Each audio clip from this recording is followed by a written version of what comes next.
Oh my goodness, I can't believe what I'm reading in this book. Oh, hi. I'm wondering if you've taken a look at this book, the PMBOK Guide, 7th edition. If you take a close look at it and you read through the summary, you realize that there's nothing entirely new. But if you're getting ready for the PMP exam, maybe you don't really believe me. So what we're going to do in the next few minutes, we're going to open the book. We're going to take a look at what exactly is, to borrow a phrase, under the hood. Let's take a look at the 7th edition and see what exactly you need to know as someone getting ready for the PMP exam. Really quick. This will not take more than 15 minutes. So if you've got the time, put it aside and let's dig into this book. All right. So the major things you need to know are not centered around the changes. I'm not going to bog you down with the changes. I'm just going to go straight into what exactly is new and of relevance. All right. So part one, if you're taking the exam, you need to be aware of the breakdown of the book, just to know that you've covered your bases. All right. So we have an introduction and then we talk about a system for value delivery. That's all about projects, programs, and portfolios. If you know that mantra, you are good. Don't sweat it. Don't fret it. So we talk about creating value, organizational governance systems. Think about it. What is a system? A system is a collection of processes, procedures, and methods put in place to deliver something. At the end of the day, an organizational governance system is a system that is used for governance. What is governance? Governance is the framework within which authority is exercised. So we're talking about systems for exercising processes, procedures, rules, and guidelines in a firm. That's it. Functions associated with projects. Why don't we take a look at that really quick? So if you've got your book to hand, why don't we journey down there and take a look? So this is going into 2.3. At a really high level, one, providing oversight and coordination. You know that role. That's what project managers do, right? Number two, presenting objectives and feedback. That's a no-brainer, okay? And then number three, facilitating and support on the project. Number four, performing project work and contributing insights. Number five, applying expertise. Number six, providing business direction and insight. Number seven, providing resources and direction. And number eight, maintaining governance. People who fail a governance function approve and support recommendations made by the project team and monitor project progress in achieving desired outcomes. It's that simple. That's what it is. So chapter 2, as you're beginning to see, is not so scary after all. Now, 2.4 goes into what we call the project environment. This is a no-brainer. If you've read, its predecessor, this one right here, you know this mantra already. So taking a look at the 7th, taking a look at the 6th, they pretty much have the same dialogue going on as far as the environment in which projects operate. And that is what 2.4 is about. All right. So again, why don't you open it up? Let's go to 2.4 and talk about the environment. It's really the environment in which projects operate. So to understand this, just remember enterprise environmental factors. Now, it's not explicitly mentioned like that. In fact, here, if we open the relevant page, what it reads is factors internal to the organization can arise from the organization itself, a portfolio, a program, another project, or a combination of these. These include artifacts, practices, or internal knowledge. So what they've done here, they pretty much bundled the discussion about OPAs and EEFs into one header. Internal environment. Process assets are looked at as part of the internal environment. Governance, documentation, data assets, knowledge assets, security and safety, organizational culture, many things. Just think about it like this. We have the internal environment, things that could affect the project from internal, and we have the external environment. Now, for those of you used to the 6th edition Okay, what you need to remember is that the seventh is different. The seventh edition breaks down EEFs and OPAs into two broader buckets: internal factors, right? The internal environment and the external environment. So let's finish talking about the internal environment. We have infrastructure, information technology software, resource availability, employee capability. All those things could affect the project, right? But then we go into external environment. This is on page 18. And it says factors external to the organization can enhance, constrain, or have a neutral influence on project outcomes: marketplace conditions, social and cultural influences, regulatory environment, commercial databases like standard cost estimating data, academic research, industry standards, financial considerations, and physical environment. So what they've done in the seventh edition, they've just taken EEFs, internal and external, and OPAs. They've bunched all of those together, and they're referring to these as the project environment. And under project environment, you got internal environment and external environment. I really wish they had kept them as EFs and OPAs, but just be prepared to find a change in that lingo eventually. It will get phased out. You won't really hear much talk about that, except from oldies who took the old PMP exams and so on. All right, so that's 2.4. 2.5, product management considerations.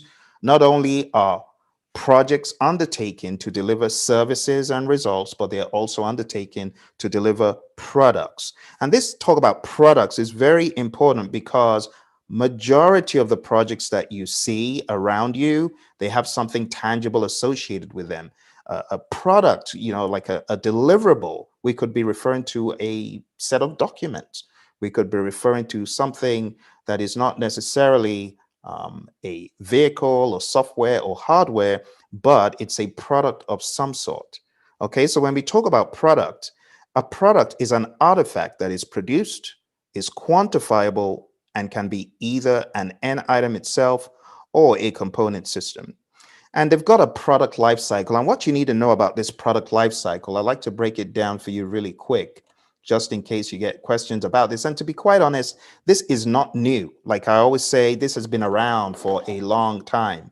In fact, back in 2010, when I started training for the fourth edition, this was something I trained all the time. The difference between a product life cycle and a project life cycle.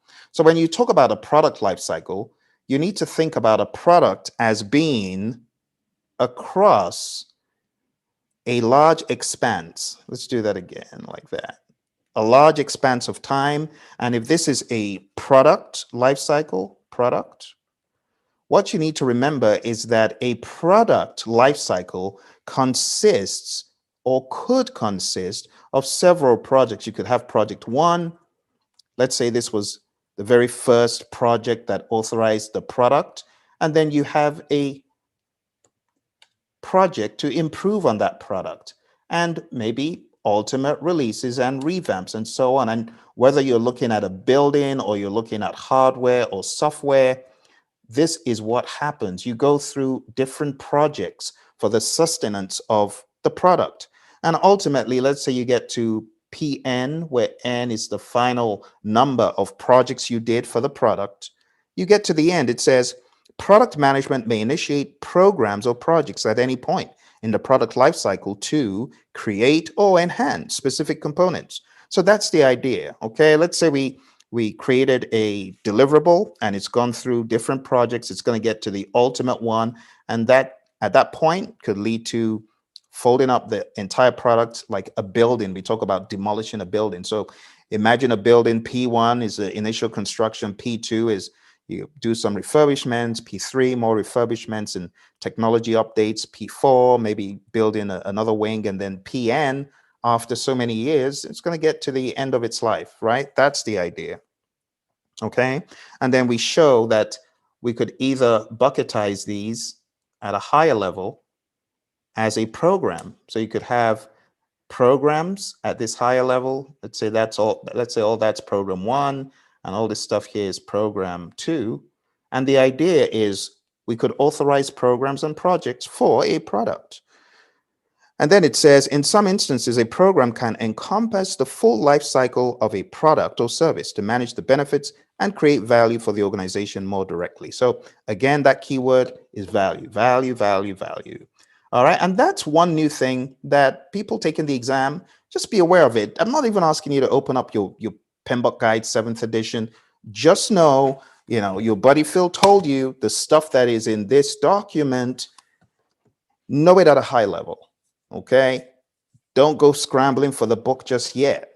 Eventually, do that when those who are taking the exam much further down. But for those folks taking the exam like 2021 mid to end, I don't really suggest it because PMI just changed the exam. They're not going to other changes anymore. So the things that you find in the 7th edition, they're not groundbreaking. And I don't say that to diminish them. I'm just saying that to get you comfortable to understand that a lot of project management that you read about, that you hear about, it's not breaking news. It's not new. It's not like, oh, Scrum, never heard that before. You see what I'm saying? It's not that. And by the way, Scrum is only mentioned once or twice in this. So don't start sweating.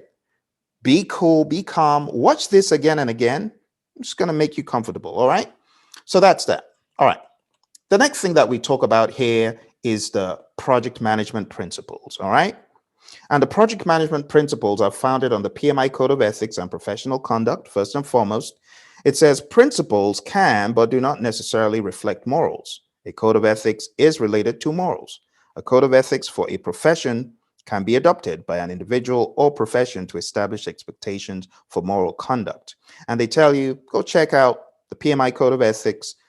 This has the responsibility, respect, fairness, and honesty configuration. And then it reads, the 12 principles of project management are aligned with the values identified in the PMI Code of Ethics. So you get the idea. All right, so we have project management principles, we have general management principles, and there's overlap of these. Okay, now it reads, the principle labels are listed here without any specific weighting or order. So as we go through them, just know they don't have any weighting or order. Number one, be a diligent, respectful, and caring steward. That speaks for itself. What is stewardship? Stewardship is all about acting responsibly and being a custodian of what is entrusted to you. So if various resources have been entrusted to you, the idea is for you to take care of those resources. Okay. Those people who are stewards demonstrate a broad commitment to financial, social, and environmental impacts of the projects they support. A holistic view of stewardship considers financial, social, technical, and sustainable environmental awareness. Now, we talk about servant leadership in the Agile Practice Guide. Well, stewardship is one component of servant leadership, okay? One component of it. Let's go to the next one. The next one is create a collaborative project team environment. So just think about the Agile manifesto that says business people and developers must work together daily. Okay. But how can they work together daily if there is not a good environment? And it says, give the team the support they need, create that environment, give them the support they need. This is echoing that. Okay. So project teams are made of individuals with diverse skills, T-shaped skills. Project teams that work collaboratively can accomplish a shared objective more effectively. So when we talk about the team environment, big one here overall is the environment of trust and a safe space. And that permeates agile, predictive, whatever the project you're working on. It reads, project teams work within organizational and professional cultures and guidelines, often establishing their own local culture. A collaborative project team environment facilitates alignment with other organizational cultures and guidelines, individual and team learning, and optimal contributions to deliver desired outcomes. So you get the idea. One of the big things talked about here is team agreements. You've already read this, page 50 in the Agile Practice Guide. Just understand that what they're talking about on page 29, it has a number of alternate names. You can call it team contract, social contract, team agreements, ground rules, and so on. So you got to understand that. And it says team agreements represent a set of behavioral parameters and working norms established by the project team and upheld through individual and project team commitment. Then it talks about organizational structures. Project teams use, tailor, and implement structures that help coordinate the individual effort associated with project work. Then, when we talk about these structures, got to understand roles and responsibilities, allocation of employees, formal committees, and standing meetings. All of that, we talk about organizational structures. But one thing I want you to remember in the world of Agile, which you'll be hearing a lot more frequently, you got to remember that in Agile world, it's a self-organizing team. It's not a team that is managed by centralized leadership. It has decentralized decision making and management overall. Okay. Still here in teams, there are many other things we talk about, how the team works, authority, accountability, and responsibility. And it says clarity on roles and responsibilities can improve team cultures. So a lot of what I'm reading here, honestly, it's not new. This has been in various publications from the PMI. All right, let's go to the next one. Stakeholders. Effectively engage with stakeholders. Again, it goes back to that business people and developers working together daily. It goes back to collaborating versus negotiating, right? Customer collaboration versus stakeholder or negotiation. You don't want to think about negotiating. You want to think about working with them and collaborating. And that takes you into the topic of engaging stakeholders. Why do we engage them? Because we're a team. They're part of the wider team. That's the idea. So it reads, stakeholders influence projects, performance, and outcomes. Project teams serve other stakeholders. You see how it said other stakeholders? Because the team members are stakeholders in and of themselves. So project teams serve other stakeholders by engaging with them. Stakeholder engagement proactively advances value delivery. That's the whole idea. The more we collaborate, the better it's going to be. So there are many things here that we could talk on and on about, but you kind of get the idea. I'll just mention a few. Outcomes, that's important. Not the output, but the outcomes. That's important. So it reads, stakeholders can affect many aspects of a project, including but not limited to outcomes, by enabling or blocking work required for the desired outcomes. So they could stand in your way, right? Culture, by establishing or influencing or even defining the level of character or engagement of the project team. Stakeholders are really powerful. And this is just calling your attention to that and saying, get them engaged, do what you need to do, manage stakeholder engagement. That's really what this is. Moving on, we've got focus on value. I could talk about this, no joke, for the next 1 hour nonstop, because when you talk about how PMI has evolved, going from this to this, when you talk about how they have evolved, you see that the language that PMI is using these days, before it used to be very, very deliverable, product focused. And I'm not saying the entire 6 was like that, because there's some nuggets in the 6 you need to be aware of on pages 30 and 33. But when you take a look at the 7th versus the 6th, what you're going to see is the language about benefits and value is a lot more accentuated. Okay. So when we talk about focusing on value, we're focusing on what we call net quantifiable benefits. That's value. Value is a net quantifiable amount of benefits that your customer, your stakeholder experiences. And it's important that we not only realize the project charter, but we need to, even before the project charter, ask the question, what are the benefits? What is the real value? Let me remind you about this again. This one, page 7 in the PMBOK Guide 6th edition, you need to really understand tangible versus intangible value. That is talked about a lot here as well. So in going through all of this, my friends, because I've taught this now for going to 10 hours, this new edition, what I can tell you is that a lot of what is in there is like them bringing to the surface what was in other publications, okay?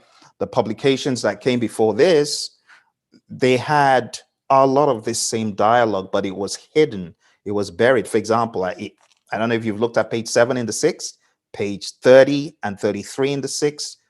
There's so much stuff in there. All right. So when we talk about value, Value is the ultimate indicator of project success. Value can be realized throughout the project or at the end. Value and benefits that contribute to value can be defined in quantitative or qualitative terms. We could talk about tangible value and intangible value. A focus on outcomes instead of output allows project teams support the intended benefits that lead to value creation. Project teams evaluate progress and adapt to maximize the expected value. All right, let's go to our next one. Next one here. This is recognize, evaluate, and respond to systems interactions. This is about systems thinking. This is, again, something talked about in the 6th edition in chapter 2. And what it reads is recognize, evaluate, and respond to dynamic circumstances within the surrounding project in a holistic way to positively affect project performance. In other words, don't think about the individual items, think about the whole. You want to think about the entire thing, the whole thing, not just tiny little disjointed pieces, but think about the whole. That's what they're saying here. Think about everything together and how the project is affected by the system that it's in and how the project is a system in and of itself. That is what this is saying. All right. So some big takeaways just to help.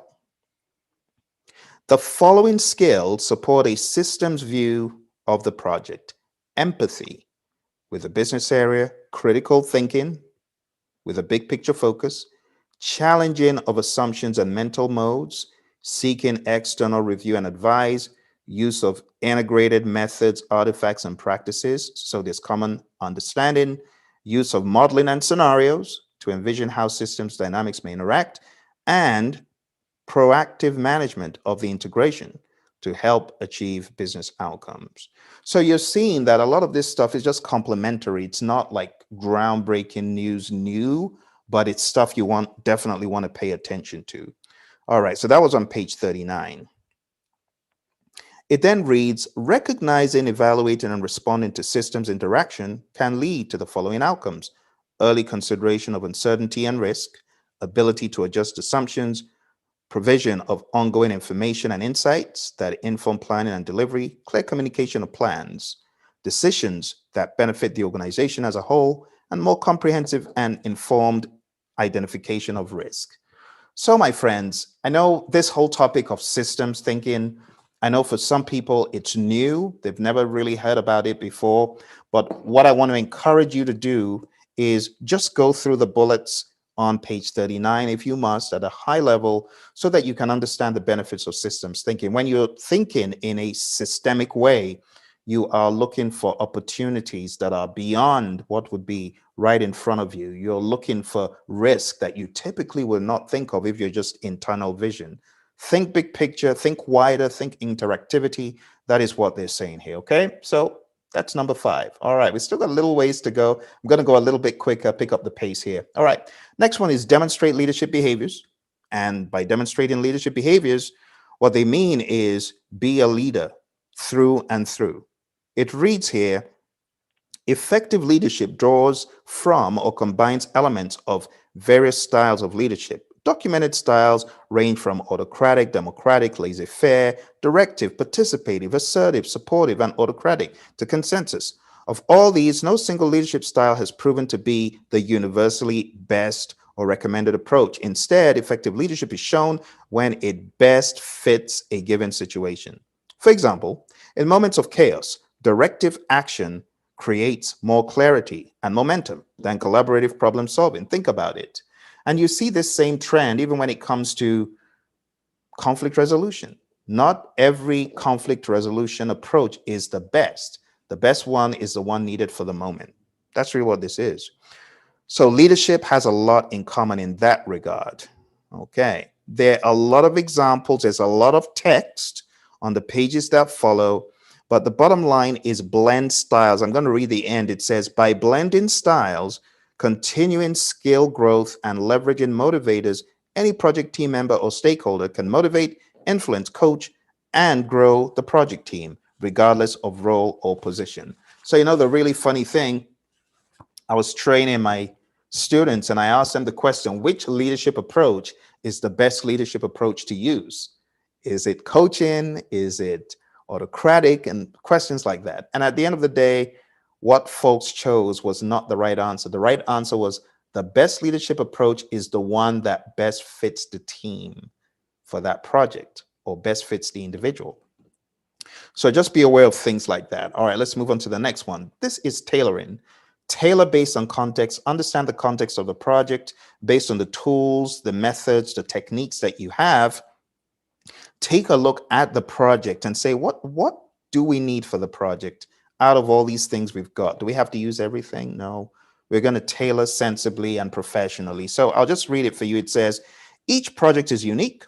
Project success is based on adapting to the unique context of the project to determine the most appropriate methods of producing the desired outcomes. So tailoring is something that you should do. So if you get questions about tailoring, you come into a project newly as a project manager, there's no method or framework being used, what should you do? Well, of course, one of the things to do after deciding on the framework is to tailor it. All right, next one here is quality. Build quality into processes and deliverables. What is quality? Fitness for use, conformance to requirements, customer satisfaction. That whole mantra about quality has definitely not changed from here to here. It's the same mantra. Quality is important. So just reading here on page 47, it says project quality entails satisfying stakeholder expectations and fulfilling project and product requirements. Quality focuses on meeting acceptance criteria for deliverables. It says quality may have different dimensions, and some of these dimensions: performance, conformity, reliability, resilience, satisfaction, uniformity, efficiency, sustainability. Many project teams measure quality using metrics and acceptance criteria based on requirements. So when you think about quality, fitness for use, conformance to requirements, customer satisfaction, those three things, let them be in the back of your mind. All right, number 9, navigate complexity. Complexity is at the heart of using an agile or change-driven approach. So here it says continually evaluate and navigate project complexity so that approaches and plans enable the project team to successfully navigate the project lifecycle. Complexity is the result of human behavior, systems interactions, uncertainty, and ambiguity. Complexity can emerge at any point during the project, and it can be introduced by events or conditions that affect value, scope, communication, stakeholder risk, and technological innovation. Project teams can stay vigilant in identifying elements of complexity and use a variety of methods to reduce the amount of impact of complexity. So the bottom line is this: have you taken a look at the Stacy model? I mean, it's mentioned in the 7th edition, but if you haven't, take a look at page 14 in the Agile Practice Guide. I want to call your attention to this. Okay, the Stacy complexity model, something like this. And in the model, you've got these zones. Okay, you've got getting into complicated, somewhere around here. You've got the predictive zone, and this is where you start getting into complex, and ultimately you're going to hit chaos or anarchy if you wish. And the idea is talking about technical approach to the project and talking about requirements on the y-axis. Are you far from certainty or close to certainty? If you are close to certainty, then the overarching idea is use a predictive approach. Okay, so if you're close to certainty in the requirements, close to certainty in technical direction, use predictive approach. If you are far from certainty, you're going to have to start thinking about using more agile. Okay, and that means instead of you just being here, so this is complicated. And there's a difference between complicated and complex. Okay, actually, if I was going to show you complicated versus complex, I would have to keep complicated all the way down here. So just know comp means complicated. But there's a difference between complicated and complex. What is the difference? Complicated means There's very high degrees of intricacies among the elements of the project. For example, if you're building a watch, that could be looked at as complicated. But when you talk about complex, complex means we cannot follow a set of instructions or a predictive approach. It means it's going to be more experimental. For example, driving from here to Kamloops, British Columbia. Do you even know where that is? Now talk about driving there with a map. It's complex because the outcome and how you're going to do it, you don't know. The roads, you got no idea. And even if you have, things change on journeys such as that. And when we talk about going into chaos mode, well, an example is a project I worked on with 12 different systems, accounting systems, business rule systems, and they were trying to put all these systems into one. Now imagine some of these systems, they had outputs of paper that had to be used to input to another system. Very, very complex. So when you talk about a complicated project, complicated, yeah, we can follow the rules. We're pretty close to understanding the requirements. We're pretty close still to understanding the technical detail. But when you talk about complex, it trumps complicated. And that's the idea. So if you go to the Agile Practice Guide, again, page 14, this is a concept that you really want to understand. It's called the Stacy. They call it the Stacy diagram or Stacy complexity model. Okay. Stacy diagram, Stacy complexity model. And you actually see this in the PMBOK guide, 7th edition as well. Unfortunately, you do not have an image of the Stacy diagram in the 7th edition, to my knowledge.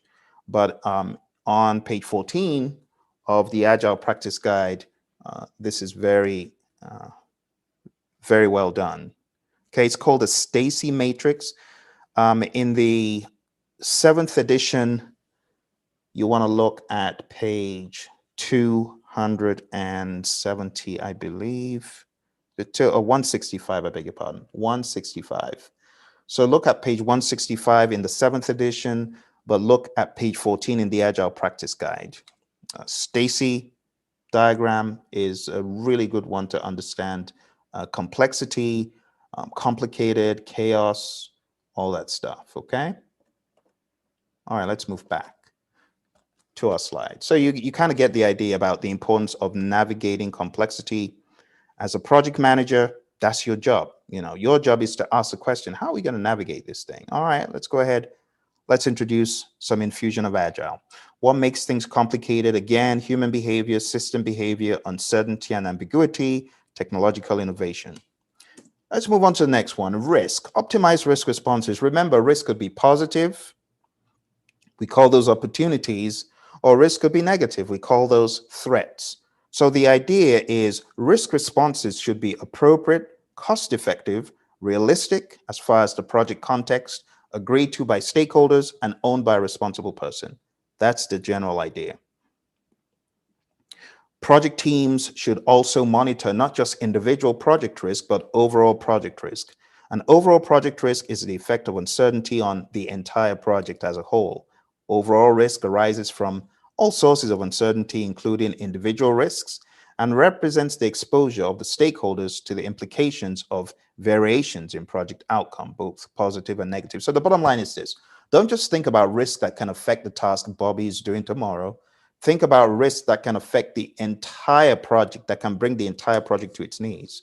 If you see a collection of individual project risks that could be such a monumental threat, we want to label those as an overall risk. So you want to think much higher level. You want to think aggregate in terms of those individual risks. So it says project team members engage with relevant stakeholders to understand their risk appetite and risk threshold. Risk appetite describes the degree of uncertainty an organization or individual is willing to accept in anticipation of a reward. So when we talk about risk appetite, a lot of times people get this mixed up. People think risk appetite means how big the risk that you want to take on is. No, that's not it. When you think about risk appetite, you have to think about opportunity. So you think about the opportunity that you're pursuing. but you think about the risk you're willing to take to pursue that opportunity. That is how we talk about appetite. How do you measure appetite in the general sense? It's how much food you're willing to eat, that you're looking to eat, right? To be full. Well, what opportunity is at stake and how much risk are you willing to take to pursue that particular opportunity? It has to be relative to something, all right? So if you put an opportunity on the table and there's no appetite to go after it, people are not really interested, then of course the risk appetite is low. But if there's an opportunity of a particular nature and people are really, really desperate to get that, then their appetite goes up. That's the overall idea. All right, let's talk about number 11, embrace adaptability and resiliency. Adaptability is all about change, right? Adaptability is the ability to respond to changing conditions. Resiliency is the ability to absorb impacts and to recover quickly from a setback or failure. A focus on outcomes rather than outputs facilitates adaptability. It says most projects encounter challenges or obstacles at some stage. The combined attributes of adaptability and resiliency in the project team's approach to a project help the team accommodate impacts and thrive. In other words, the ability to bounce back. A project rarely performs exactly as planned. Projects are influenced by internal and external factors that I read to you previously. New requirements, issues, stakeholder influences, among other factors which exist in a system of interactions. Some elements within a project may fail or fall short of expectations, requiring the project team to regroup, rethink, and plan. So the question is, how quickly can you regroup, rethink, and plan? And is the outcome going to be helpful to the company absorbing whatever shock could have been experienced? That is the question. So, how do we get better when it comes to adaptability and resiliency? Short feedback loops. That's 1, 2, continuous learning. 3, T-shaped skills. 4, regular inspect adapt mechanisms. 5, diverse project teams to capture a broad range of experiences. 6, open and transparent planning. 7, small scale prototyping for feedback, of course. 8, ability to leverage new ways of thinking and working. 9, process design that balances velocity of work and stability of requirements. Just remember, when it comes to velocity, we also think about capacity, right? 10, open organizational conversations. 11, diverse project teams with broad sets of skills, cultures, experience, coupled with SMEs, subject matter expertise in that required area. And 12, understanding from past learning of the same or similar endeavors. These are things that help you become more resilient and to be adaptable. In other words, to be agile. This is really the agile principle. Because when you talk about adaptability and resiliency, that is the business case for agile. All right. Number 13, the ability and willingness to anticipate multiple potential scenarios and prepare for multiple eventualities. So the idea is to be risk aware, risk conscious. Okay. Deferring decision making. Number 14, to the last possible moment.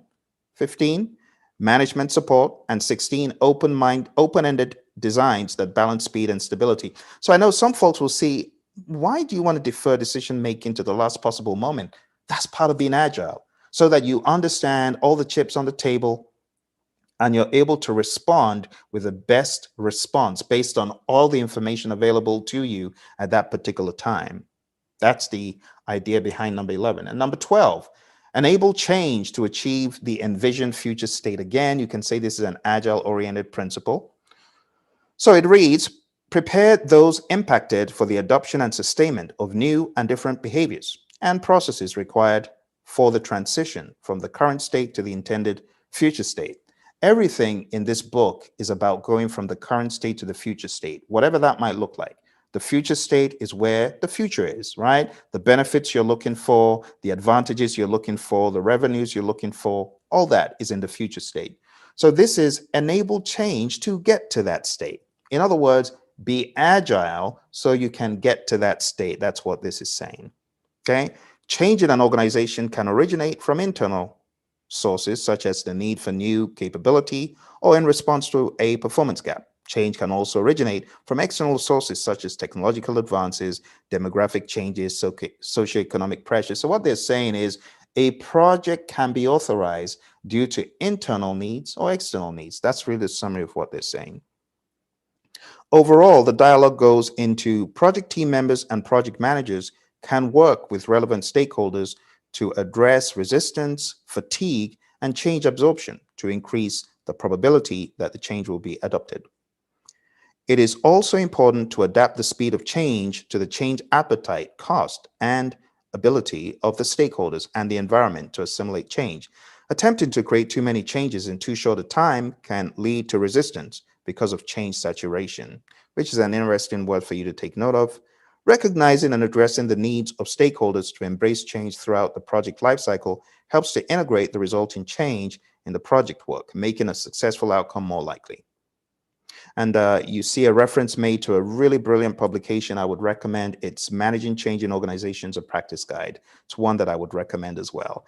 And that was just the very first part, okay? This is going into the second part. And for those of you that have not even touched the book, this is enough. Trust me, this is enough. For 2021, this training is going to help you augment what you have here, okay?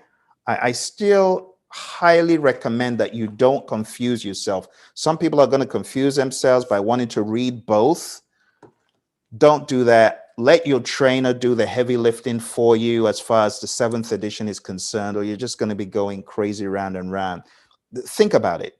You've got the PMBOK guide, you've got the Agile practice guide, now you have the 7th edition. I mean, isn't that enough? That's 370 pages plus 756 pages. And you take a look at all of this information and you realize, oh my goodness, there is so much stuff to study. So you got to streamline it, okay? So don't get bent out of shape going to spend another, I don't know, however many more weeks you're going to spend reading this book. Don't do it. Don't do it. Watch this video. It's going to help you. All right. Now we're going into part 2. When I tell you I've got you covered, I've got you covered, because I know many of you didn't listen. I told you, don't open the book. People are beginning to open it and they're getting confused. So stick to this video. All right. If you must watch any other video, watch some of the other videos I have about the principles and some of the goals from here, but don't open the book. All right, let's go to part two. All right, so in part 2, we've got an introduction, and this talks about the structure of the 7th edition, the relationship of PMBOK Guide and the standard for project management. So this is really the standard for project management that we just covered. Going into the PMBOK Guide itself, this is the guide now, okay? So the first part where we talk about the structure, we talk about performance domains, tailoring, models, methods, and artifacts, and then we go into the other pieces, all right? So what I would like to address first is really more of the performance domains, the models, methods, and artifacts. And of course, be aware that Standards Plus is an electronic repository of a lot more content, okay? A lot more content for you to go through in there. But what I would like to do now is, first of all, focus on the domains.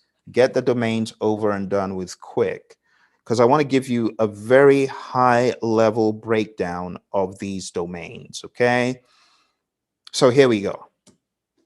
First domain is stakeholder. What do we mean by stakeholder? Everything to do with stakeholders.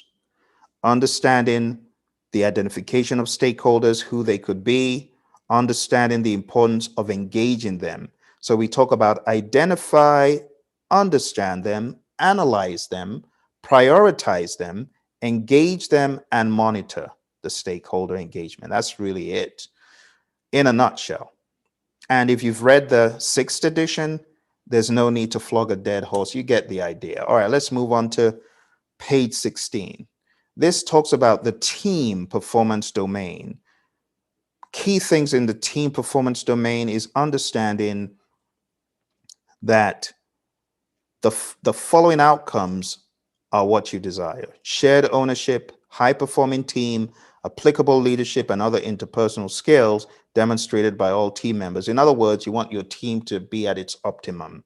So understand the concept of centralized management and leadership, distributed management and leadership. There's nothing wrong in that. Okay. When it comes to distributed management and leadership, you also want to be thinking about impediment removal, diversion shield, being a servant leader and shielding the team from diversions, and encouraging development opportunities so the team can develop. In other words, it's code for people in the team all being servant leaders, at whatever level they're at. Okay.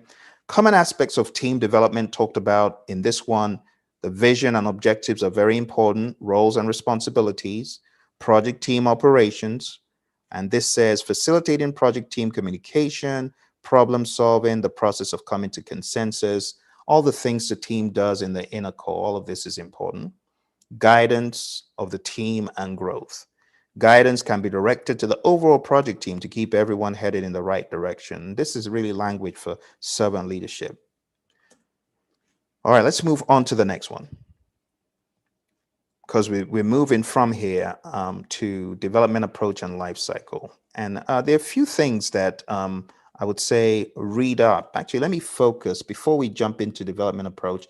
Let's solidify team. Okay, I want to do it quick, but I also want to do it thorough. So let me just break this down for you real quick. If you have your books to hand, follow me real quick to page 20. Okay, just want to show you the high level bullets, and that's one of the tricks you use for your 7th edition. All right, don't start reading the entire laundry list. Don't do that. If you must look at it, like just glance at it, high level bullets, those are some of the things I'm looking at here. Okay, just really, really super high level bullets. So if you look at page 20, it reads project team culture. When we talk about culture, we talk about keywords like transparency, integrity, page 21, respect, positive dialogue, positive discourse. You discuss with the team, have that positive dialogue. Don't get into rabbit holes of negativity and, not negative debate. Instead, positive dialogue, right? And discourse. That's what they're talking about. Support, courage, celebrating success. And then on page 22, we talk about high performing teams. What do? They openly communicate. They have a shared understanding, shared ownership, trust, collaboration. They are adaptable. They're resilient. The team is empowered, and recognition. Project teams who are recognized for the work they put in and the performance they achieve are more likely to continue to perform well. Okay, get the idea. Then you have another section on leadership skills. So this is going really into the nitty gritty of people, even a little bit beyond what is in the Agile Practice Guide. There's a lot of the touchy feely, squishy stuff. And I often say the soft stuff is the tough stuff. So this is the tough stuff that, if people can really get this well, their projects will be good. So leadership skills, establishing and maintaining vision, critical thinking, motivation, interpersonal skills, and under this we have emotional intelligence, EI and stuff. And we have components of emotional intelligence. So we have self-management, think before you act, build trust. I'm just going to show you this up here. So this has become a little bit longer than I intended, but I think it's going to add value to you nonetheless to understand the breakdown. Okay, so when you take a look at page 27, what you have here, a few components.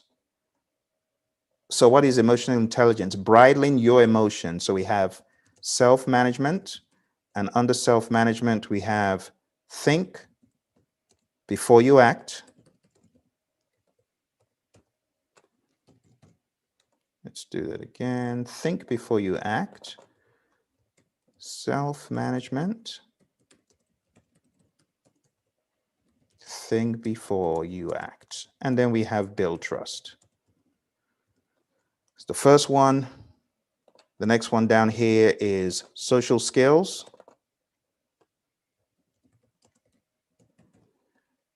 And we have a couple of things. We have establish rapport, build effective teams, and manage attitude. Okay, and then we have self-awareness.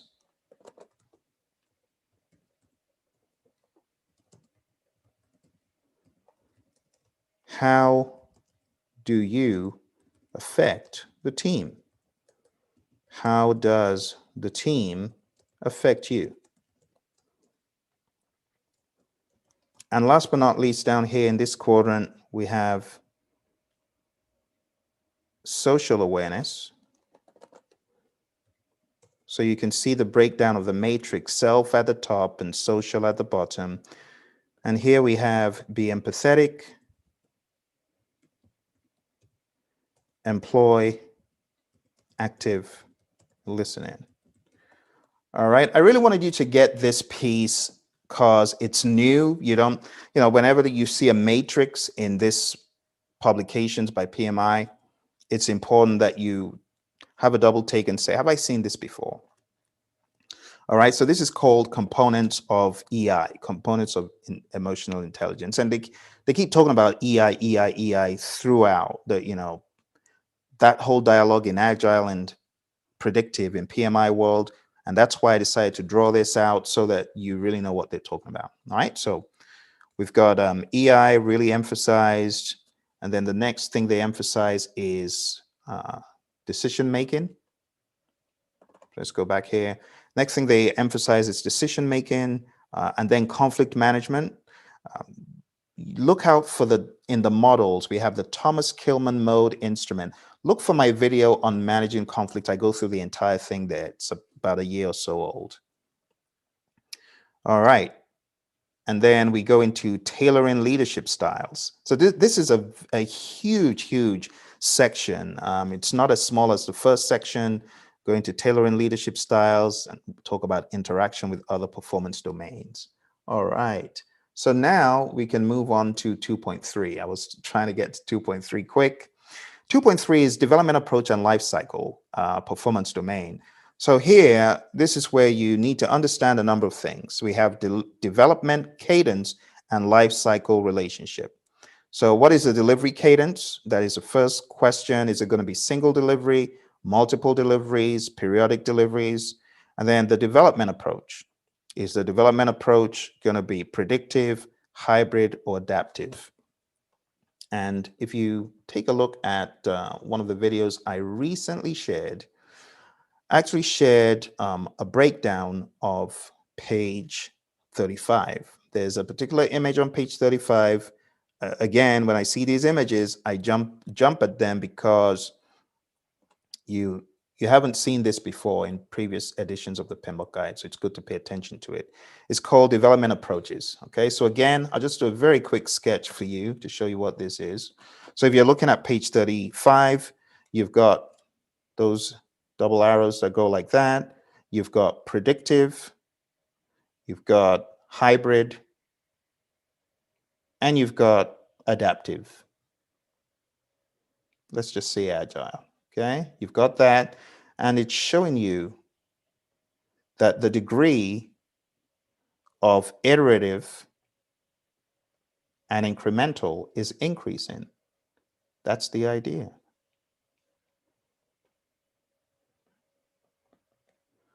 So the more to the right you go in that direction, you're adding more iterative and incremental thoughts and ideas. That's really what that is saying.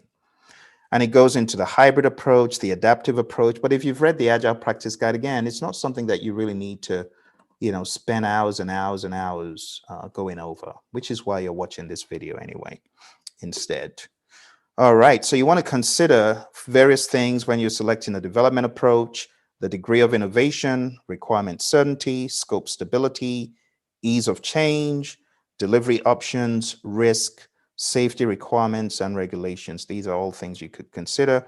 And then as far as the project is concerned, stakeholders, schedule constraints, funding availability, things like that. As far as the organization is concerned, organizational structure, culture, organizational capability, and project team size and location. All right. So those are just a few of the things that are under 2.3, and then they continue the discussion about life cycle and phase definitions. So we got feasibility, design, build, test, deploy, close as examples of these. Okay, great. So, my friends, you get the idea of what I was talking about. Taking a look at the graphic on the screen, I decided I would just share the coherent graphics. You can take a look at your um, 7th edition, but predictive, hybrid, and adaptive in that degree of scale, that's pretty much what I was talking about. So you got a question here. You're working on a project with low requirement uncertainty and a low technical uncertainty. Due to these low levels of uncertainty, which model should you select? What do you think? Low uncertainty. What is uncertainty? I'm going to help you out with this one. Uncertainty is really more about risk. All right. So the answer to this, the best answer to this is predictive because uncertainty is low. Okay. We got good level understanding of the technicalities and also the risk, right? Good ideas about the technical aspects, good ideas about the requirements is what I meant to say. Requirements and technicality. In other words, the Stacy complexity model, that's what this is talking about. Okay. And then going a step further, what I just mentioned in terms of factors influencing selection of development approaches, I talked about product, service, or result, nature of the deliverable. So this kind of goes into that, the degree of innovation. Okay, if you're following along, this is on page 39, degree of innovation, requirement certainty, scope stability, ease of change, delivery options, risk, and safety requirements. Okay, so I had another question as a follow-on from here. So the question is, which of the following factors typically does not influence the nature of project delivery method selected? So is it people and machines? Is it deliverable? Is it organization? Is it project? Because PMI mentioned those 3 overarching buckets. All right, if you need more time, take your time, hit the pause button if you're watching this after the fact, okay? And the answer to this is people and machines. The ones PMI gives in the 7th edition is deliverable, organization, and project. All right, here's another section that is something we just covered. So when you're selecting the life cycle, take a look at the project. Stakeholders, schedule constraints, and funding availability, that could also influence. Okay, so projects that use adaptive methods require significant stakeholder involvement throughout the process. If there's need to deliver something even early, if it's not a finished product or iterative or adaptive approach is beneficial. So understanding the schedule constraints, sometimes that will dictate whether to use an incremental approach. And last one that we talked about is the organizational structure, culture, organizational capability, project team size and location. These are all factors that could affect the choice of method. And I'm really stressing this because, again, it's something that is new. So for those of you that said, well, but I really feel nervous. PMI said the moment this book comes about, they're going to change the exam. I know. Trust me, I know. So the 7th is here. These are just things that you need to be familiar about. That's all. Here's another question for you. People are generally motivated by 3 factors. Which one is not a factor described by McClellan? So this has been on the exam for eons, but you should know this, all right? What do you think the answer is? 3, 2, and 1. Well, if you've not read McClellan's work, you probably don't know the answer is rewards, but rewards is the one that typically people are not motivated by. So that was just some trivia from the 7th to keep you going. Okay, I hope you enjoyed that. So when we talk about McClellan's, we've talked about team quite a lot. So this kind of thing is used for teams, all right? So achievement, affiliation, and power, that's McClellan's theory in a nutshell, okay? People who have a need for achievement, they prefer to work on tasks of moderate difficulty in which results are based on their efforts. When we talk about affiliation, people that have a need for affiliation prefer to spend time creating and maintaining social relationships. They enjoy being part of a group, just like many of us enjoy being part of PMI chapters. And we have the need for power. People who have a need for power prefer to work and place a high value on discipline. The downside to this motivational type is that group goals can become zero-sum in nature. That is, for one person to win, another must lose. However, this can be positively applied to help accomplish group goals and to help others in the group feel competent about their work. All right, so it's a little bit of a diversion there, but it was good stuff to talk about when it comes to understanding the team and so on. Now, to bring it back to what we're just talking about, when we talk about life cycle and phase definitions, because we're really on page 42, these are the ones that were talked about in the 7th edition and identified: feasibility, design, build, test, deploy, close. And if you watch my video where I talked about things that are already on the PMP exam, this was one of them. And understanding this lingo and what each of these means can help you, right? Feasibility, this phase determines if the business case is valid and if the organization has the capability to deliver the intended outcome. Design, planning, and analysis lead to the design of the project deliverable that will be developed. Build, that's construction of the deliverable with integrated quality assurance activities. Test, this is all about testing the deliverable, right? Final test, final quality review and inspection, that's what this is about. Next one is deploy project deliverables. This means put that deliverable into daily activities required for sustainment, benefit realization, and organizational change management.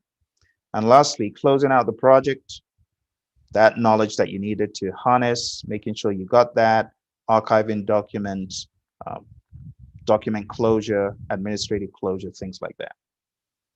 So you get the idea. Okay, so before I took you into these finer focus slides, we're talking about development approach and life cycle. And all I was talking about here is that when we use the word life cycles, some of those terms that we just took a look at, they come into play. All right, so we talked about quite a lot. We pretty much talked about everything page by page under adaptive, hybrid, going into factors that affect your choice of life cycle on page 39, or your development approach, I should say, because life cycles are different. So factors that govern your development approach. And they got a sample of these life cycles: predictive and incremental. So those are there as well. But again, I don't believe you need to open up your book. This video should be enough for you. All right, then we go into the planning domain. And this is going to go really quick, because when you talk about the planning domain, you folks that have read the 6th edition, you already know about the 25. Is it 25? 225, 10, 12, 1, isn't that it? Yeah. So you already know about the 25. You know about, I'm going to go over them very quick. You understand about selecting a development approach. You understand about thinking really critically about the delivery, how we're going to deliver whatever we're building, estimating, cost estimates, schedule estimates. They've got an image that I actually want to show you. It's something that is kind of new, and that is understanding the difference between precision and accuracy.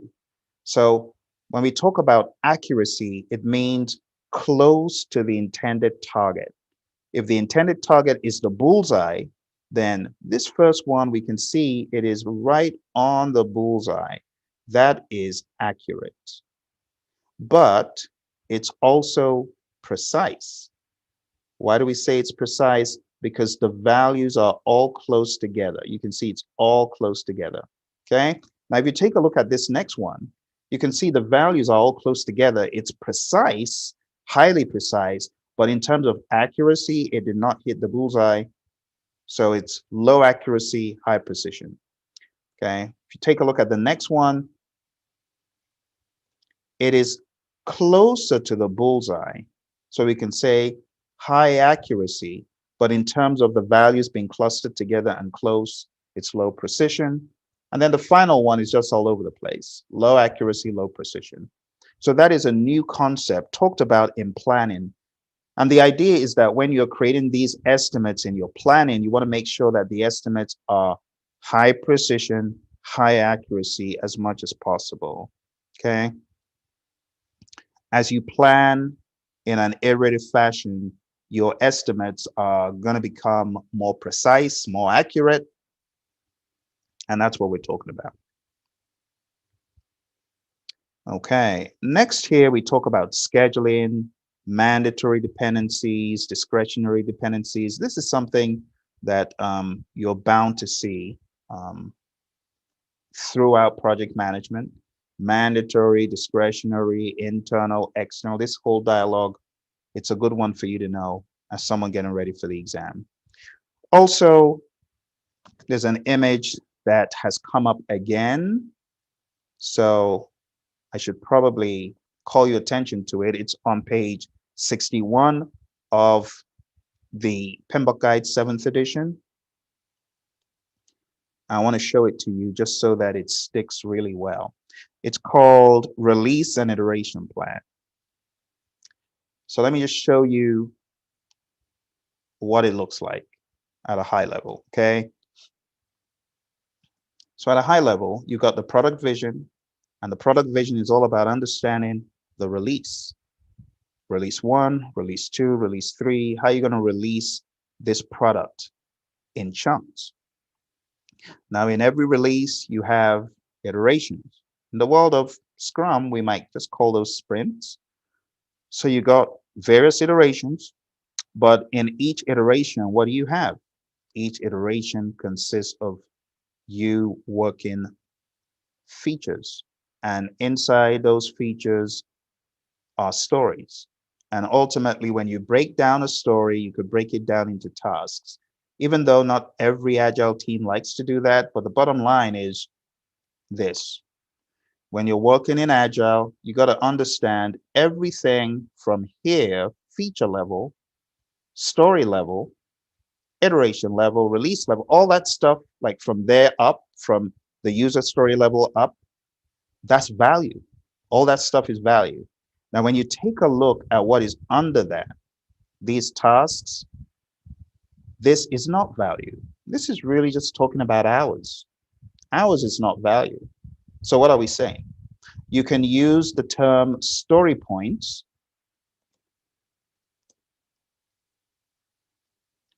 to address how you do everything from the user story up. Story points. You could quantify features in story points if you wanted to. You could talk about story points delivered in a sprint and stuff like that. But when you talk about the task level, that is not value to the customer, okay? And that is one point that you should understand. We don't estimate stories in hours. We estimate stories and everything up in story points. Tasks, those are hours, okay? So you get the idea. It says, adaptive approaches often use time boxes. The work in each time box is based on a prioritized backlog. So I'll just say, read up about Scrum, and you'll do well with this section. All right, still in planning, we talk about budgeting. There's a different interpretation of that image in the PMBOK guide, where we see the budget and how the budget consists of the baseline and work package cost estimates, all that stuff. It's changed a little bit, but I don't want to inundate you with that. Not important for now. In planning, you got to communicate, you got to plan communications management, you got to plan procurement, you got to plan resources, you got to plan change, you got to plan which metrics to use, you got to plan alignment, you got to plan everything. And it talks about interactions with other performance domains, but that's that. The next one goes into project work domain. So here's some of the major things we talk about are balancing constraints, maintaining project team focus, project communications and engagement, managing physical resources, working with procurement. And that goes into the bid process and contracting. That's all under project work. Learning, like manage project knowledge, tacit knowledge, explicit knowledge, that's where all this stuff is talked about. Then we go into the delivery performance domain. The delivery performance domain, we talk about uh, delivery of value. We talk about here scope, so requirements, WBS, definition of done, a little bit about the cost of quality and things like that. So to be quite honest, there is nothing that you are missing if you don't open it up, because a lot of this stuff we've talked about. We talk about the cost of quality, internal failure cost, external failure cost of changes. A lot of dialogue here that I don't want to go any further into for now. Then we talk about measurement performance domain. The summary is, as a project manager, you're going to be involved in measuring stuff. But what are you measuring? Intelligence in measuring the right stuff. It says the measurement performance domain addresses activities and functions associated with assessing project performance and taking appropriate action to maintain acceptable performance. That's the summary. And it says measures are used for multiple reasons: evaluating performance, tracking the utilization of resources, demonstrating accountability, providing information to stakeholders, assessing whether deliverables are on track, focusing conversations about trade-offs, threats, opportunities, and options, and ensuring the project deliverables will meet customer acceptance criteria. It's all on page 94. That's the overall idea. All right, last but not least, we've got uncertainty. What is uncertainty? Uncertainty is what could affect the project team's options. In other words, risk. Okay. And of course, when you talk about risk, you can't talk about risk without understanding measurements. So in closing, when it comes to these measurements in 2.7, this is where earned value is. This is where the definition of which metrics you're going to use, whether it's SPI, CPI, CVSV, all that stuff. But that goes straight into uncertainty, because in your studying measures, you get a better understanding of the metrics, and that helps you understand risk. So everything that you would measure, whether in an agile project, predictive project, your velocity, story points done, burn up chart, all of that stuff is going to help you with uncertainty. Going into uncertainty, I'll just tell you straight up, this is all about risk. We talk about ambiguity here. It says there are two categories of ambiguity: conceptual ambiguity and situational ambiguity. Let's talk about these real quick. Conceptual ambiguity, the lack of effective understanding, occurs when people use similar terms or arguments in different ways. For example, the statement, "The schedule was reported on track last week," is not clear. It isn't clear whether the schedule was on track last week or whether it was reported on last week. In addition, there could be some question as to what on track means. Ambiguity of this type can be reduced by formally establishing common rules and definitions of terms, so on and so forth. Situational ambiguity surfaces when more than one outcome is possible. Having multiple options to solve a problem is a form of situational ambiguity. Solutions for exploration of ambiguity include progressive elaboration, experiments, and prototypes. Then it goes into complexity, talks about systems-based, reframing, process-based as far as complexity is concerned. So you could talk about systems-based complexity, examples of working with complexity that entail reframing, diversity, and balance. It's a good read anyway, if one has the time. But again, I wouldn't spend time on it. Remember, the idea of this video is to give you the top of the waves and get you to the point where you're able to function for your exam. All right. So finally, we have tailoring. I'm going to give you the top of the waves. Why tailor? Because projects are different. What to tailor? You tailor processes, procedures, guidelines, life cycles, engagement, tools, methods, and artifacts. That's the summary. What is the tailoring process? So they have a recommendation for the tailoring process. And that recommendation is as follows. If you're reading along with me, here on page 137, let's read really quick. It reads, select initial development approach, tailor for the organization, then tailor for the project. and then implement ongoing improvement. That's it. That's the tailoring process. Select the initial approach, tailor for the organization, tailor for the project, implement ongoing improvement. And last but not least, we have tailoring the performance domains. Of course, you got to tailor how you plan, you got to tailor how you engage with the client, the customer, the stakeholders, so on and so forth. It's not rocket science. I'll just read the opener. It says, the work associated with each performance domain, the ones we just looked at, can be tailored based on the uniqueness for the project. That's the overarching idea. All right. And then when you get done with this, we go into the next section. And the next section is models, methods, and artifacts. Now, let me just be honest with you. The models, methods, and artifacts talked about, if you read all the multiplicity of ITTOs here, when you come across the stuff here, you need to understand a lot of what is here is talked about here. See?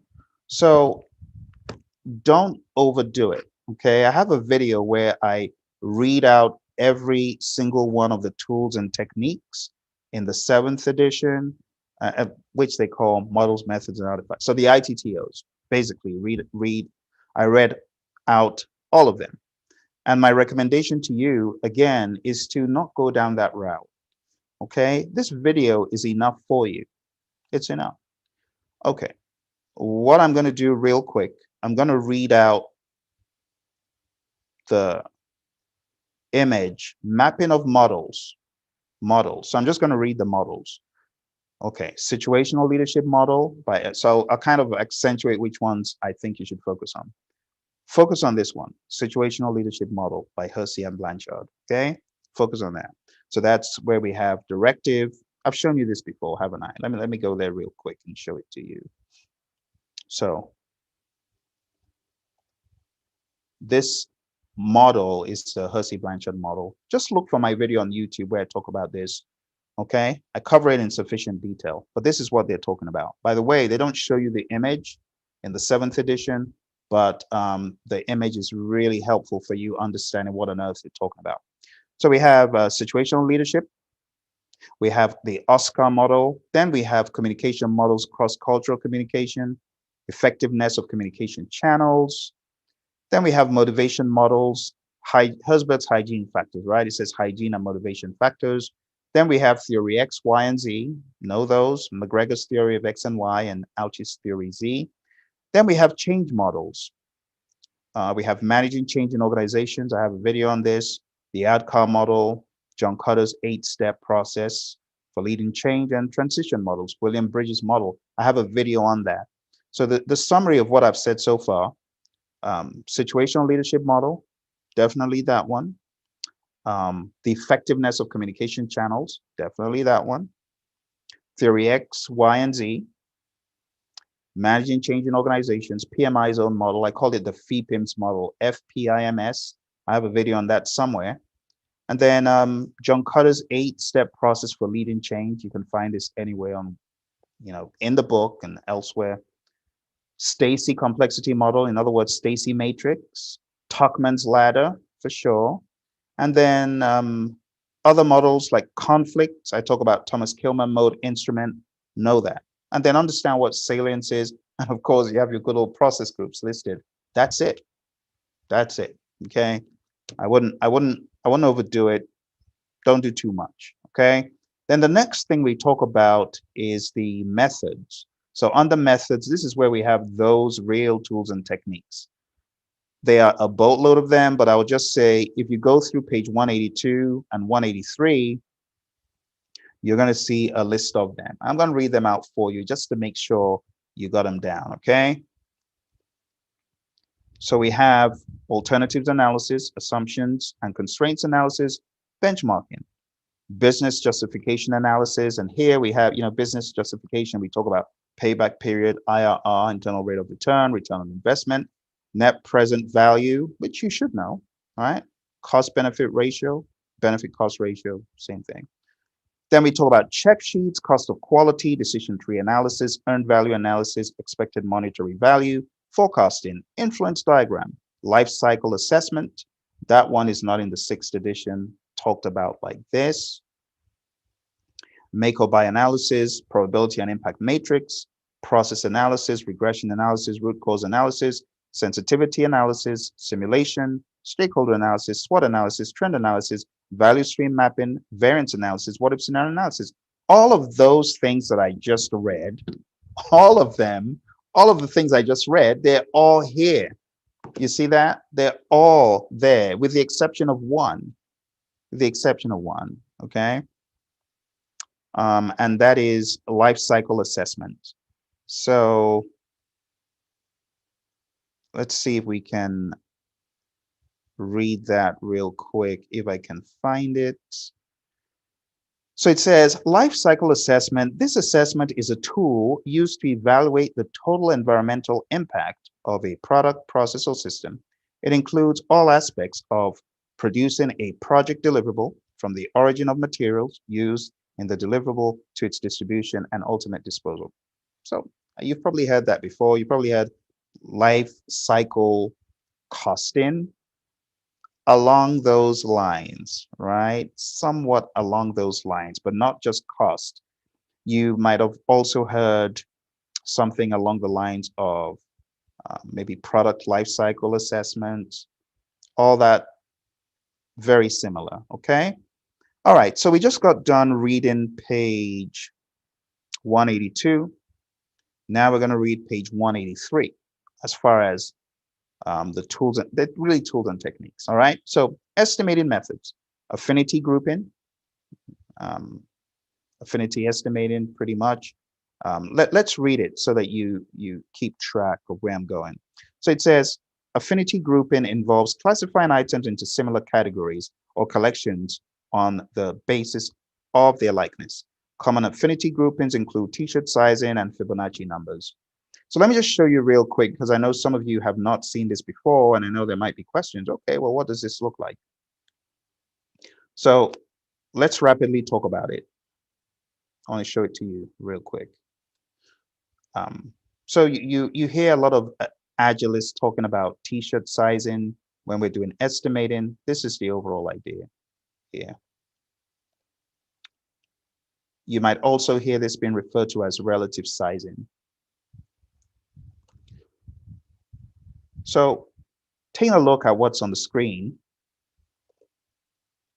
what we do when we do affinity sizing is we have these user stories, right? Imagine you put these user stories up and we call it silent relative sizing because you don't really need to talk to anyone. It's not as rowdy as poker planning or, as collaborative as that. Affinity estimating has an advantage. It's fast. It's relatively easy to do. We label these things using t-shirt sizing. So imagine you taking a look at all of these stories and deciding what size they are.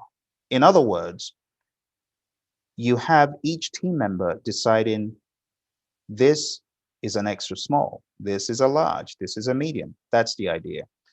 What is the advantage of t-shirt sizing? By using t-shirt sizing, you're going to abstract away from the numbers. And you're just thinking extra small, small, medium, large, stuff like that. So you place them approximately in the columns where it says, this was a medium, this was an extra small, work that you've done before. Therefore, everyone agrees that these are mediums or extra smalls. Then the team places cards for the new work where they feel it's appropriate. It's basically like a bubble sort. You're saying it's bigger than this one, it's smaller than this one. So you're thinking in terms of extra small, small, medium, large, extra large. Now, after we've done that and after we've placed a whole bunch of cards on the board, we then take a step back, we look at the board, and then we challenge. When we disagree with something, we say, you know what, I don't think so. This is small, or this is bigger. And you have a conversation. At the end of that conversation, the product owner can challenge because the product owner, while they're not doing the work, shouldn't get to vote. They should be able to say, you know what, this says it's large, but really it should be easy. Let's talk about it. So it's very collaborative when it gets down to the last stages. But at first, imagine everyone getting their cards and deciding this is a small, this is a large, this is, And then at the end of the day, coming back to it and deciding, okay, do we really all agree that this is an extra small? So it's a conversation and it's a good approach. And this is what they're highlighting. I think a lot of the value of understanding what they're talking about in the seventh edition, you're going to have to see it. All right. So this is buried here in estimating. So you got affinity grouping, analogous estimating, function point. It says a function point is an estimate of the amount of business functionality in an information system. Function points are used to calculate a functional size measurement of a software system. Then we've got multi-point estimating, parametric estimating, relative estimating, single point estimating, story point estimating, wideband Delphi, which I talked about. It's pretty much your using your Fibonacci sequence and your cards. It's called wideband Delphi, but it's also really known as poker planning, the planning poker. They don't mention it here. Still along the lines of page 183, we have backlog refinement, bidder conference, change control board, daily stand-up, iteration review, iteration planning, kickoff, lessons learned, planning, project closeout, project review, release planning, retrospective, risk review, status, steering committee, impact mapping, modeling, net promoter score, prioritization schema, time box. And that's it. So I just read out really quickly for you all of the models and the methods. That was pretty quick. And the last one that we have here, which I will not attempt to do, is the artifacts. I'm just going to talk about the buckets of the artifacts: strategy artifacts, log and register artifacts, plan artifacts, hierarchy chart artifacts, baseline artifacts, visual data and information artifacts, report artifacts, agreements and contracts, and other artifacts.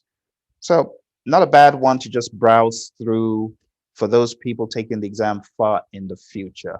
Okay, I have a number of videos out there. If you just search for Praizion PMBOK Guide 7th edition, you might be able to catch my first reaction to the 7th edition, which I call the boss party, the PMP boss party. And then you'll also be able to view other trainings that I've had for the 7th edition. I have a boatload of information out there, at least 10 hours of work on this. All right. So my friends, I hope all that I've covered today has helped you to be able to distinguish one from another, taking a look at the 6th, taking a look at the 7th, and deciding, okay, this is what I'm going to do. I'm not that intimidated by the 7th, and I feel I've got a good handle on the 6th. Therefore, I'm just going to read the Agile practice guide and away I go. That needs to be your disposition. All right. So thank you very much for joining me. If you have any questions, do let me know in the chat. Okay. And if you're getting ready for your exam, you need to be in one of my training sessions. So I advise you to check out our website. It's called Praizion.com. That's Praizion.com. And when you get to Praizion.com, you'll be able to check out the training that I've got going. I've got all sorts of training sessions going. We have training sessions that you can get on demand. We've got some hybrid recorded sessions. We've got the Power Review Live that happens regularly. We've got the Agile Practice Guide Power Review. We've got the hybrid immersion. There are so many opportunities for you to get into a session live with me, and it's value all the way. Like we got one coming up next week. Just go on down to Praizion.com, check around for what we have coming up or what we already have as far as the courses that you can get on demand. But I really want you to be calm and cool regarding your exam. Don't get crazy now, okay? You've already read this one. You've read the Agile Practice Guide. This one, I don't want you to go off and begin spending another 2 weeks just studying it. It's not value. You already have a good idea of the Agile Practice Guide and the PMBOK Guide. You've been for a good course, a robust course. That's enough. All right, don't go crazy reading the 7th. This video is even more than enough. I've gone above and beyond. Okay, take it from me. I've been doing this for a very long time. The changes, when they come, are not going to be so monumental that you need to be scrambling for the hills. Okay? Thank you very much. I wish you all the very best and look forward to talking to you soon. Bye for now. Hello, my fellow project managers. Welcome to PMP exam syllabus and topics. This is going to be a very in-depth, but at the same time, rapid coverage of every single piece that you need to be aware of for your PMP exam. If you are aware of what this exam is, a 3 hours, 50-minute test, you know that you got to cover all your bases. So by the time we get done today, you'll know what exactly that looks like. So we're going to start off by talking about the PMP exam content outline, which is the syllabus on which the exam is based. There are a lot of books out there about the PMP exam, but the one syllabus for the exam is known as the PMP exam content outline. Look for a link below. I'm going to put it below. At the same time, you can Google it and find it. It's a PDF document. It's free. And a lot of people bypass this very important document. I bypassed this. I didn't even know about it until I was done with my exam. But this has existed for quite a while. And back in the day, it used to be a paid for document. Now it's free. So there's absolutely no reason why you shouldn't take advantage of this treasure trove of information. So getting into the content outline, there are many aspects. There are the domains of people, process, and business. There are the tasks, and there are 35 tasks. And there are a boatload of enablers. So many enablers. So I'm going to break it down for you at the domain and task level. You can go check out the enablers when you get a moment. I am also going to be breaking this down by logic, how this could flow in the real world.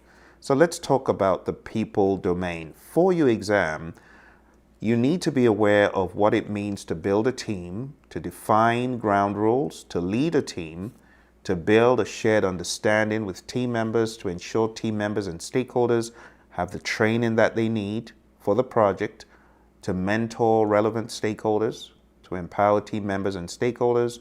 As a project manager, you definitely should be aware of what it means to manage conflict. Remember what the exam is called? Project Management Professional. Right? So you need to be able to do a wide spectrum of things. Managing conflict, engaging and supporting virtual teams, collaborating with stakeholders, addressing and removing impediments, obstacles, and blockers for the team, supporting team performance, promoting team performance through the application of EI, being an all-round great servant leader is big. All of this wraps up into that servant leadership concept that you are there to serve the customer, serve the organization, serve the team. Number 8, negotiate project agreements. Going on to the process domain, in logical order, starts with tasks 13 in my view. You need to determine appropriate project methodology, methods and practices, establish the project governance structure, integrate project planning activities, plan and manage project phase closures or transitions, plan and manage scope, plan and manage schedule, plan and manage budget and resources, plan and manage the quality of products or deliverables, assess and manage risks, right? It's sounding very project-ish, project management-ish, right? And that's because this stuff won't go away. I have to be honest with you. For this process domain, you're gonna have to open a book that explains these facets of integration, scope, schedule, cost, quality, resources, communications, risk, procurement, and stakeholder. Otherwise, it could be hard to understand the language. To understand the language, you got to have opened a book that talks about these. You can see traces of what we call the 10 knowledge areas all throughout these domains. So even though some people think this goes away, it doesn't. You still need to know knowledge areas, the speak involved, the tools, the common ones, the techniques that are commonly used in industry. When I was getting ready for my exam, I had the pleasure of stumbling across a number of websites, and I didn't really have enough time to get into them until I was certified. And I began to look at websites like the Defense Acquisition University, and my goodness, what a treasure trove of information that can be used on government projects, private projects, whether you're in the world of aerospace or engineering or IT. There was so much stuff on DAU that I found useful. And this language is not just PMI language. A lot of folks think this language of knowledge areas is just PMI. No, it's not. So it's not going to go away. It's going to be around. Even in the 7th edition, it's going to be around, okay? So you got to understand the language of project management. The language of project management is budgets and costs and resources and leadership and management and stuff like that. It's not going away. Number 11, plan and manage procurement. Task 1, execute project with the urgency required to deliver business value. 16, ensure knowledge transfer for project continuity. 15, manage project issues, manage project changes, manage project artifacts. You know, in the world of Agile, we have certain artifacts peculiar to Agile. In the world of Predictive, we got certain that are peculiar to us, like the baselines, those plans, subsidiary plans. They're very peculiar to us. The whole concept of configuration management, very peculiar to us.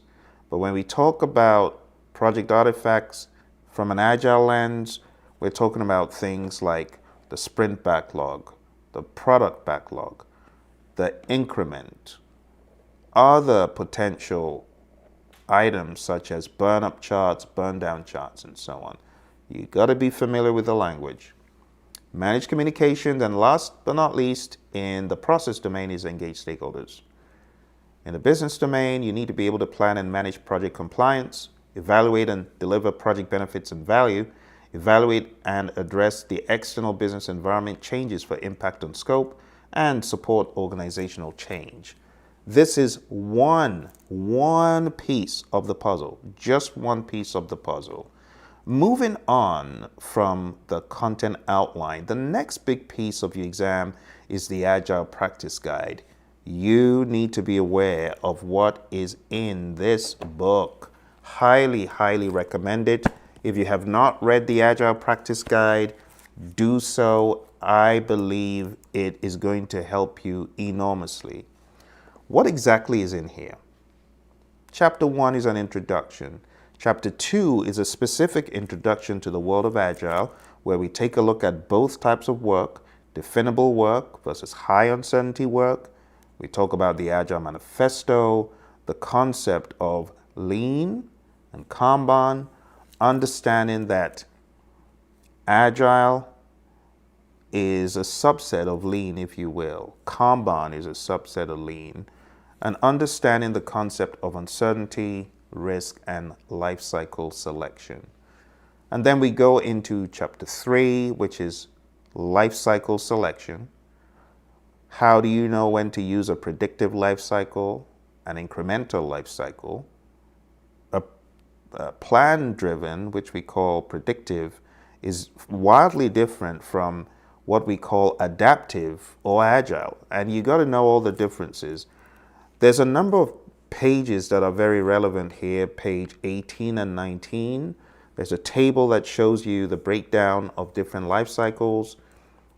There's a breakdown that shows you how many times you deliver in predictive, how many times you deliver in agile, that kind of thing. That table, pay close attention to it. And then all the images that show you the differences between predictive, incremental, iterative, and agile or adaptive. You got to know those. So that is chapter 3. Chapter 4 is about implementing agile and creating an agile environment.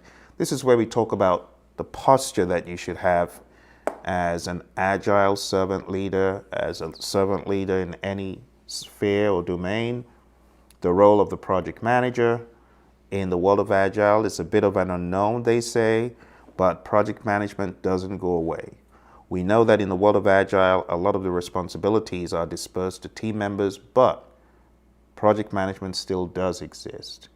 And then we talk about the common things we do in the world of Agile and how The team should be made up of people with T-shaped skills, paint drip, broken comb.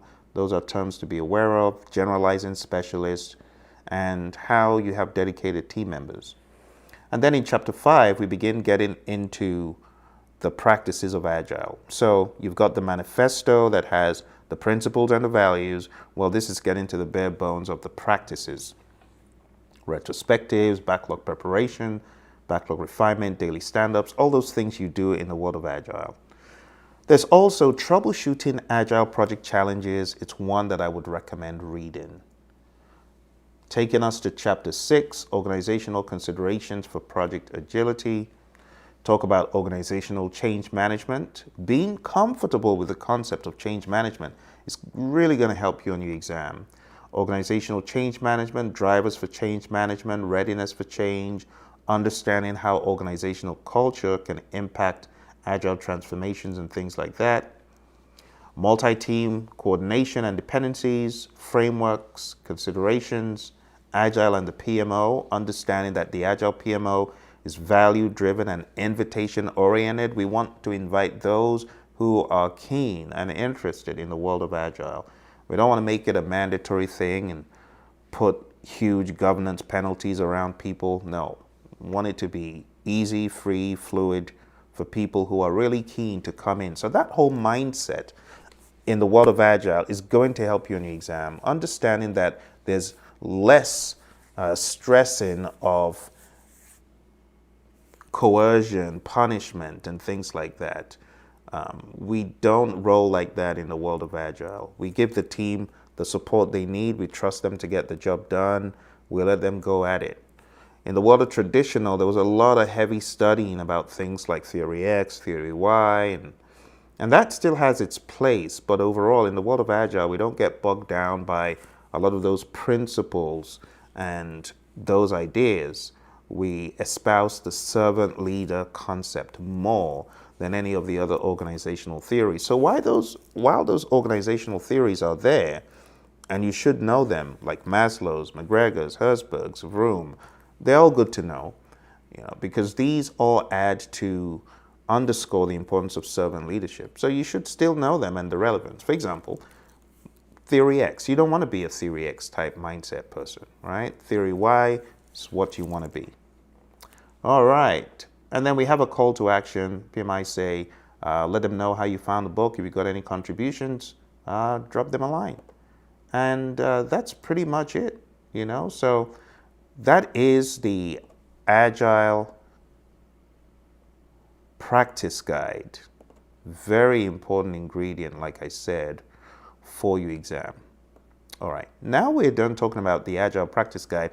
I want to stress that you should strive to understand Scrum. Behind me, you see all of the different moving parts of Scrum. We have 3 roles, 5 ceremonies, and 3 artifacts. For your exam, definitely know these because Scrum is the most used Agile framework out there. It's estimated that in the companies that say they're Agile, about 90% of those use some form of Scrum or some elements of Scrum. And of course, we do know that Scrum contains a lot of elements from other places, but it's crystallized into this unique framework.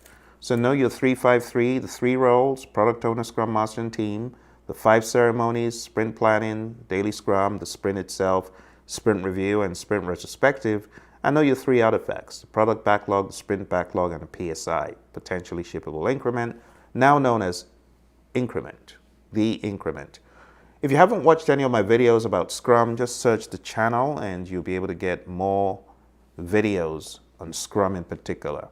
The next big thing that I would say, at least understand it for your exam, is the 7th edition of the PMBOK guide. At a minimum, know what I'm going to show you on the screen, right? This is the 2nd publication that we're talking about today. I should say the 3rd reference because the main reference is the content outline. So when it comes to the 7th edition, it is a collection of many different bits and pieces. But there are a few things I have to tell you. There is a misconception that the 7th edition has a lot of Agile content and Scrum content. No, it doesn't. It has some references to Agile, but this only mentions Scrum very rarely, okay? So to get a good understanding of Agile, it's not the 7th you need to be going to. It's the Agile Practice Guide and courses, such as the course we offer at agileprinciple.com. To get a very firm grasp of Scrum and Agile, go elsewhere. Now, one of the things I want to stress in the 7th edition is the 12 principles. Not cramming the principles. No, that's worthless. Don't cram them, but understand what they mean. Okay? From an Agile perspective, from a hybrid perspective, from a predictive perspective, from a humanistic point of view. So let's go over them one by one. Stewardship. We talk about being a servant leader. Stewardship is part of being a servant leader. Be a diligent, respectful, and caring steward. Whatever is entrusted into your care, you better treat it nicely. Treat it respectfully. Resources, team members, all that. Number 2, collaboration. Create a collaborative project team environment. How do you do that? It's first of all in the mindset. And from the mindset, you move on to actually creating that environment. Beyond just psychologically, you go into the physical preparation. Remove the walls, make it an open plan type of space, make it a place that is collaboration friendly, whiteboards, markers, post-its, walls that people can stroll to and have a conversation and work and that kind of thing. Number 3, stakeholders. Effectively engage your stakeholders. You're going to have to do that for a successful project. 4, focus on value. If it doesn't add value, throw it out. 5, systems. Recognize, evaluate, and respond to systems interaction. So you got to think big picture, think about the project, how it fits in to the organization, how it fits into the program, how that program fits into the portfolio. Just having a big picture think view of how systems interact. Number 6, leadership. Demonstrate leadership behaviors. In other words, great interpersonal skills, great emotional intelligence, being mindful of people, empathy, servant leadership again. Number 7, tailor. Tailor based on context. Don't use the entire kitchen sink. You got to tailor what you're using on the project based on size, complexity, and other factors. Number 8, quality. Build quality into processes and deliverables. So don't rely on dumb luck. Actually have QA and QC, but also plan up front. Planning quality management, then actually doing your QA, right? Quality assurance, checking the process and improving the process. And then QC, checking the product. And if you find any defects, they got to be fixed. But most importantly, we're thinking process first, build quality into the process, QA, and then deliverables, QC. Number 9, complexity. Navigate complexity. Many factors could contribute to complexity. You can have system behavior, you could have human behavior, you could have ambiguity itself. You got to be able to navigate that complexity. Number 10, risk. Optimize risk responses. How do you do that? You do that by applying the 7 different tasks that every good risk manager should be thinking about. I've got a plan, I've got to identify the risks. I've got to qualitatively and quantitatively analyze the risks. I've got to plan risk responses, and then I've got to use influence to get them implemented. It's not easy to implement a lot of risk responses without clout, without understanding leadership, without understanding that leadership is all about influence and being able to move the needle, to get people to act, right? To inspire them. That's the hard part of risk. Number 11, adaptability. Embrace adaptability and resiliency. Be adaptable, be able to morph. One of my favorite superheroes is Rogue in X-Men. She can morph and change. That's adaptability and resiliency. The ability to stick around, stay in power. those firms that have been around for forever. We got to think like that, be like that. So this is beyond just project. In my mind, this is all the way up to portfolio and organizational level. And number 12, change. Enable change to achieve the envisioned future state. Enable change. Be a change agent. That's really what this is saying.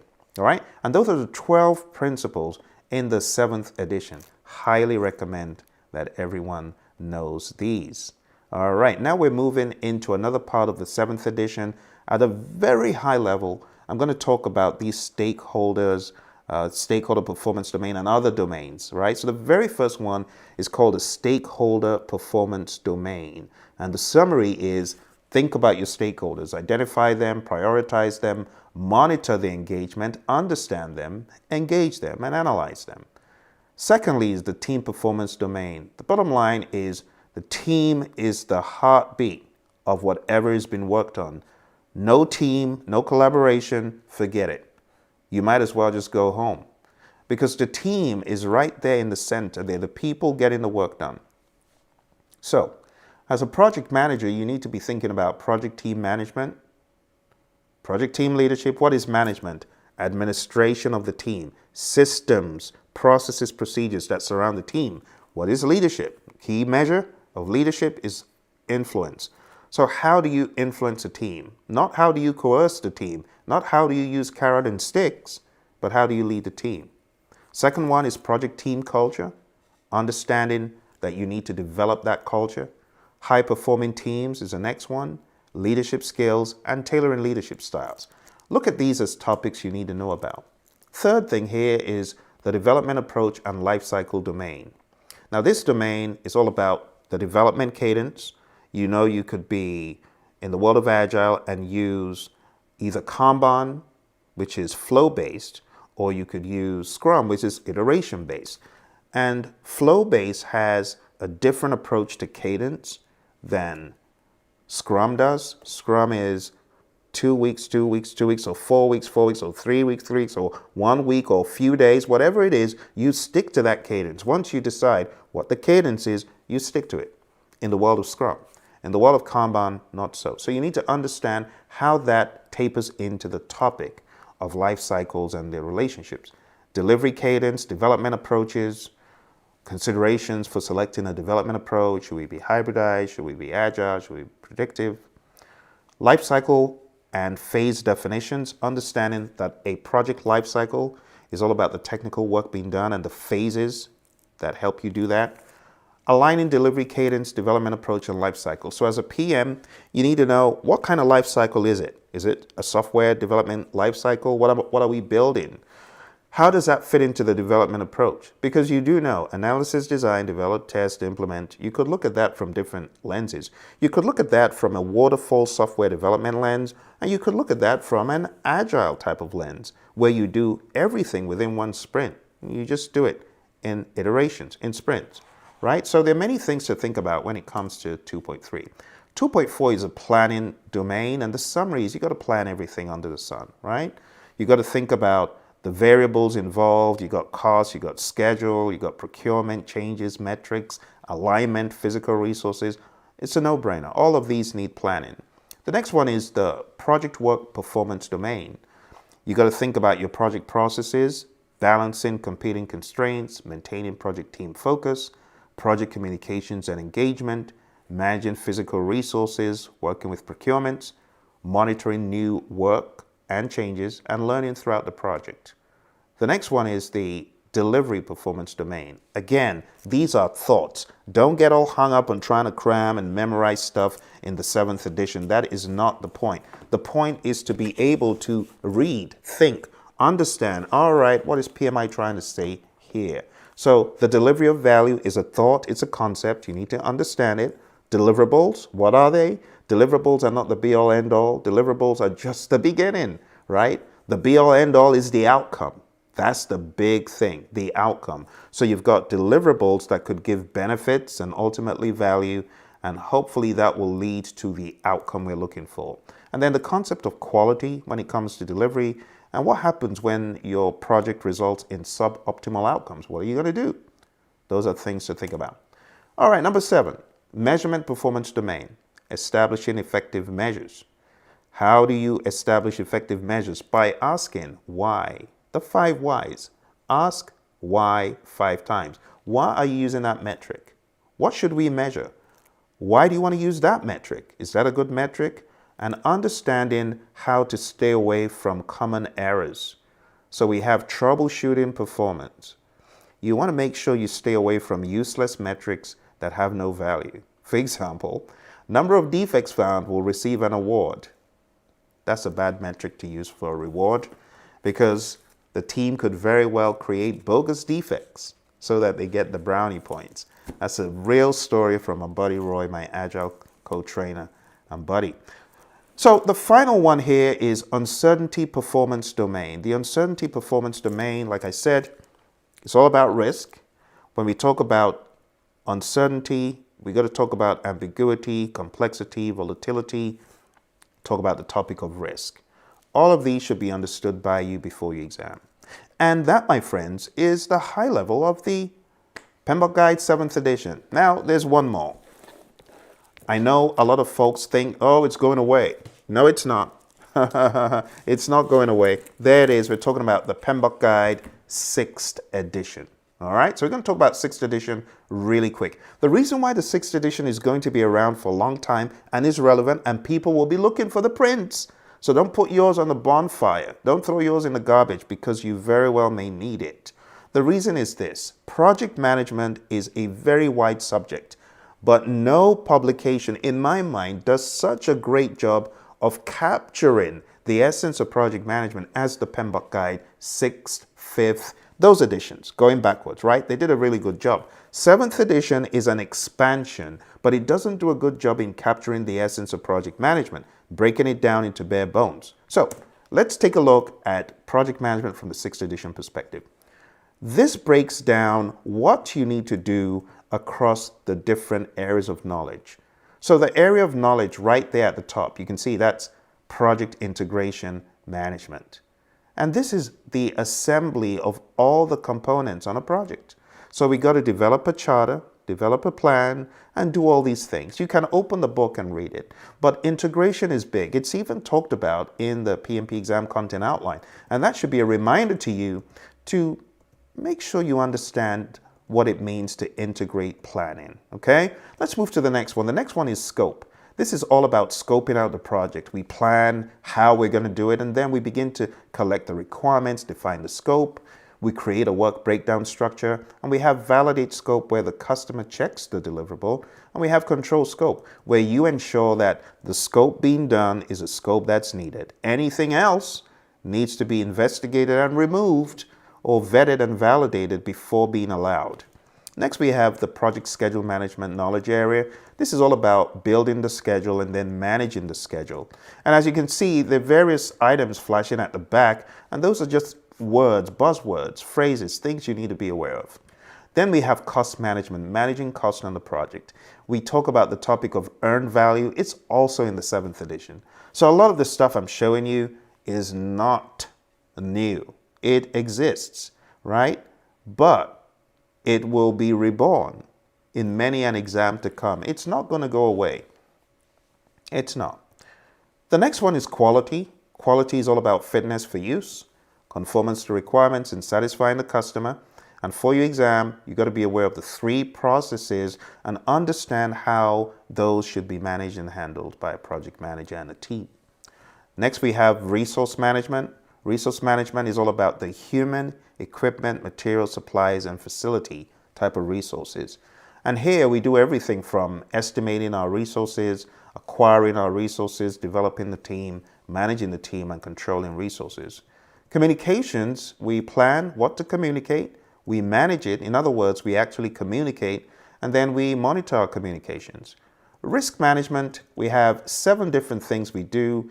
We plan, we identify, we perform qualitative and quantitative risk analysis, we plan our risk responses, we implement risk responses, and we monitor risks. Next one is procurement. We plan procurement management, we conduct procurements, and we control procurement. In other words, we plan how to manage the procurement, then we award a contract, and then we manage the contract. And last but not least, we have stakeholder management. Stakeholder management, we identify our stakeholders, We plan how to keep our stakeholders engaged, we manage stakeholder engagement, and we monitor stakeholder engagement. So those are the 10 knowledge areas. They are still relevant. You got to understand the language, understand the think, understand the speak. All right? If you have not watched my video about the PMBOK Guide mainline, where I tie everything up, all of these knowledge areas, process groups, all this stuff, I tie it up in a very succinct video. It's called the PMP exam or PMBOK Guide mainline. Just look for PMBOK Guide mainline. Google it, you'll be able to see it. Or look for it on the channel, all right? I'm going to endeavor to put a link to all of these below so you can revisit the video. And I'm going to do my best to put a link to all of this stuff I'm talking about. There's a lot of stuff I've shared with you today. So much stuff. But the PMBOK Guide mainline, it wraps up those 49 processes. It condenses it into 20% of that into just about 11. And it shows you the interconnections. In my mind, that will be the icing on the cake. That will be the perfect end to all your PMBOK Guide 6th edition studying. Spend 11 minutes and it'll put it all together for you. All right? If you got any questions, you need help, you're looking for training, coaching, you want to expand and get to that next level, whether you are in the world of PMP exam prep or Agile certified practitioner prep, whatever you're doing, if you need help, go on to Praizion.com, check out the one-on-one coaching and mentoring options that we have, and look for our courses, on-demand courses that you can start working on right now towards your PMP exam certification. All right? You take care. It was a pleasure talking to you. It's a beast of an exam, but you can absolutely do it. Bye for now. Good afternoon, good morning, good evening. Wherever you are in the world, welcome to PMP Exam Power Prep. In PMP Exam Power Prep, this is where we take our studying to the next level. Getting ready for the PMP exam nowadays has become very challenging. It doesn't matter whether you're taking the current exam or the pilot exam, you have to get this book, the PMBOK Guide, under control. And that is exactly what we are aiming to do in this session. We want to get the PMBOK Guide under control, the knowledge areas. So you might have read the content outline for the PMP exam. It could be the so-called new content outline or the 2015 content outline. Doesn't make a difference. The PMI is going to be looking for pay from you. When I say pay, I'm not talking about money. They're going to be looking for you to articulately delineate fact from fiction. Inputs have to be known, tools and techniques have to be known, code and outputs. So even if you're taking a pilot exam, there's no escape. And the reason why I put this together on Saturday as we were talking and in creative discussion, I realized, my goodness, our folks don't really know the PMBOK Guide well enough. So we're going to have to go back to ground zero, start off from integration, and have a conversation to get you to where you need to be. And that's exactly what we're going to do tonight. So for those of you that have checked out the site, you saw the curriculum for today on PMAnonymous.com. And I'm just going to read from it really quick. But the curriculum, it says, Session 1, how to master the integration flow concepts, scope management tonight as well, and schedule management. And we've got 2 hours to do this. So do the math. You got 7 processes in integration, 6 in scope, 6 in schedule. That's 19. Divide 19 into 2. So we need to be hitting 8.5 processes every hour to be able to get done. Okay. And that does not include questions. Now, at the end of it, I am going to stay behind for another 15 minutes to answer any questions you have. But right now, it is time to jump into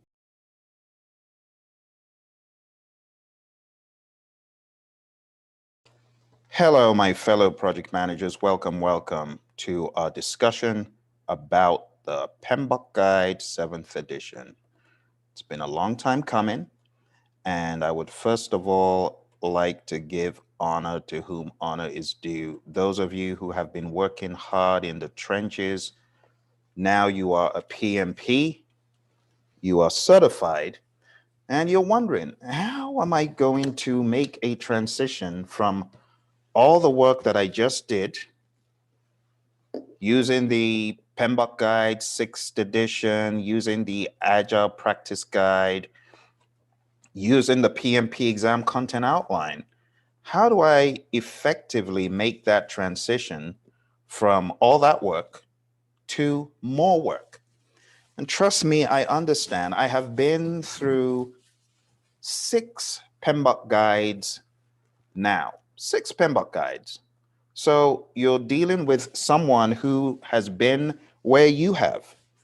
I absolutely understand what you mean when you say, Phil, I've had enough. I'm frustrated with this change. I can't go on. But that is not what our disposition is going to be. All right. We're going to be calm. We're going to be cool. We're going to be collected. We're going to say, no big deal.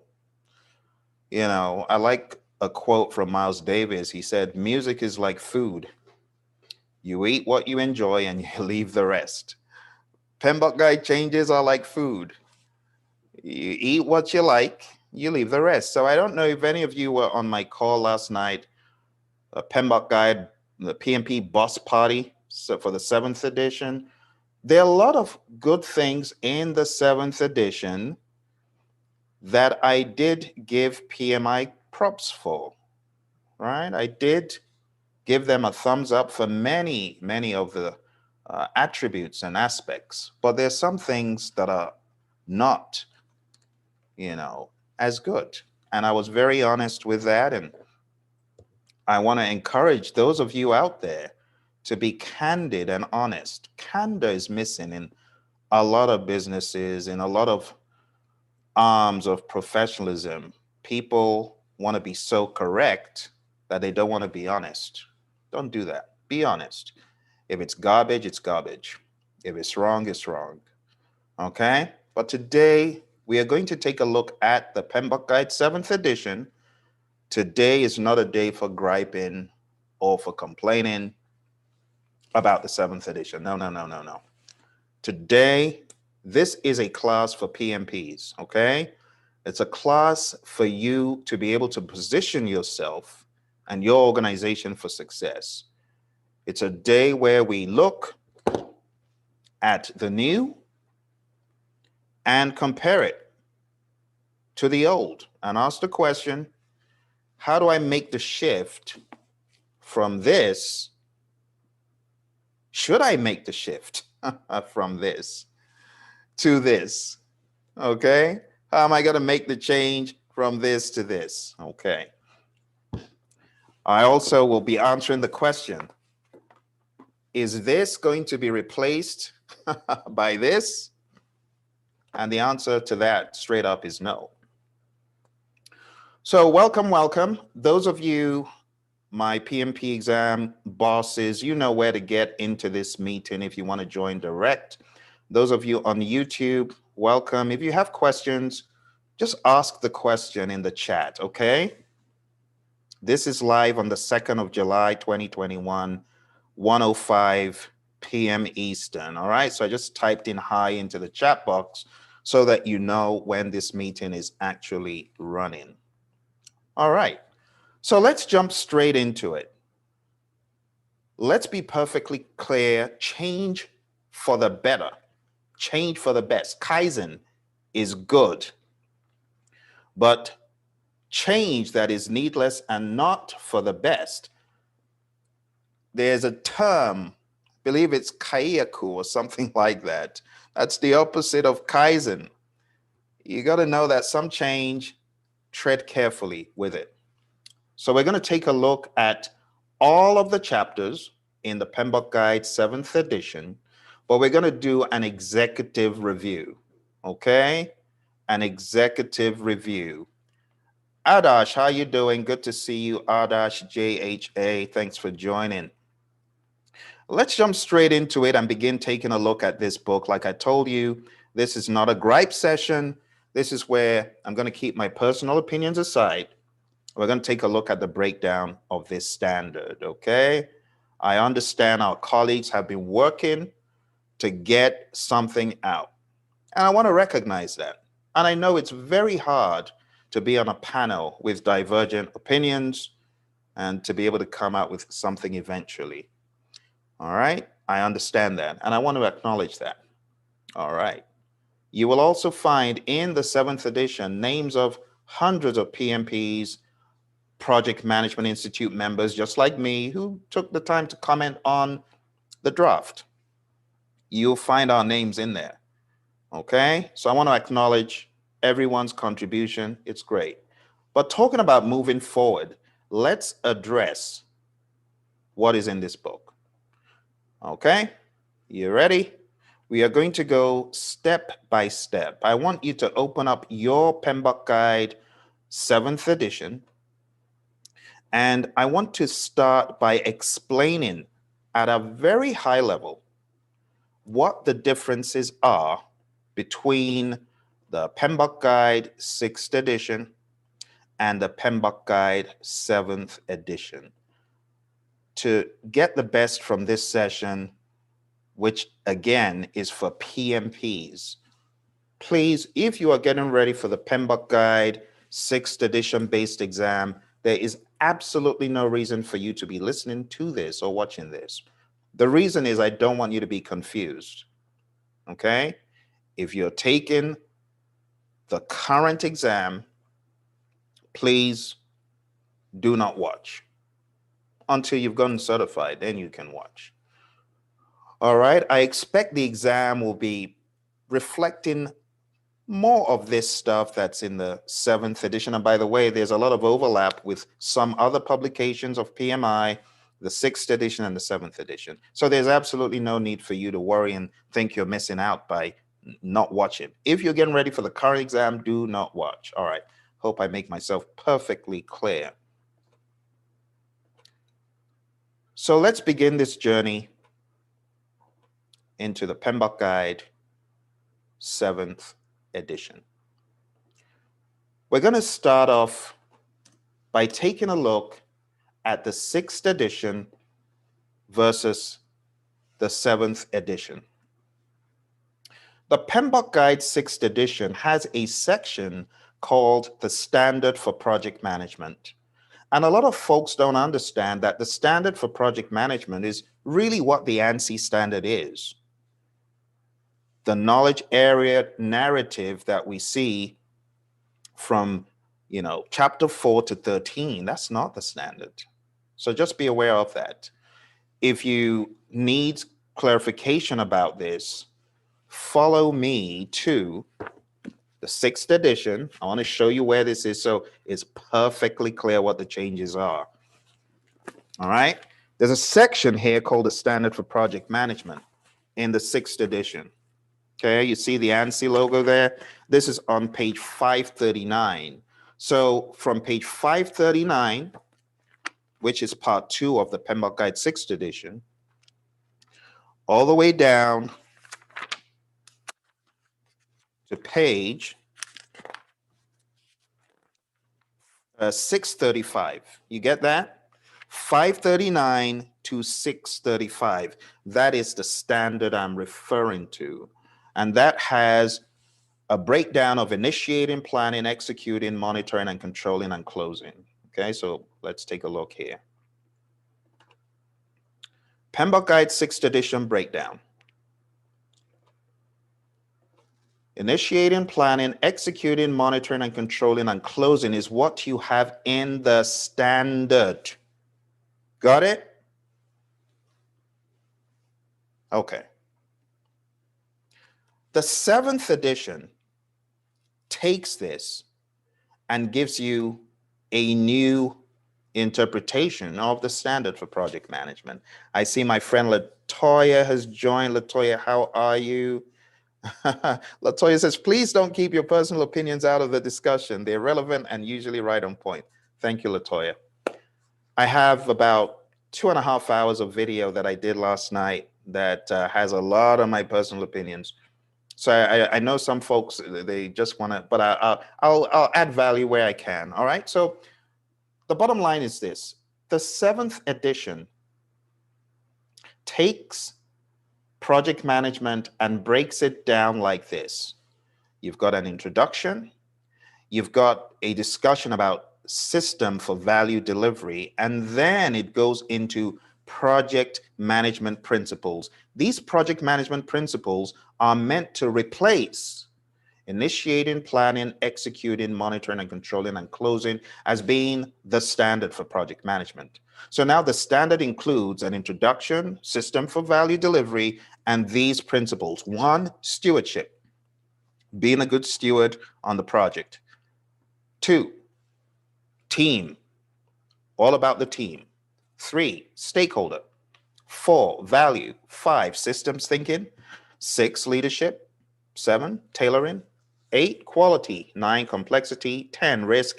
11, adaptability and resiliency. And 12, change. And I went over these yesterday.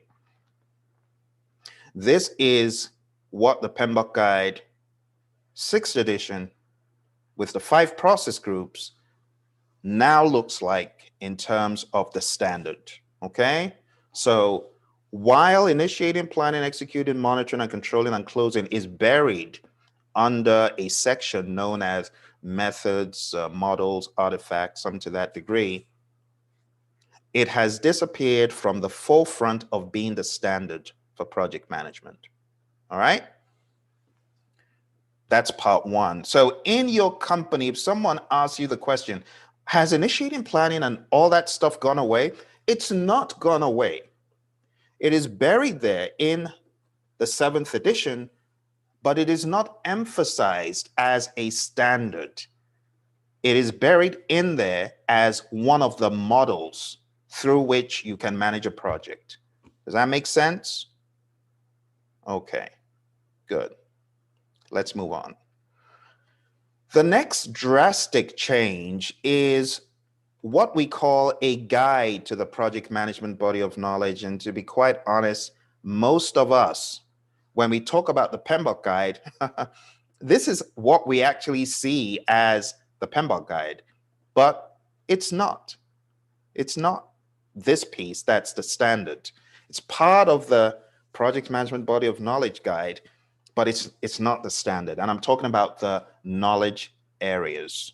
Okay, knowledge areas have been very useful in explaining to people what project management is. So a guide to the project management body of knowledge, 6th edition, this is what we have in there.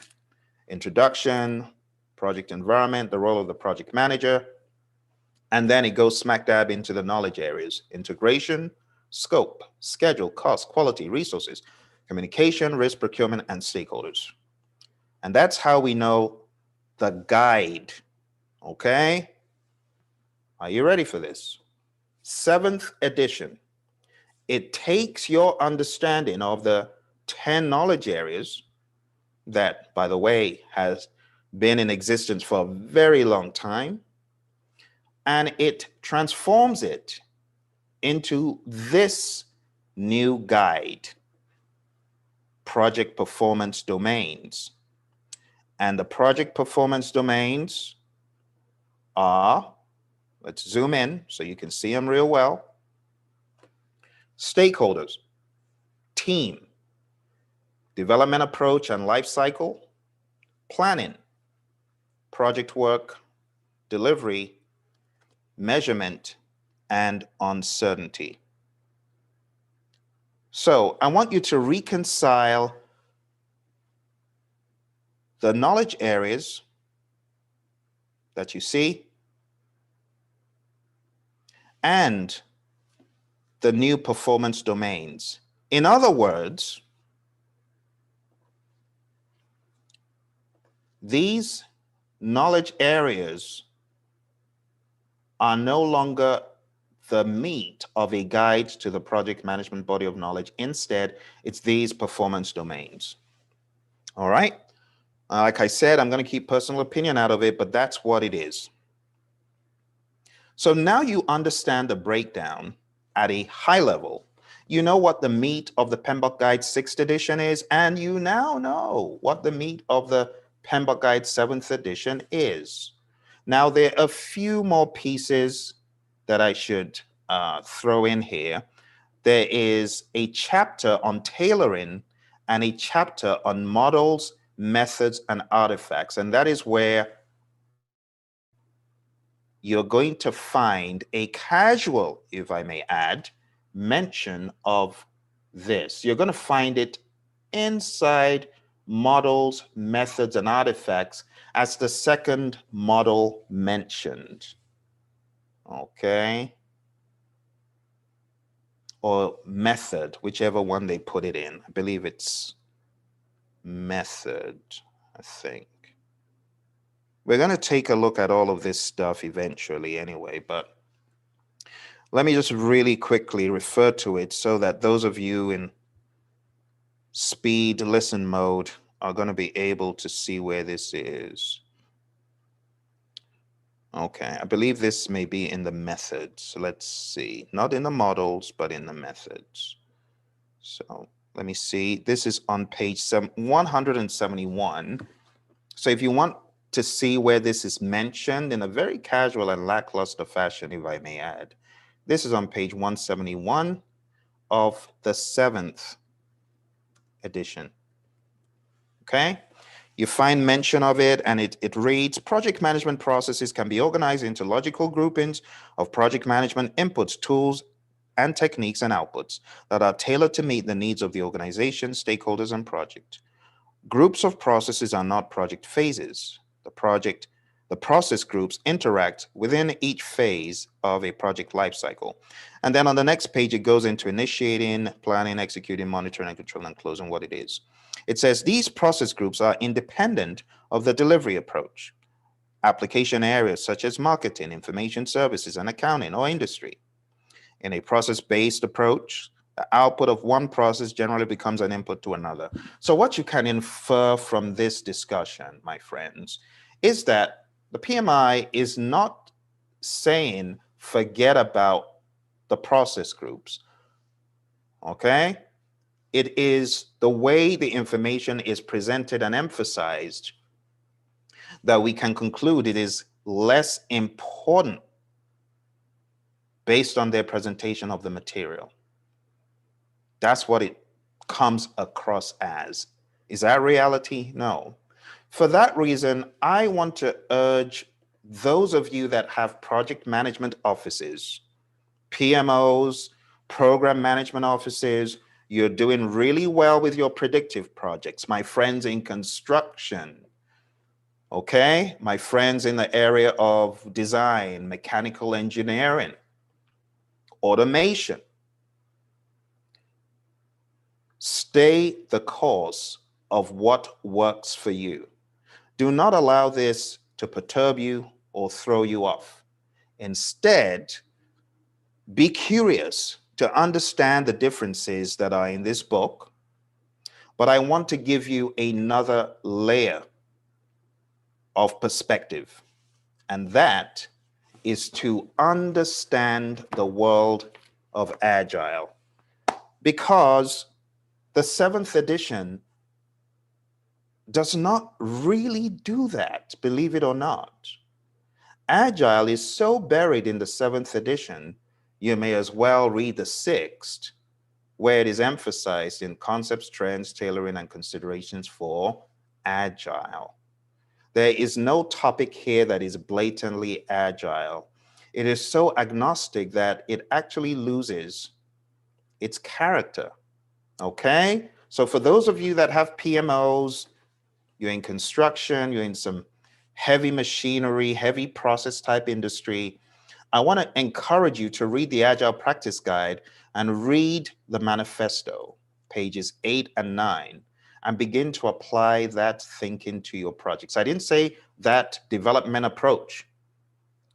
Thinking is different from development, okay? You could still be largely predictive, but agile in your thinking, and it will take you levels above, as PMI's research has shown. I've presented it many times on the channel that organizations that are agile in their thinking but predictive in their delivery are better, far more efficient, greater productivity than those organizations that are predictive in their thinking and in their delivery. All right. So you got to be agile. That's the summary of what I'm saying. Your PMO, don't start running all over the place, because we are not doing away with the 5 process groups.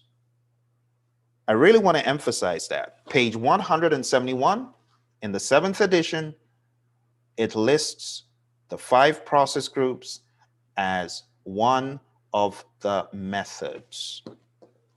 Okay. Oh, let's see. Let me get this straight. 1 second. Okay.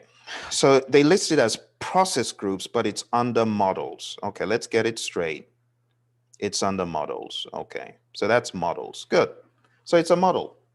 Okay. We call it a framework. It's a framework, whatever. Whatever you want to call it. Just remember page 171 in the PMBOK Guide 7th edition. Page 171. Okay?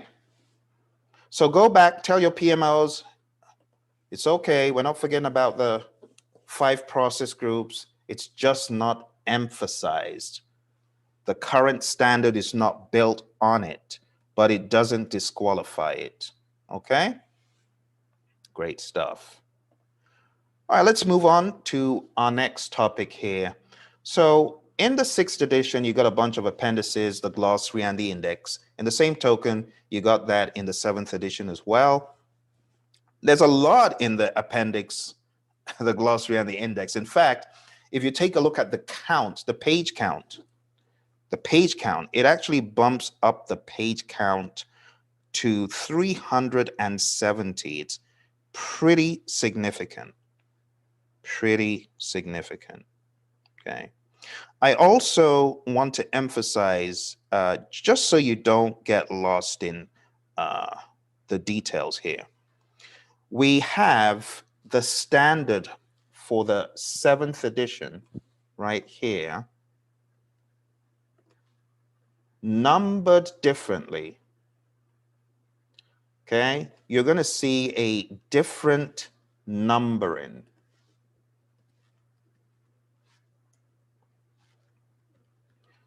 Okay, than this.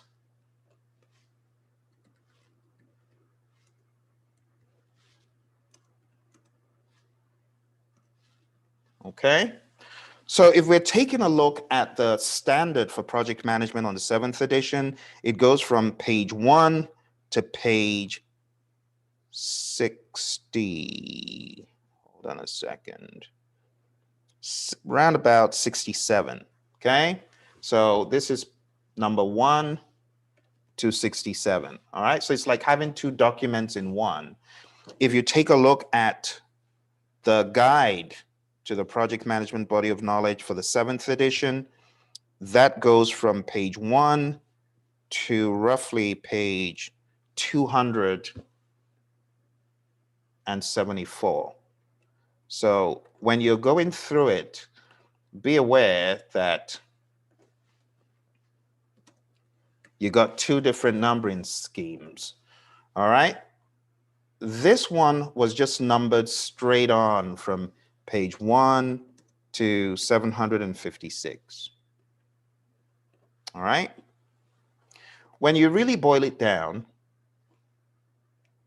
you take a look at this plus this, and you take a look at the PDF. The PDF just shows 370 pages for the 7th edition.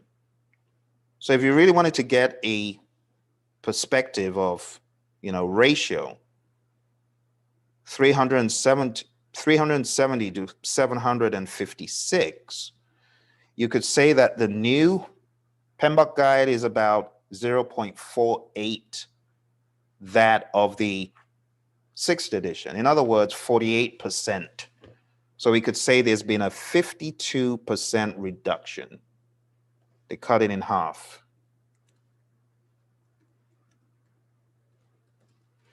Okay, I applaud them for that. It's good to make it lean and mean. I appreciate the less pages, thank goodness. All right. So be aware of that breakdown, okay? So the summary on this page is if you have a project management office and you're worried about initiating and planning and executing, monitoring and controlling and closing no longer being relevant, it's still relevant. Now, a lot of what we had in the 6th edition, by virtue of the tools and a lot of the things that are used, PMI is not saying that this is now useless. They just made a mistake in the presentation, in my mind, because how do you go from this to this? How do you make the transition? How? Stakeholders is understandable. Team is explainable. Development approach and life cycle, we had that in chapter 2. Now you just throw planning in here. It has no rhyme or reason because planning cuts across everything. So I know the question is going to be, but how do you plan? Well, planning in the 7th edition is broken down, and I'll just use these tiny little arrows to show you so that you can imagine how it is. Planning is broken out into, get a smaller arrow. Planning is broken down into the usual tiny little bits that you would expect. Okay, and this is just for example. For example, so when you get to this chapter on planning, you would see, of course, schedule talked about in some places. You'd find cost mentioned in some places. You'd find scope mentioned in some places, and things such as that. Okay. They're not broken down like knowledge areas, but as you kind of go around the perimeter, you're going to find these things rolled up into different sections or explained to some degree. So a lot of the meat of the 6th edition that we had, 225, 10, 12, 1, we had 25 in planning. Well, that's where half of the PMBOK guide is. So what they've done is they've taken a lot of that planning stuff, which cut across all of the knowledge areas, right? And they have unceremoniously assigned it to planning in the 7th edition, okay? Project work, delivery, measurement, and uncertainty. I mean, those cut across all the knowledge areas. So all they've done is taken the knowledge areas, broken them apart, and reconfigured them. There really is nothing new in this. And that's why for you as a PMP, when you take a look at the new breakdown in a guide to the project management body of knowledge, you should be able to find your way around it pretty well. You shouldn't be confused, or you shouldn't be thrown against the wall that you cannot present this to your organization. Is what I'm saying making sense? As a PMP, you should be able to break down to your firm that all the stuff in the 6th has been reconfigured in appearance. It's still there in nooks and crannies of the 7th. Now, the ITTOs, those have been broken out again from putting them into processes. In fact, there's no process configuration in this. What they've done, to give you a good idea of what has happened, they've taken the ITTOs, okay? The tools, you'll now see them referred to as methods. Okay, you find some of the tools, a handful of them being referred to as methods, and you will also find the inputs and outputs.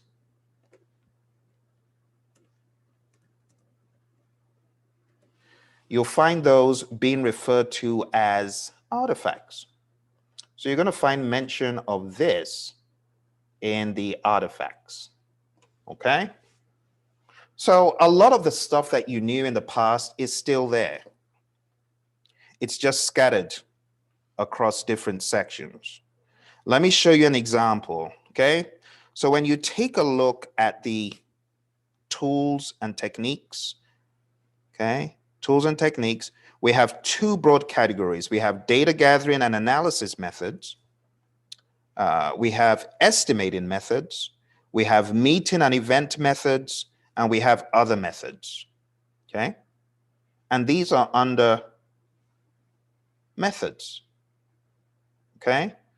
We have a smattering of tools and techniques that made it in here. We have alternatives analysis, assumptions and constraints analysis, benchmarking, business justification analysis, just talk about decision making as far as project selection is concerned, right? MPV, IRR, cost benefit ratio, benefit cost ratio. Um, all that stuff is here. Check sheets, cost of quality, decision tree analysis, earned value analysis, EMV, expected monetary value, forecasting, influence diagrams, life cycle assessment, make or buy analysis, probability and impact matrix, process analysis, regression analysis, root cause analysis, sensitivity analysis, simulation, stakeholder analysis, SWOT analysis, trend analysis, value stream mapping, variance analysis, what if scenario analysis. And then on the next page, we have affinity grouping, analogous estimating, function points, multi-point estimating, parametric estimating, relative estimating, single point estimating, story point estimation, wideband Delphi, of course, you're planning poker, backlog refinement, bidder conference, change control board, daily stand-up, iteration review, iteration planning, kickoff, lessons learned planning, project closeout, project review, release planning, retrospective, risk review, status steering committee. And then we have other methods: impact mapping, modeling, net promoter score, prioritization schema, and time box. Boom, just got done with all of those tools and techniques. That is hilarious. So tools and techniques, you had hundreds of them in previous edition. Now you can see we only have a few. I see my friend Brittany has joined. Brittany, how are you? How you doing? And what is your impression regarding these techniques and tools being presented in this way? Hey, Phil. Yes. So it's much more streamlined, in my opinion. I like it. Isn't it more streamlined? It is. They just took a handful, and instead of showing you hundreds and hundreds, I think you got at most maybe less than 40, I think. Yeah, I think this is definitely going to help PMP candidates, because a lot of the bottlenecks that I see is just there's such an overwhelming amount of information, especially in tools and techniques. And then I forgot which pages it is. It's like in the 600s in the 6th edition. Yeah, the tools 686 to 694. Yeah. You see, you trained me well. I think that section in the 7th edition is going to be much less intimidating to students. Exactly. So. That is one I gave them points for. Yes. So it's interesting to see how they've dismantled them from being latched onto specific processes, and they've now just put them kind of like use as you see fit. But on page 183, have you downloaded it, Brittany? I haven't. I need to go on and do that. I just saw your post about it yesterday. Yeah, so I'll go on and do that. Download it and let me know what you think. So the table that you're talking about, 686 to 694, is now on page 182 and 183, and it's just 2 pages. I think it's actually better that they put it in the front of the book, because you get to it sooner. And I know it shouldn't, but it'll place more emphasis on it. And it'll make more people pay attention to it. Because I can't tell you how many students I talk to, and they don't even go past the back of the end of the closing process group in the back. And I'm like, there's all that other stuff too. So this is good. Very nice, Brittany. Thanks for your perspective. I appreciate that. And we're just taking a look at the high level. I'm going to go into a little bit more detail, and then you're going to be able to better help people who are getting ready for the test, I believe somewhere 2022. I've been telling folks, if you're taking the test in the next 6 months, don't read this book. I've told folks, don't be on this call because there's a lot of other stuff and a lot of other configurations that is likely to throw people off. So I've been trying to encourage people not to be on this call. Adash says, since the pages have been dropped by half, does that mean PMBOK 7 doesn't explain topics in that much detail as PMBOK 6 used to? That is correct, Adash. I believe that the PMI's perspective here is going to be one of, it's a standard, it's not a textbook. So go read whatever you want to read elsewhere, but we're going to just explain at a high level. And that's what they did. Just take a look at the 5 process groups. It's barely a paragraph, it's barely half a page, you see. And that seems to be their disposition across the board. Can I make a comment on this too, Phil? Sure.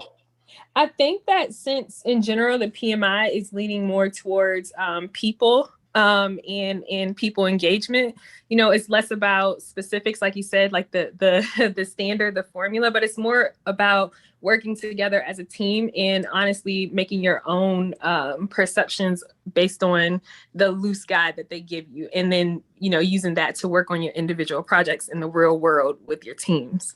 Exactly. That has been their disposition, to be less prescriptive about what you should do and to give you like a blank template. And while that is good, I see a lot of firms that have built their processes around these previous documents. I see a lot of them now thinking, oh, all of this is not good. No, that's not what PMI is saying. PMI is not saying forget about the 6th edition. They're just presenting the information differently, you know. And like I said in the very beginning, I'm going to keep my personal opinions out because I did a lot of that yesterday. And I know people just want to know what is new. So a lot of what they've done is streamline, make it less, cut it in 2, and just give you the bare minimum. There's a lot of stuff in what you see on the screen called Standards Plus that exists outside the view of the 7th edition. Right here, PMI Standards Plus digital content platform. So for templates and tools and some additional training and lessons, they actually have a pretty good platform to begin putting the extra stuff they did not present in the 7th edition. Okay. Suraj says PMI has gone for lean methodologies, process improvement. It's good that the contents are more reduced. Absolutely. I have absolutely nothing against reducing the volume. It was a beast and it did need to be reduced. So go on to PMI Standards Plus, take a look at what they've got there, and you'll see that it's a pretty good platform. If we've got time, I might review it with you. All right, so let's take a look at what is here. We've got links via the models, methods, and artifacts section. A lot of stuff. Platform incorporates content from all PMI standards, as well as content developed specifically for the platform. And when I say a boatload, there's all sorts of things in that platform. Content reflects how to, in actual practice, including emerging practices. So they've made it very clear that there's going to be a lot added to this body of information, just not in the physical book, but online. All right. So those are the huge monumental differences. Like I said, don't throw out the baby with the bathwater. Okay. I want to speak specifically to my friends in government. Hey, your agency is using the 5 process groups. Don't get goofy now. It's working for you. Use it. Okay. The 10 knowledge areas is working for you. That structure and configuration is working for you. Use it. The Agile Practice Guide. I really want to make this clear because I know a lot of folks don't know this. The Agile Practice Guide has got references to the knowledge areas. So if in doubt, I want you to go to pages 90, 91 forward. It goes on till about page 95. Take a look at the description of how to practice these areas of knowledge from an agile lens. And that will help you if you're going into a hybrid model. Okay. I see someone else joined. Hey, Keith, how are you, my buddy? Keith, what do you think about all of this? Let me know, Keith. Brittany asked a question. Oh, can you hear me? Hey, Sorry. Keith, how you doing, my friend? I'm doing well. How are you doing? I'm doing awesome. It's good to hear your voice. What are your thoughts? Have you downloaded it? I haven't downloaded it yet. That's why I jumped on today. I was like, I want to see what's happening. I There trust you what you're go. doing. So, I do see that. I can see how the test has changed, and I can see that there's kind of reflecting that change, just about people and process, like Oh previous. yeah, So, absolutely. And that's a good point, Keith. And to jump on what you just said and Brittany's question, when is the test changing? The test has already changed to reflect a lot of what you're seeing in the seventh edition. It changed on the 2nd of January. They just didn't label it as changes based on the seventh edition. But what is on the current exam, a lot of it aligns to some of the topics in the seventh edition. But this is very important. If any of you non-PMPs are eavesdropping because you think you're going to be missing out, you're actually not missing out. Let me just make it very clear that the current PMP exam is not based on a PMBOK guide entirely or the Agile Practice Guide entirely. No, it's based on a number of documents and books and bodies of knowledge. So if anyone is looking for that perfect time when the exam becomes seventh edition focus, you already missed it. It's already in that vein. Okay. hey, Phil, Something can I say else one to more? mention is that the PMI have a study guide. Did you folks know, Keith, Brittany, did you folks know PMI has a study guide for the current exam that is not PMBOK guide? That is I not, did you I know? did. I Is it did. different from the exam content outline? Yep, different from the exam content outline. PMI published. Oh no, I didn't know. I'll go in and study that then because that can help some of my students too. Well, the thing is, you're going to have to pay a pretty penny for it. It was produced by a company which will remain unnamed at this point. But to be quite honest, it's a really bad guide. It's not good. It's not any good, but it exists. So here's the point. Because they already have a study guide and content for the exam that changed in January, do you really think PMI is going to spend the funds and the effort changing an already poorly done study guide that could barely effectively reflect the sixth edition to the seventh? No, they're not. And the point I'm making is the exam ain't changing, it's already changed. So what PMI have mentioned in their literature is normally all throughout the year, they are making smaller increments, to borrow from their Agile Practice Guide lingo. They are introducing smaller increments of change all throughout the year. And that's why one moment you hear someone say, oh, I got this on my exam. And then you hear someone else say, what are you talking about? That doesn't exist on the exam. It's because it is like, I would like to use the Kanban analogy. Think about streams of value or streams of increments just coming through the pipeline. So anyone looking out for a particular cutoff point, they've already missed the boat.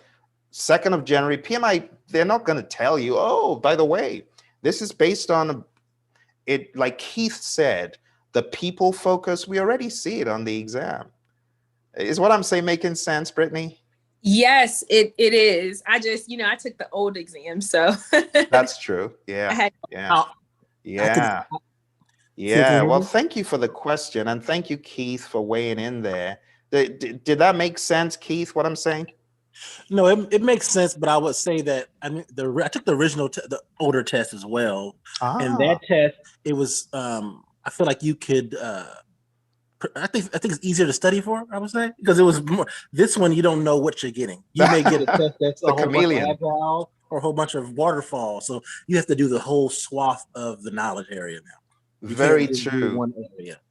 Very true, Keith. And I remember your lessons learned. You were one of my outlier students who said it was not a 75-25, was it for you? It was more predictive, right? There was more predictive substance.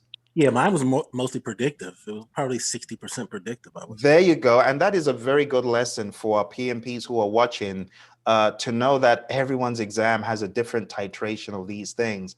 And I truly believe, judging from what Keith just said, if you take a look at the seventh edition, let me just go back and show you. If you take a look at the seventh edition, it is actually camouflaged to still be, in my mind, maybe even 70-30. in favor of predictive, because there's so much stuff talked about in the 7th edition that is of a predictive nature compared to the Agile coverage. Agile is covered pretty weakly, and there's not a lot of emphasis in my mind. Now, in trying to make it agnostic, they've lost whatever Agile presence they were looking to put in. It's not in the forefront. So in my mind, if I was taking a look at this, I would say PMBOK Guide, 6th edition. Let me just give you this very interesting comparison. And when you folks take a look at it, actually, you let me know what you think, Keith and Brittany. But in my mind, I think PMBOK Guide 6th edition is like 90% predictive in my mind and about 10% agile. I would agree with that. Yeah? Yeah. Something like that. Yeah. But in saying that, though, I took the test based on the 6th edition, and I still had, I would say, about 20 to 25% agile related content on my exam. Very good point, Brittany. And that is because the PMI, they added the Agile practice guide, remember? So yes, they had this, if you look at the 100 and something pages, then it now makes it an 80-20 balance when you add the Agile practice guide. So yeah, that does make sense. Now, if you take a look at the 7th edition, from my limited review over the past 20, not even up to 24 hours, I would say it's 70% predictive. Pretty much, in my mind. There's a lot of predictive stuff you would never ever hear in the world of Agile. You say those things in the world of Agile, they're going to look at you like, where are you from?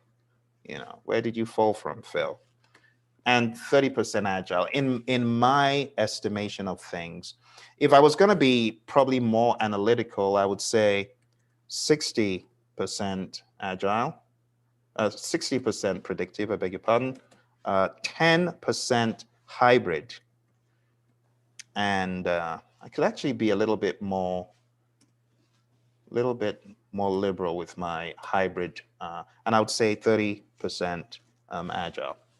So that kind of aligns with the exam that Keith took. Pretty much, it has agile and hybrid. You could say it was 50, but if you look at predictive and the elements of predictive that are in hybrid, you could say it was 60%. So kind of like that. That's how I see it. So are you folks going to download it and read it? Because this is meant to help you digest it better. Yes, I plan to. You will? What about you, Keith? Yes, I will. I'm going to do it. Cool. Well, hopefully this can help you. All right. So now that we're done talking about the high-level changes, we're going to go now more into some of the depth. So let's take a look. We got some questions from our friends. Adash says, yep, I do find the ITTO is a beast in PMBOK Guide. It's difficult to grasp, for real.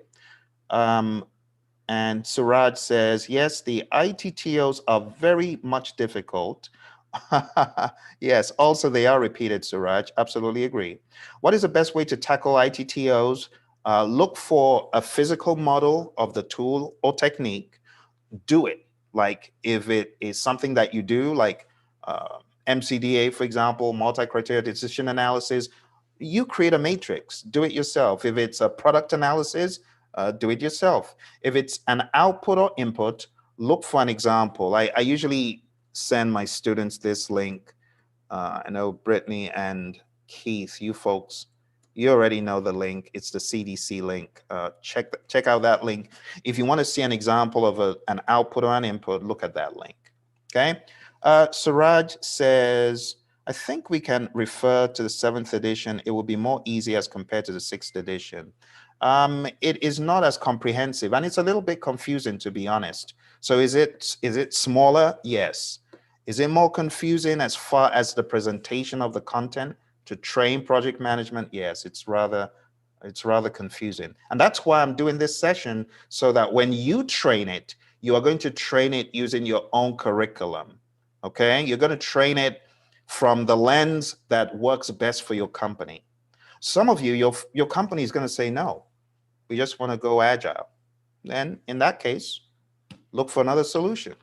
Train them on some of the principles, perhaps, but just be aware that there are better principles in my mind in the Agile Practice Guide from the Agile Manifesto. Okay. Adash says, for covering Agile, is Agile Practice Guide enough? Good question. The Agile Practice Guide is definitely not enough. So out of the companies in the world who use Agile, over 70% of them use Scrum, and therefore you need to read the Scrum Guide by Ken Schwaber and Jeff Sutherland. Absolutely read it. Just Google or search on YouTube, Praizion Scrum Guide audio. We have a 40-minute audio thereabouts of reading through the Scrum Guide. It's only 13 pages. It's a very straightforward read. I think it's even less than that, maybe 20 minutes. Take a look, read the Scrum Guide, right? And I would say get hooked into the source. Go to Ken's website, take a look at his practice tests, and test your understanding of Scrum, right? To make sure that you're thinking right about Scrum. Reginald says, if I study the 6th edition, will that be sufficient to pass the test? Not just the 6th edition, Reginald. You need to study the 6th edition, the Agile Practice Guide, the PMP exam content outline, and also, I would say, the Scrum Guide and other material like a reliable study guide. We have reliable study guides, a Praizion, and we give our students that. We also give our students a dose of hybrid. So in the next number of months, Roy and I have a publication coming out that will help you see all of this, all the stuff, be it 7th edition, 6th edition, Scrum, Agile, all that stuff. We are coming out with an Agile/predictive/hybrid presentation of the content. And it's broken down in a very agnostic way by domain. Okay, and it's got questions, it's got exercises. That would help. Because a lot of our students, Keith, you know this, you watched all those videos, you were in the class when Roy and I created these hybrid thinking videos, weren't you, Keith? I was, and they were extremely valuable to me passing, because honestly, I don't think I would have if I didn't watch those videos like 2 or 3 times. Wow. Thank you, Keith. Thank you. And thanks for your lessons learned as well. I know that those lessons learned have helped a lot of folks who are getting ready for the test. So why don't we jump in to talk about the meat? Here is the meat. Chapter 1. Let's talk about Chapter 1 now. And we're talking about Chapter 1 in the standard for project management. Okay. So I don't know if you folks caught the numbering. The numbering is different in this PMBOK guide. It's broken down into the standard for project management, and then we have the guide to the project management body of knowledge. So right now I'm looking at the very first page in the first section. Okay. Be aware that they're going to be 2-page 1s, 2-page 2s, 2-page 3s. Okay. I want to make this perfectly clear. So let me zoom in for a second. So you can see this, the standard for project management.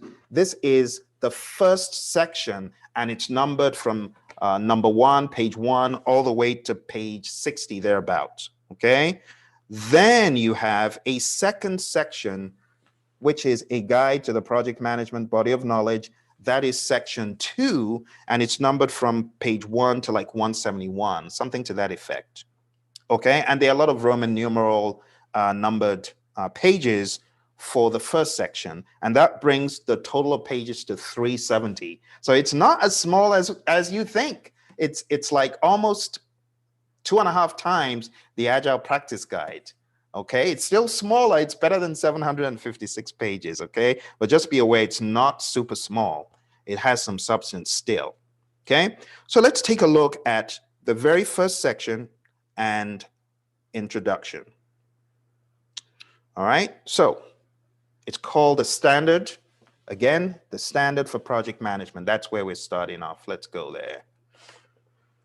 All right, so it reads, the standard for project management identifies project management principles that guide the behaviors and actions of project professionals and other stakeholders who work on or engage with projects. And it's broken down into a number of tiny little pieces, which we'll take a look at. Going straight into the second chapter is titled A System for Value Delivery. So if you're with me, just go on to page 7. All right. There are a number of things talked about here, and I'm just giving you the top of the waves, overarching ideas.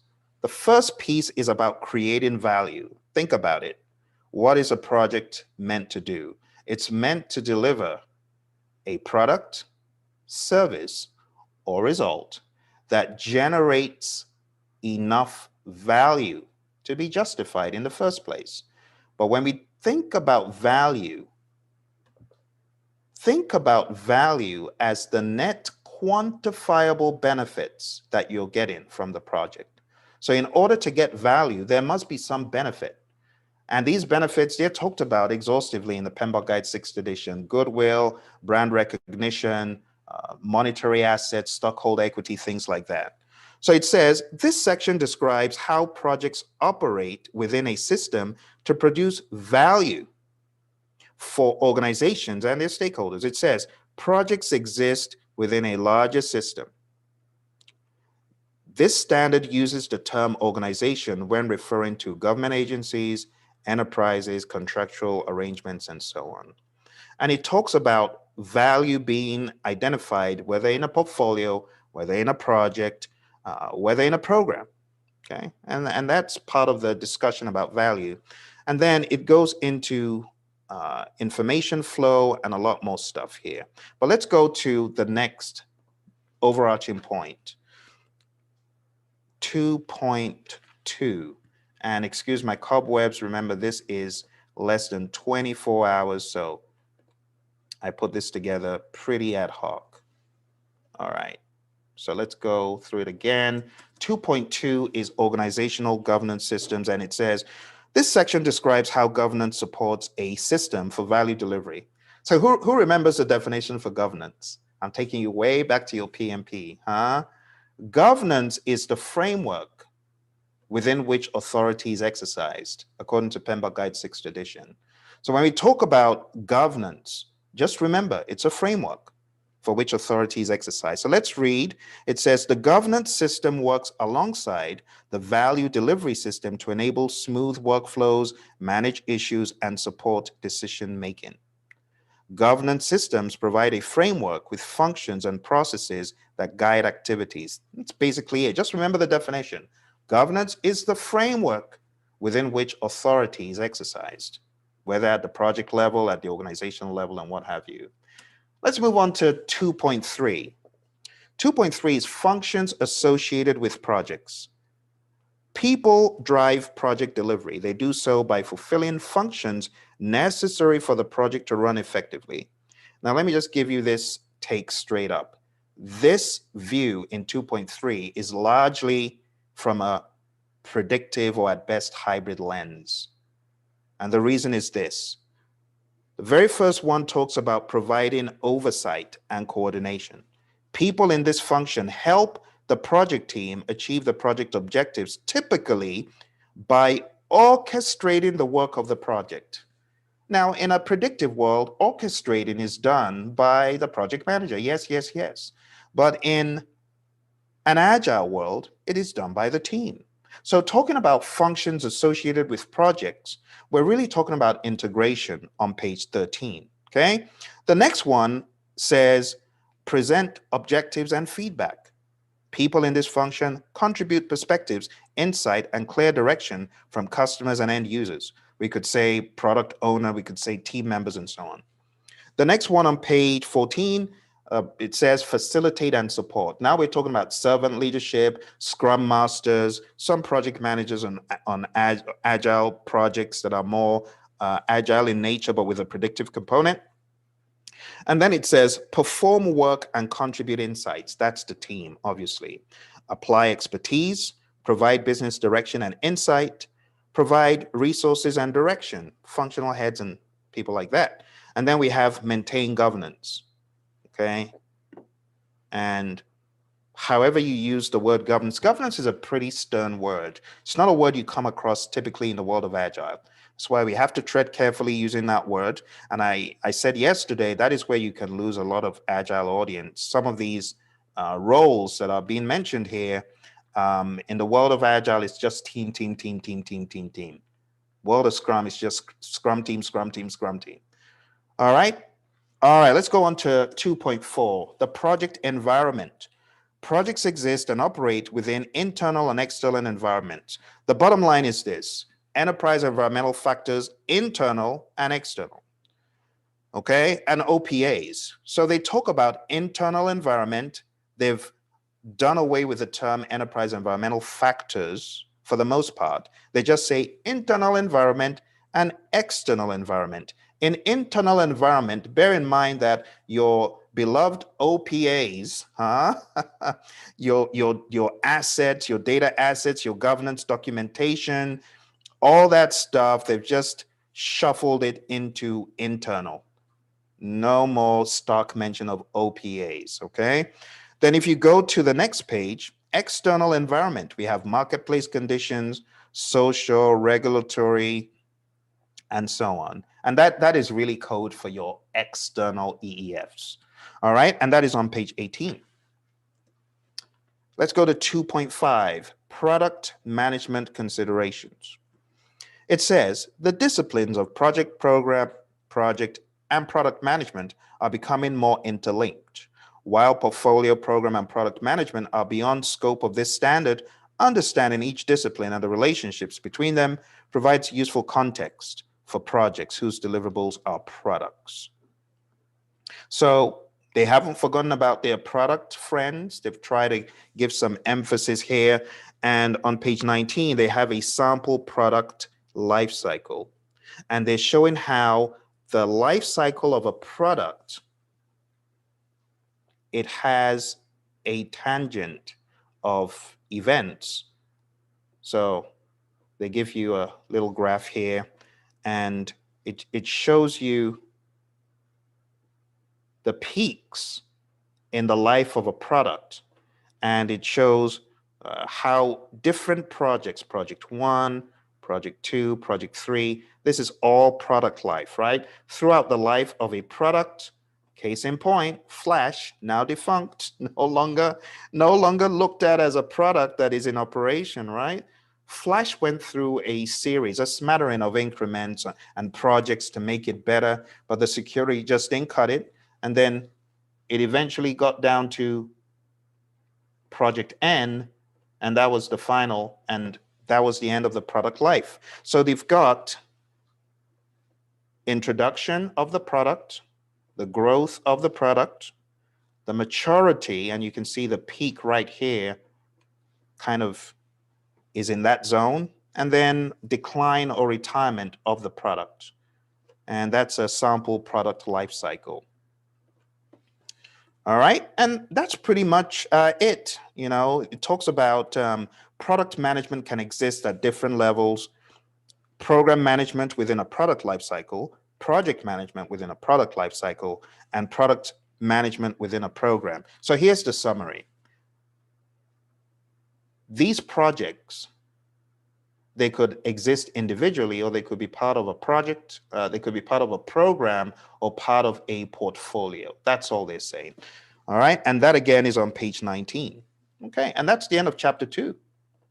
All right, let's go on to chapter 3. Chapter 3 is where some of the fun begins. All right. All right, Reginald says, when will you let everyone know about the event? Which event is that, Reginald? All right, let's go into chapter 3. Chapter 3. Chapter 3 is all about these project management principles. And you've heard me speak about these principles. And I said, PMI, why didn't you just take the Agile Manifesto principles? They are more far-reaching, more profound in thought and in construction. You should have just taken them. But no, they have their own principles. Let's take a look at them. 1, be a diligent, respectful, and caring steward. Says stewardship encompasses responsibilities within and external to the organization. Stewardship is all about integrity, care, trustworthiness, compliance. A holistic view of stewardship considers financial, social, technical, and sustainable environmental awareness. In other words, you've been given these resources to take care of, this responsibility to head, to lead, do it well. That's the summary. Integrity, care, trustworthiness, and compliance. The next principle says create a collaborative project team environment. Projects are delivered by project teams. Project teams work within organizational and professional cultures and guidelines, of, often establishing their own local culture. In other words, Agile Practice Guide, page 49, page 50, talking about team structures, social contract, team contract, all that stuff is going to come into this discussion. Right off the bat on page 29, they mention team agreements. Like I said, page 49, 50 in the Agile Practice Guide. They talk about organizational structures, and they don't go off on the deep end talking about matrix, functional, projectized, project-oriented, and so on. And then they talk about processes that teams use. They talk about authority, accountability, responsibility, right? Accountability is ultimately answerable. Responsibility means you're the doer. Accountability means passing the buck stops here. Responsibility means you are doing. Let's take a look at the next chapter here, or the next section. It's stakeholders, and it states effectively engage with stakeholders. Engage stakeholders proactively and to the degree needed to contribute to project success and customer satisfaction. Stakeholders influence projects, performance, and outcomes. Project teams serve other stakeholders by engaging with them. Stakeholder engagement proactively advances value delivery. If you go into the details, it says stakeholders can affect pretty much, just think about it like the knowledge areas, right? Stakeholders can affect the overall success. I often say success on a project, you could say fitness for use, conformance to requirements, you could say on schedule and budget, but to be quite honest, customer satisfaction trumps all of those. So if your stakeholder does not see your project as a success, it is not a success. Page 32, it says, by defining success factors and participating in the evaluation of success. So those are some of the big things stakeholders do. The next one is value. Focus on value. I mean, isn't that just so evident in white elephant projects you see? Case in point, a firm I was in, we came out with this deliverable, only to find out the deliverable was not being used. Why are you not using the system? Oh, there's another business unit in New York that have a very similar system. It does exactly the same thing. We prefer to use that. What? We just wasted a bunch of money on a system that is a white elephant project. The project's already been done. So that's focusing on value. If you're really focusing on value, you want to ask, what value does it add? Has something similar already been built? How can we make a case for this thing? All right. So it says value is the ultimate indicator of project success. That project was a failure because no one used the system. Value can be realized throughout the project, at the end of the project, or after the project is complete. You already know that when we talk about value on a project, in Agile circles, the code name for the product owner is Chief Value Officer. The product owner should be all up in value. Is it going to add value? Leave it on the backlog. Is it not? Don't do it. How much value is it going to add? Minuscule value. What is the risk? High risk, minuscule value, all the way down to the bottom. All the way down to the bottom of that backlog. We want to do high value, high priority stuff. High value, high priority, low risk. That's your low hanging fruit. So that's some of the mindset you need to be thinking about when we talk about value. Let's go on to number 5, systems thinking. Recognize, evaluate, and respond to system interactions. It says, recognize, evaluate, and respond to the dynamic circumstances within the surrounding the project in a holistic way to positively affect project performance. Here's a summary. Projects do not exist in a vacuum. Projects exist within a system. And you need to understand the forces at play in that system, whether you're looking at the immediate system, the organization, or a wider system, marketplace, or a wider system, even wider than that, the geographic location. However you want to identify it, you should think about your project being in a system. And you should also think about your project being a system within system. So think about a system of systems. It says a project is a system of interdependent and interacting domains of activities. Systems thinking entails thinking, taking a holistic view of how project parts interact with each other and with external systems. Get it? A system within a system. Systems are constantly changing. Being responsive to system interaction allows project teams to leverage positive outcomes. That's the summary. And bear in mind, this is talked about in chapter 2 of the 6th edition. The next one says demonstrate leadership behaviors. Now, this one, I'm going to keep my personal opinions out because I am a leadership junkie. I will not comment much on this, but I'll just read the high level. This is going to be for another day when I can sink my teeth into it. It says demonstrate and adapt leadership behaviors to support individual and team needs. Effective leadership promotes project success and contributes to positive project outcomes. Leadership is different than authority. That is true. Effective leaders adapt their style to the situation. Effective leaders recognize differences in motivation among project team members. Here's a trivia question. I know some of you are getting ready for your PMP exam. You actually shouldn't be here, but which leadership style is that? Effective leaders recognize differences in motivation. I wonder if you remember that one. Leaders demonstrate desired behavior in areas of honesty, integrity, and ethical conduct. I like the fact they called leadership out. I do think, however, leadership has been covered in a very robust way in the 6th edition that just off the bat, looking at this, it does not do like the 6th edition. Let's read page 42. It says, when senior managers suffer conflict over priorities, neutral facilitation helps more than detailed recommendations.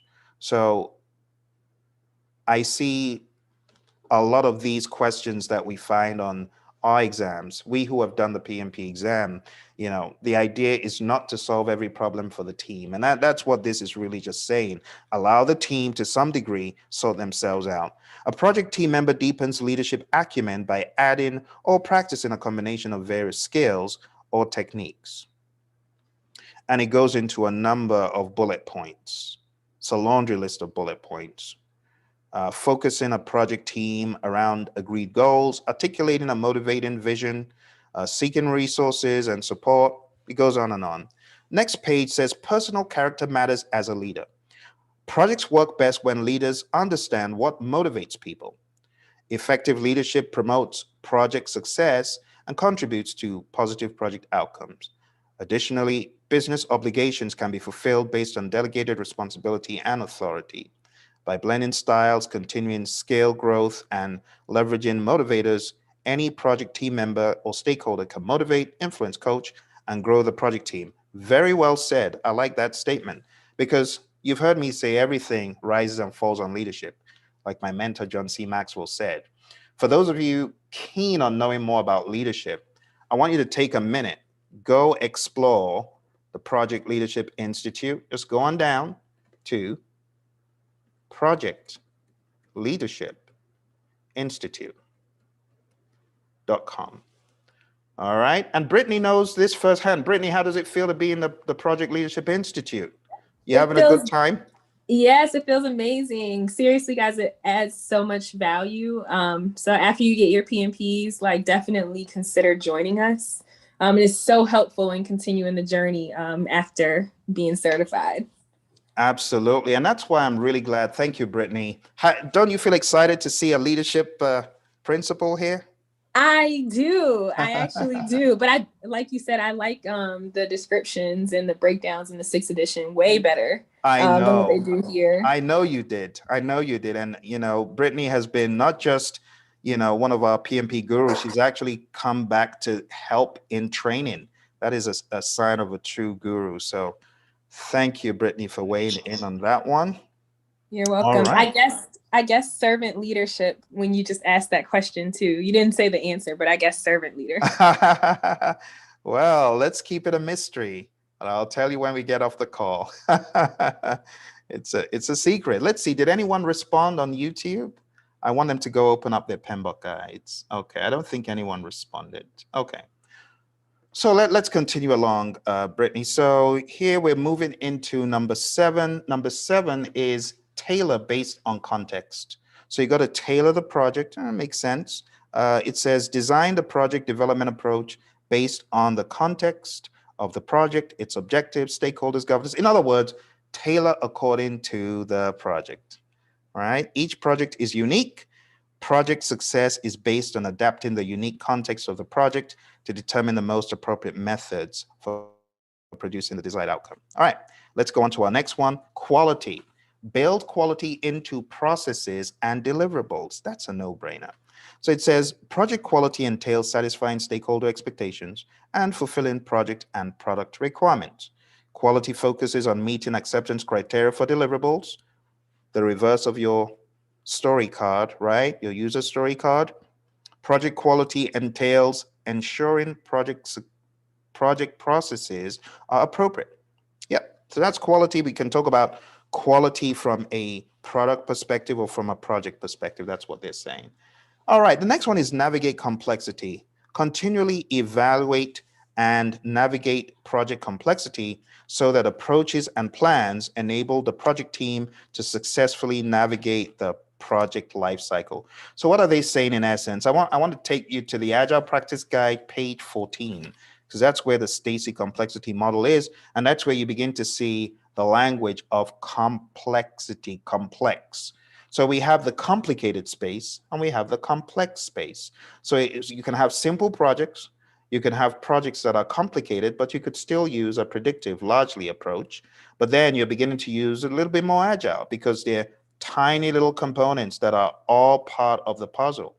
And if you follow a predictive approach, you could get complicated work done, but by the time you get into complexity, you got to navigate it with an agile mindset. It says complexity is the result of human behavior, systems interaction, uncertainty, and ambiguity. So, Brittany, you might recall that is in chapter 3, before integration. Do you recall that complexity topic? A bit. It's a bit hazy now, but yeah, I do remember studying it. Yeah, it's in there. It's the end of chapter 3, and they covered it pretty well. So there's a lot of stuff here that is actually in the 6th edition, and this one on navigating complexity and integration within a complex environment. It's there in the 6th edition. Human behavior, system behavior, uncertainty and ambiguity. And then we talk about emergent behaviors and technology and social media. All this stuff is talked about in chapter 3 in the 6th edition. All right, the next one is optimize risk responses. And it says continually evaluate exposure to risk, both opportunities and threats, to maximize positive impacts and minimize negative impacts to the project and its outcomes. Individual and overall risk can impact projects. This is no different from what we know in the 6th edition. It says responses should be appropriate for the significance of the risk, cost effective, realistic, agreed to by stakeholders, and owned by a responsible person. All right, again, that is a pretty predictive view because in the world of Agile, we just say team. All right, number 11, adaptability and resiliency. It says build adaptability and resiliency into the organizations and project teams' approaches to help the project accommodate change, recover from setbacks, and advance the work of the project. So talk about COVID-19 and how certain companies were resilient and others, unfortunately, they've gone down to the basement, never to come back. So the whole idea is to be adaptable so that you can survive the changing conditions. Resiliency is the ability to absorb impacts and to recover quickly from a setback or failure. A focus on outcomes rather than outputs facilitates adaptability. All right, we have one more in our principles here, and that's about change.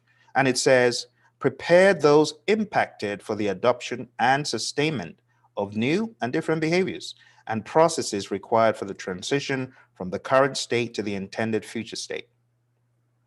There are a number of bullet points, but I'm going to take the top of the waves here. It says, a structured approach to change helps individuals. And the PMI, they've given you a smattering of change models. That is one of the things that I'm really happy about. I like the fact that they have included some of the models, they They put some of the models in there for change, the ADCAR model, the one I have coined the FEPIMS model from the PMI themselves, John Carter's change model. They've also put some information there, Bridges model, pretty much the J curve based on the Kubler-Ross model. Lots of great stuff further down. So that is one of the areas I got excited about if you watched the video from last night. But the bottom line is that enabling change can be challenging, and people need structure. People need to understand, what impact the change will have on them. And in fact, that's why we're here today. This is a change, a change session, a sense-making session for change. Because I know a lot of people are, oh, how am I going to cope? How am I going to start doing this? Well, your buddy Phil wants to do some heavy lifting for you. And that's why I'm here to help you lift. Okay, lift the 7th edition, look at what's under the rock, understand the value, and be able to position your PMO. All right, so that was page 62, and that's the end. 62, actually 60, where we go into the references, and that goes beyond 62 to 67. All right, so now we're going into part 2. I know some of you are like, you mean there's another part? Yes. So Brittany, did you of course recognize this, but they actually flipped the standard from being at the back of the book to the front of the book. So now we've gone through the principles, and that's like the standard. And now we're going to go into what we can call the domains. Okay.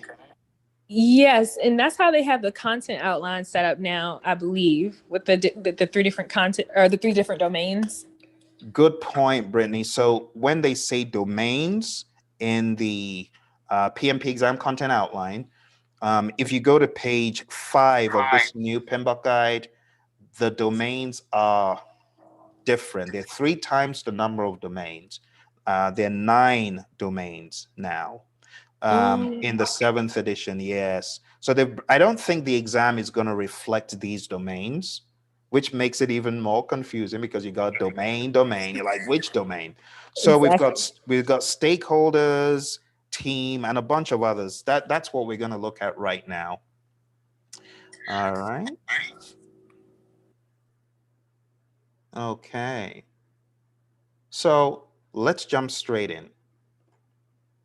Part 2 of the PMBOK guide. Okay. To round up the previous part, this is all of the principles all at once on the screen. Okay. We're going into part 2, a guide to the project management body of knowledge. So let's have a little drum roll for emphasis as I bring it up on the screen.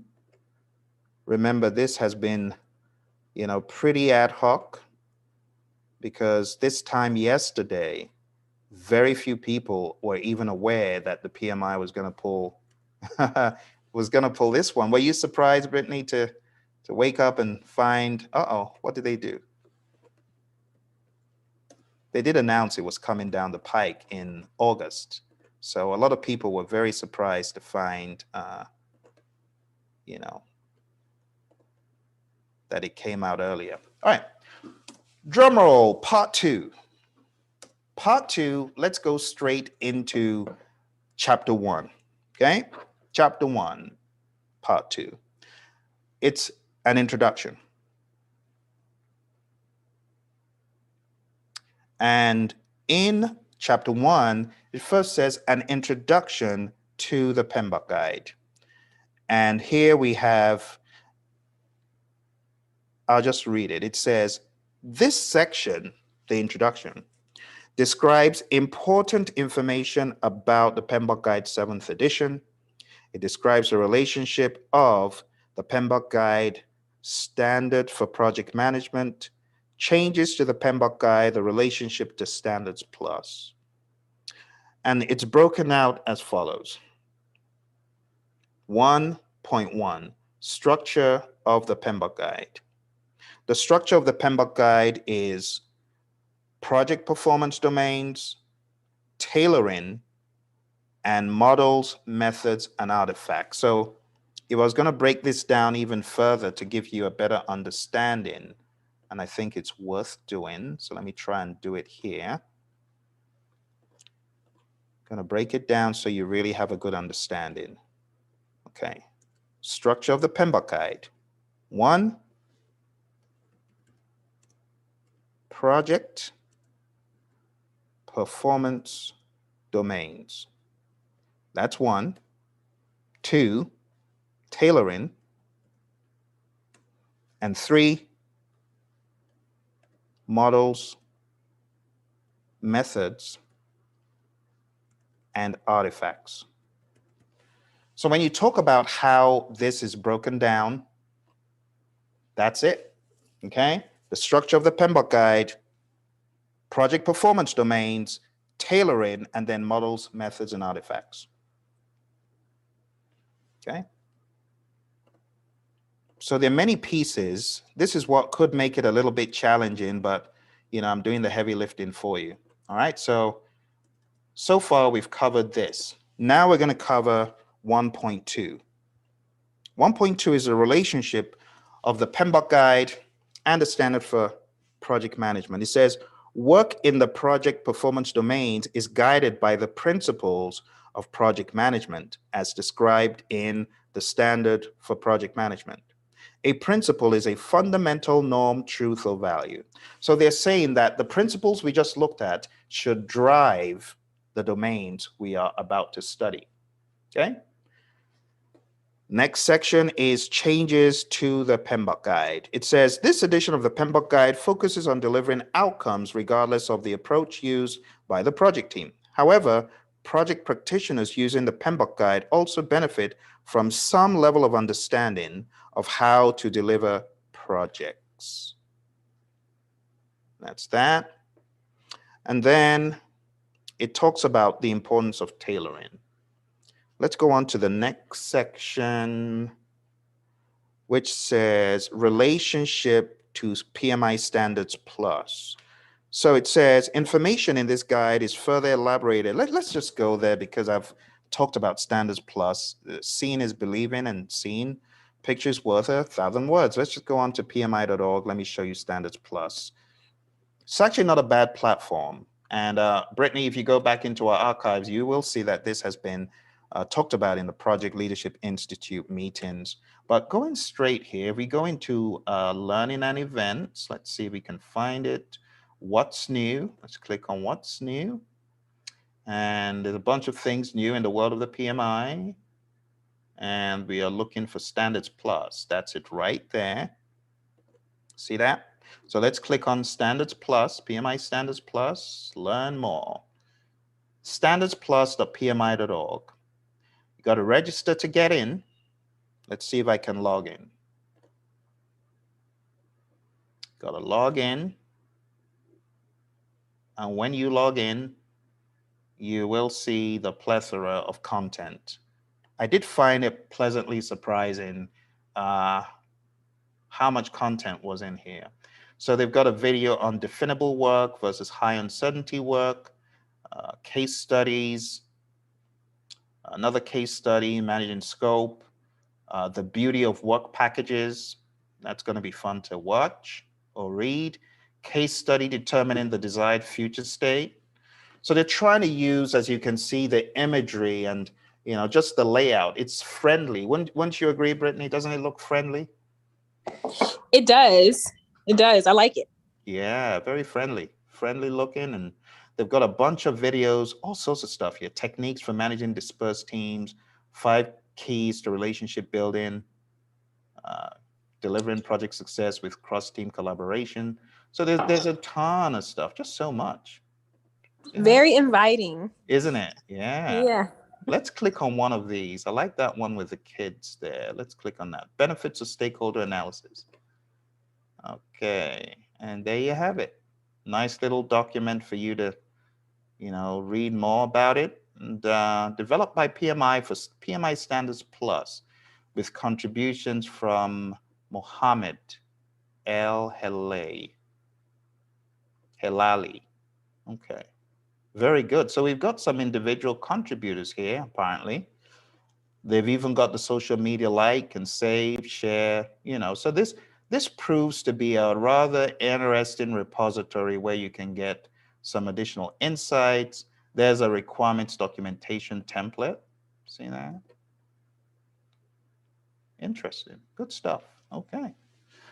So this is one of the things I will say right off the bat, PMI got right. This is going to facilitate learning.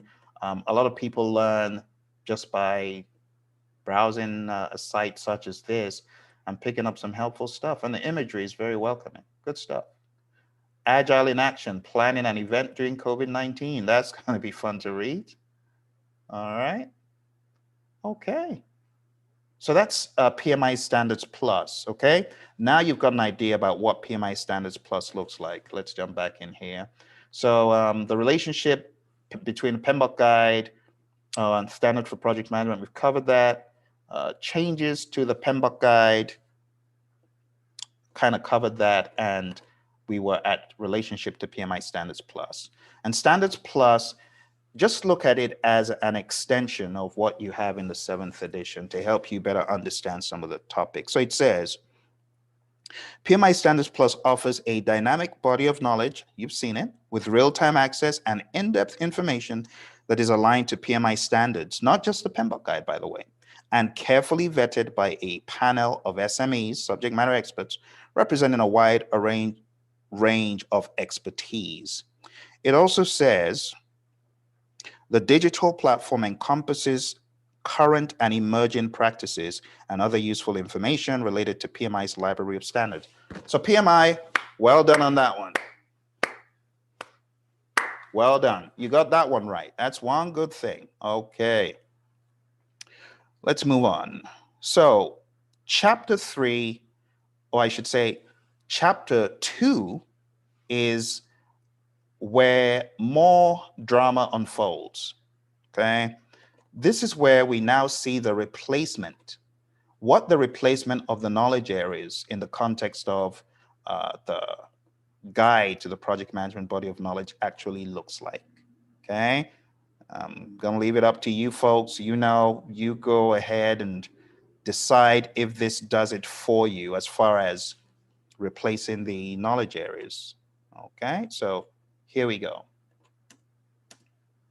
We got a boatload of stuff. We got stakeholder, team, development approach and life cycle, planning, project work, delivery, measurement, and uncertainty. So we're going to tackle these one by one in chapter 2. Okay. I'm going to reveal these kind of piecemeal as we go through them one by one. All right. So let's go to our next slide. So chapter 2 starts off with stakeholder performance domain. And it reads, the stakeholder performance domain addresses activities and functions associated with stakeholders.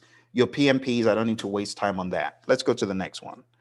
The next one is about the team. And it says, the team performance domain addresses activities and functions associated with the people who are responsible for providing or producing project deliverables that realize business outcomes. Let's take a look at some of the top of the waves here. It says, effective execution of this performance domain results in the following desired outcomes: shared ownership, a high-performing team, and applicable leadership and other interpersonal skills demonstrated by all team members. Okay. Let's go to our next one. The next one is on development approach and life cycle. So let's do a little bit of housekeeping here. Development approach and life cycle. That is number 3. Now, you folks already know this, but we've got iterative, we've got incremental, we've got agile, we've got iterative, all that stuff. And just remember that on the exam, for people who you're training, they still need to refer to the Agile Practice Guide, okay? The Agile Practice Guide is going to help you. Speaking of the Agile Practice Guide, you knew I couldn't do a session without asking you a question. So I've got a question to ask you, all right? The question is, what is this image known as? I'm going to give you a little bit of time to think about it. Think about it. Let me know what you think. put a chat in the comment box if you're on YouTube and you know what this is.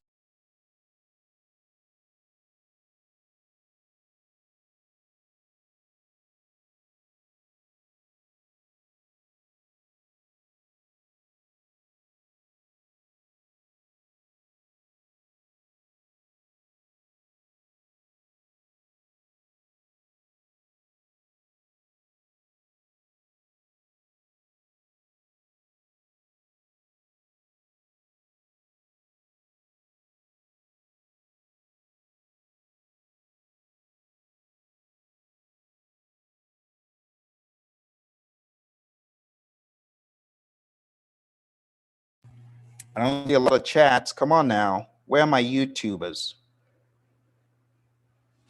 Have you gone for lunch? Let's take a look. No, crickets. Crickets everywhere. No one's answering. All right, the answer to this one is a Stacy complexity model. This is on page 14 of the Agile Practice Guide. It's still worth knowing when we're talking about these development approaches and life cycles, okay? I won't question you any further on that one. Let's move on. Obviously not an exciting topic for some of us, huh? Let's move on. Let's go to planning. All right, going over to planning. Planning domain is very, very far away. And if I didn't make it very clear, the development approach and life cycle is on page 32. Moving over to planning, this is on page 51. So someone says, Phil, that's a 19-page jump.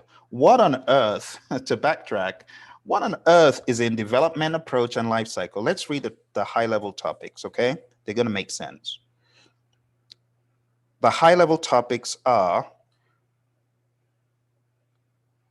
deliverable, development approach, cadence, project phase, project life cycle.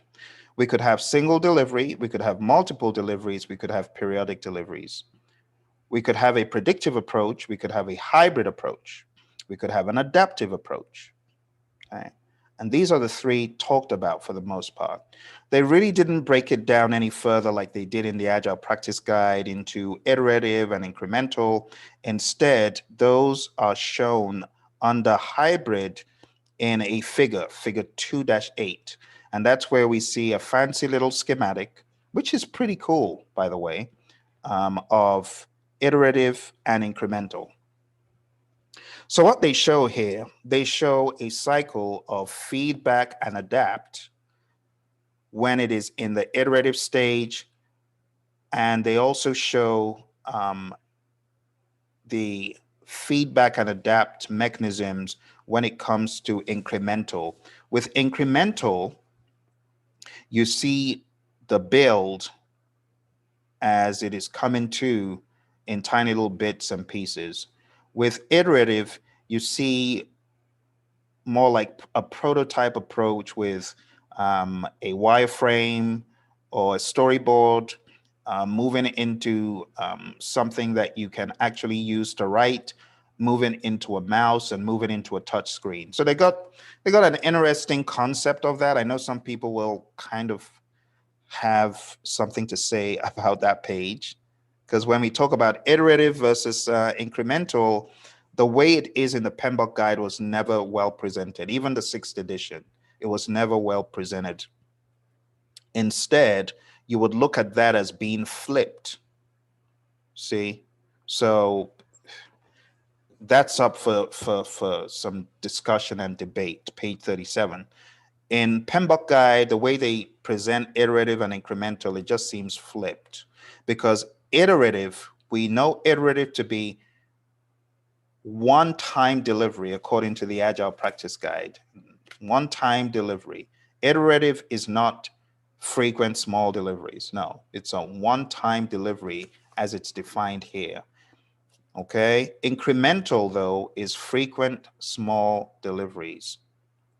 Smaller deliveries. So the image in page 37 is kind of at odds with the Agile Practice Guide understanding. Instead, we would look at how they presented the information to be reversed between iterative and incremental. But anyway, let's move on. Let's go to planning. I said we're going on to planning, and I did spend a bit more time talking about that. But let's go on to planning. Planning organizes, elaborates, and coordinates project work throughout the project. So here we have estimating, talked about accuracy, precision. They have also put crashing and fast tracking upfront, and budget. I find that a rather interesting choice of, you know, presenting the information. So we have planning variables in one section, development approach, project deliverables, organizational requirements, and things like that. Then we have delivery talked about, and then estimating. Okay. And then it goes into schedules. Okay. Talks about how to schedule, decompose project scope into specific activities, sequence related outcomes, estimate the effort, duration, people, physical resources. So it's taken estimate activity resources and lumps that together with estimate activity durations. And then it's also lumped in allocating people. So acquire team, acquire resources is lumped in here. Uh, Pretty much a lot of stuff all in one statement. You go on to page 60, we talk about mandatory, discretionary, external, and internal dependencies. So instead, I see what they're trying to do here.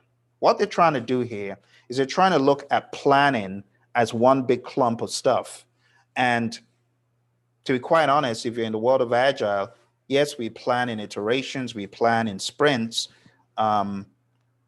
and we don't really go off into planning every single aspect the way we do in predictive. So it seems like they've taken some stuff from different knowledge areas and they've just lumped them, sprinkled them in to different topics here. So the first topic in planning, let me make this very clear. One of the first topics, not the first, under planning, you have schedules talked about. All right. The next one in 2.4.2.4 is budget. So let's show that. So we have schedule talked about there.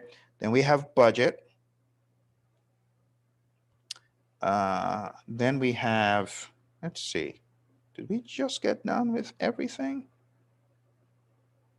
I think that was it. Is that all for wow.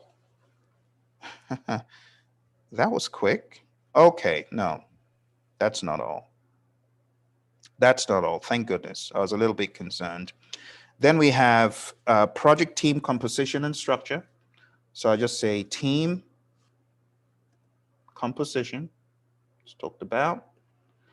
And for those who are just coming, we're taking a look at the planning section, and we're trying to break down what the planning section in the 7th edition is all about. We have schedules, budgets, team composition, and structure. Team composition and structure.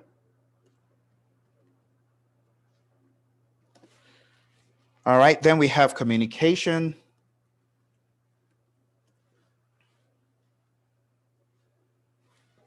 Then we have physical resources and procurement.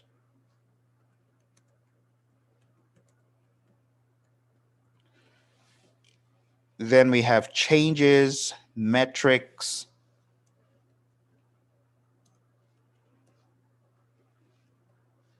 alignment. These are all the different things they're saying you plan. And then interactions with other performance domains.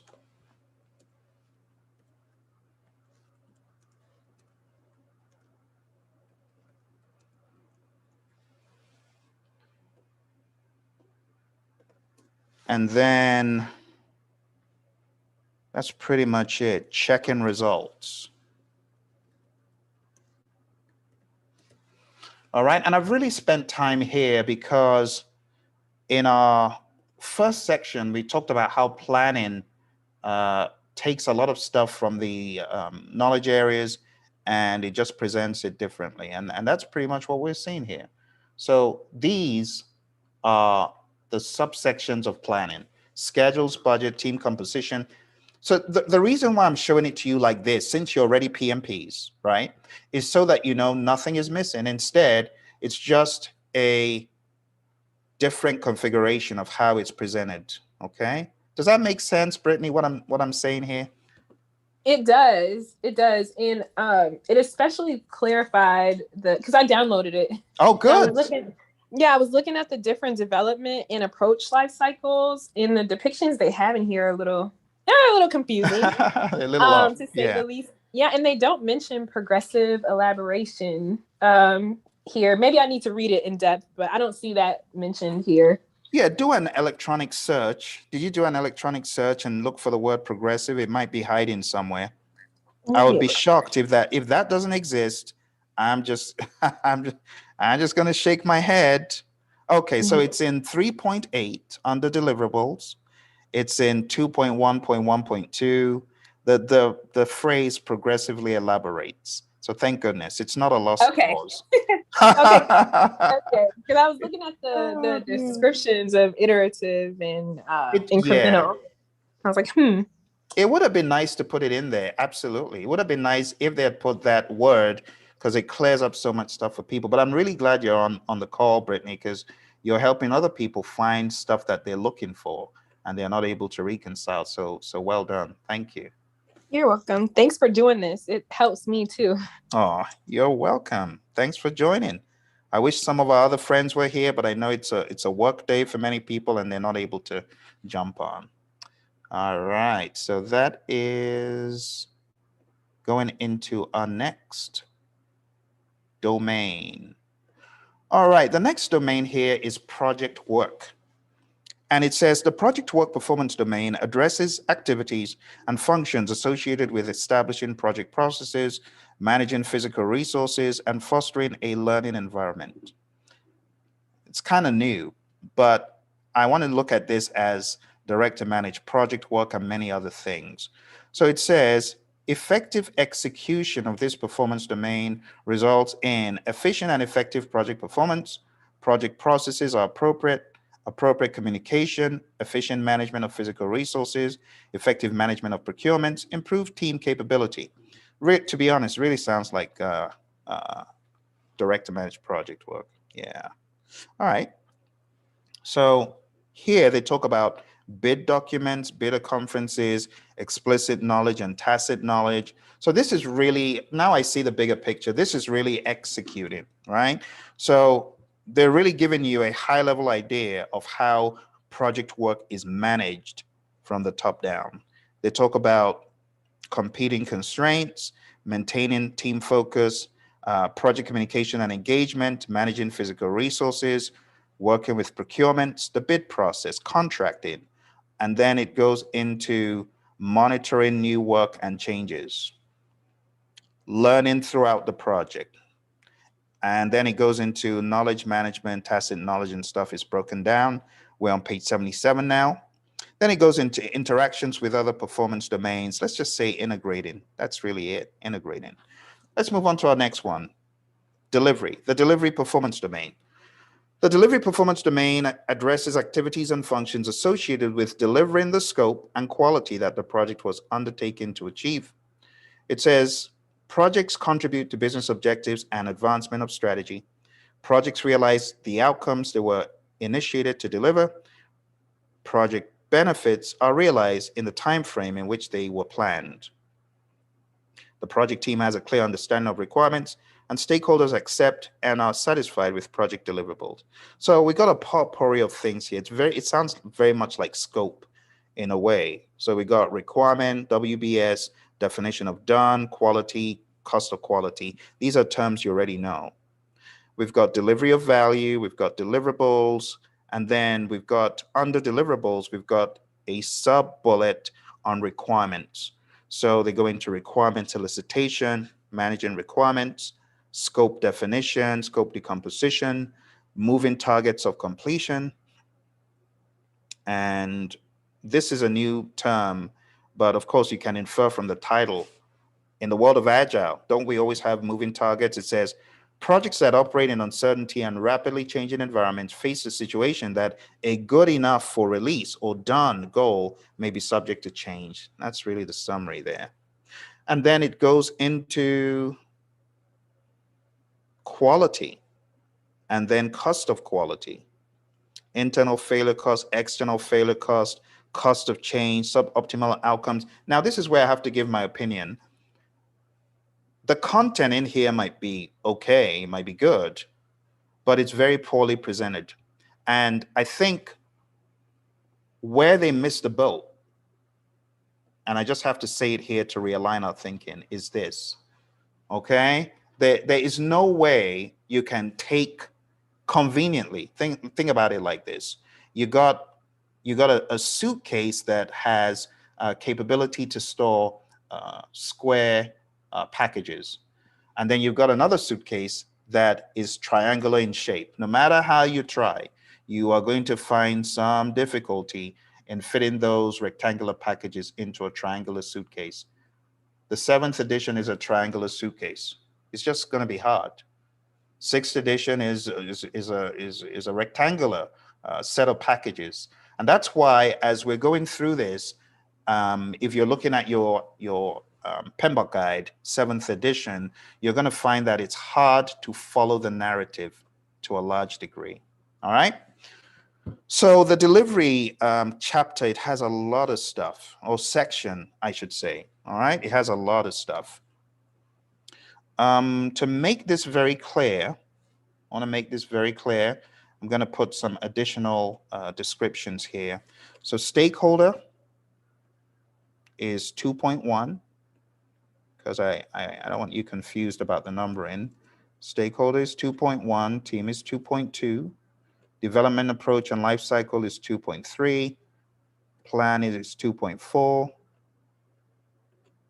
project work 2.5, delivery 2.6, measurement 2.7,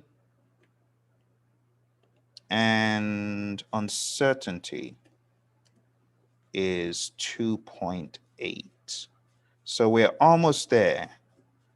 Almost. Hang in there with me. All right.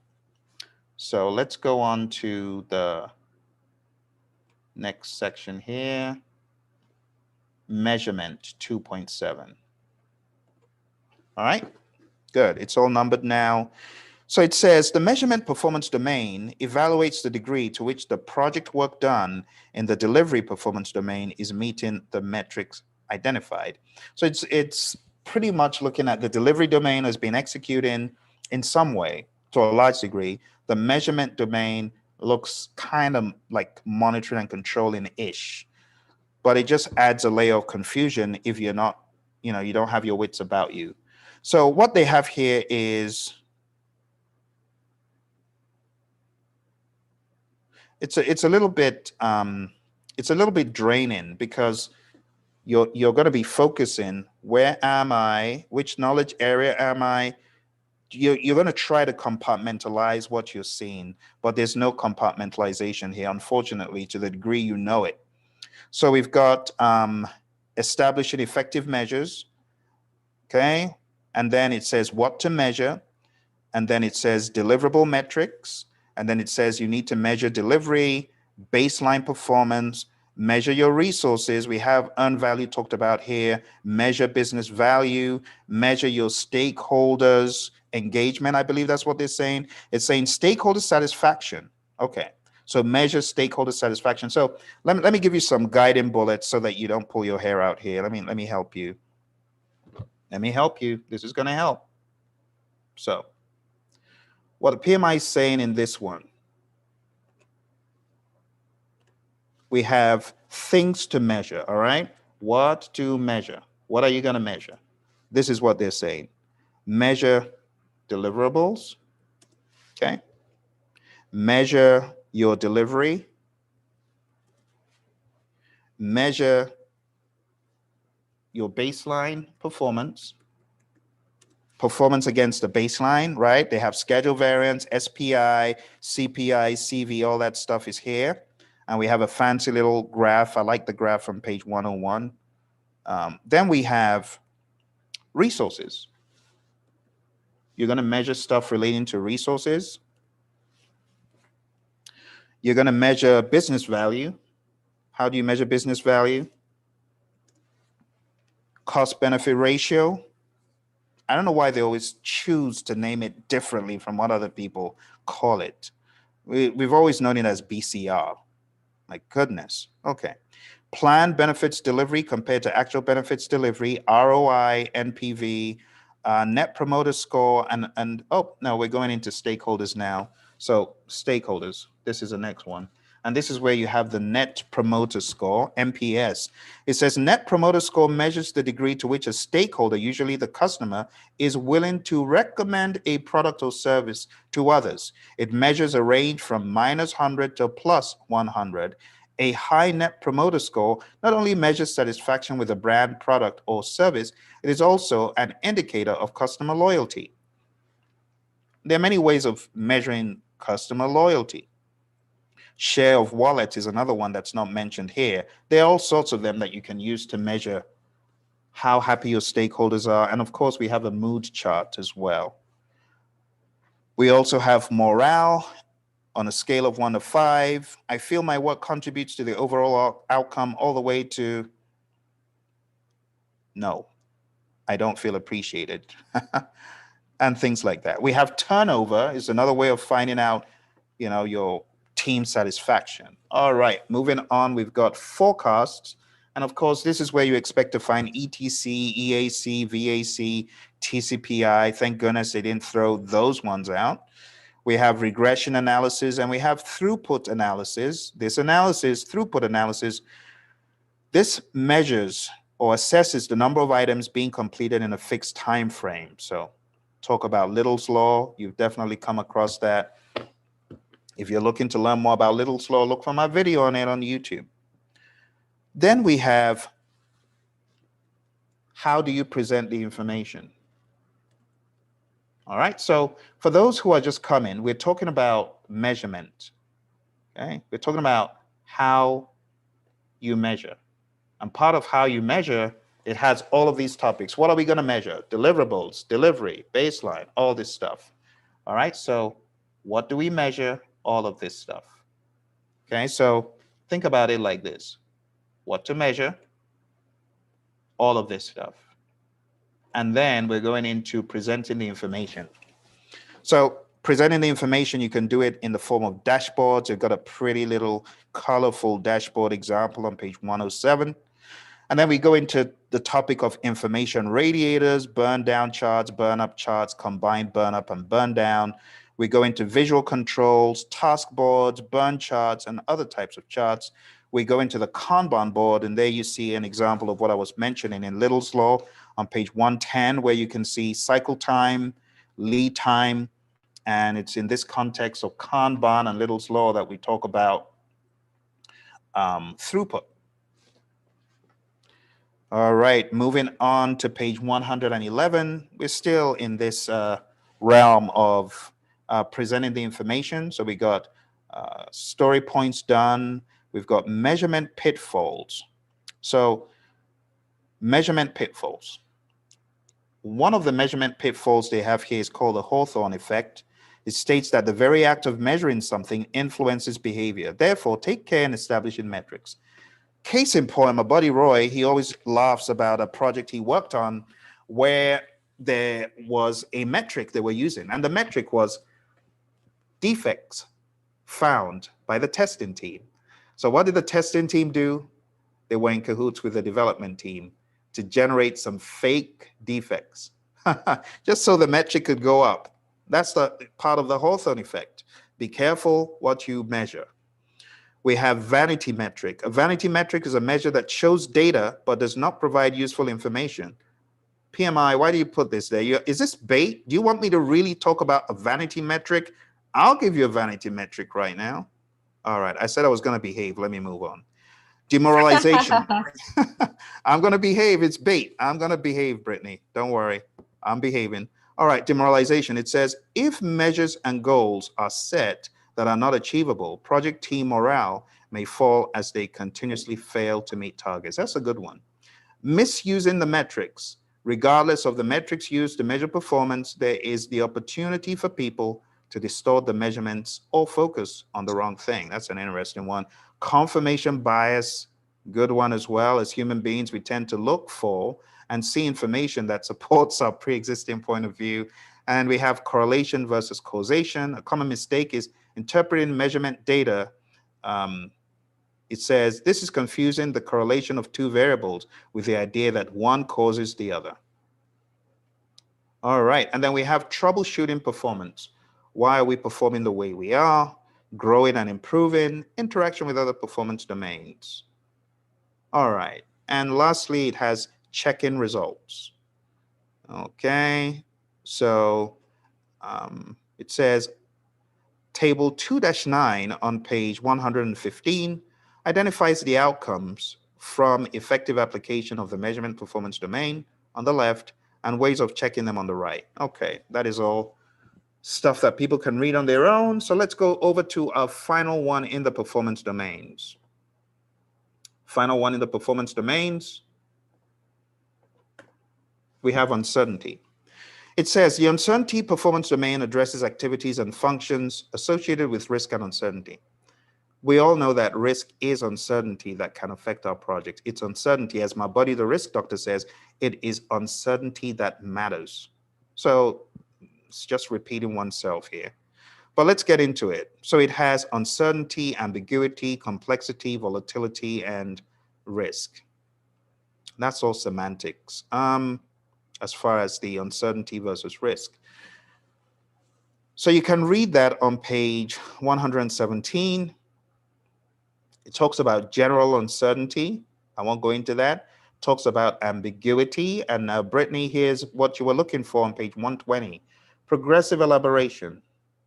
This is the iterative process of increasing the level of detail in a project management plan as greater amounts of information and more accurate estimates become available. So it is there, Brittany. Thank goodness. It's just a little late, right? They could have put it a little bit late in the day. Oh my goodness. Oh dear. All right. Let's not go there, Brittany. Okay. It goes into complexity, volatility, risk, talks about threats. It's got impact and probability matrix, the product pretty much, showing you the severity. So they're showing you on page, what is it? Page 124. They're showing you the risks over a period of time. Okay, they're showing you in January what the severity of the risk is, in February, in March, and then you can see risk number one, permits obtained, it just tapers off. You see that the severity becomes less and less. On the flip side, number 5 there, pump capacity, you see that pump capacity, the severity goes from a 3 to a 6 to a 9. So what they're trying to say here is keep your eye on the risk over a period of time. This is a very good one that helps people conceptualize how to track risks. Page 124, figure 2-33. And then it goes into opportunities. You know, your threats are talked about on page 123. Your what do you call it? Your actions for threats, your actions for opportunities are talked about. Your risk response actions on page 125. And then it shows you how the risk impact over a period of time, it tapers off. It says on page 126, taking an economic view of work prioritization allows the team to prioritize threat avoidance and reduction activities. So over a period of time, those risks are going to taper off. That's good to know. All right. And that's it for chapter 2. I mean, chapter 2 is a beast. I don't know why they just didn't break it down into tinier, or I should say, other chapters, because now we've got all the performance domains lumped up into chapter 2, but that's okay. It's not about that. Let's move on to our next one. And we're almost done, believe it or not. I talked extensively about the methods, the modes, the methods, models, and artifacts yesterday. So I'll try not to go too much into that. But let's take a look at tailoring. Tailoring is all about tailoring what you're using. And I can't say processes anymore. See, I can't say process groups or knowledge areas in this context. I'll just say tailoring whatever you're using, right, to the project. Let's read what PMI says here. Page 131, it says, tailoring is a deliberate adaptation of the project management approach, governance, and we can still say processes, and processes to make them more suitable for the given environment and work at hand. Within the topic of tailoring, we have the overview, which I'm going through right now. Okay. Then we have why tailor. Tailor because there's too much stuff in the world. And if you try to use everything in the world of project management, you'll crash and burn. So think about the 80-20 rule. Okay. Think about how 20% of your processes give you an 80% return, whatever that looks like. So you got 49 processes talked about in the 6th edition. Don't do all 49, just do 10 or 11. You get a huge payoff by doing the right 11 the right way to the right degree. Now that may not apply to every project. I know there's a lot of fat on many projects. People are doing far more than they should, but this is a good call to reality, to tailor. It says, tailoring produces direct and indirect benefits to organizations. These include, but are not limited to, more commitment. Haven't you seen project teams that have tapped out?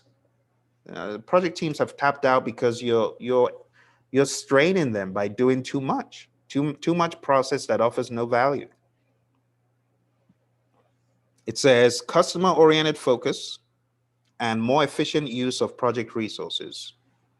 Then it goes into what to tailor. Tailor the life cycle and development approach, processes, engagement, tools, methods, and artifacts. Then it goes into the tailoring process. It says,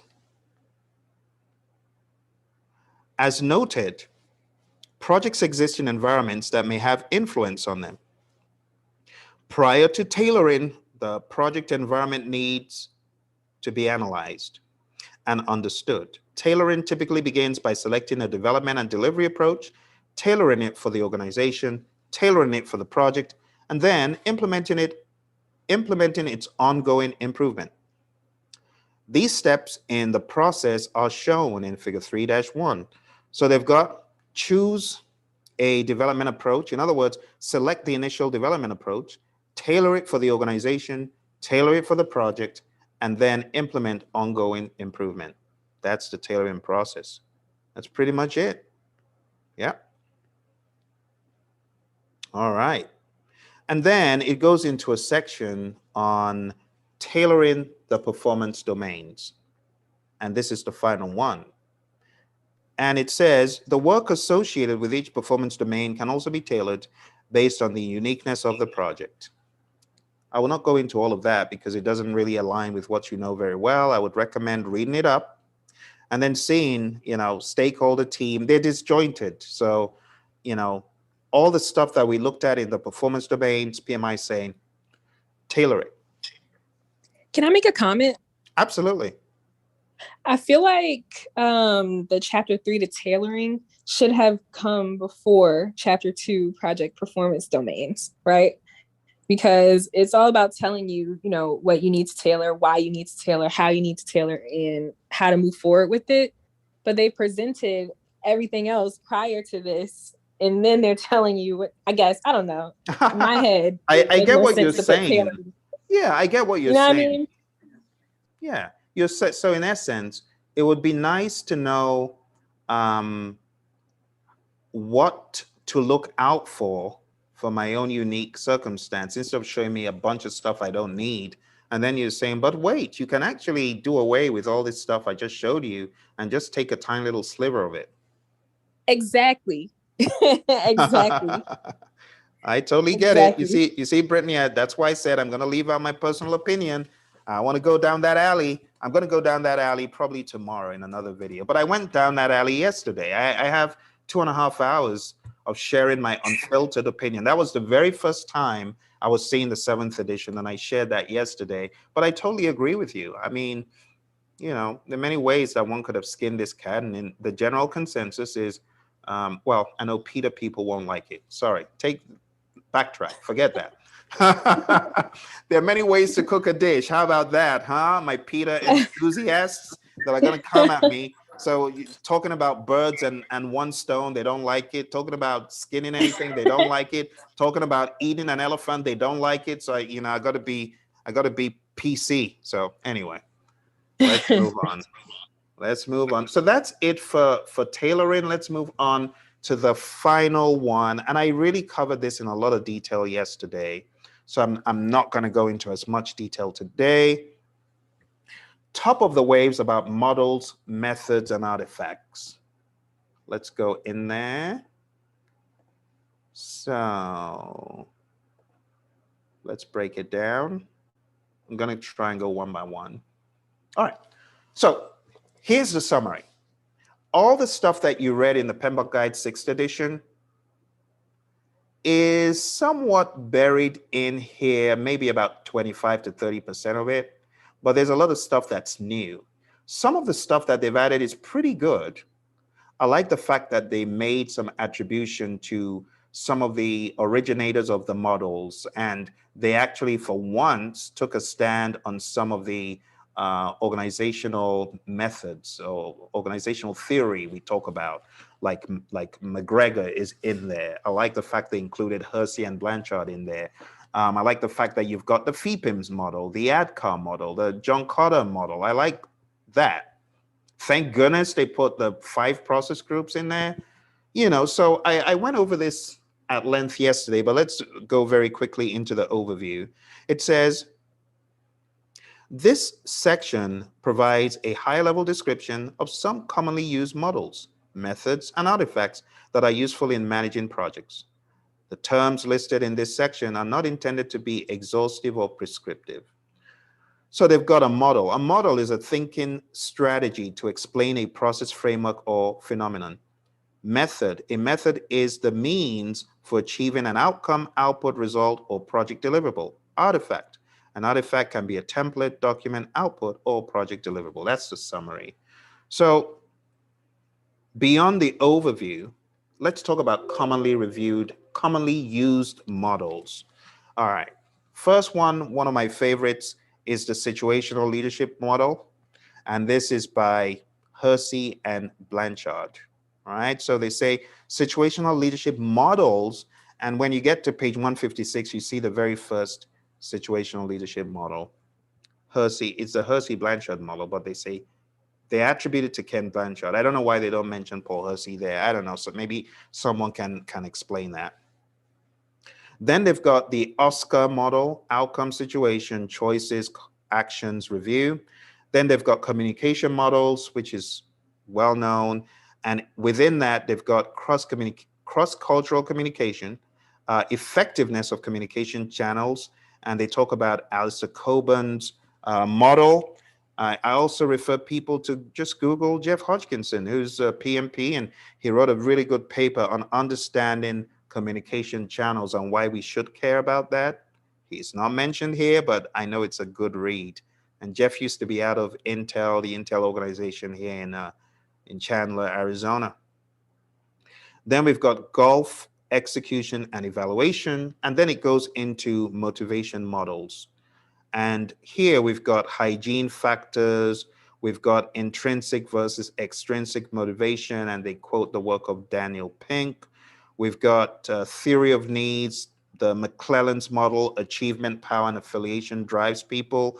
We've got theory X, theory Y, and theory Z. Of course, McGregor is behind theory X and Y. And then they mention Maslow, right? Seeing theory Z as a transcendent dimension to work where individuals are motivated by self-realization. And then it talks about William Auchi's version of theory Z. So that's an interesting one to look at as well. And then we go into change models. One of my favorite areas in the book now, we have The FEPIMS model, which I've developed a robust curriculum around. This is actually PMI's Managing Change in Organizations. Thank goodness for once they quoted their own work, which is invaluable. So page 161 is a good mention of PMI's gold. ADCAR model, which is well known in industry, you know. So I'll just talk about FEPIM's model very quick. It's formulate the change, plan the change, implement the change, manage the transition, and sustain the change.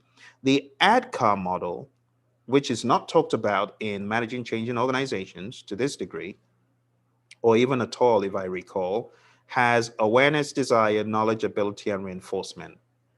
This really looks more at sequential steps that individuals undergo. Managing change in organizations looks at broad organizational paintbrush strokes for managing changes in organizations. The ADCAR model pays more attention to humans and their perceptions. And then John Carter's 8-step process, another one that I've developed stuff around, curricula around, very good mention here. 8-step process. I'll let you guys go read it, and girls as well, go read it. Then we've got the Virginia Satter change model. I'm not very familiar with that one. We've got the William Bridges transition model. Just think about the J curve and the Kubler-Ross model. And then we go into complexity models, Seinfeld framework, the Stacy matrix, which I showed you earlier. And then we go into Tuckman's ladder, forming, storming, norming, performing, and adjourning. Drexler-Sibet team performance model, not very familiar with that. Conflict model, which is really the Thomas Kilmann instrument, that model, where we take a look at collaborate, compromise, smooth or accommodate, forcing, withdrawing or avoiding. They've now put a split in between problem solving and collaborating, and they've said confront/problem solve. It's really semantics in my mind, but there you have it. We now have 6 instead of 5.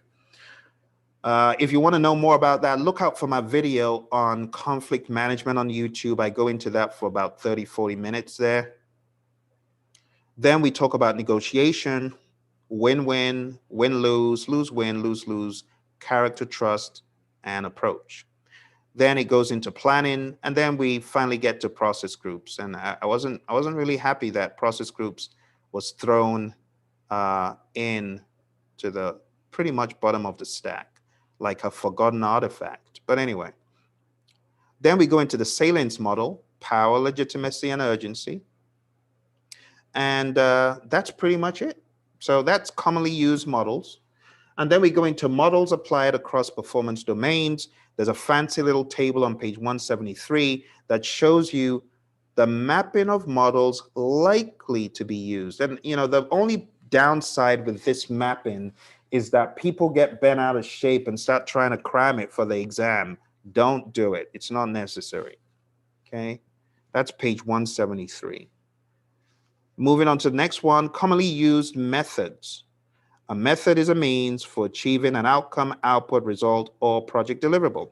So we got these broad strokes. Brittany, this is where we have the tools and techniques pretty much talked about.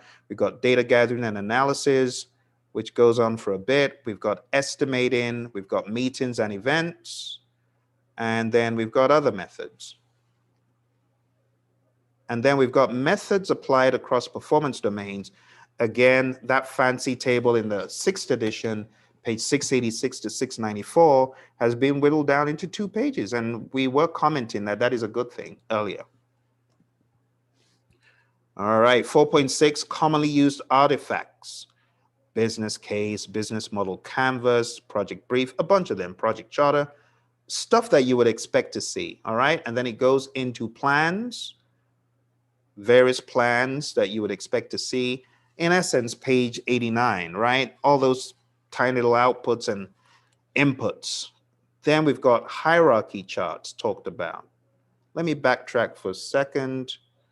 Okay, plans is 4.6.3. Hierarchy charts like org charts, product breakdown structure, resource breakdown structure, risk breakdown structure, work breakdown structure, stuff like that. Then it goes into baselines like the budget, project schedule, scope baseline, all that stuff. visual information, affinity diagrams, burn up charts, burn down charts, cause and effect diagram, CFD, cumulative flow diagram, cycle time, so much stuff. I can't mention them all. And then reports, and then agreements and contracts, and then other artifacts. So this page, Brittany, these pages, we've got 3 pages showing mapping to performance domains. Again, I feel sorry for those studying because they're going to get bent out of shape thinking they need to cram it. Don't do it. Yeah. This is just wow. I don't because it's so well explained in the 6th edition. And I mean, it's just kind of run over here. Yeah. Without being mapped back to an expansion on each of these, like earlier in the guide. Exactly. You get what I'm saying? Yeah, what I'm saying? I don't know how students are really gonna be able to effectively set a study plan. Yeah, you see what I'm saying? And that's why I tell people, seriously, take it from me, stick to your 6th. Stick 6th. Okay? If you're a trainer, you know what I'm saying, Brittany? If you're a trainer, if you're an educator, you need to give people a comprehensive framework that you can hang things on and build things on. And that's why the PMIs, they didn't say 6th edition isn't relevant anymore. They just said this is additional. But anyway, I'm not going there today. Let's move on. I feel like the 7th should be looked at as kind of like a loose, compacted guide that you can take. Yeah, you can take it on the road with you, right? But you leave your big, thick resource dictionary, which is the 6th edition, on your desk. Exactly. And you know what, Brittany? I've told people who are really keen on moving their organizations forward, just be on the lookout for hybridprojectmanagement.com, because hybridprojectmanagement.com is going to help people that really want to train this in such a way that people will find value from it. Not all over the place. This stuff is all over the place. You need a much more leaner, meaner, coherent breakdown to be able to use it as a model. And that's probably what folks are going to benefit from. Hybridprojectmanagement.com. Just don't forget, in the next few months, you're going to be seeing additional content to help you make sense. Because I would hate to see all of this stuff, right? This stuff, including the 7th edition. I would hate to see it go to waste, because folks could very well just be frustrated about it's all over the place. Like you're looking at it and you're like, oh, yeah. There's a better way of presenting. It's one thing to have good ingredients, but if the food presentation isn't great, you ain't going back to that restaurant, I can tell you. Good morning, good afternoon, good evening, wherever you are in the world. Welcome to this awesome time of a lessons learned with our friend Gannett, who passed the exam today. Gannett, how you feeling? Happy that it's over. Yeah. Wow, congratulations. Thank Isn't it amazing? You started this program with us on the 4th of December, and look at it, you're done and dusted. That is absolutely phenomenal. We don't really have a lot of students that do it that quick. So you obviously did something very well. And all of our friends here would love to know. That's why they're here. So folks on the call, do you have any shout outs for our friend Gannett, who has killed the exam today, just a few hours ago, actually? Congratulations. Thank you. First, I want to start off by saying thank you to Phil, because prior to signing up, I was completely lost. And I didn't even have a roadmap as to where to begin. I don't have a lot of technical or like project management experience, so I really needed guidance. So thank you, Phil. It's a pleasure, and thank you for choosing Praizion. And how did you come across Praizion? Did you see me on YouTube? Was that how you found me? I've been watching you for quite some time. I feel like a stalker, probably like a So I just like the way you simplify everything to basic understanding. I try. Yeah, and it works. So thank you so much. I'm really, really elated. Now let's jump straight into it. Folks on the call here, some of them have the exam coming up tomorrow, some the day after. and some very, very near term. I would like folks on the call to immediately begin to put questions in the comments. But before we answer all those questions, Gannett, what I would love for us to do is to answer the big elephant question in the room, and it's this. What percentage was agile and what percentage was people? For me, I almost have to say 90% agile. Wow. It was all about people. And I think, I wish I can show you my study area. I don't know how to flip it. Please show it to us. Just turn the camera and I have the whiteboard. I have everything printed. My whole life, the last 2 weeks has been studying, and I put in 8 to 10 hours a day. Oh my gosh. Wow. And how I started was I watched your videos 3 times before going into the class. So when we were doing the class, it was more of a review. And if I have any question, a clarification, I'll ask you. And I did all the quiz. I scored really low because I wasn't reading the questions properly. And I would advise everyone that's taking the exam, it's really about taking your time and understanding what they're asking, who you are. I did process of elimination. Okay, what am I? Am I a project manager? Am I what's the question? So the questions are very long. I just highlighted who am I and what am I doing? And what are they asking? So Gannett, look, I need you to help me out with this because I'm curious.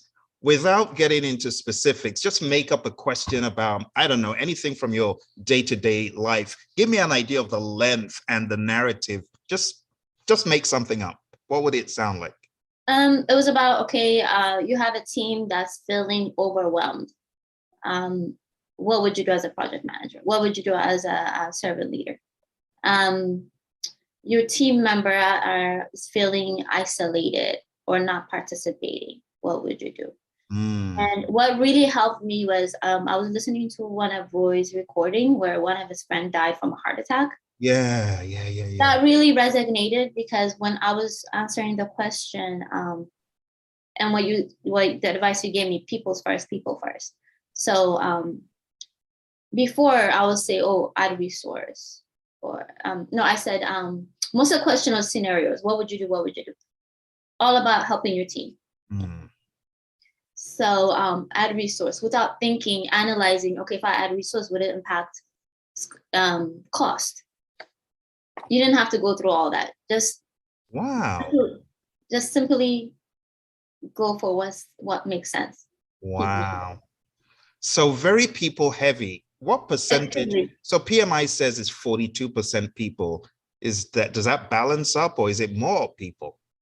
Like I was telling you over the phone, during my second break, I asked if I was taking the correct exam. That's how confused I was. Because it was so people focused, huh? People, communication, stakeholders, like how to identify them, how to engage with them, where to get approval. If they, it was just about nothing about process. Wow. Not much. I didn't have any formula. What I did have is what you suggested. I wrote it down. This you really need to know. This formula. So right when I walked in, they give you pen and paper. I wrote that down. And then that's all I had, this and people first. So before I answer everything, I looked at my note and said, okay, what are they asking? But this you should really know. That is good to know. So is it fair to say people that attend the masterclass have more than enough firepower? It's like taking like a machine gun to a pea shooter fight. Honestly, if people are following exactly what you're saying, and definitely do all the quiz, the 180 mock exam. And I also spend a lot of time on the Scrum website. What is it called? Scrum.org, Ken Schwaber's website. Yeah. I spent a lot of time on that, and I took all the free assessment quiz they had. Yeah. And I also went on the Agile website. I printed out all the key terms, even though you covered all of them. I printed all of them. I printed everything, and because I'm a visual learner, and I'm very weak with the process groups. So I wanted to focus on what I can accomplish in 2 weeks. So 10 hours a day, 2 weeks. And yeah, I remember when, I had that flat tire because you and I were supposed to meet and I couldn't get back to my office, and I was calling you and we're trying to figure out, okay, do this, do this, do this. And I think when you really hunkered down to watch those Roy's videos before the class, when I taught Agile, we were just going through it at a very quick pace. Now, a lot of the people on the call had already been through the class one time, but the reason why you could keep up is because you watched those videos. You really watched the videos. And I could tell, I can count on my one hand the amount of times you had questions from that Agile piece. You knew it quite well. And it's no surprise, that you aced the exam with all above targets today, because a lot of it was Agile heavy, like you said. It was extremely Agile. And, I don't have any background in Agile. I don't really have that much project management too. And from the class, I felt like I was the weakest link. So that's why I wanted to, by the time we did our class, it would be my 4th time going through. And I had the blackboard, so I had everything under the sky. Wow. And I realized I was failing most of the quizzes because I wasn't really understanding what they're asking or understanding the process. I was simply trying to remember the answer so I can score higher. Yes. That's not the concept. So the manifesto was huge. A lot of my questions came from this. Wow. Number 4, number 8, and number 11. Communication was really huge.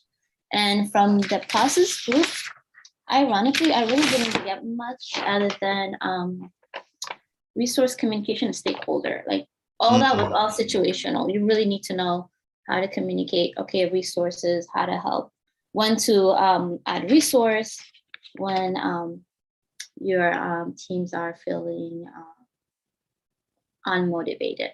There's a lot of unmotivated. They don't feel motivated. They feel all that, all situational. So really be aware of how the team feels, be emotionally intelligent and inspire them and motivate them and encourage them, and don't punish them. I'm sure there were always punishment options. Punish the team or punish anything that's like red flag, like you said. I did process elimination. Anything that says escalate, cross it out. Anything that says punish or cross it out. So I'm left with 2 answers. Good. Based on that, I just went with what will Phil approve. Awesome. Let's take a look at that area once again. Just take a look and 2 weeks. It shows that your whole world for the past 3 weeks almost has been nothing. 2 weeks. 2 weeks. Oh my gosh, you're right. You came on the program on the 4th, and we got done with our final class on the 18th. Yeah. Wow. Friday. So I can see you drawing the triangle, the constraint, the triple constraint schedule. That was on the exam. What's flexible, what's not on Agile. That was really helpful. Wow. Wow. So let's talk about a few things so I can get them off the table. You've talked about people. It was very big. Process was very minuscule. Did business even surface in your mind? And if it was there, not noticeable? I don't think I noticed it. The process was big, but on Scrum, Agile process. Gotcha. What about hybridization, about part predictive, part? Was there a lot of that? It was a lot of Agile, a lot of hybrid. Gotcha. And they will tell you, you're in a hybrid and situation, what would you do? What would you do? What would you do? It was all situational. So does that mean, Gannett, to really drive this home, tackling the ITTOs and trying to cram them and memorize them is almost worthless? Is it fair to say that, or is that too harsh for me to say? I think I had a little bit of understanding of them, but I didn't really spend that much time because I think it was too late. 2 weeks is not enough. Yes. What about the output? Like it just confused me. So I just, you do know product chart, the charter. Yeah, project charter. Product charter. That was huge. Really understanding the input, the output, who approves it, who doesn't. Gotcha. So it does make sense to at least have an understanding at an intermediate level. Don't get obsessed with trying to cram ITTOs. What about process names? Let's say on a scale of 1 to 10, how important was it to know the process is called managed project knowledge versus lessons learned? Was that really all that important? I didn't get a single question. Oh my gosh. Thank God, because I didn't know. I didn't really spend. I just said that was just too complex. I just didn't understand it. So if you're going to count out of 180 times, how many times you saw a process exactly named? How many times would that be? They named everything pretty much, and they said you're in the planning stage, and your team feel inadequate. They don't have enough information. Okay, What so would be at the the next? process group level, but not getting into No, not at director all. managed project work. And those No. really. What your team feels stuck on a project? What tools and would you use to like help eliminate or clarify the questions I have? I just want what's basic question. Like it's so simple where you will overthink yourself to not answer it. It's all about if you overthink it and it just becomes you're just way far to where you really need to be. So let's be honest, because I know someone who didn't pass the exam, not one of our students at the time, Yeah. and you know someone who has had the same problem. So it's probably better to say, if you're not someone who understands empathy and emotional intelligence, and you're very analytical, you need to be aware of your analytical brain because it might be telling you it's too easy, right? Correct. If you're in that, what you just said, you're automatically gonna go to cost control. Okay, I want to add resources to help my team, but how? Then now you're thinking project management traditional way. Okay, if I add resource, how would this impact cost? How would procurement? So now you're in a different zone. That's not what they're asking. And it's not about that. Gotcha. So let's talk about how you navigated the exam, because you were done in how many hours? 2 hours. 2 hours, my goodness. So you had 1 hour, 50 minutes you didn't even need. That is warp speed. And you took all of your breaks? I took all my breaks. Which I first, it was so easy. I was like, I'm not gonna take. And then I took my break. I had water, and I'm glad I did because second time around the questions were longer. But before I took the exam, I went into your site and listened to everybody's feedback on how they tackled the exam. So why reinvent the wheel? So I listened to everybody and gathered what I can from everyone, see how I can apply it to my own knowledge. So Carlos, I think, was really huge. And then you had another person that wrote a poem. Oh yes. What's his name?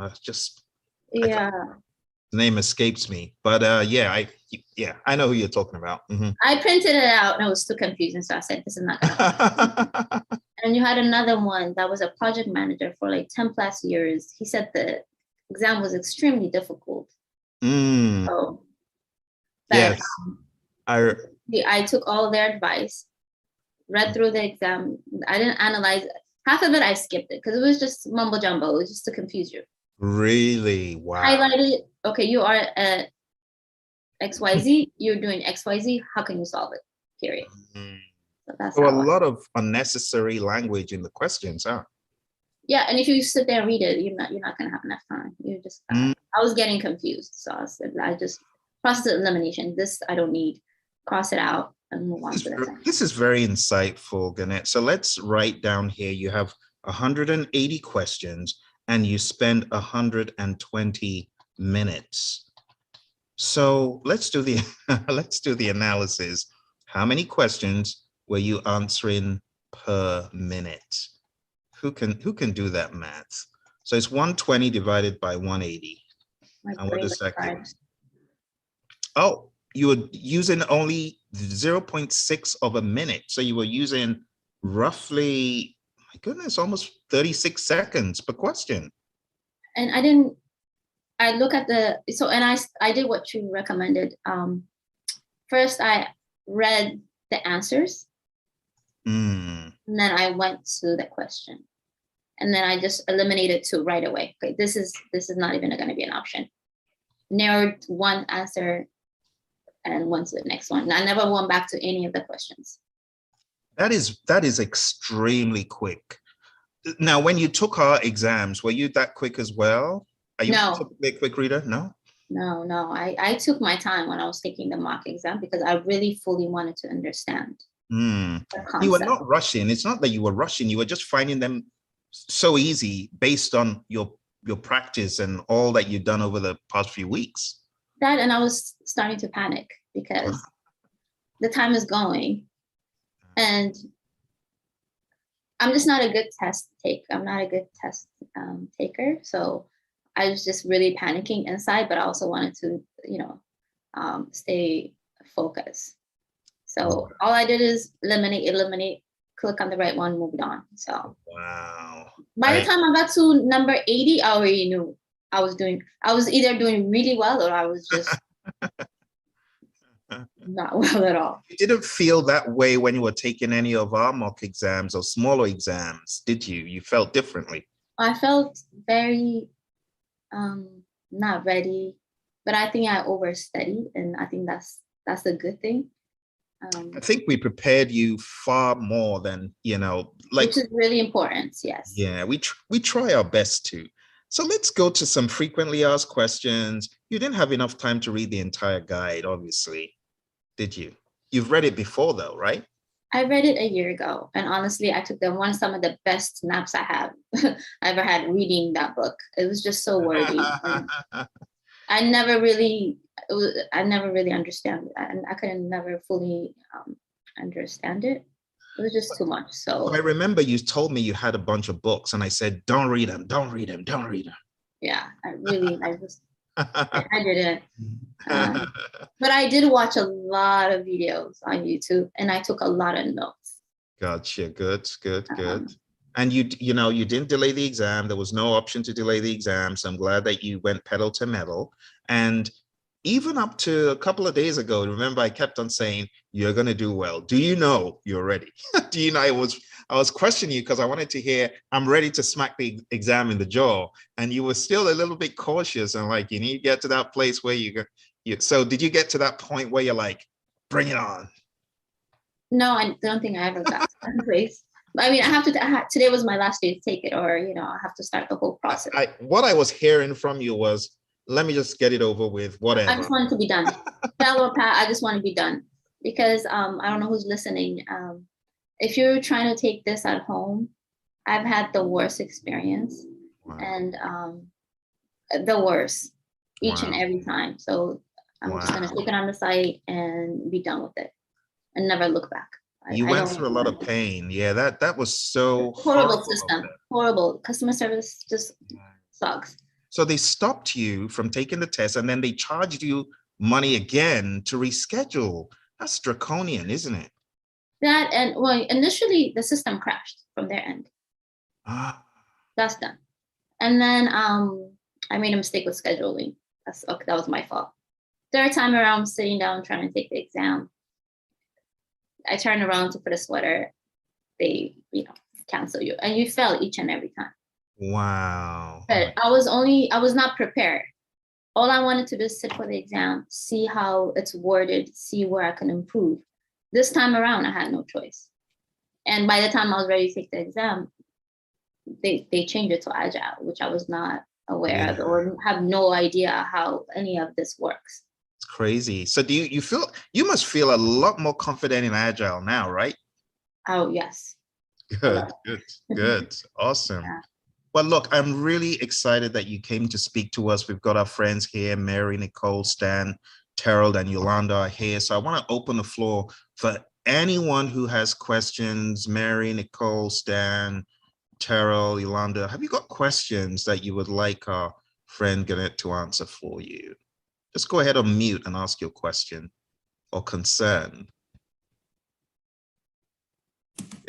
Gannett, congratulations. This is Nicole Jackson. I take my test tomorrow, so I'm here trying to do some more You got it. testing. But you answered my questions, and my question was, how many times did you read the PMBOK? And it's amazing to hear that. Of course, you said you read it last year or 1 year ago. But I just keep referring to it, and I guess you've confirmed that I don't really need to read it. This will be my third time today. I scanned it. You don't need to read it verbatim, but you should have just an understanding of it. And were you in my class? She was, yeah.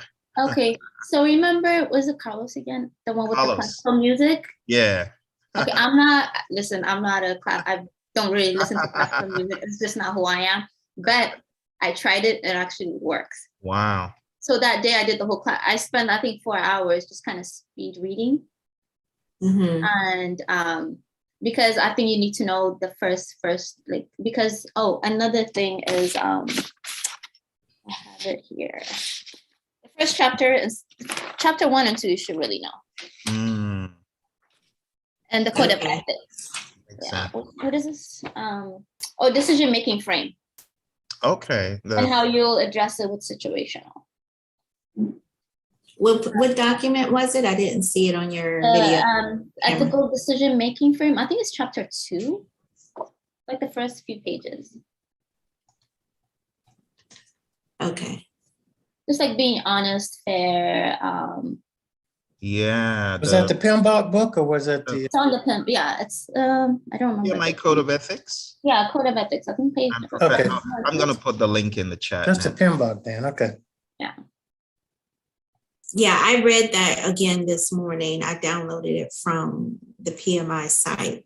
Oh, good. And if your exam is tomorrow, just stop because you're just gonna.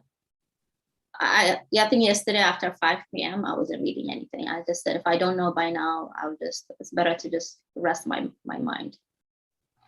So, okay, I'll take your advice. Today, though, I was cramming, and it was amazing how I learned something new another time around. So if I stop, I don't know. I just fear something I may forget something. I don't know. You know enough. You know enough already. I think you should just take quizzes. Yeah. Because it's really the questions can be a bit tricky. I don't want to say it was too easy. It is tricky. And if you really don't even though I did answer it quick, it's because I practiced. There's other quizzes that I've taken that are a lot more lengthier. Oh yeah. Really understand what they're really asking. Because if it's all about answering the questions, but answering it properly as to what they're asking, because it could be a bit confusing.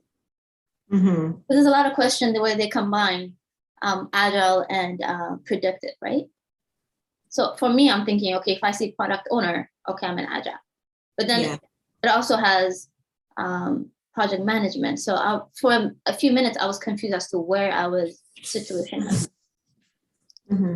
So I think, and then one thing I remember they had in a long line with what you're saying, they threw in the Scrum Master, having similar responsibilities as a project manager. And I think I got that wrong because I was in the mindset of a project manager and not a Scrum Master.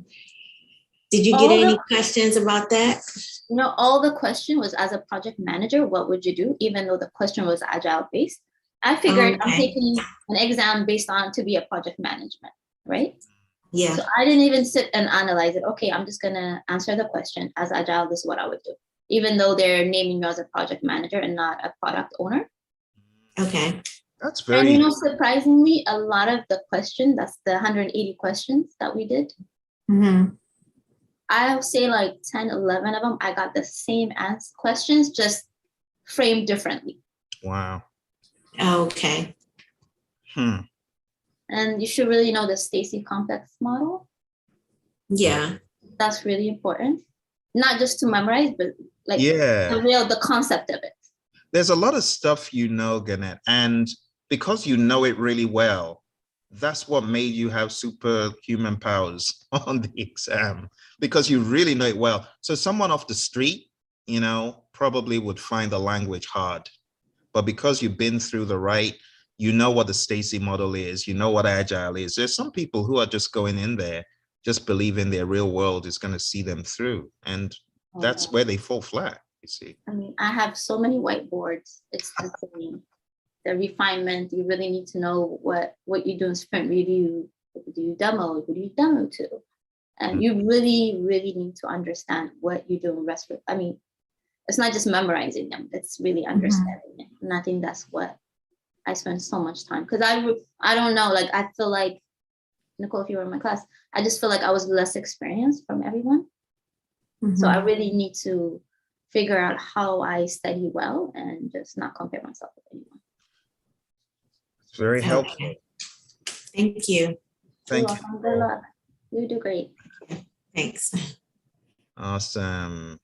Who else has questions? Stan? Question? Mary, you got questions? Exam in New York, did you? Yeah, I'm in New York. Yeah. I remember on I think Saturday you were saying, well, Phil was encouraging you to go and drive by the center before It was closed.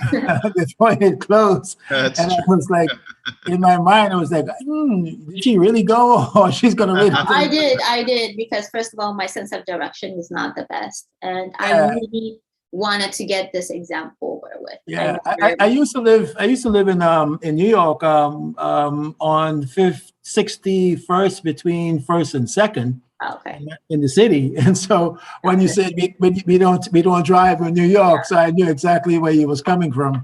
Yeah, but no, I went. Yeah, what I took the 150 questions yesterday, and I think I scored is it 63 or 64 thereabouts. But what I was a little concerned that, and I know where I fell down. I fell down in the ITTOs, and based on, and so today I've spent the day really going over Phil videos, certainly the main line, and just making sure that I understand at least the inputs and outputs, like you say, the inputs to the developing the project charter, the outputs of the developing project charter. But now,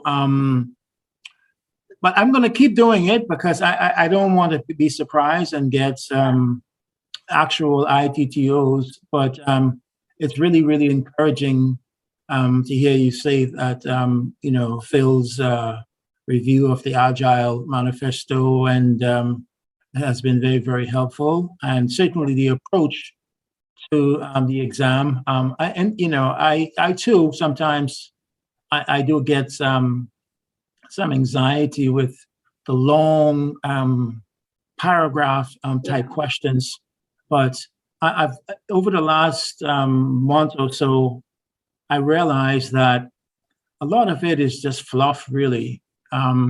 If you perhaps go to less than half of that text and just focus on what the question is and look at the answer choices, you should be able to make a pretty quick decision. But I am amazed at how fast you actually went through, though. I mean, that's blazing. That is very quick. Yeah. That's extreme. The questions that I got wrong, which was a lot of them, I'll write it down and I'll go back and review the video as to why I got it wrong and really understand it instead of saying, okay, this is the right answer. So that's how I approached all the questions. I think I scored way less than you at first initially. And then I'll have to really understand, okay, this is what they're asking.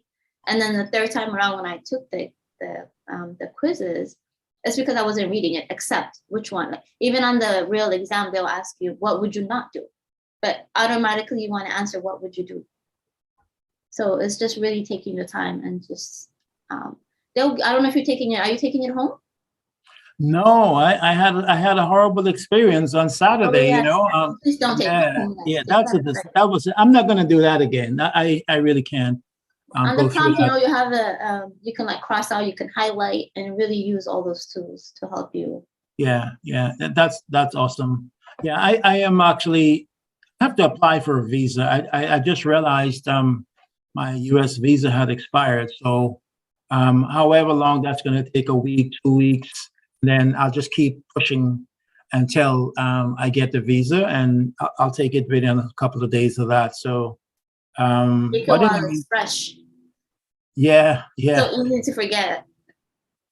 Yeah, I no, I'm pretty disciplined in staying with my agenda. So, and Phil has a lot of material that I haven't even looked at yet. So I'll just keep finding new stuff to keep me motivated. Hmm. Yeah, And definitely. But thank you. I will have one of these again, hopefully. Mhm. Nicole, I think I cannot emphasize enough about the manifesto, like individual interaction. But what does that really mean? Because for me, I was like, okay, but I really had to deep dig with. I spent so much time on Agile and Scrum website to really understand, because it can't be that simple. So I really need to read it. I spent so much hours understanding what they mean and what they stand for. So it'll be easier to answer the questions, the situational questions at least. That's helpful. Okay, I wrote down one more question. I heard you say you can do the cross out, the highlight.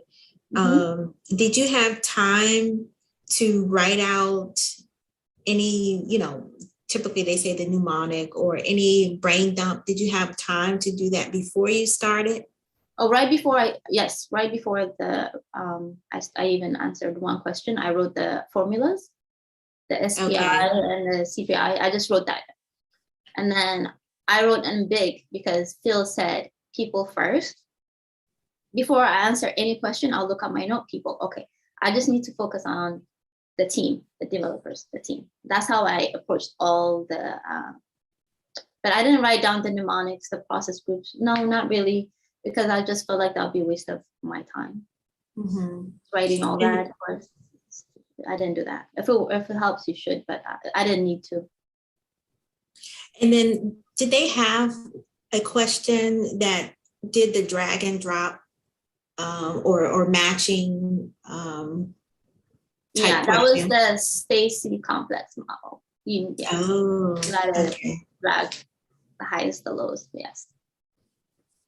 That was I had 2 or 3 questions on that. Okay. It's repetition. I think they asked the same question, different way. Oh, okay. Did you find that the multiple choice answer in that case was the same? But they just changed. And also the communication mode, the pull, the push, the virtual, like all that was really huge. Okay. Yeah, you should know those. Nicole, how long have you been studying? I started reading the PMBOK in July.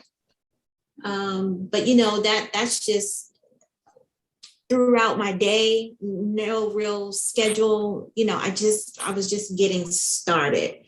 I would say I picked up more when I started Phil's class, because I felt like this is just personal information. This will be my 3rd time. And I just felt like and I took one boot camp and it was just all high level. We didn't even go through the PMBOK. Like Phil said, you need to read the PMBOK. So so I took my test in 2018. I think the first 2017, 2018, and then now again, 2021. So, and then of course it changed last year with Agile. So since July, I would say I really got started and then really got serious around October. You can see this is all like the book. Yeah. So highlighted. Jeanette, Yeah, you should see my desk. I have 2 desks. I have walls covered with the large sticky thing. Yeah. Jeanette, so how long were you studying? Did you just go in like full gear for 2 months, or? I'm almost embarrassed to admit it's like 2 weeks. When I signed up, But I did 10 hours a day for the last 2 weeks. Okay, that's comforting.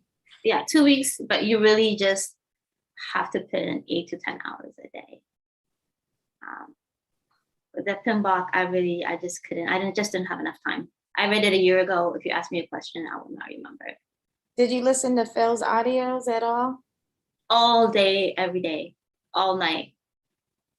That's all I did. I listened to Phil in the morning and I go to sleep listening to his voice. Yeah, I'm finding that's helping actually. Yeah, and it's just really, for me, because English isn't my first language, I think, and I think in a different language and I speak, so it's hard for me to understand it. So it was really the way he breaks everything down. It was just like, oh, okay, I understand that. Okay, that follows next. So it was really helpful. Okay, thank you. You're welcome. Good luck. Thanks. I definitely need it. So that's so. When are you taking your exam? It'll probably be after the holiday. Okay. I'm thinking before MLK though. It may be sooner than that, but Get over it. This was my Christmas gift for myself. Oh, indeed. Freedom to not look at the PMBOK guide anymore in that way, at least in that way. Definitely. Yeah, I just also want to say I watched one of Phil's videos where the guy was talking about 10 things that he did, and the first thing he did was plan his celebration. So I planned my celebration in Vegas. So that Wow. was Look at you. Nice. That's good. It's a good way to envision the end. I had a student who made a mock certificate for herself and she dated it.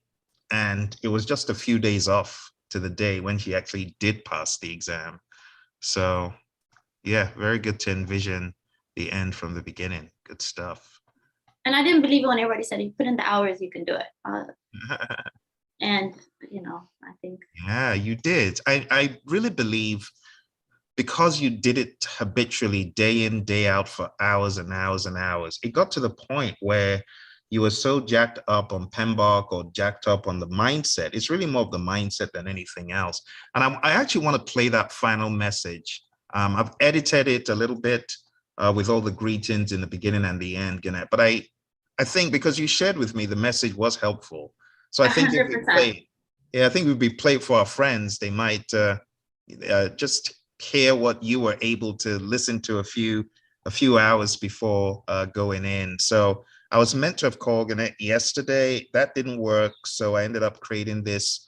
It's a little message, just to say, this is what I think you should focus on. So I'm going to play that for everyone. Let me go ahead and share the screen and you'll just hear me talking. All right. And let's share the sound. And this is it. What I really wanted to talk about with you is the fact that the test that you took, the last test you took, the CAPM, it's a great test for the CAPM, but it's not the best as far as apples to apples with the PMP. And the reason is the CAPM exam is based pretty heavily on the PMBOK guide only, nothing else. So I wouldn't sweat it. In fact, that CAPM exam you took had pretty much zero to non-existent Agile. There might have been one or two questions that were Agile, but I don't think there were that many. The PMP exam has a lot more Agile, okay? So I wanted to encourage you about that. Nothing major, okay? The exam is going to test situational abilities. It's not going to test rote knowledge. So just have in the back of your mind, people are important. Treat people the way you would like to be treated. Always solve the problem. Don't pass the buck on to someone else when you're the PM. Solve the problem. There will be instances where you may need to get management involvement if the project objectives are changing or some higher level things of importance are happening. Other than that, it's always solve the problem, treat people nicely, don't punish people, espouse team collaboration, think about the business environment and how it affects the project, be proactive to change based on the environment, and just remember, in the world of Agile, we do things in iterative and incremental pieces, okay? And that was a message. And I felt like I was cheating because I took that and it's exactly how I answered all the questions, all of them. And I don't know if I sent you my score.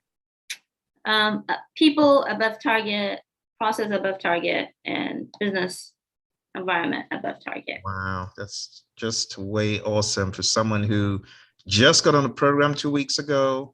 Yeah, so It's if so I can do it, you guys are easy cake.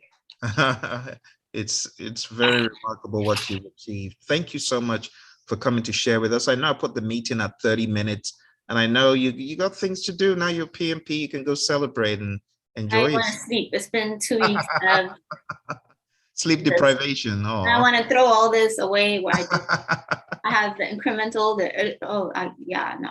Oh, awesome.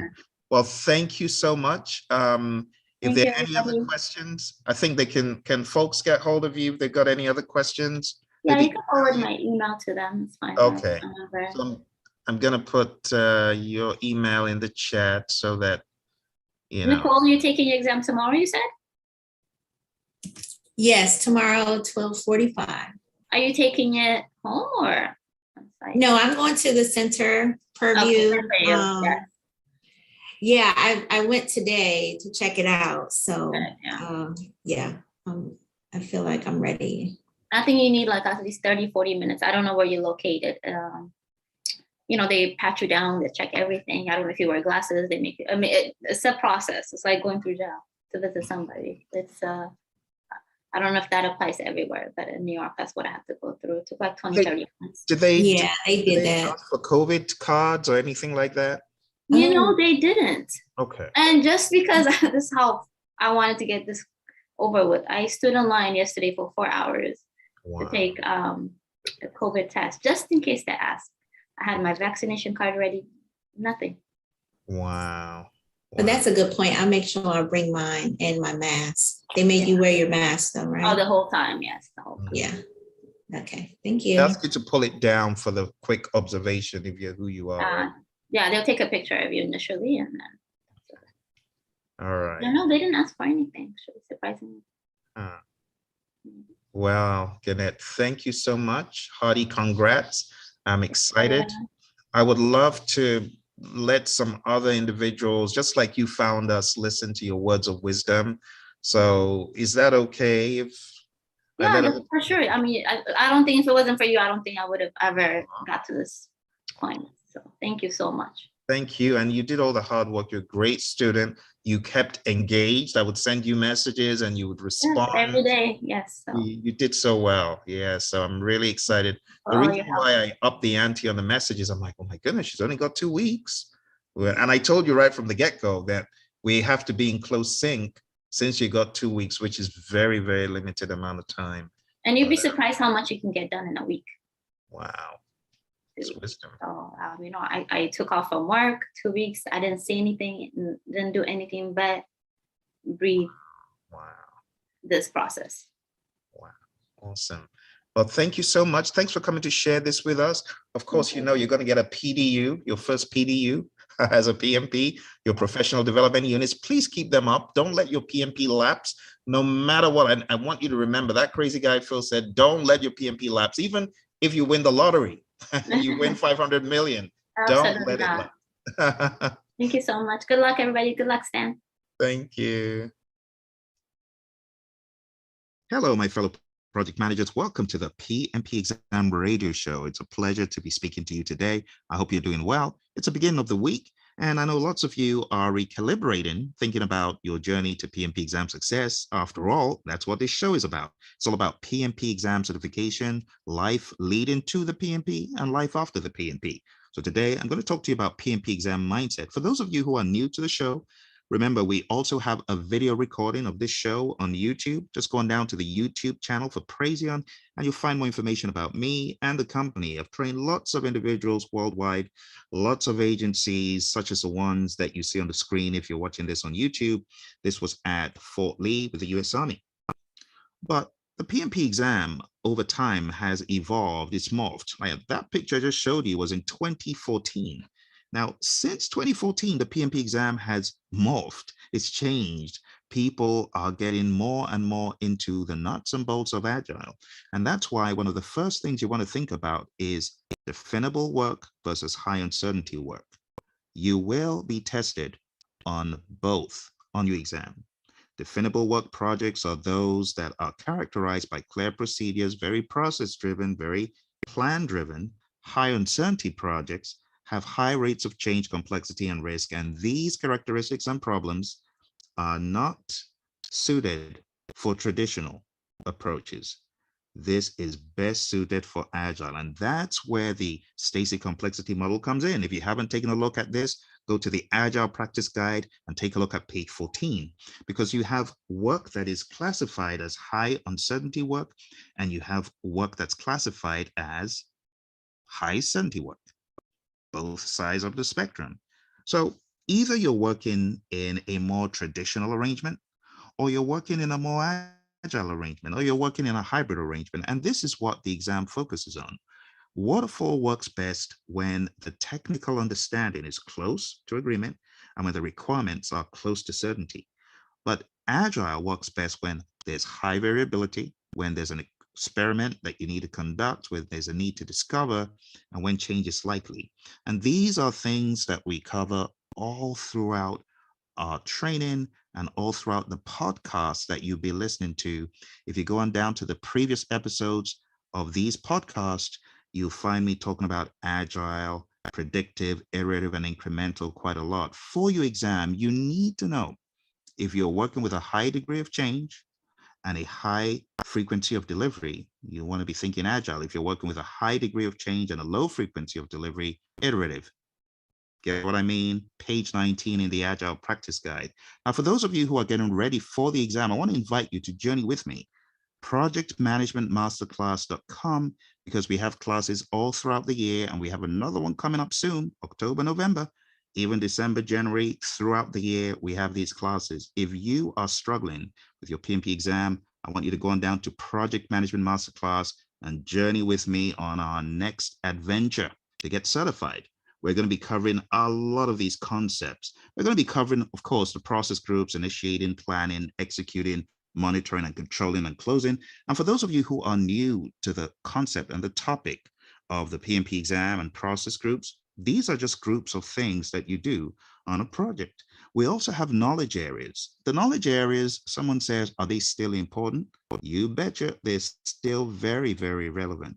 And these are also covered in the Agile Practice Guide from page 90 to 95. In fact, if you are getting ready for the exam and you have not read pages 90 to 95 in the Agile Practice Guide, where these are covered from an Agile lens, you want to do that. Now, it might surprise you, but organizations are increasingly embracing Agile at a rapid rate. A full 71% of organizations reported using Agile for their projects, sometimes, often, or always. Think about that. 71%. That is startling. And you know what? Out of these 71% of organizations, 70 plus say they use Scrum. So guess what? You'll be tested on the exam, Scrum. Other things that you can expect on the exam is just a basic mindset for problem solving. In fact, all of your questions are going to have a problem solving bent to them. The project manager is faced with XYZ. What should she do? What should the project manager do next? Now, to answer these kinds of questions, you need to remember project managers solve problems. Project managers don't say, "Mother, may I?" Project managers should not say, "Mother, may I?" But actually, project managers should come with solutions. So one of the things that we train in the course is the DIGSIV approach. It's right there in the PMBOK guide, hiding in plain sight, but it's a powerful way of solving problems. And DIGSIV is just an acronym for define the problem, identify the root cause, generate solutions, choose the best solution, implement the solution, and verify the solution's effectiveness.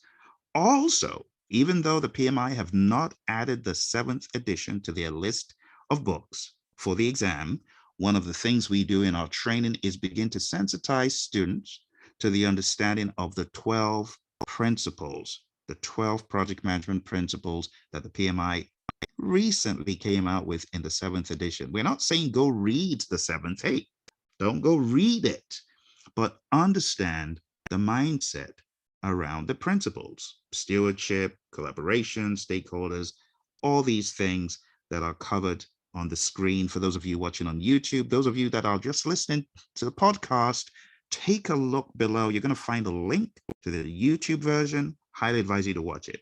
Now, also the 5 process groups: initiating, planning, executing, monitoring and controlling, and closing.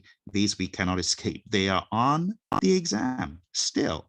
And to be quite honest, because they are in the wider body of knowledge, I would not be surprised if they continue being on the exam perpetually, because it will stand the test of time. It's like fighting against the laws of physics. Who does that? Every project is initiated, every project is planned, it's executed, it's monitored and controlled, it's closed. The ways you do it might be different, but you still do these things. Even, I dare say, in the world of Agile, we still have some authorization. We have, of course, planning. We talk about the Agile onion, right? The Agile onion is all about planning at different levels. Executing, you get the work done. Monitoring and controlling, that's what we do in the daily scrum. That's what we do in the retrospective. That's what we do in the sprint review. So closing, you could close at any time on an Agile project if you're doing it the right way. So all of these items are covered in one way or another. And don't forget, you want to check out all of these: integration, scope, schedule, cost, quality, resources, communication, stakeholder, and risk. And I happen to put risk in the center like a bullseye because risk touches everything.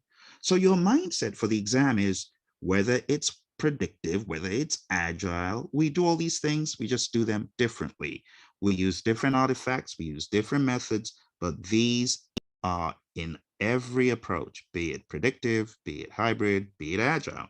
All right, so we will sensitize you to all of these different components for your exam, whether you want to categorize them as domains, you want to categorize them as process groups, you want to categorize them as knowledge areas, makes no difference. The bottom line is, this stuff is on the exam and you got to know it. Now, going into the intricacies, when you initiate a project, there's some things you need to remember when you plan and execute and monitor and control and close. There's some things that make your exam PMI-ish. You know, we talk about PMI-isms. There are many PMI-isms. So in initiating, we talk about the business case. We talk about the benefits management plan and the project charter. You got to know those. In planning, we talk about the project management plan. Go take a look at page 89 in the PMBOK Guide 6th edition, and you see the laundry list of things in the project management plan. We have different subsidiary plans and baselines: schedule baseline, scope baseline, change management plan, configuration management plan, cost baseline, all sorts of things. You got to know them. You got to be familiar with them for your exam. In executing, we have all sorts of things we do, everything from directing and managing the project work all the way down to managing stakeholder engagement, managing communications, and the intricacies of these are covered in the training we provide. Monitoring and controlling, same thing. Hey, earned value management, understanding Slack, flow, leads, lags, crashing, fast tracking. These are things that are everyday English. I mean, it's no stress for a project manager that's worth his or her weight. It's no stress because you are expected to know this language. And if it pops up on the exam, so what? You are meant to be able to handle it. In closing the project, some of the things we talk about are the final report, the final product, service, or result transition. These are some of the PMI-isms that you can expect on your exam all across the board. Now, going into the world of Agile, Agile practices involve discovering requirements and developing solutions through collaborative efforts of self-organizing and cross-functional teams. Now, remember, it's self-organizing, it's self-led, it's self-managed. And when you take a look at Agile and traditional and you put them side by side, there are differences. Agile is all about customer collaboration primarily, not contract negotiation. We talk a lot about negotiating in a traditional perspective. And of course, things need to be plan driven. And that's why we spend a lot more time doing contract negotiation. We spend a lot of time doing rigid planning is a word, comprehensive documentation. These are hallmarks that we hear in the world of traditional. But in Agile, it's all about customer collaboration, flexibility, working solutions, maximum business value in minimum time. For your exam, you do need to know the 12 principles and you do need to embrace them, whether you are looking at it from a hybrid lens or an agile lens. Understanding the principles, the 12 principles of agile is going to help you. The four values of agile in the Agile Manifesto is going to help you. Understanding agile techniques such as burn down charts, user stories, user story mapping, what all of this really means, all these terms that you might have heard, the definition of done, where's the definition of done documented? What is pair programming? What is the advantage of pair programming? What do we mean by small releases and why do we do that? Kanban boards, sprints, prototyping, frequent updates. What does that mean? Who is the product owner? Who is the Scrum Master? When we say Scrum team or when we say developers, what is the difference between the Scrum team? Scrum team is the product owner, the Scrum Master, and the team. Developers are the people doing the work.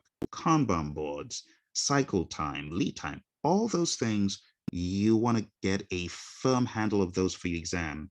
The understanding that in Agile, we do things in iterations, the Agile onion and how we plan at different levels, how we see the endeavor at different levels, the idea, the release, the iteration, how we do things daily in the daily Scrum, for example, and the continuous flow of work. We react, we improve, we pivot, we persevere.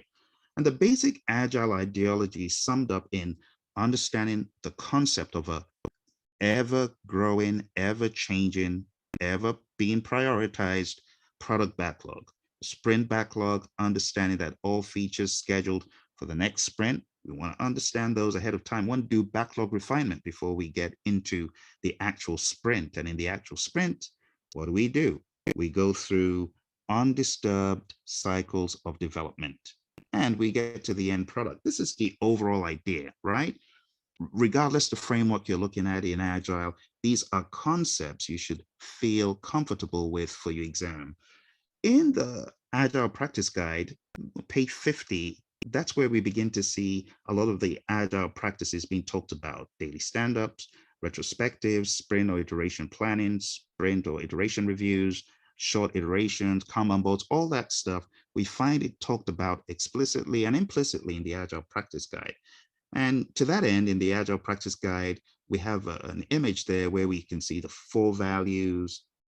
And I talk about knowledge nuggets, right? To take it from the concept of the values and to begin thinking about knowledge nuggets. But this is really code for the Agile Manifesto reborn through a predictive lens. Now, you won't find exactly as is in the Agile Practice Guide, but of course, you'll find the Agile version of this. This is my interpretation of seeing plan-driven through values, knowledge nuggets, I call them, and practices. So I've made a little spin on it, but it's to help you be able to digest plan-driven project management in contrast to Agile project management. So in my 4 values here, I say authorization is vital, of course, your project charter, but leadership through collaboration is key. Always plan ahead, execute the plan, but modify the plan as needed. Close projects with consensus and benefits accountability. And when I say benefits accountability, I mean a benefits owner, someone who's going to own the management of those benefits after the project is closed. When I talk about knowledge nuggets, this is just code for knowledge areas. So I put a spin on it, integrate the project, scope the project to the degree needed, schedule to the degree needed, budget to the degree needed, make it fit, conforming and satisfying. That's code for quality. Lead the team with emotional intelligence and consideration, transparency and communications, identify and manage risk intentionally, think about contractors as collaborators, and remember that stakeholders come first. These are mindsets that even if you're tackling predictive questions, they will help you. Now, go to your Agile Practice Guide, give yourself a little assignment, and take a look at the Agile version. It's also in 2.2, but you'll see the Agile spin on this. And then the practices, like I said, in the world of Agile, you can find them on page 50 in the Agile Practice Guide forward. But in the world of Plan driven, these are my ideas of some of the practices that you can take away from plan driven: project charter, project management plan, WBS, project schedule, schedule baseline, cost baseline, lessons learned register, knowledge management, information management, all of the buzzwords you see on the screen. These are things that I would highly advise you to master. Probability times impact matrix, power interest grid, stakeholder register, all that good stuff. Again, going back into the world of predictive, your knowledge areas at a high level, your process groups at a high level, I would advise you to read the concepts, trends, tailoring, and considerations for Agile. And you can find these in the PMBOK Guide 6th edition. They're all there. But it's the first section at the beginning of each knowledge area. CTTCs, I would highly advise you understand concepts, trends, tailoring, the knowledge area, each knowledge area, and the considerations for Agile. And as far as those who are reading the 7th edition, I do not advise it at this point. In fact, I think it might be a little bit confusing for anyone that has been reading the 6th. Don't go over the place reading the 6th and the 7th. The 6th is good enough. And if you're taking the exam in 2021, focus on the 6th. Do understand the principles, but focus still on the 6th. Now, eventually, what I would love for you to do is to be able to see project management on a huge canvas as fitting into the more far-reaching Agile manifesto values and principles. And right here on the screen, I've shown you how you can take the process group pentagon that I've been showing you and how you can embed that in your mind into a wider, more far-reaching set of values from the Agile Manifesto: individuals and interactions over processes and tools, work in software, customer collaboration, responding to change, all those things. It is possible for you to constantly think project management through that lens. The Agile Manifesto values and principles, they work everywhere. Whether you are selling coffee in Starbucks, whether you are building the Taj Mahal, whether you're developing the Model T or the next Tesla vehicle, I tell you, think Agile. It's all about the customer. It's all about doing things intelligently. It's all about doing things with a spin. Now, someone says, oh, about the Taj Mahal, you could do that using plan-driven. You could do that using plan-driven, but if you put a little smattering of Agile, where it is most valuable, through feedback, prototyping, continuous feedback, getting the customer involved, the mindset of seeing the customer as a collaborator, I am telling you, you will build a better Taj Mahal. You will. And it wouldn't surprise me if that was at the heart of a lot of the things we've seen done in history. We just didn't call it Agile. But I'm telling you, if you're doing something that has never been done before, look at it through an Agile lens. And if you are doing something that has been done before, expect the unexpected with an Agile mindset. So for your exam, the syllabus is huge. In fact, there are over 200 slides I could show you on the syllabus, but I'm just going to get your feet a little bit wet into the thinking for the exam. Okay. I know in some of my previous episodes, I ask you a lot of questions. Today is not the day for questions. Today is the day to get you thinking and remembering. Because I know a lot of you have been on this journey. You probably have been out of class for a long time and you're thinking about getting back in the game. Hey, let's get back into the game. Let's get back into the game together. Let's go on down again to projectmanagementmasterclass.com. So for your exam, you're going to be tested on people, process, and business. In people, they're gonna ask you about conflict management. How do you manage conflict? You got to know the source and the stage of the conflict. You got to analyze the context for the conflict. You got to evaluate, recommend, and reconcile the conflict resolution solution. And then you got to lead a team. You got to think about vision and mission and diversity and servant leadership. You got to determine an appropriate leadership style. We talk about the Hersey-Blanchard model. You got to know that. And then you got to be aware of your position as a servant leader to inspire, motivate, and influence team members, analyze team members and stakeholders' influence, distinguish various options to lead various team members and stakeholders. But again, you got to be able to put on that Agile hat that says, oh, wait a minute, it's not my place to, in quote, lead a team through certain approaches other than servant leadership, because the team is a self-organizing team. So who can lead the team? The team. Who is the leader of the team? The team. Who is the manager of the team?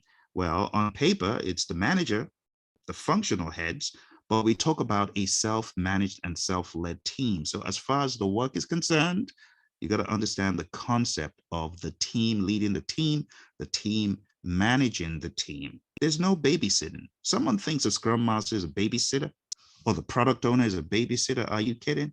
No. The first step is to hire adults. You hire adults, you're going to get good behaviors. Okay. You're going to set ground rules one time, maybe twice. But after that, if you really did hire adults, they know what to do, how to do it. They understand the power of the retrospective. Okay, people task 3, support team performance, appraise team member performance. Again, the team appraises itself in the world of Agile. Support and recognize team member growth and development. Again, when we're talking from an Agile perspective, the team does this. The team supports itself, right? Recognizing team member growth and development is something that functional heads and senior management should also do. Determine the appropriate feedback approach, verifying performance improvements. And task 4 is about empowering team members and stakeholders. Who empowers whom? Well, think about it.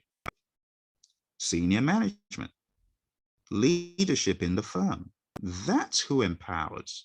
Now, if you're in a traditional project and the project manager has a whole lot of power and there's not much servant leadership from every team member, it's the job of the project manager to ensure that comes to the surface. The way business is done is changing in a lot of firms. It's no longer traditional.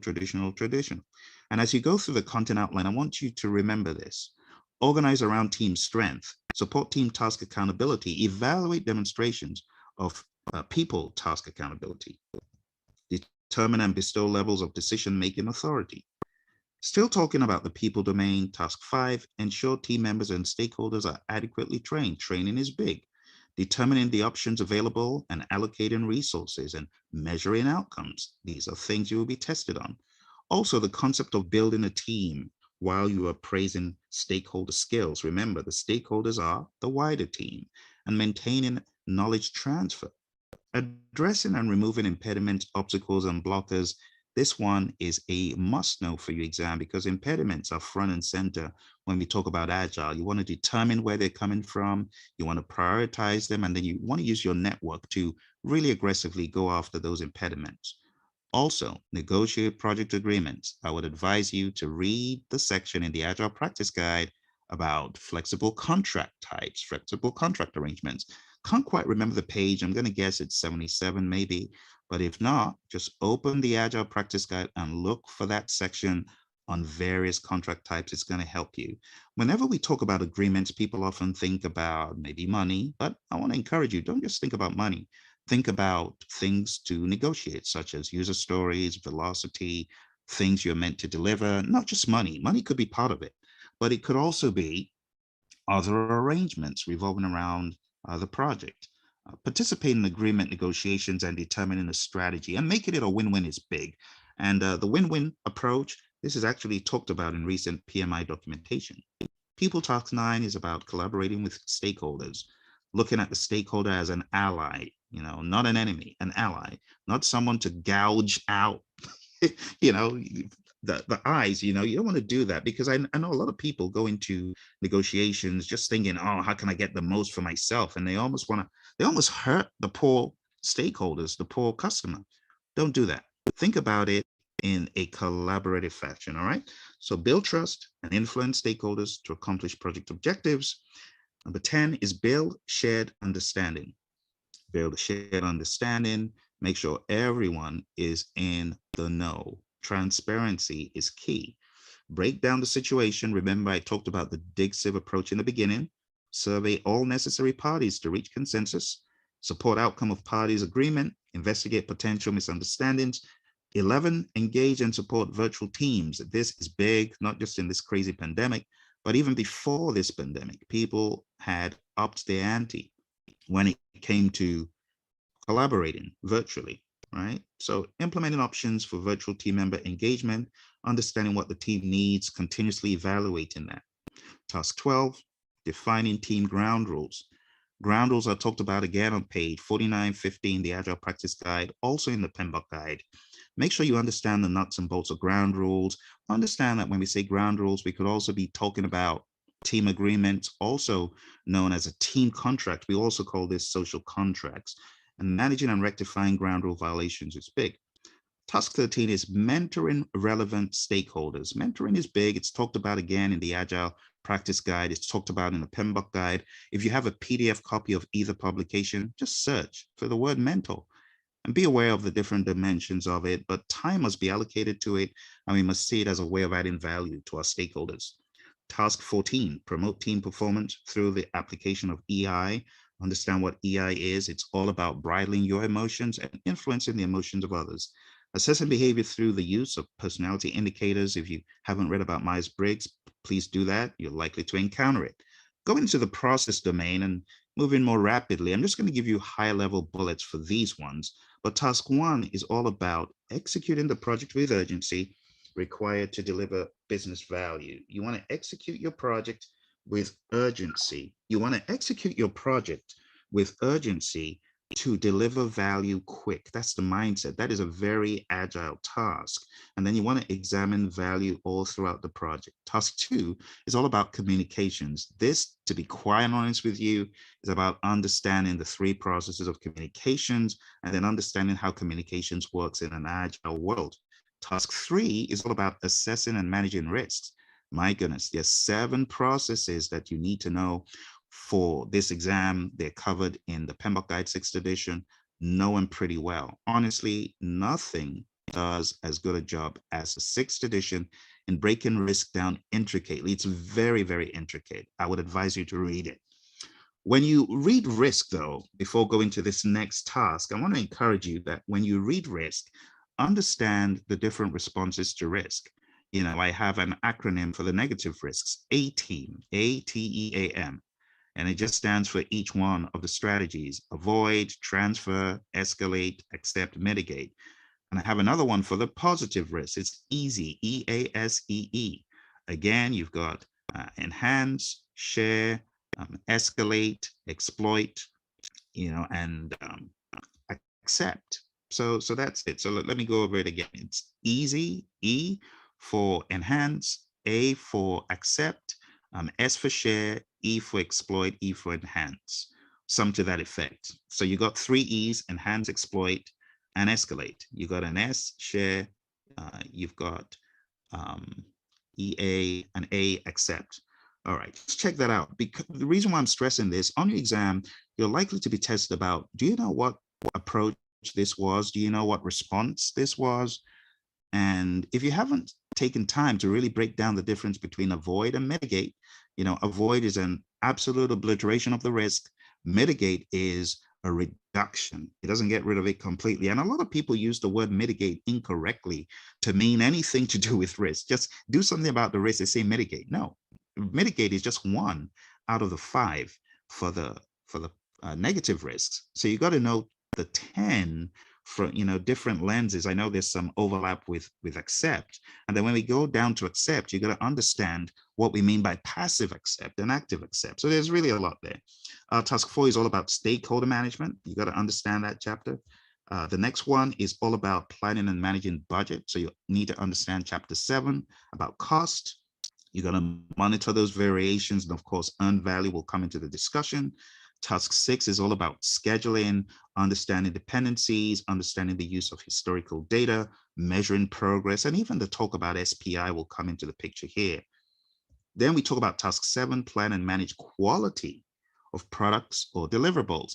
What is quality? Fitness for use, conformance to requirements, customer satisfaction. You got to remember the cost of quality for this one if you haven't already. Task 8, plan and manage scope. Again, you got to know your chapter 5 in the PMBOK Guide really well. The WBS dictionary, project scope statements, backlogs, how this is handled in the world of Agile, you also need to understand. Integrating is really about integrating project planning activities. So everything under develop project management plan, you need to understand for this one. The next one is all about managing project changes. So that's again part of integration. So understanding the difference between configuration management and change management. Highly advise you to look up my videos on YouTube. Change management versus configuration management. Know the difference. Highly advise you to do that. Determining a strategy to handle change, executing change management strategy. These are all things you should be aware of. And of course, you know, in Agile, change is managed very differently. Agile in and of itself is called a change-driven approach. Task 11, plan and manage procurements. Again, look up those flexible contract arrangements. Again, not totally sure of the page, look it up in the Agile practice guide. Make sure you know it for your test. All right, manage project artifacts. We have 3 artifacts in the world of Scrum, but we also have many add-ons. We could say the burn down chart, the burn up chart is an artifact, CFDs. You know, we could also say in the world of predictive, well, there are all those artifacts on page 89. So determining the requirements regarding those artifacts are important, validating that the information is kept up to date, version control. Again, go watch my video on configuration management versus change management. That is going to help you. The next task is determine appropriate project methodology, methods, and practices. So you want to read in your Agile practice guide, page 14, page 18, page 19. You got to understand what makes predictive, what makes iterative and incremental what they are, what makes Agile what it is. So you need to be able to assess the project needs and recommend a methodology. But of course, in the real world, we don't just do this as a draconian ruler. We're going to do this with our team members. Process 14, establishing project governance structure. What is governance? Governance is the framework within which authorities exercise. Chapter 2 in the PMBOK Guide, 6th edition. The next one is task 17, manage project issues. Again, go look up the DIGCIV approach. It's in 8.2, DIGCIV. Recognize when a risk becomes an issue and attack the issue with all vigor. Make sure the issue is contained. Task 16, ensure knowledge transfer for project continuity. This is really code for managed project knowledge. And as far as Agile is concerned, well, we have the retrospectives, but we have the daily scrums, we have individual meetings, we have pods that we put together so that the team can meet in pods. We have caves and commons and things like that we use to discuss and pass knowledge across. Task 17, plan and manage project or phase closure or transitions. This is really code for closed project or phase. You got to know this really well. I would highly recommend, I believe it's page 123 in the 6th edition, understanding the intricacies of it, understanding when we say the inputs to closed project or phase. Why do we have the project charter as an input? Why do we use things like regression analysis as a tool and technique of closed project or phase? And understanding the mindset, you know, in what we do.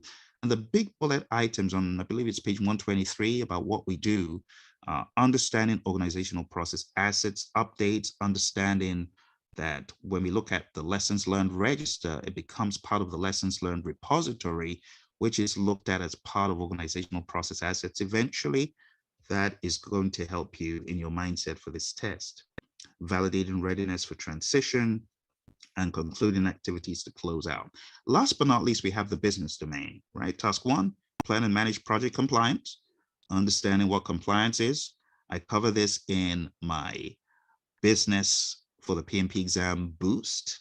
So I have a booster shot for you. If you look at my podcast in pmradio.org, you'll find my booster shots for business, for people, process, and business. And this will give you better insights and more details into this.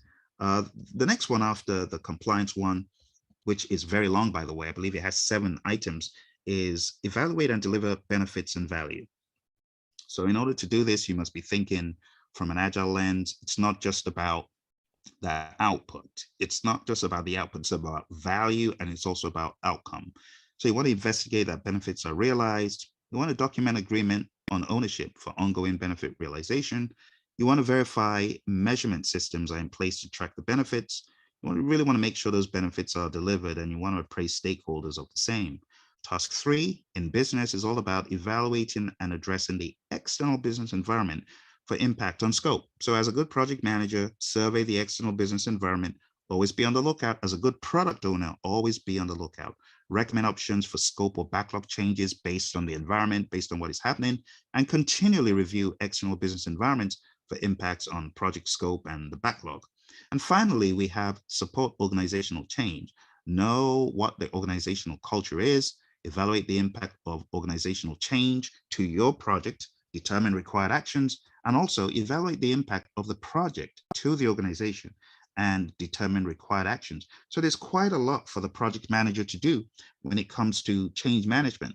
Again, change management is covered in a lot more detail in other PMI publications, but we will be covering all that you need to know in the Project Management Masterclass. I encourage you, if you're struggling with this exam, you need to go on down to projectmanagementmasterclass.com.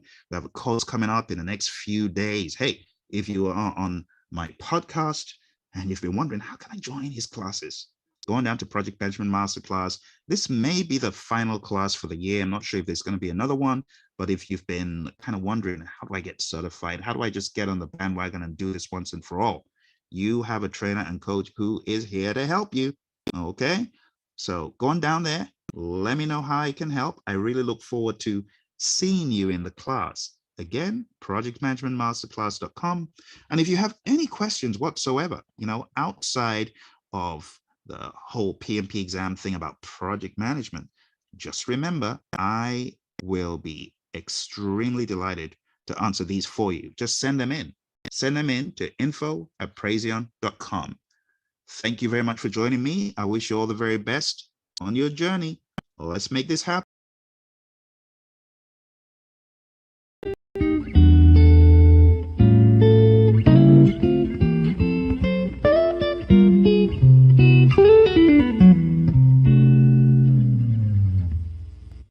Welcome, my friends, to this review of the people, process, and business domain.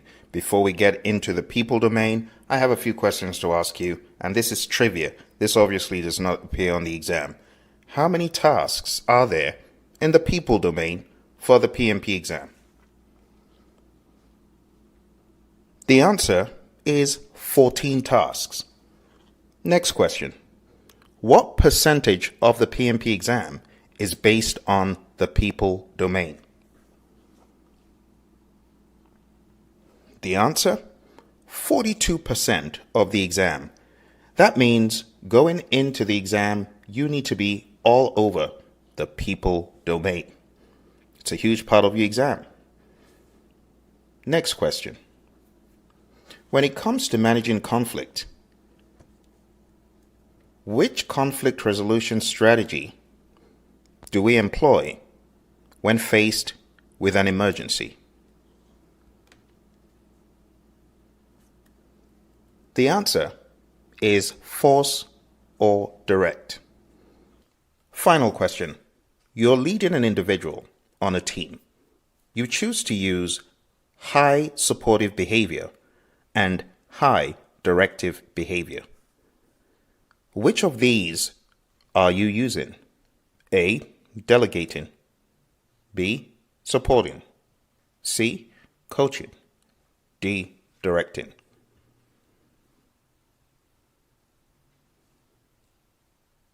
The answer is coaching.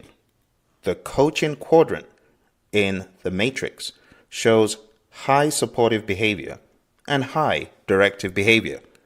Let's get into our lesson for the people domain. That concludes our first part of trivia. Now, let's jump into the people domain.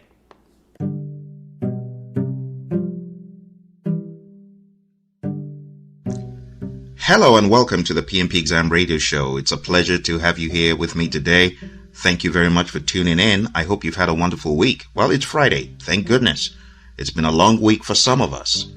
For some of us who've been on international travel like myself, my goodness, what an ordeal. It's a project and a half, just to get from here across the pond. But good news is I made it to Europe, and that's where I'm broadcasting from right now.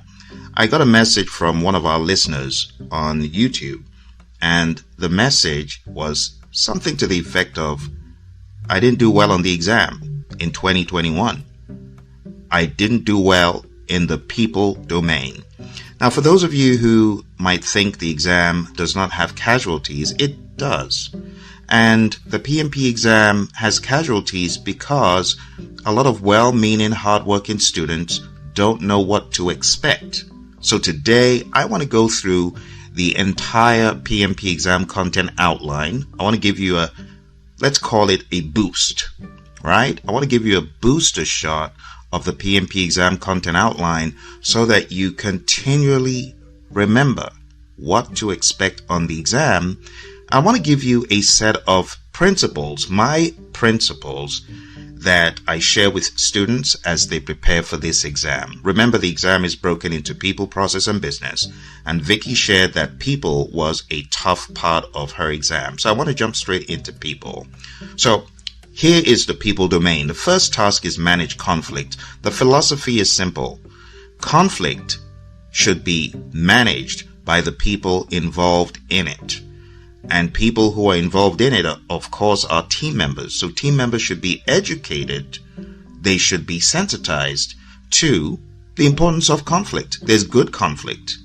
And good conflict is constructive conflict, which presents alternate ideas, alternate opinions, but it should be managed in a proactive fashion, first of all, by creating ground rules, sharing those ground rules, and the servant leader, whoever is a servant leader, with a team, it could be the scrum master or some other role, it could be anyone on the team. But the bottom line is getting to understanding the source and the stage of the conflict, analyzing the conflict, not taking sides, but encouraging the team to resolve conflict themselves. In cases where conflict cannot be resolved by the team, the scrum master may need to step in. And this is where we could evaluate, recommend, and reconcile the appropriate conflict resolution solution, whatever that looks like. But the bottom line is conflict should be resolved accordingly. To do well in this task, you need to understand the Thomas Kilmann mode instrument. I've talked about this previously, but if you go to the PMBOK Guide 6th edition, it's broken down pretty well. I like the way it's broken down in the 6th edition without really calling it the Thomas Kilmann mode instrument.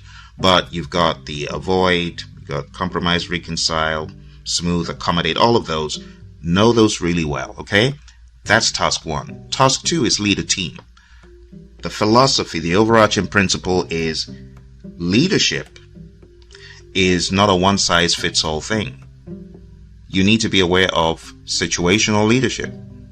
The Hersey-Blanchard model, which I may have mentioned before, be really solid on that and the philosophies of that, and understand the different definitions of leadership talked about in the 6th edition, transformational leadership, charismatic leadership, and so on. Also understand in the Agile Practice Guide, servant leadership in and out. Know the 10 tenets of servant leadership. You can find this available. Robert Greenleaf started this movement, and he has a website, and you can get the tenets of servant leadership from there. Now marry that back to the Agile Practice Guide and be really good on that. Next, support team performance. Support the team, give them power, give them the autonomy and support they need. Trust them to be able to self-lead and self-manage. Task 4, empower team members and stakeholders. Again, empower them. Secure leaders give power to others, right? So know their strength, support the task accountability, whatever task you've given to them. There's a difference between responsibility and accountability. We're talking about task accountability. In other words, not only are they responsible, they are accountable. Self-leading, self-managing. That whole mantra. Okay? Task 5, ensure team members and stakeholders are adequately trained. It is your responsibility as a servant leader in whatever capacity you work to effectively train, mentor, coach people. Look for the opportunities for coaching. Make sure people get coached and trained. It's that simple. Now, on the exam, when you get questions, it will be dressed up with a situational type of language, but you need to be able to see through the language to see training as the best option. The best option is not going to hire a bunch of people, right? And get rid of the existing team. That's not the best option. The best option is, as a servant leader, take responsibility, take ownership, get people training, get them coaching, get them mentoring. Task 6, build a team. Know what you're looking for. The biggest decision you can make is in the hiring process. So hire the right people, get them in, and continuously assess and refresh team skills. It goes back to what we're just saying. Part of building a team is equipping a team. Task 7, address and remove impediments, obstacles, and blockers for the team. This is what servant leaders do. Now, what's the difference between an impediment and a risk? An impediment is happening right now. A risk is disaster waiting to happen or opportunity waiting to happen. So when we say impediment, we're talking about a blocker, an obstacle. We're not talking about positive risks here or negative risks. We're talking about something happening right now. So we want to find out what are the critical impediments. We want to prioritize them. We want to go after them. That's what the question is going to test you on. Do you know that it is your responsibility as a servant leader to remove impediments, obstacles, and blockers? Whether you call yourself a team lead, a project manager, a scrum master, same thing. Task 8, negotiate project agreements. Analyze the bounds of the negotiation for agreement. Now, when we talk about negotiating project agreements, we're not just talking about money, monetary things. We could be talking about negotiating a user story, for example. We talk about the INVEST acronym. We talk about the user story being independent of all others, and N in the INVEST acronym stands for negotiable. Well, we need to negotiate those things. So we're not just talking about money. We're not just talking about contracts. We're talking about negotiating user stories or even velocity. The company wants you to do 100 story points.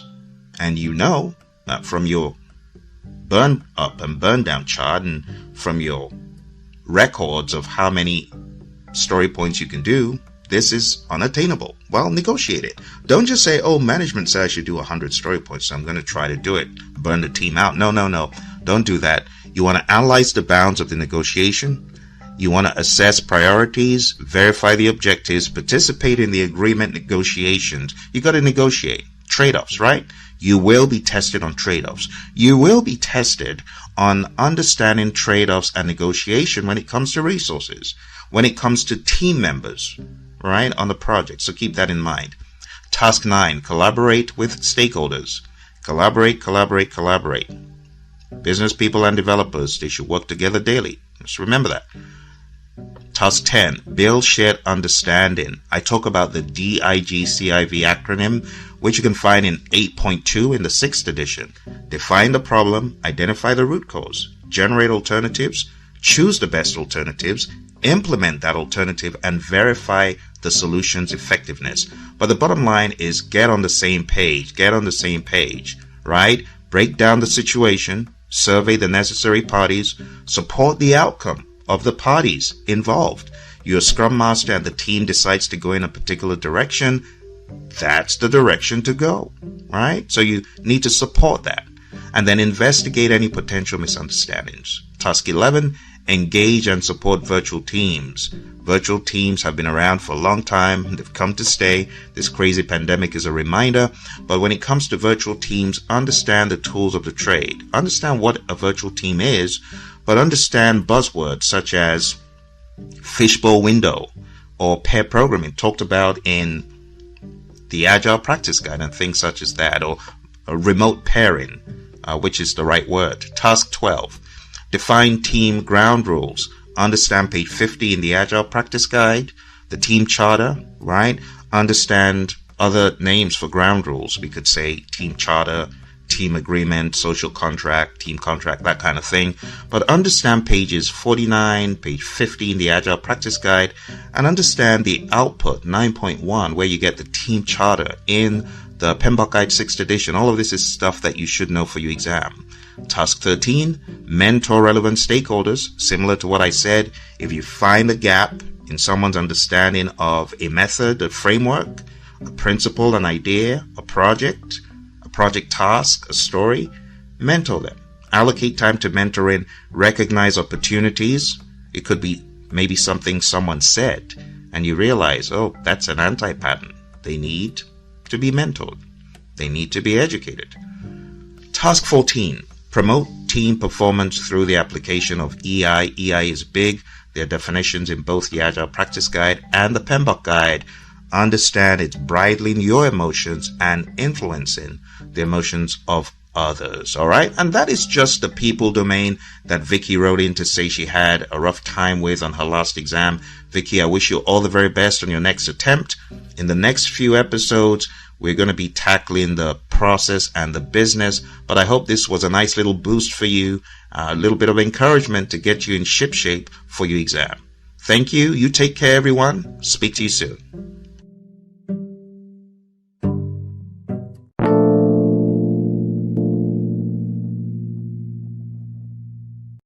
Hello, my friends, and welcome to the process domain.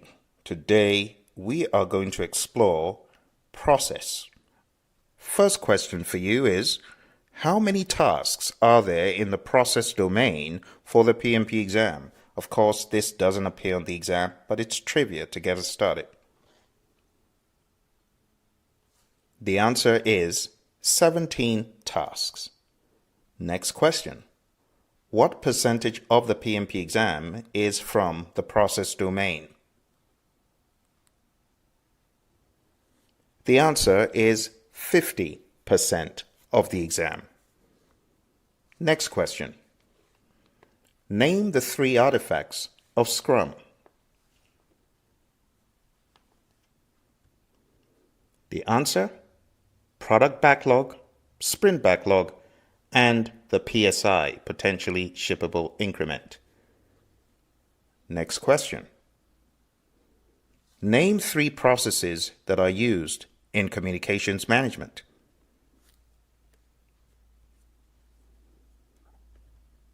The answer: plan communications management, manage communications, monitor communications.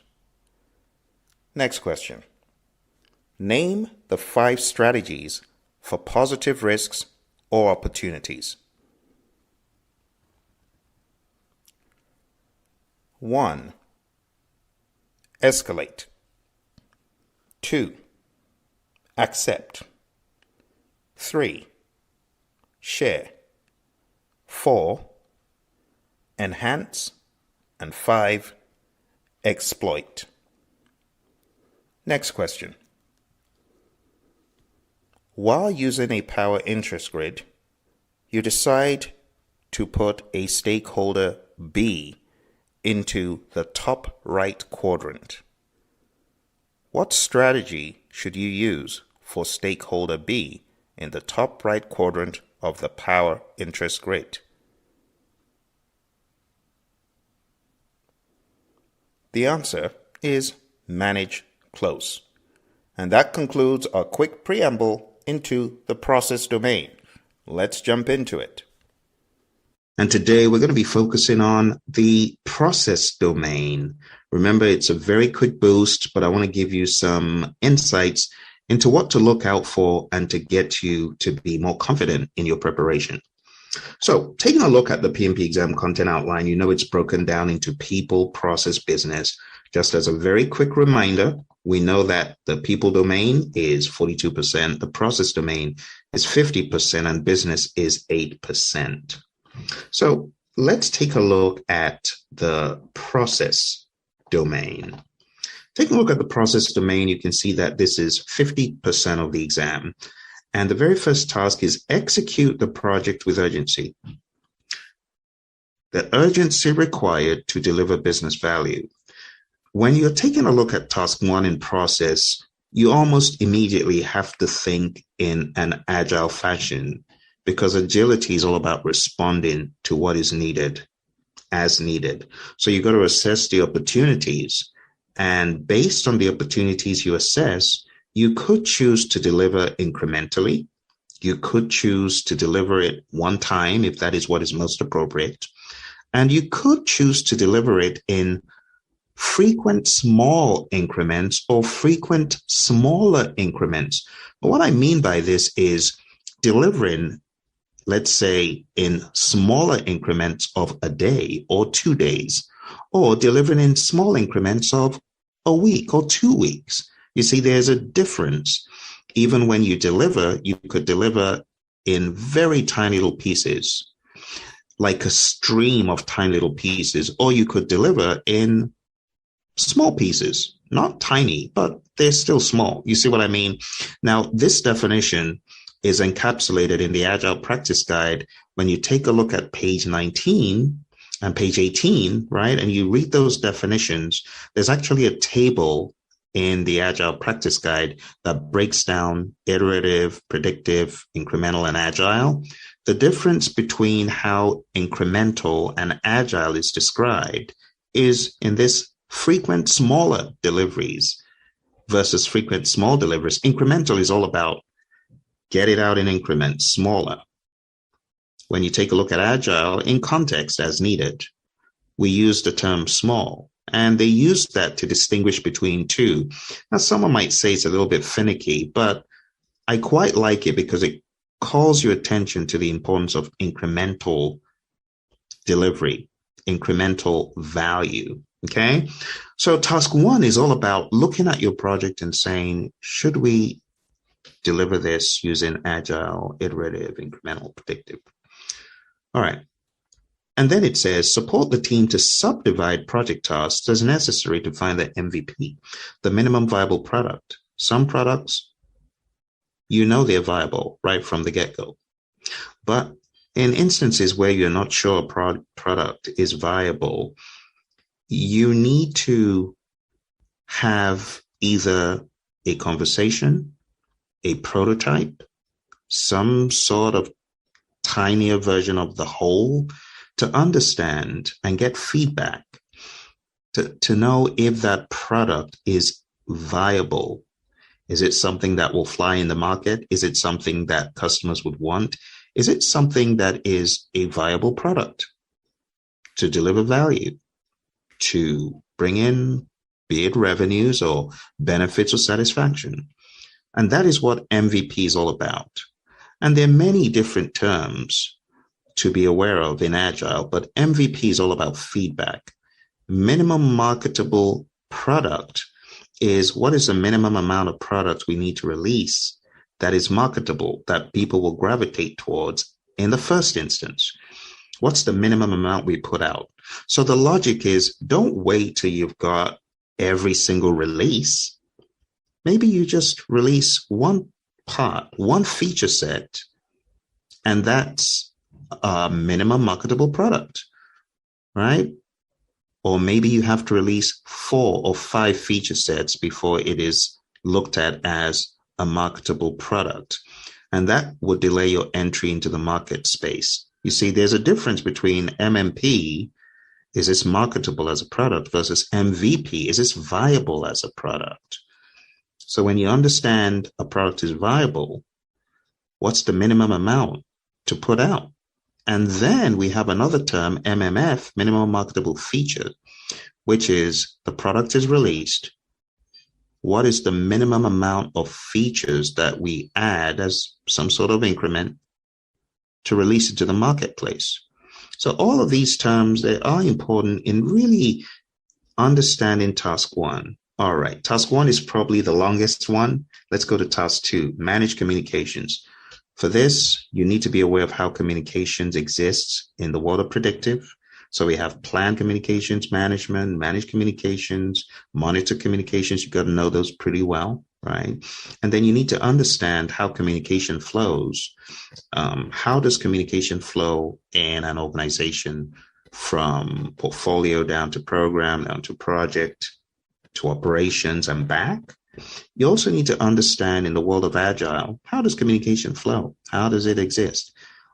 Basically, every ceremony in the world of Scrum is a communication vehicle, whether it's your sprint planning, your daily Scrum, the sprint itself, the retrospective, the sprint review, they're all vehicles for communications. The next one is assess and manage risks. The summary of this is know everything in risk management. Understand the nuts and bolts of plan risk management, identify risks, perform qualitative, perform quantitative risk analysis, plan risk responses, implement risk responses, and even monitor risk. Understand the nuts and bolts of those. And then in the world of Agile, understand how risk is managed. Understand that when we look at product backlog items, for example, we should also look at them through a risk lens. Those that are risky but high value, you want to do those first. Those that are not as risky and are high value, you want to think of doing those next. Those that are high risk and low value, you don't want to do those, do you? Because those might end up being less bang for the buck. So you want to do those that are low risk, low value before thinking about those that are high risk, low value, if that makes sense to you. So the way we look at risk as built into a lot of the framework, whether you're working with Kanban or you're working with Scrum or you're working with TDD or FDD, a lot of these have inherent mechanisms built in to either the ceremonies or the practices. The next one is engage stakeholders. We talked about this a little bit earlier in the last episode. In this one, think about identify risks and think about how the stakeholders come into this process, because as you're identifying risk, what should you do? You should also bring stakeholders in. That's a way you can engage them. It's also where you should analyze their risk appetite, stakeholder risk appetite. So what we have listed in task 4, it goes kind of beyond this. This is just a nice start. So you identify stakeholders, you analyze them, categorize them, engage them.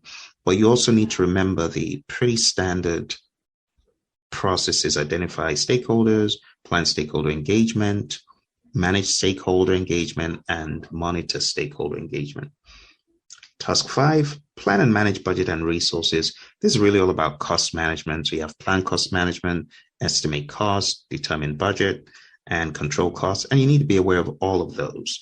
Those formulas for earned value, be really well aware of them.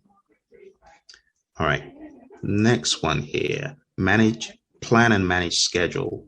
So plan and manage schedule, again, you have 6 processes in schedule management. You got to know them all. You got to know what you get from them all.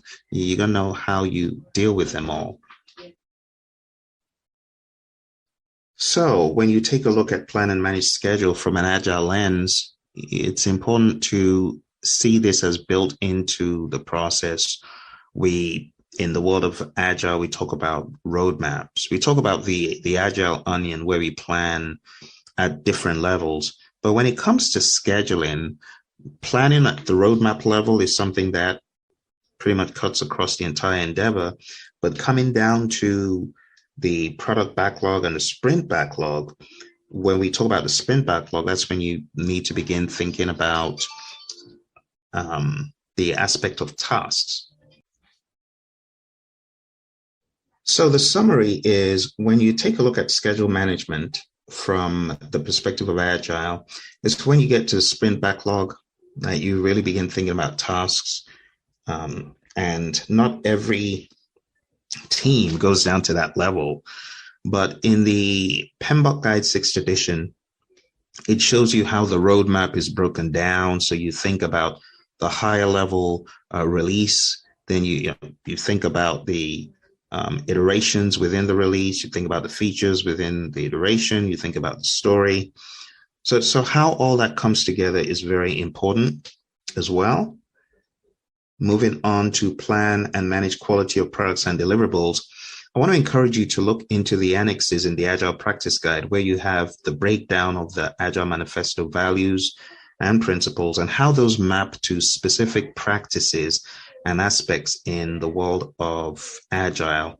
That is talked about quite a bit in the 2 tables in the annex that I would highly advise you look at in the Agile Practice Guide, where it shows the values and how those map to practices. And in fact, let me show that to you really quick. So for those of you who are able to watch the video via YouTube, just take a look. Right there on the screen, you can see this is Annex A2, Table A2-1 on page 98. And the same thing on page 98, you have the, again, manifesto information, the principles on the left, and the section in the actual Agile Practice Guide. You see that? So it shows you how the principles map to certain practices. I would highly recommend that. It will help you in the long run. All right, let's move back into the next task. Scope management, all I'll say at a high level is understand how scope is managed across those 6 processes of scope. Integration, again, this is really code for integration management with respect to planning. Number 10, manage project changes. Highly recommend knowing the flow for change requests. I have a video for this out on YouTube. If you Google change management Praizion within YouTube, you should find those videos.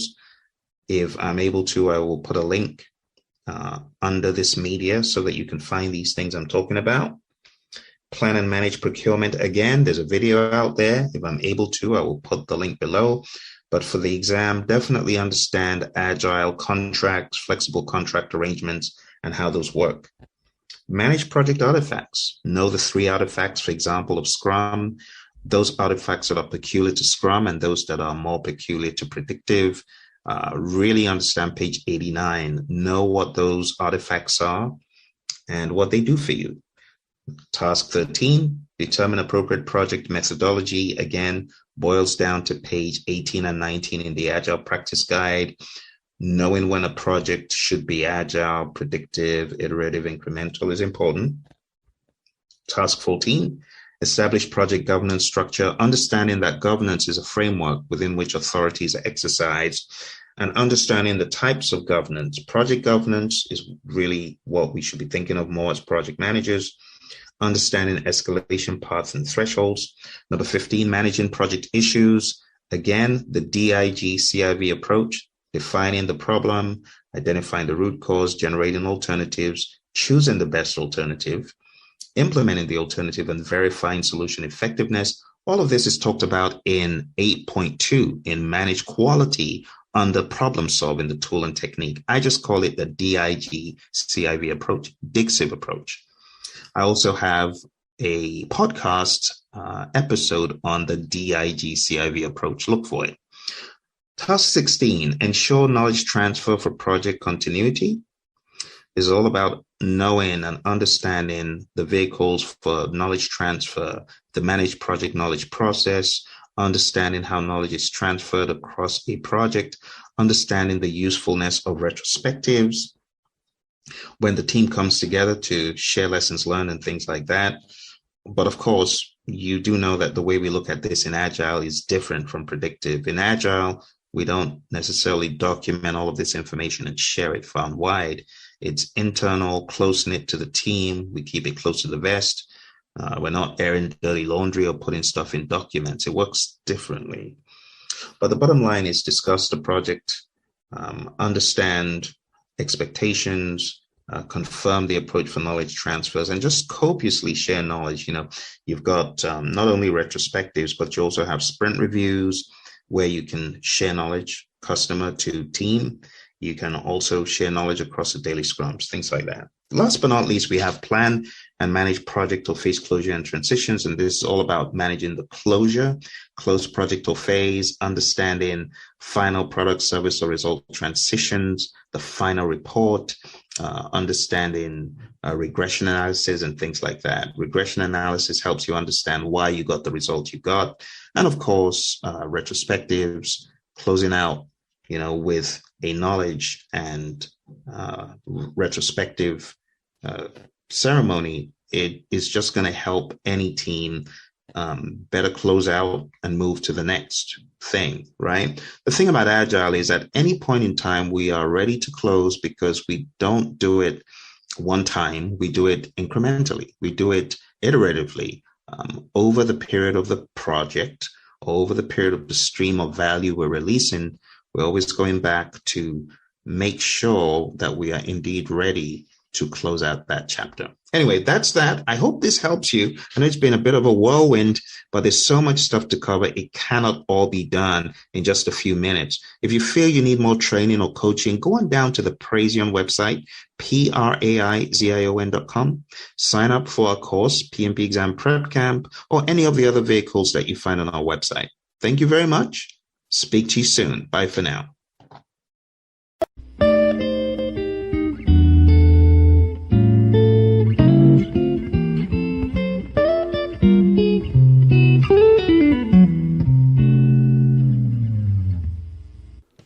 Welcome back to the last section where we talk about the business domain.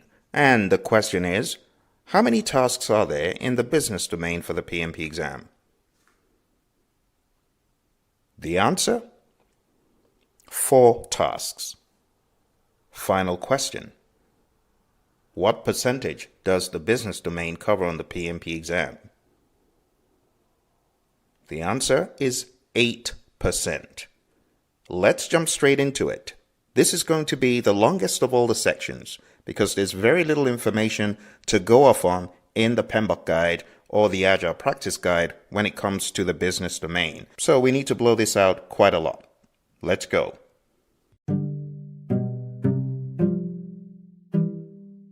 We are going to take a look at the PMP exam content outline from an Agile and hybrid lens. It's one thing to read the content outline just thinking about the 49 processes, but I always want you to go a step further and to read the content outline and think about the Agile and hybrid perspective. All right, so in the PMP exam content outline, we have people, process, business. The previous episodes, we covered people and we covered process. Today, we are covering business. So let's get down to business. Open up the PMP exam content outline, and why don't you follow me to page 10? It's the business environment. The business environment is all about business-related ideas and how those relate to projects. Let's go over this really quick because they're only 4. But the thought and the thinking for this needs to be organizational level, program level, portfolio level, external environment level, and how that affects your projects, your organization, programs, portfolios, that big thing. And that's why the PMI have made this 8% because they know that in the publications they have, they actually didn't do a splendid job of documenting this clearly. And that's why those of you who are reading for the exam, you find yourself asking the question, where can I find this? Where can I find that? And the answer, you don't get. What you hear is crickets. Because it's hard to find this content, but I'll break it down for you. So let's go straight to the first task. It reads, plan and manage project compliance. So when you talk about compliance to begin with, how can we define it? Think about compliance like this. Compliance means adhering to a regulation, a law, a rule, a policy, a standard, a specification. And when we talk about this in business, compliance is linked to corporate governance. What is governance? Governance is the framework within which authority is exercised. It's the framework in which rules, regulations, and practices are upheld in the firm. So it's very firm level driven. Going a step further into the content outline, still in task 1, it reads, plan and manage project compliance. First enabler, confirm project compliance requirements. So we're talking about requirements for security. This could be physical security, it could be data security, it could be health and safety, it could be regulatory compliance. So all those compliance requirements need to be identified. And guess what? In the world of predictive, we often say the project manager should identify these and they have the accountability and the responsibility for this. But you know the truth? From a hybrid and agile perspective, we need to adopt a decentralized responsibility, accountability mindset. See, that's how it works in the world of agile. So it's not just one person's responsibility. In the world of Agile, it's everyone's responsibility. Are there some individuals that may have an advantage of knowing more about these compliance clauses? Of course, but it's everyone's. accountability and responsibility at the team level when we talk about this from an agile perspective. We also have an enabler that says classify compliance categories, and then we have one that states determine potential threats to compliance. So think about it. Why would you classify compliance categories? Well, experience has shown that if you have categories for these compliance clauses and variables, it is easier for you to identify them, easier for you to take an account of each one. So classify the categories and determine threats to compliance. In other words, what are the risks that you would be out of compliance? And also, be honest. Does it make more sense to perhaps not be in compliance? Taking a look at a risk perspective and a risk response perspective, one of the PMI principles, they say optimize risk responses, choose the adequate risk response. Well, some organizations choose to not be in compliance. I'll give you a simple example. I was watching a soccer player today do this big old celebration and ripped off his shirt, and he knew he was going to be carded. He was not in compliance, but he decided to take the risk of being out of compliance to celebrate the goal. Now, sometimes in business, you choose to not be in compliance because the cost of being in compliance is too much. You'd rather pay the penalty than go through all these hoops and jumps and paperwork, you see. So that's another mindset that you can think about. When does it make sense to maybe not be in compliance? Okay, now this is all businessy stuff, and that's why it sounds kind of weird. Determine potential threats to compliance and then use methods to support compliance. Be intentional about your compliance. And then determine the necessary approach and action to address compliance needs.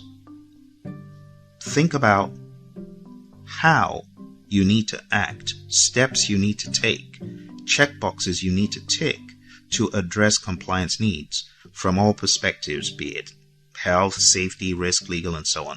And the last enabler simply reads, measure the extent to which the project is in compliance. So, take stock of your levels of compliance all throughout. Don't wait till you are audited by an external auditor for SOX compliance or OSHA regulations and how well you're meeting those, or the Americans with Disability Act or something to that effect. These are all regulatory law standards that we encounter in the world of business, security standards and so on. Okay? So that is the first task. Now, to round up this first task, how do you tackle these things from a pragmatic project perspective? Who is doing this? Is this part of the project? You bet it is part of the project.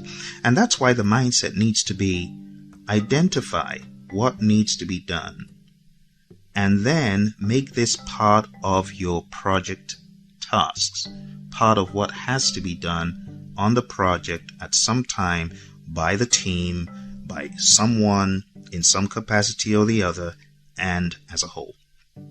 In the world of Agile, when we think about compliance, many a time these compliance activities, they get put into the backlog because they are part of what we genuinely look at as requirements. There's a difference between a user story that is a nice to have, that's a request, versus a compliance item. And those compliance items, if they're part of what you're coding or what you're developing, whether in the world of IT or in the world of engineering or in the world of services, you want to make sure those compliance aspects are in there. Whether it's food service, you're dealing with the FDA, you better make sure you get all your ducks in a row. You get what I'm saying? That's the mindset. It could be anything. I know a lot of times when we look at Agile and hybrid stuff, there's a tendency to want to think IT, but no. Don't just think IT. Think wider than IT. Think gaming, think medical industry, think food, FDA, stuff like that. All right, let's move on to task 2. Task 2 is evaluate and deliver project benefits and value. The summary is this. When you are taking on a project, always ask the question, what is the benefit? What is the definite chief aim? Why are we doing this? What value are we looking to give to the customer? So we want to investigate, first of all, that benefits are identified. Not that benefits are realized, but that you identify them. There's a very robust section in the PMBOK Guide 6th edition on page 33 forward that talks about benefits. And there's a brilliant page 7 in the 6th edition that really gives you examples of tangible benefits, intangible benefits. Highly advise you to go read that up so that you understand what we mean by benefits and what we mean by value, because it says evaluate and deliver project benefits and value. So, value, when we say something has value, we're talking about the net quantifiable benefits that a customer or stakeholder realizes. If the customer is getting benefits, they are getting value, because value is the net quantifiable benefits that a customer realizes. So you want to identify that these benefits are identified, right, first of all, and then document agreement on ownership for ongoing benefit realization. In other words, who's going to own these benefits? Who's the benefits owner? This is all talked about in the PMBOK Guide 6th edition, page 33. The benefits management plan is really the document they're alluding to. Some people just call it a benefits plan. But that's where you begin the journey.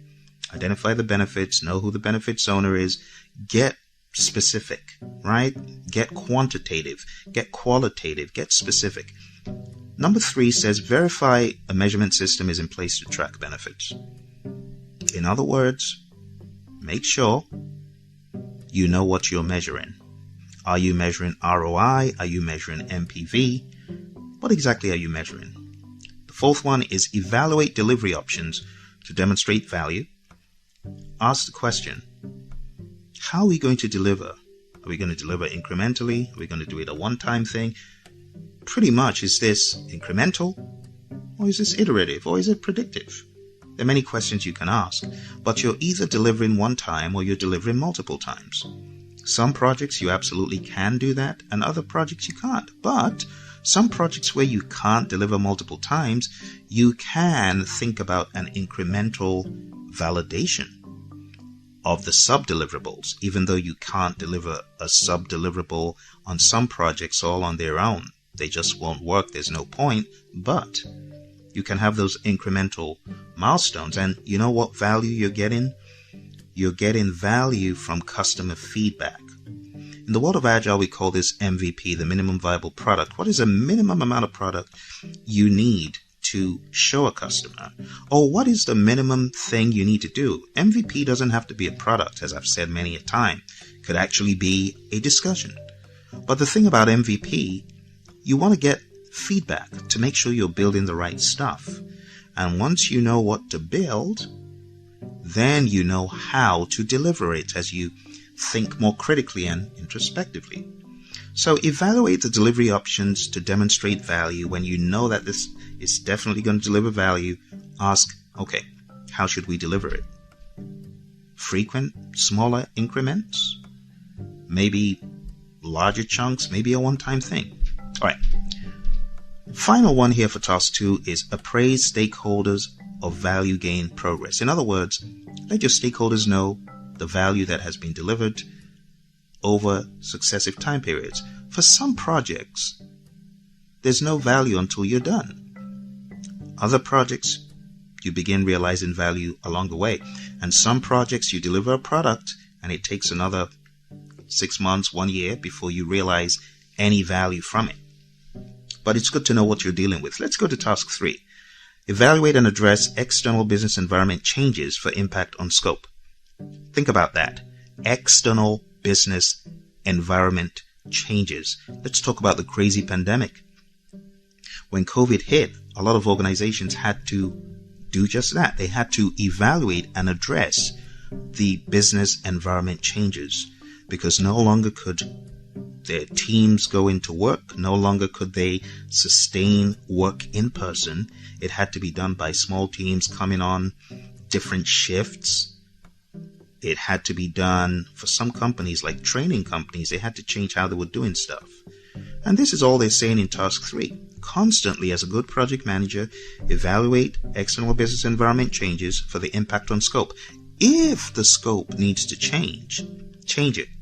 So you were thinking of building this big old 10-story structure to house your team, and then COVID hit.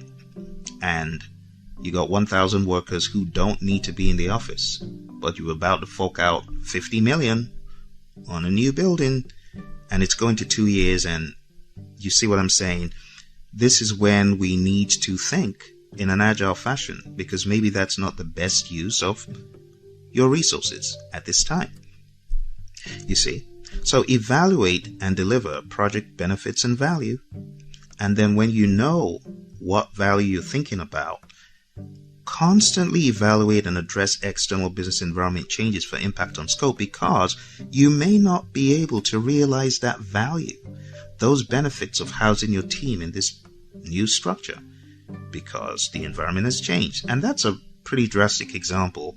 But on every project, there are examples of how the external environment could affect the project scope.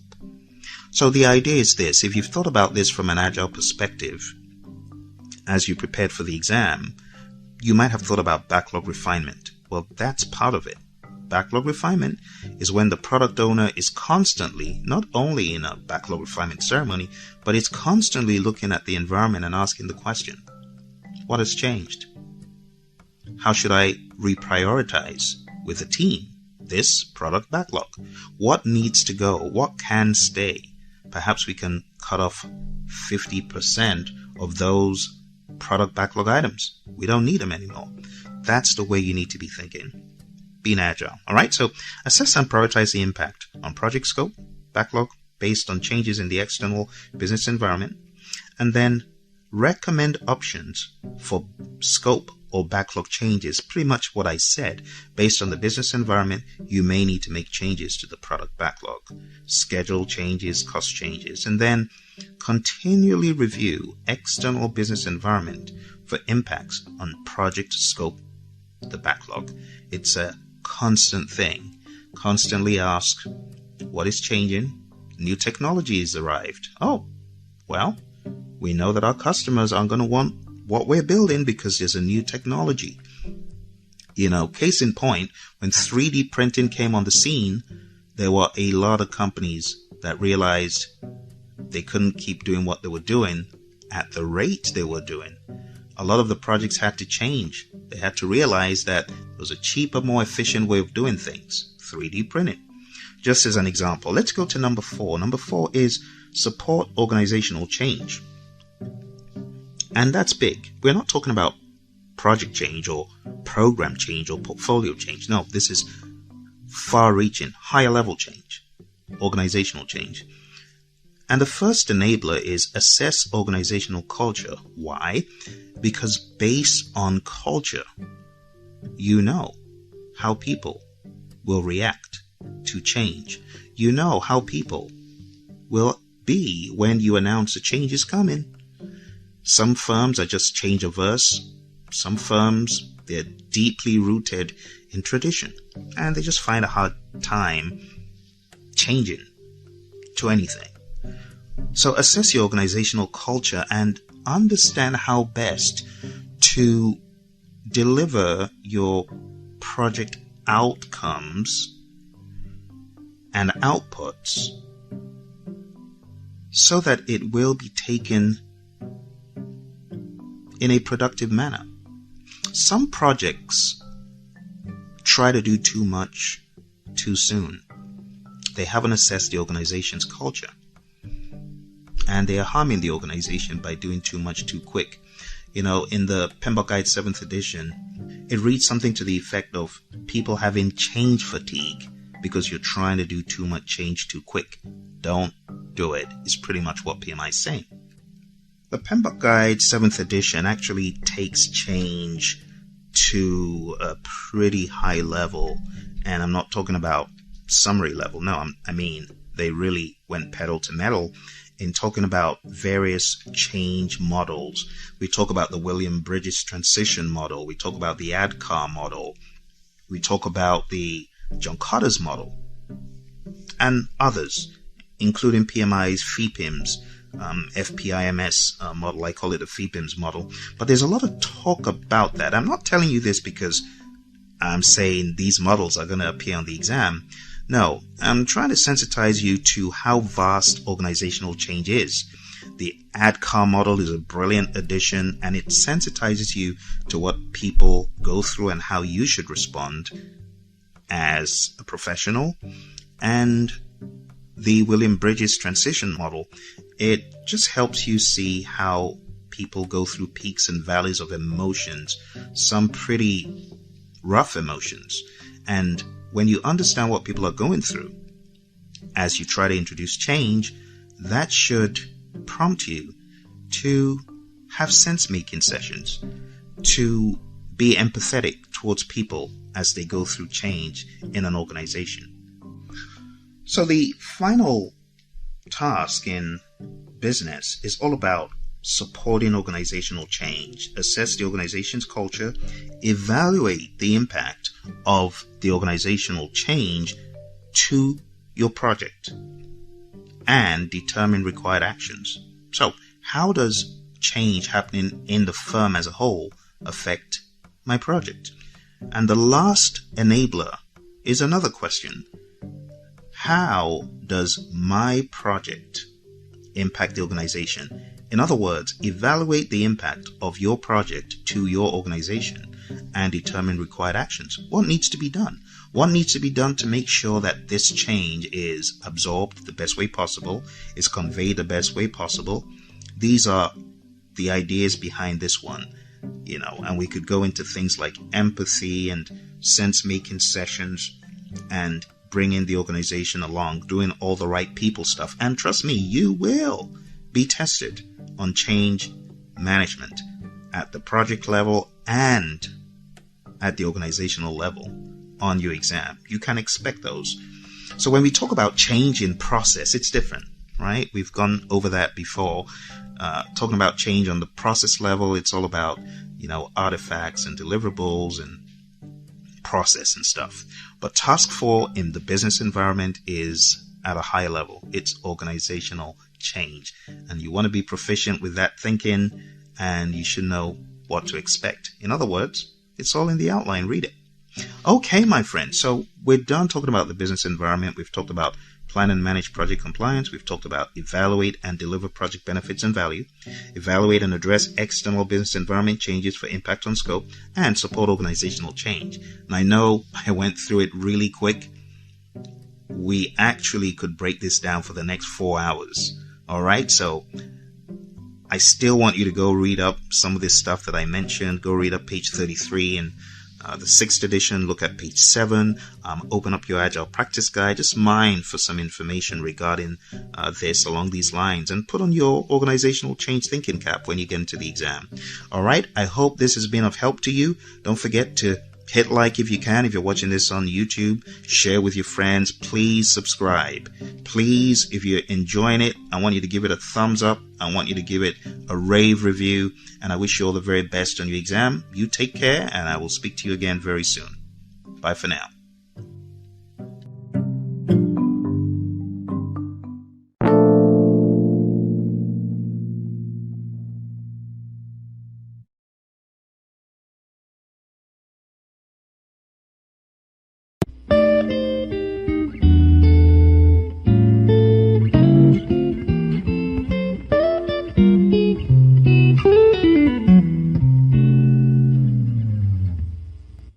Welcome, my friends, to this review of the people, process, and business domain. Before we get into the people domain, I have a few questions to ask you, and this is trivia. This obviously does not appear on the exam. How many tasks are there in the people domain for the PMP exam? The answer is 14 tasks. Next question. What percentage of the PMP exam is based on the people domain? The answer, 42% of the exam. That means going into the exam, you need to be all over the people domain. It's a huge part of your exam. Next question.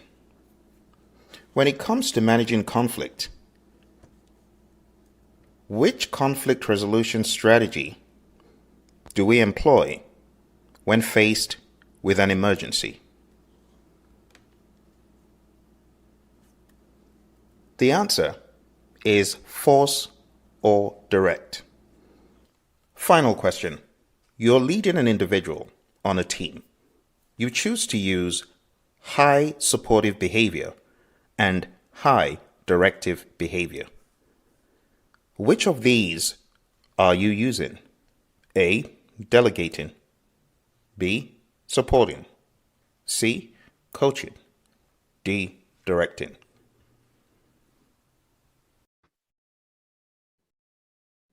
Good morning, good afternoon to me in Europe. Good evening to Hardeep. I'm not sure whether it's good evening for you. Why don't you chat into the chat box? Let me know if it's good evening for you.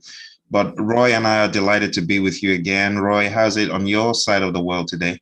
It's beautiful outside today, Phil. So I can't wait. I'm going to be a little rude. I can't wait till the class is over so I can get some outside time. No offense to anyone, but that's beautiful. What it's all about. That's what it's all about, Roy. I don't blame you. You gotta enjoy the weather when it's good, right? Exactly. To take advantage of those opportunities. So for me, it's afternoon here. It's brilliant weather outside as well. Here in London, Hardeep says it's 9 p.m. Wow, oof. That is dedication. 9 p.m. on a Saturday night doing PMBOK. My goodness. Hardeep, you need a hobby. His hobby is PMBOK. That's why he's here. It's a good hobby. That's his hobby. That's good. It's a good hobby. So for those of you who are just joining us on this second go round, welcome. Last week, Roy and I jumped straight into the introduction. And we went through the items you see on the screen. We talked about a system for value delivery. We talked about creating value, organizational systems. We talked about functions associated with projects, which you folks are well aware of, pretty much things that you would expect a project manager to do. And then we went into product management considerations. We talked about the life cycle of a product and how that maps back to projects. So these are some of the items we looked at last week, system of value delivery, programs, portfolios, projects, how operations are the lifeblood of the organization. And then we talked about the external environment. We talked about all of this stuff. So where we left off last week was showing you the life cycle for a product. And then we jumped into the principles. But today we're going deeper into the principles. So jumping straight into the principles, in the 7th edition, the PMI call your attention on page 21 to the origin of these principles. So I'm just going to read a little bit from the guide for you just to set the tone. So it says, principles for a profession serve as foundational guidelines for strategy, decision-making, and problem-solving. The PMI Code of Ethics and Professional Conduct is based on 4 values. Oh dear, I hate to start with a little poll, but we have to. So why don't we go ahead and play with this little poll? Okay, the PMI Code of Ethics includes what? Because I know you signed that form before any of the exams you folks took, ACP, PMP, CAPM, whatever you took, you signed something, right? And is this a single choice or a multi-choice, Phil? This is a single choice. Yeah. So if you've read it, you know that they are. Why don't you just look in the book, page 21, right? Oh, I'm sorry. You're right, Roy. This should probably be a multi-choice one. Yeah, that's what. My bad. Let's do that again. Let's make it fair, to borrow a term. Yep.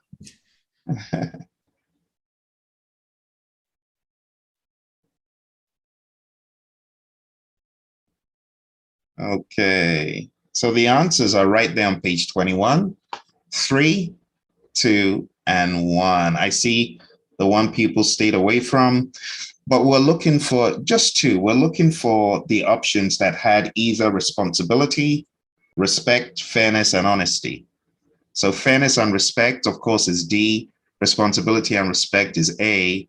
It's just really trying to make sure that bureaucracy is not part of it, and resiliency, though a good thing, is not one of the 4 values talked about. So if we go back to the book, reading page 21, it says, professional standards and methodologies are often based on principles. In some professions, principles serve as rules of laws or rules and are therefore prescriptive in nature. The principles of project management are not prescriptive in nature. They are intended to guide the behavior of people involved in the project. So Roy, let's talk about that for a minute, how principles are important and how those are meant to guide behavior. What should be happening as we read through these principles, as we're aware of them? Yeah, it's actually incredibly important that we do focus on the values and the principles of how we act. And that's really the key is, if we remember that getting work done and doing work properly is based on the human beings, it's human centric, then we need to make sure that we have things that are going to be driving or encouraging our good behaviors. And that's where principles and values come from.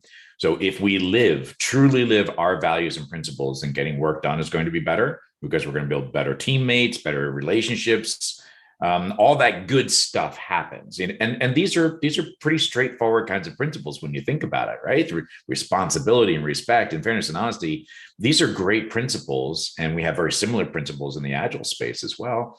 They encourage you to behave a certain way. And that encourages culture. It encourages leadership to act a certain way. All the ways that we need to be able to get work done better. Does that make sense, Phil? Absolutely. Yeah. All right. Thank you, Roy. Now, the PMI, they give you a little blurb about how these were crafted. So it reads, the principles of project management were identified and developed by engaging a global community of project practitioners. The practitioners represent different industries, cultural backgrounds, and organizations in different roles, and with experience in various types of projects. Multiple rounds of feedback resulted in 12 principles that provide guidance for effective project management. And they go further to say, because the principles of project management provide guidance, the degree of application and the way in which they are applied are influenced by the context of the organization, project deliverables, project team, stakeholders, and other factors. The PMI also present this idea that the project management principles they have come up with overlap with general management principles. And that is a no-brainer. In fact, if you belong to any organization that has principles, I bet you there's going to be some principles that overlap with what PMI has here. So it reads, principles of project management can also have areas of overlap with general management principles. For example, both projects and business in general focus on delivering value, right? So that's not a new idea. The methods may be somewhat different in projects as opposed to operations, but the underlying principle associated with focusing on value can apply to both. And this figure 3-1 indicates the overlap. All right, so getting into the actual principles, we went through them at a high level last week. This is the principles on the screen. Going through your book, what you realize is each section, 3.1 all the way to 3.12, is a principle. So we're going to go through the principles one by one, and we're really going to try to, get our arms around it. Okay. So what is a principle? Did we answer that question, Roy? What is a principle? No, I don't think we did. I think it's actually a very important question, and we want to think about it this way. So there are values and there are principles, and values are those things that are kind of your standards, right? Your high level standards, your ethics, if you want to say it that way, and values kind of drive your principles. Principles are those things that govern how you behave. Right, they're your belief system, your policies, your internal beliefs of how you want to behave and how you want others to behave around you.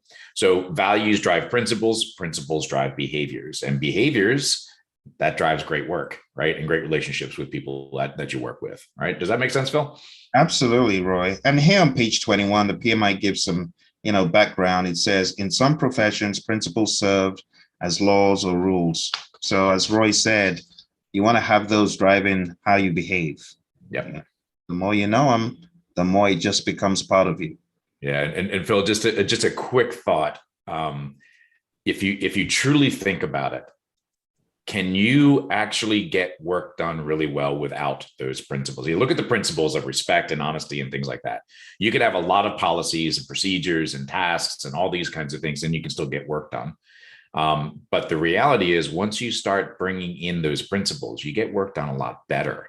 Mm-hmm. So, and I think that's where a major shift with PMI has come, is they've always had their own ethics, things of ethics, and that's valuable, right? Yeah. But they never really applied the principles and ethics to doing work.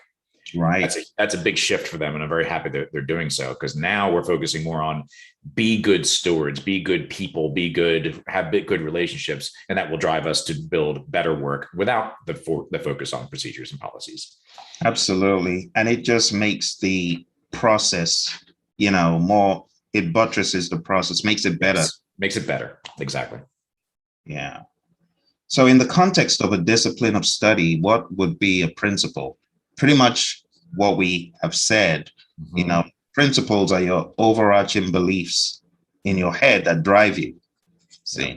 Like respect for others that you're working with, and personal accountability. These are the kinds of things that would be principles that would help you through that process. Absolutely. And Roy, just to, kind of juxtapose both worlds, I've said this before, but the way PMI have written these principles is different from the language. So let's look at the language here. For example, it says, be a diligent. So it's more like verb driven. Do this. Yes.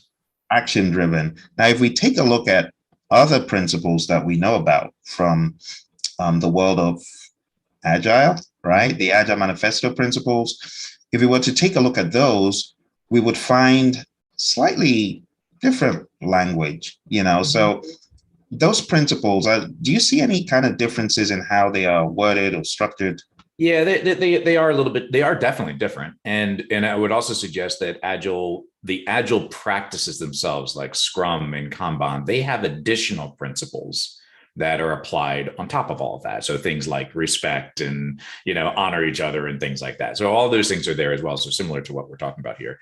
But if you look at the Agile Manifesto, the principles, the 12 principles in the Agile Manifesto, they're much more about how we think about doing work, how we organize around the work, the relationship with our customers, how we track, and not how, but a way that we might consider progress. Think about it that way. So all of these kinds of things, it's a little bit different. It's worded a little bit differently.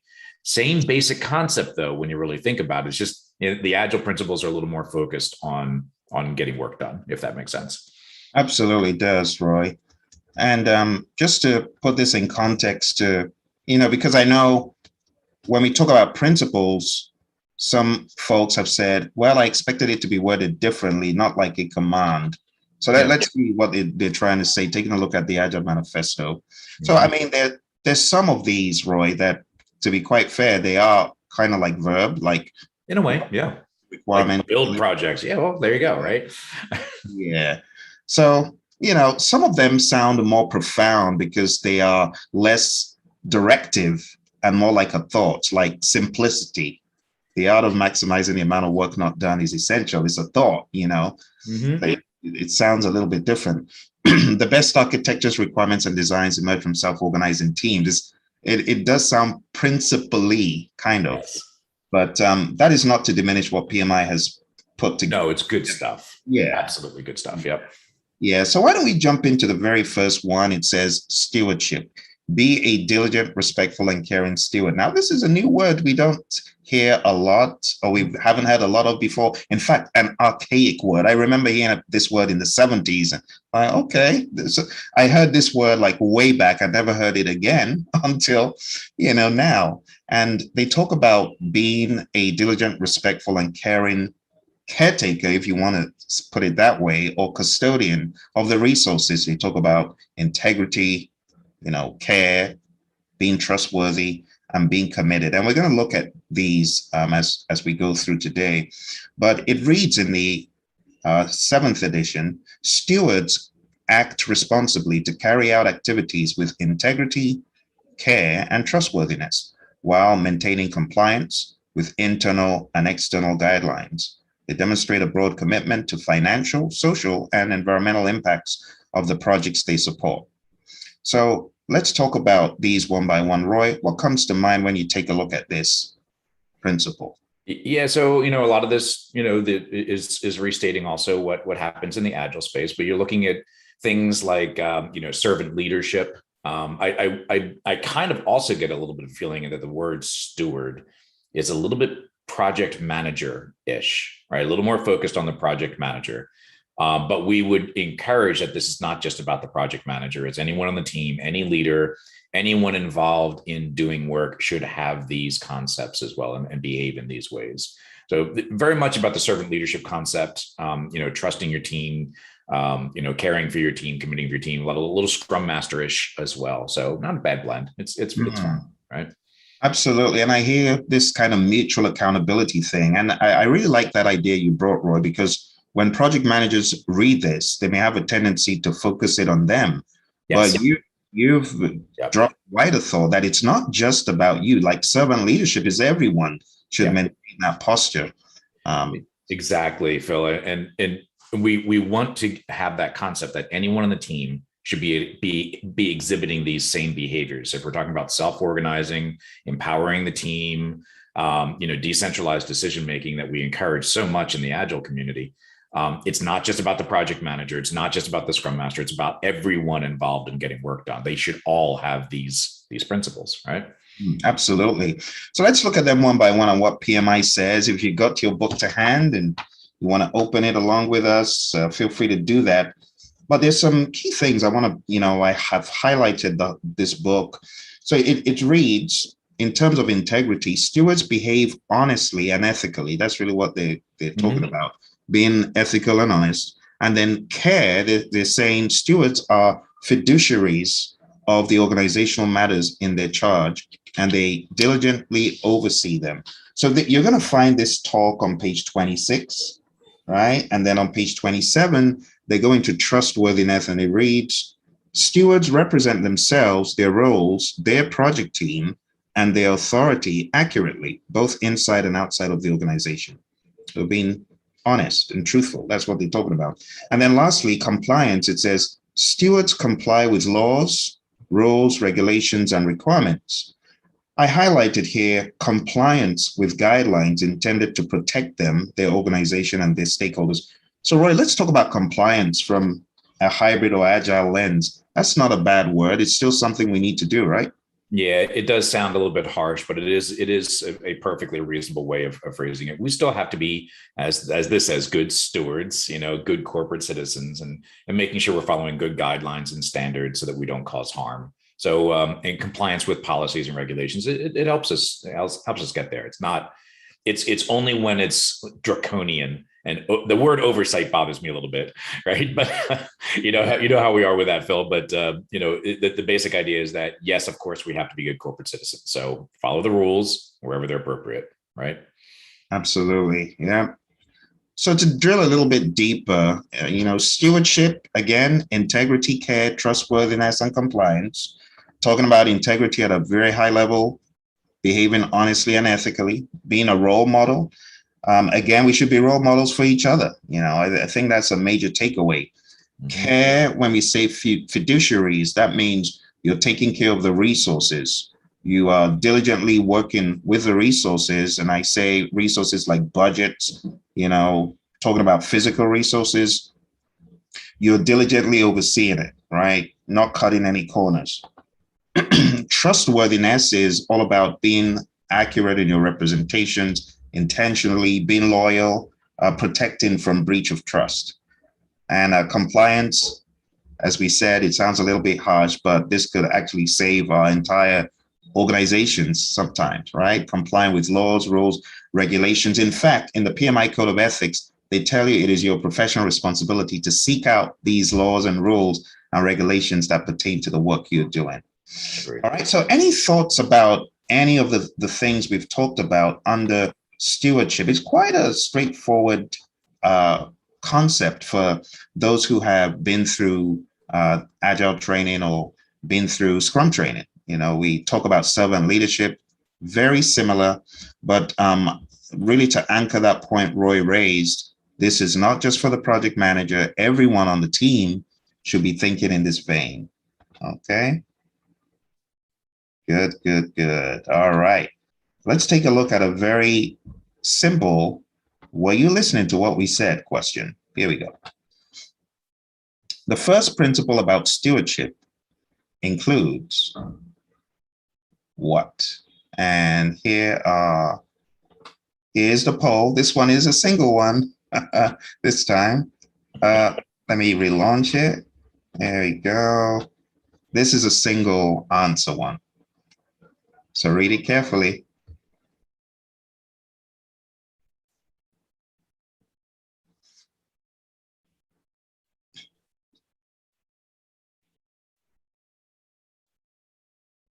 All right, 3, 2, and 1. All right, it's one of those, were you listening? All right, let's take a look at what the answer should be using the process of elimination. So we didn't talk about rewards. Rewards are not bad, but we didn't talk about rewards at all. We didn't talk about remuneration, like how much you're paid, right? How much you're given. We didn't talk about that. And it can't be all of the options as a result of A and B being canceled. So the answer is actually C.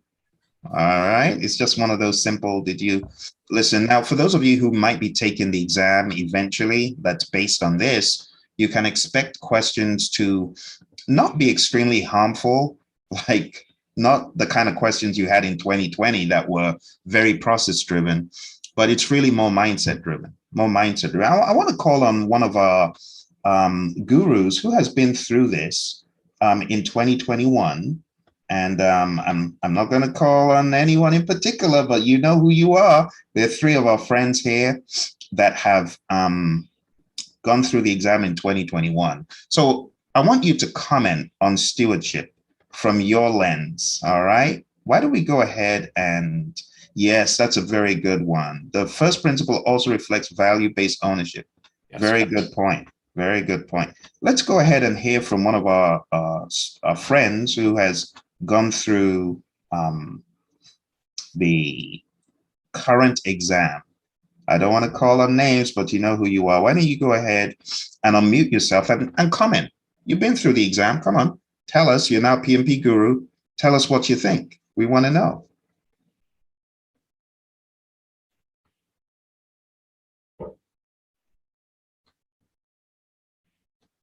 You can go ahead and unmute yourself and comment. I've opened up the conversation. Who's going to bail the cat? Come on now. I can see. Jiro, you want to give us a little idea here? I think the trustworthiness and the care plays a big role. Of course, integrity and compliance, for sure, they are all also very important. But when you work on a project, you work with your team, trustworthy and care really goes a long way. In the middle, you also need to make sure whatever the actions you take maximize the value and also follow the company's role. Gotcha, Jiro. And this is stuff you've encountered, right? Recently on the 2021 test. This is not new, is really what we're saying, right? Mm-hmm. Good, good. Thank you. Any other comments? All right. Seems like we are done with this one. Let's go ahead back into classroom mode. Roy, any final thoughts on the aspect of stewardship? Yeah, I just think it's important, as we mentioned earlier, that it's not just about the project manager. And I know that, obviously PMI is more PM focused, but it's not about the project manager. It's everyone involved in the work, everyone in your organization. Because if you don't have integrity and trustworthiness and things like that and care within the team without a project manager, then you can't trust that team to get their job done. And that's not what we want to build, right? Absolutely. And that word, we got a chat, Roy, from our friend Hardeep about transparency. So I think transparency could probably be rolled in under one of these, Roy. What do you think? Yeah, absolutely. Trustworthiness and integrity, things like that. Transparency is definitely built into those things. We want absolute brutal honesty in many cases. And quite honestly, I think that was, and I just wanted to come back to Michelle's comment in there a little bit as well, as it's kind of like the code of ethics. I think in the past, the PMI, the code of ethics was valuable, but it was more about how the PMs interacted with the PMI and within their organization and not the rest of the people that they're working with. And transparency is absolutely critical for all of that. You need to have transparency, not just in yourself, but also in your team. And that, as you mentioned, Phil, that's integrity, trustworthiness, all of these things. You've got to have all of these. Transparency involves all of this, right? Absolutely, Roy. And I think it's just it's a language thing. So, Hardeep, thanks for bringing up that point. If you go to page 26 in the 7th edition, let's read, because you wouldn't expect to find this word in care, but it reads, care includes creating a transparent working environment, open communication channels, and opportunities for stakeholders to raise concerns without penalty, or, Roy, this is one of our favorites, fear of retribution. Yeah, it happens, doesn't it? I've said that. I'm going to get back at you. Yeah.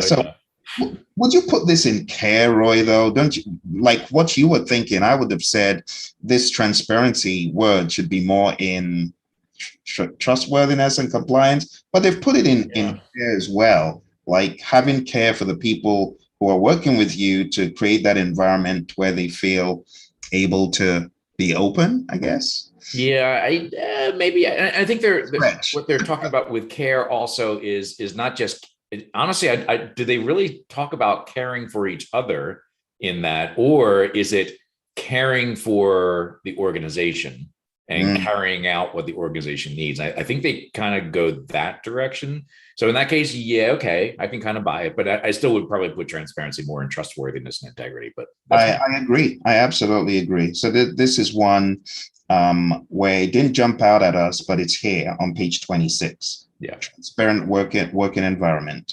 Let's talk about how we can do some of these things practically if we're using, let's use Kanban and Scrum, Roy, as an example of how we create this transparent working environment. Yeah, so a really simple example of transparency is the board, right? Your Scrum board, your Kanban board, the visuals, the reporting, the metrics, immediately identifying something as an impediment and then raising your hand saying you've got a problem. All of these things are built into those frameworks. So transparency is critical to make Agile work because it is built on the empirical process methodology. It's empiricism. So you need to have information, you need to have the data, and without transparency, you don't get that data. So you can't possibly improve and get the work done well unless you have that high level of transparency, right? Absolutely. It's all in the woven. This stuff is all in the woven. Thank you so much for the chats and the contributions here. And it just makes it come to life more and help us get our arms around it. Let's talk about one that we love, Roy. This is the team and create a collaborative project team environment. What comes to your mind just seeing this right off the bat? Well, first, I'm happy they're finally talking about the team. This is awesome. That's because it's the people that are doing the work. Collaborative, using that word specifically, collaborative project team environment rather than a compliant team environment is very, very different, much better. Gaining alignment across the team members and outside of the team as well.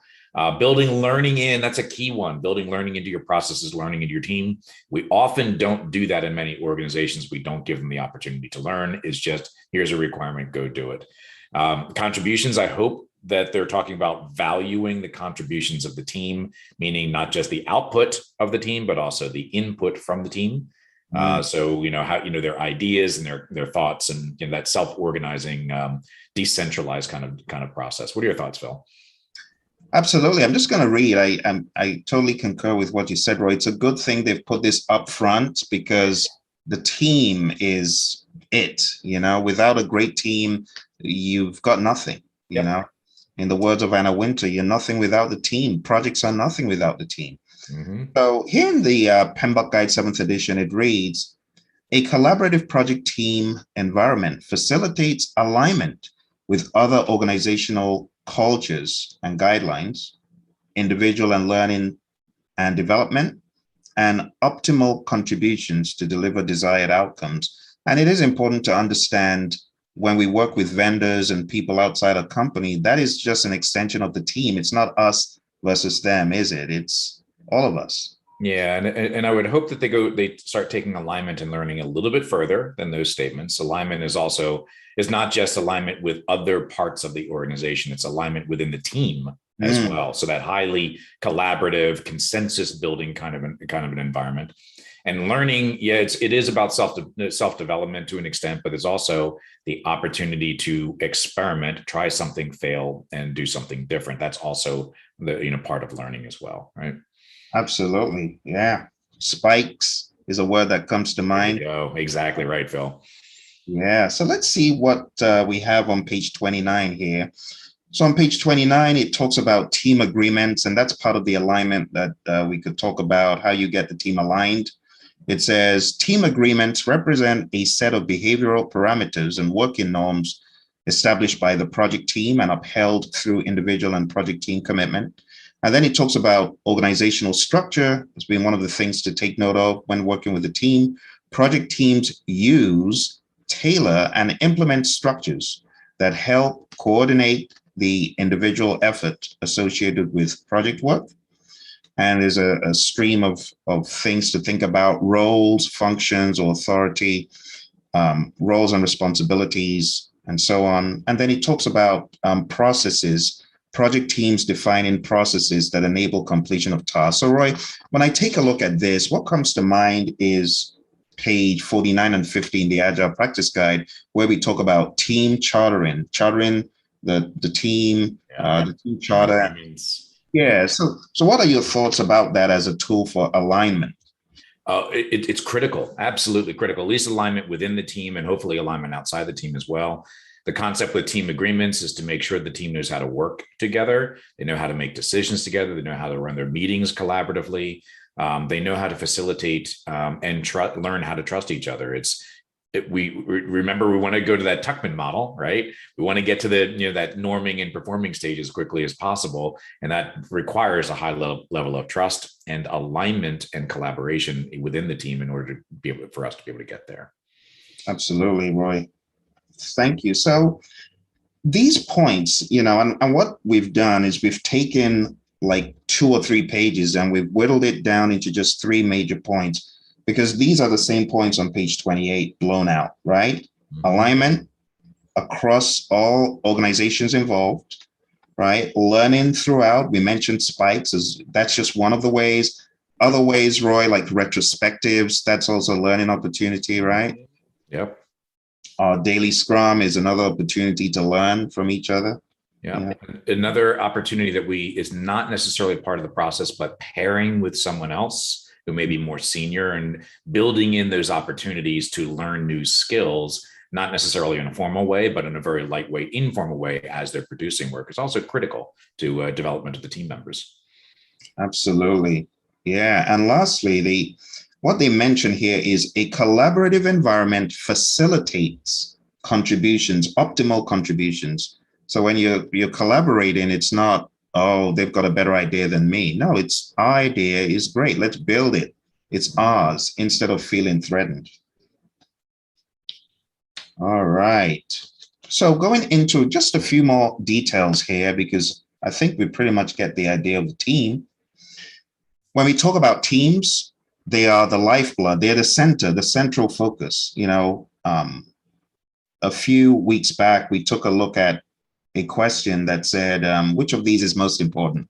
And the answer was all to do with people. The team, your team is not just the people doing the work, it's also the wider stakeholders that are contributing. Yeah. All right, so teams establish their own culture. Roy, do you want to talk a little bit about, should we use the term organic leadership and how it develops within a team, natural leadership? Yeah, and that's actually something that many organizations don't really even think about. They're also thinking about leaders as in people with the title of leader. And what we're really looking for the organic nature of leadership is that it surprises you often how if you give the team the space and the individual team members the space to kind of explore and grow, natural leadership tends to form. And that's just something that's kind of innate and needs to be developed along the way. So what we're really looking for within the team is that natural organic leadership, rather than putting someone who is a leader on the team. The natural leadership tends to be much more organic and more trusted. And that's where we would prefer that kind of a leadership style. All right, Phil? Oops, I think you muted, Phil. Thank you, Roy. I was on mute. Yes. So to close this discussion up, to give us some pragmatic steps, it's not a bad thing to have a team charter, to have team agreements, to have ground rules. These are all things that one should be expected to do in a team, right? Being aware of the organizational structures and understanding, as the PMI put it, what is my stated authority? How far can I go? How far can't I go? And then also process. These are some factors for collaboration. The next piece they talk about is clarity on roles and responsibilities, authority, accountability, and responsibility. Let's talk about these really quick because we often muddle them up. So authority provides an individual or group with the right to make decisions, establish procedures, and commit resources. Accountability is really more about being ultimately answerable. You know, we have a phrase, passing the buck stops here, passing the blame stops with the person who is accountable. And responsibility is all about the doer, the person who actually does the work. So it says the condition of being obligated to do or fulfill something. Responsibility can be shared. Accountability is not shared, and that's the difference. And what they're saying here from a project perspective is you got to know your stated authority, your accountability, where it exists, your responsibilities. That's what they're saying. All right. Let's move on to a poll. This is one of those where you listen to what we said. There is one choice. Let's go ahead and launch it. All right. The second principle encourages a what team environment? We're looking for the exact word. That's all. All right. 3, 2. It's making you open your book. I know, because there's so many good choices here that are not wrong, but it's what does the second principle say? All right. Let's end the poll and let's share the results. Okay. So everyone who voted chose B. That's a relief, isn't it, Roy? That's right. You listened, you saw it. That's excellent. And let's ask another question to those of us who have studied the Agile Manifesto. I'm going to go ahead and ask you can you go ahead and unmute and tell us which of the Agile Manifesto principles does that remind you of the most? The word collaboration. Customer collaboration versus contract negotiation. That's good. Good one. Lovely. What about in the principles? Are there any of the principles that this reminds you of? I know you've told us a value. That's great. Does anyone recall a principle that talks about collaboration in some way?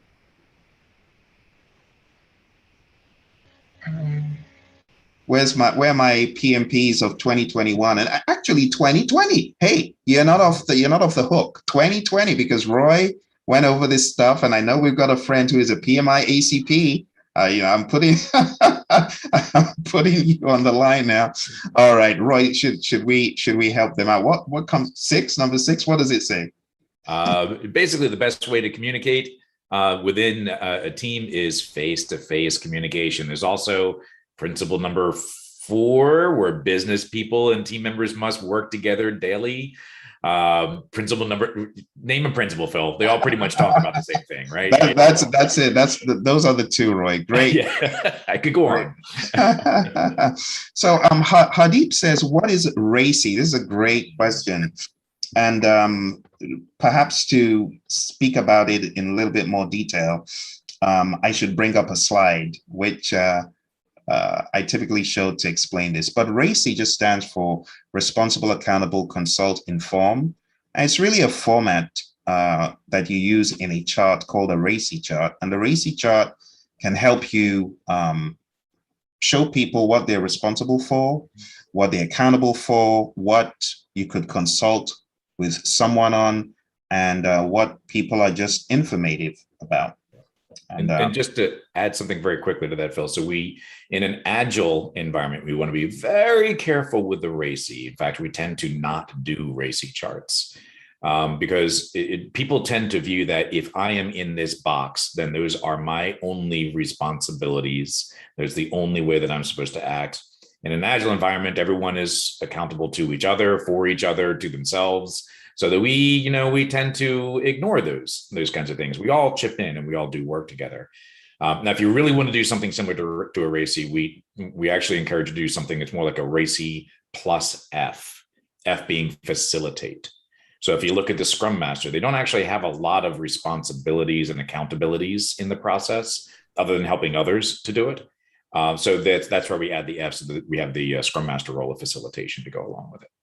That's a great point, Roy. And the way we think in an agile environment is very different. There are a lot of tools that we might use in a hybrid or predictive manner that we don't use in agile for the reasons Roy described. We don't want it to be like, that's the only thing you're There you go. Yep. We'll be in trouble, right? Because where are the T-shaped skills going to come in? Yep. So are we going to put R's on everyone's name? That's probably what we're going to have to do. But let me talk about how we got the RACI chart. So the RACI chart, it came about by intersecting your WBS, which you see here, and your OBS, which is here. Your OBS is your organizational breakdown structure. Your WBS is your work breakdown structure. If you put them together side by side, one at the side, one at the top, you get this grid.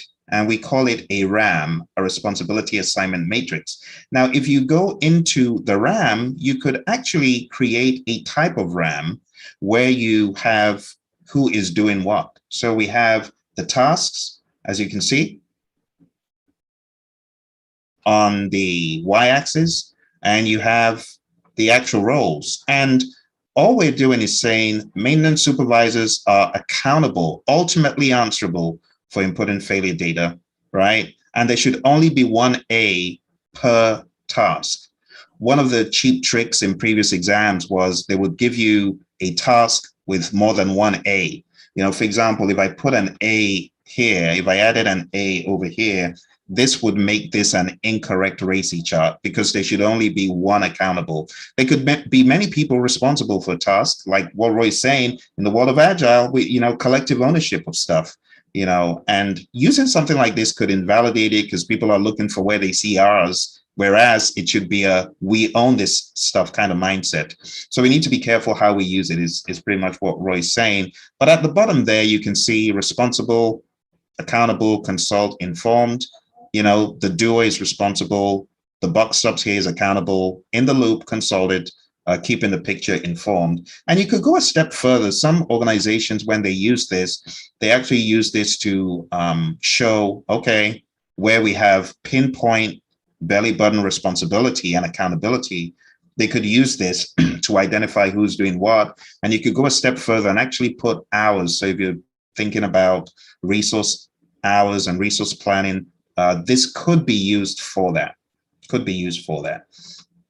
Okay, but going back to what we're talking about before we jumped in here, we're talking about the second principle, and it's team.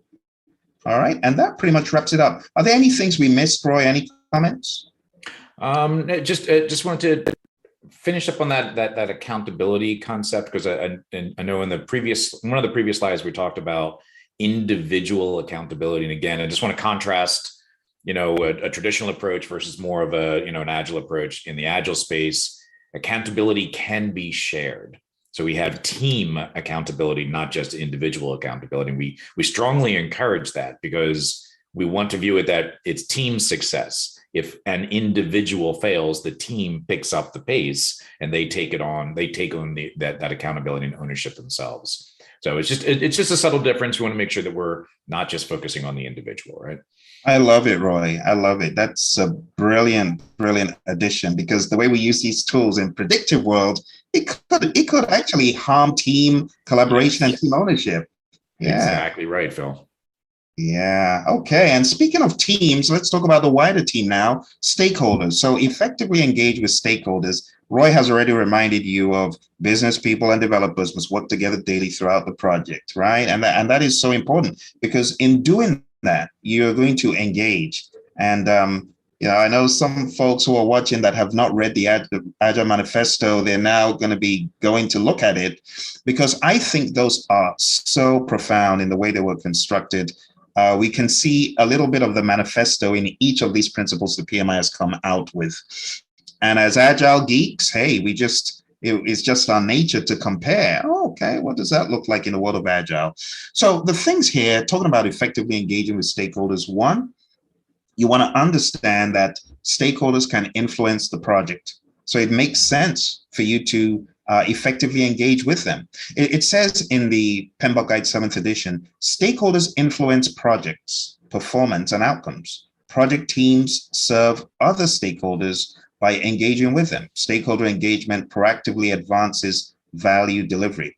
It then goes further to say, stakeholders can affect many aspects of a project, including but not limited to, and I'm going to abbreviate here, scope and requirements, schedule, cost. Think about it. Let's talk about those for a minute, Roy. Even in an agile setting, scope, schedule, and cost. Yeah. The business, they're always affecting those, aren't they? Absolutely, and they don't go away because you're doing agile, right? So still got those constraints. They still exist, and your stakeholders have a significant influence and awareness of those things, and quite honestly, a lot of the responsibility is related to those items as well. So we want to make sure that we're serving those purposes. Absolutely. And then it says project team by restricting or enabling access to people. Haven't you seen stakeholders restrict access to people with skills or enable it, right? Yeah, and the word restrict, sometimes it may be appropriate, but of course, in an agile space, we want to be less restrictive. Whenever possible, we want to get the people developing the work or doing the work, give them a direct line of sight to those that are requesting it or using the work. It's really important for us to be able to better understand their needs and problems. So we want to be a little less restrictive and make sure that there's as open as is possible, right? Sometimes it's not, right? Exactly. You're right. And that's why, I see a lot of this written from a project manager lens, but it, again, shouldn't just be, oh, as a project manager, you should effectively engage with stakeholders because they can restrict your access to people. No, it should be as a team. Yep.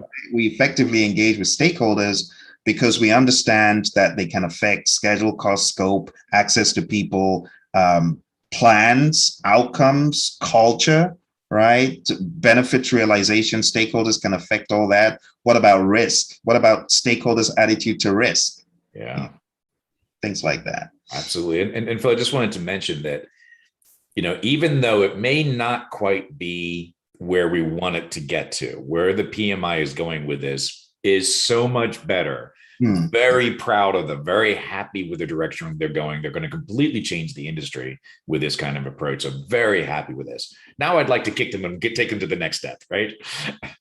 Yeah, exactly. It's a beginning. It's a nice beginning. It's a great beginning. Very happy.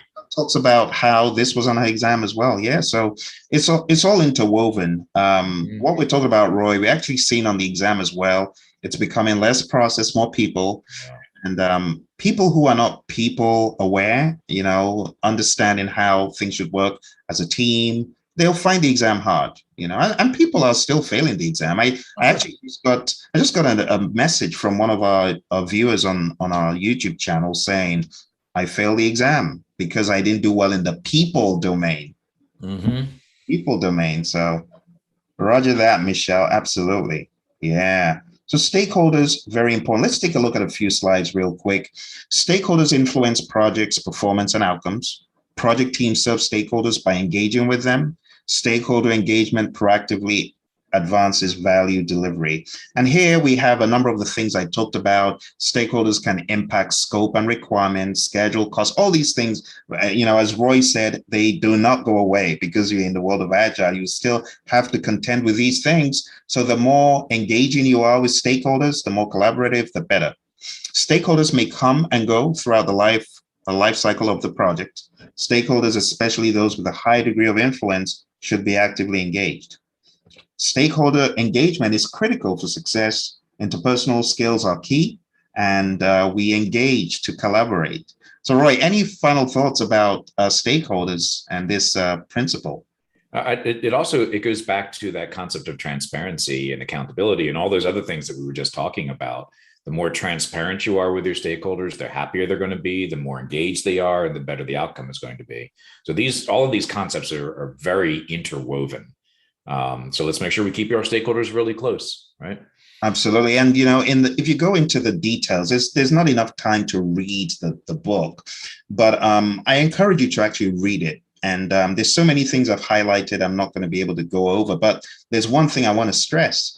And it was quite an interesting thought, because a lot of times we see negative stakeholders as, oh my goodness, but that negative stakeholder is actually the team's responsibility, right? Either to win over to the positive side, or to keep neutral, or to just somehow manage it to the best of the project's ability, so they don't become so meddlesome that they kill the project, right? Exactly. And Phil, I just had an interesting, what I think is an interesting thought anyway, maybe others don't agree with me, but if you go back to the principles that we've been talking about, our stakeholders should apply these principles as well. So when we have negative stakeholders, and we've all run into them, we've always had to deal with negative stakeholders. Shouldn't they also be part of these principles? Shouldn't they also be respectful and trustworthy and things like that? So it's not just the project manager that we're talking about with these principles. The whole organization should be following it, including our stakeholders. Hold them accountable, right? Absolutely. Absolutely, Roy. That's a really great thought. Let's take a look at the whole picture again. So what Roy is saying is, not only should we as a project team have these principles and follow these principles, it's also something that you want the entire stakeholder community to espouse all of these, and you get a much bigger payoff. I love that thought, Roy. It's like 10x in all of this stuff, taking it to the next level. Because if we only have the inner team, the core team doing all this, it's not going to be as impactful. Yeah, exactly. Yeah, great stuff. We had a question here. Let's take a look. Says, where does co-creation find a place within this principle? That's great. Kaut, I'm going to ask you to have a little conversation with us if you can. Can you just tell us what you're thinking? Let's have a kind of conversation about co-creation. Are you thinking about co-creation of artifacts, of deliverables, of solutions? What are you thinking about? Yeah, actually, I recall in PMBOK 6, I think one of the key benefits that they outlined was involving the stakeholder in, in the maybe the requirements gathering, in the creation of a solution, so that they have more skin in the game. They also have a sense of ownership, and therefore that much more effective engagement. And ensuring that you have the stakeholder with you when you are defending your, deliverable. So that's what I had in mind. And I was just going through the book. I guess on page 33, the last sentence, perhaps in my view, sort of reflects that, Phil. Project teams actively engage other stakeholders. Is it that one? The last sentence, finally engaging stakeholders helps the project team to find solutions that may be more acceptable to a broader range of stakeholders. That is a brilliant point. So I was just going through it, and then, this struck me. So that is a brilliant point. So Roy, I mean, that is your domain. You're all over that. you've talked about this before, about how when you actually allow stakeholders be involved in the process of a user story being negotiated, created, you get a bigger payoff, don't you? Principle number 4 in the Agile Manifesto, business people and developers work together daily. So absolutely, we want our stakeholders heavily engaged. Often, obviously, the challenge is sometimes our stakeholders are very senior and it might be difficult to get them engaged at a detail level. But why can't they at least be involved at a high level, in the high level planning? In an Agile environment, of course, we actually want them to own the prioritization and the roadmap, the schedule. Our stakeholders own the schedule, not the people doing the work. So they are taking accountability for what is being requested. It is a mutual shared accountability of the people doing the work and those requesting it. So excellent point. Absolutely. We want our stakeholders involved in the ideation process, right? I love it. Thank you. Thank you, everyone, for these points. And Brittany also chatted in. I want to read this chat. Negative stakeholders are opportunities to exploit team collaboration. I like that. I love it. The team must come together to deal with them successfully. I love it. You know, not just the PM, right, Phil? Not just the PM, exactly. Well, one of my mentors, he often says about the know-it-all stakeholder. The know-it-all stakeholder, just recognize them and bring them into the conversation. Yeah, they may seem like, oh, they've got a know-it-all attitude, but maybe there is something you should be listening to in what they're saying. So draw them in, bring them in, and maximize the expertise. Just like Brittany's saying, it's an opportunity. You know, a lot of times people who are the devil's advocate, they might have the master key to something totally different, totally new. So they may sound negative, but maybe there's something to harvest in there. And Roy, you talk about this all the time. Constructive conflict, when the team seems like they're in conflict and they're really going at it. But if you don't know the team, you may look from the outside and say, my goodness, this is a bad team. But if you really know them, there's an open, transparent, comfortable environment where they can, go at it. Diversity of ideas is incredibly important. Absolutely. I love it. Okay. Well, we're at the top of the hour and a minute, and it's a brilliant time for us to take our little 5-minute intermission. So go get some refreshments, and we'll be back in the next 5 minutes. Welcome back, everyone. We are moving on to our next principle. So far, we've talked about 1, 2, and 3, and we're moving on to principle 4. Principle 4 simply states, focus on value. So a few thoughts here. 1, value can be looked at as the ultimate indicator of success. It says in the 7th edition, value, including outcomes from the perspective of the customer or end user, is the ultimate success indicator and driver of projects. Value focuses on the outcomes of the deliverable. The value of a project may be expressed as a financial contribution to the sponsoring or receiving organization. Value may be a measure of public good achieved, for example, social benefit or the customer's perceived benefit from the project's results. It reads, when the project is a component of a program, the project's contribution to program outcomes can represent value. Value can also be recognized at any point. Now I'm deviating from what is written. Value can be tangible or intangible. It could be qualitative or quantitative. A lot of times you cannot quantify value, but you can take a look at value in economies of scale. You can look at it more qualitatively. Another key thing in the 7th edition is to focus on the outcome, because therein lies the value. And the PMI are beginning to encourage being adaptable to maximize value. So Roy, what comes to mind when you take a look at this? Oh, this is Agile all over the place. This is fantastic. So happy they're going this direction. And I think that's something that traditional project management techniques have kind of they didn't really pay enough attention to. It was more focusing on time, on budget, and some other very valuable things, of course. But ultimately, nothing matters if you're not producing value. If you're not producing value to your customers, if your customers aren't happy, then you're not successful. That's the true measure of success.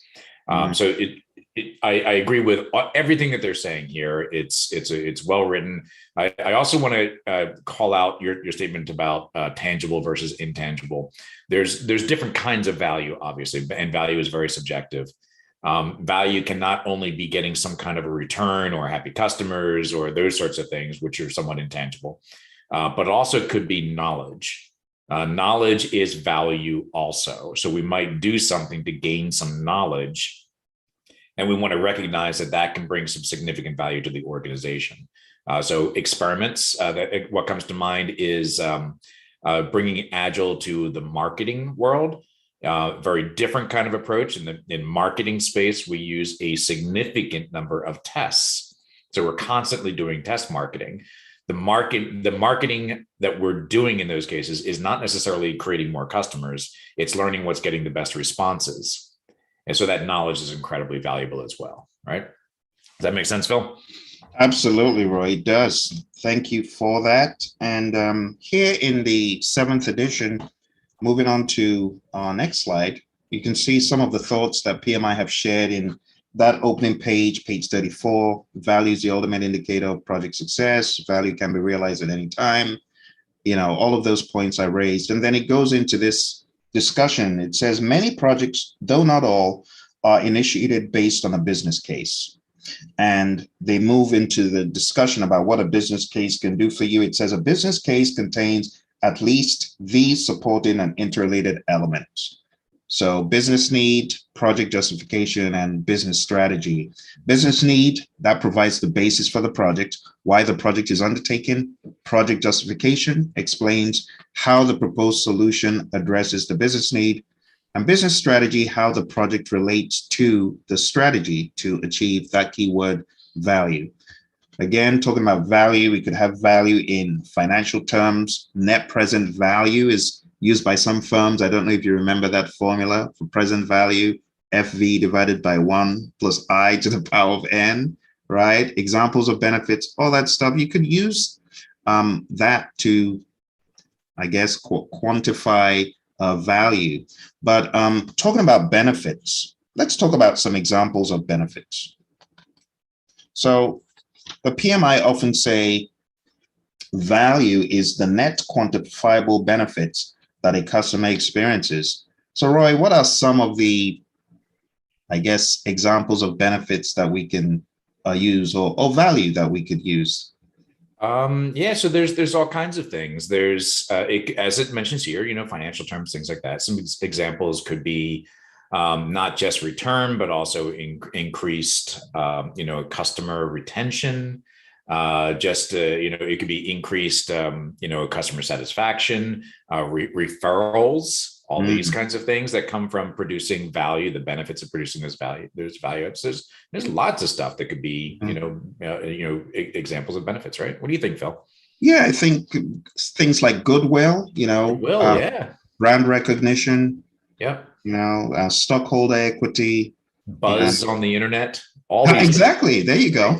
There you go. Good social media profile and reputation and things like that. Mm-hmm. Yeah. Formulas, funny. Oh dear.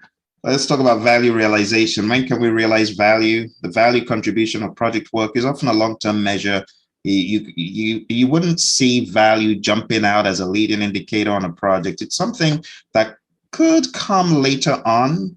It's not the first thing that you see, immediately. It could be, I guess, Roy, on some agile projects, you could find value very early. It could. It definitely could. It's not always that prevalent, and I think the agile community has not done a good job with this. The discussion, we say, outcome over output and things like that, and that's maybe gone too far where people say, well, output's not important. Well, output is important. Right. Output's very important. I like to say that output is kind of a leading indicator of the potential value that you're going to get, and value is a lagging indicator, right? You need to focus on output as well. It's not the only outcome is not the only thing you're going to get, right? I love that. Roy, can you say that again?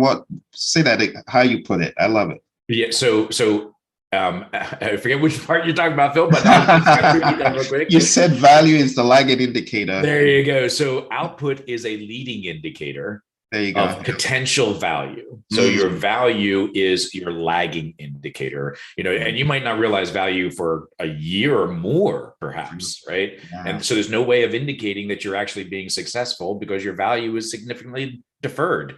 That means you have to rely on something, and many times, unfortunately, it's output. You just want to be careful, right?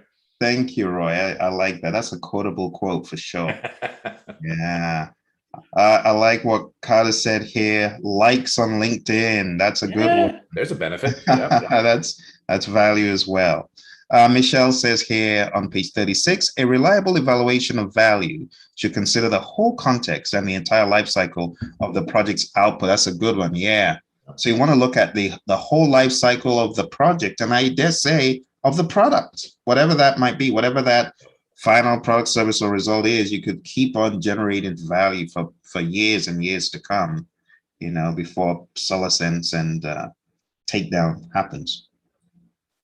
All right, let's take a look at a very simple, did you hear what I said kind of question. According to the PMI, value is what? There's only one correct answer for this one. It's one of those. One is right. Let's relaunch the poll. All right, go for it.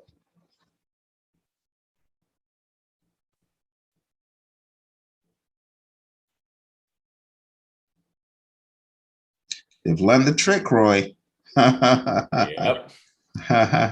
3, 2, and 1. Thank you very much for your participation. Let's share the results. And that is very correct. The answer is A, the ultimate success indicator. Roy, let's go back to, I love doing this, but let's go back to the manifesto. And let's dig. I want us to dig a little bit. There's something in the manifesto that is very similar. Let's see if we can identify it. Yeah, there are actually a couple of things in here, right?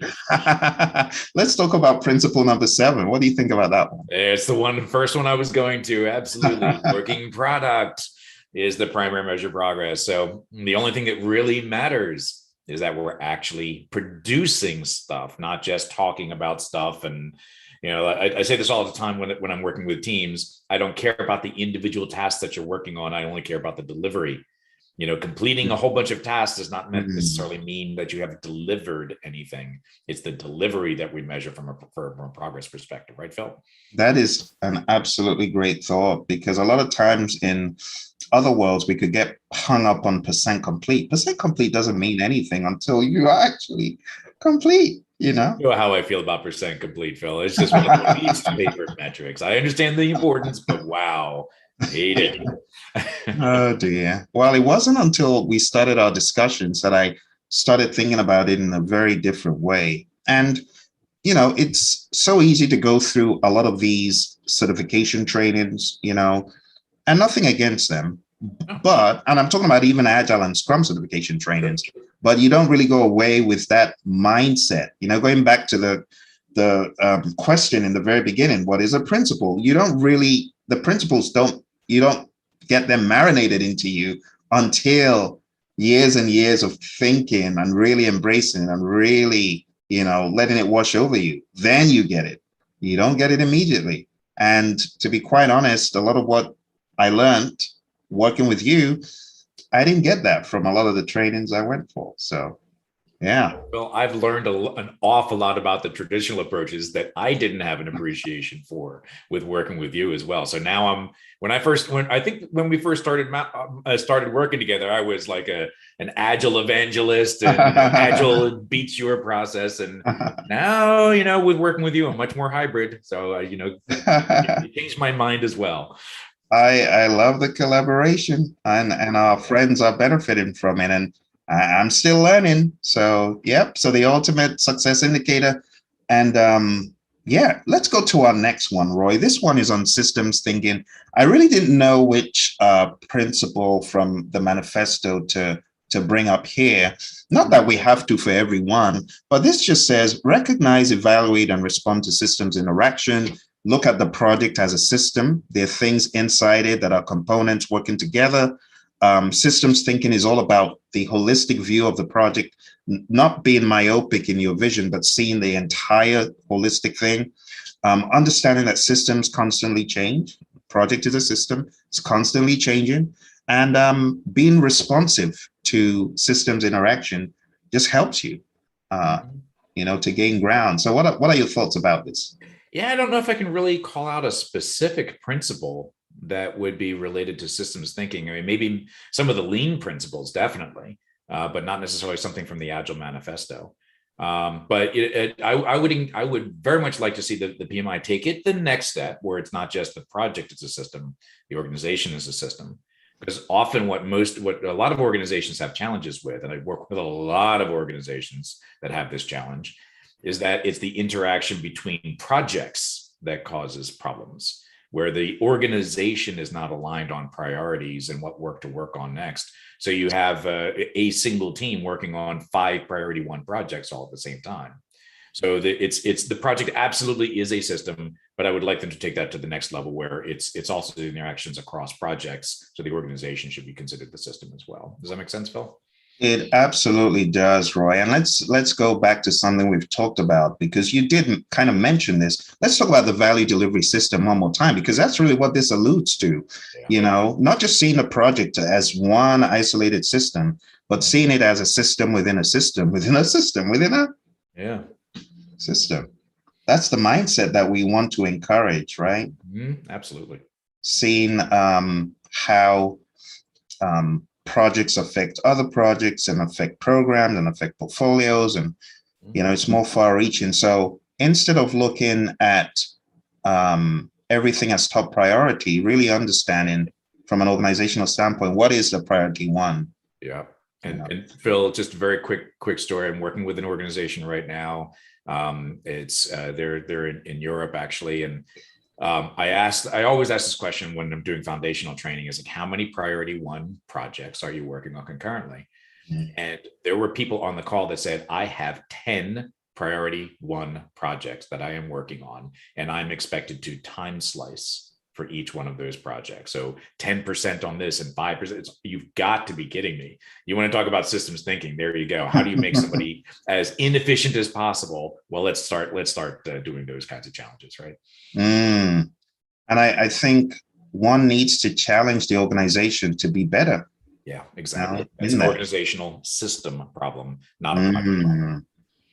Thank you, Roy. Let's dig a little bit deeper. So recognize, evaluate, and respond to systems interaction. Like we said, a project is a system of interdependent and interacting domains of activity. But beyond that, as Roy said, take it to the next level. Think about the overarching organization as a system in and of itself. Systemic thinking entails taking a holistic view of how project domains interact with each other and with external systems. Systems are constantly changing, requiring consistent attention to internal and external conditions. Being responsive to system interactions allows teams to leverage positive outcomes and avoid negative outcomes. So let's talk about it. Let's first of all start from a very minor scale.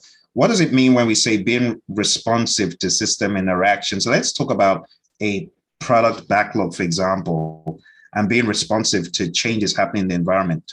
What are some of the thoughts we could take and scale up? Great question. So as we all recognize, typically a team that's doing work, they say this is a project team, but they also have a whole bunch of other responsibilities going on besides just the one project that they happen to be working on, usually multiple projects. But they also might have to support operations or support other kinds of things. They might have dependencies within the backlog, predecessors, successors. They might have things that come from external teams or need to interact with external teams in order to get work done. And this can all happen even in a simple case where you just have a single project. A team by itself is not able to just focus 100% on that given project. So they have to be responsive to the emergencies that happen, the day-to-day activities that happen, and all of these things have an impact on your project, right, Phil? Thank you, Roy. Great thoughts, great thoughts. So I think what we will challenge everyone to do is, in the context of your firm, try to encourage them to think wider than just every project is important, and really look at excuse me, how projects affect other projects and how even operational work affects projects and things like that. Just Phil, very quickly, I heard a great quote. I think it was from Henrik Nyberg, who was a pretty famous Agile coach in the Agile community, did Spotify and a few other things. Great work. I love his work.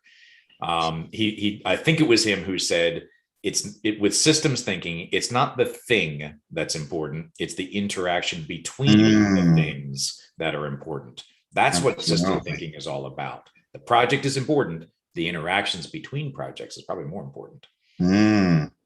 Great thoughts, Roy. Thank you for that. So taking a holistic view, a project is a multifaceted entity that exists in dynamic circumstances, thus exhibiting the characteristics of a system.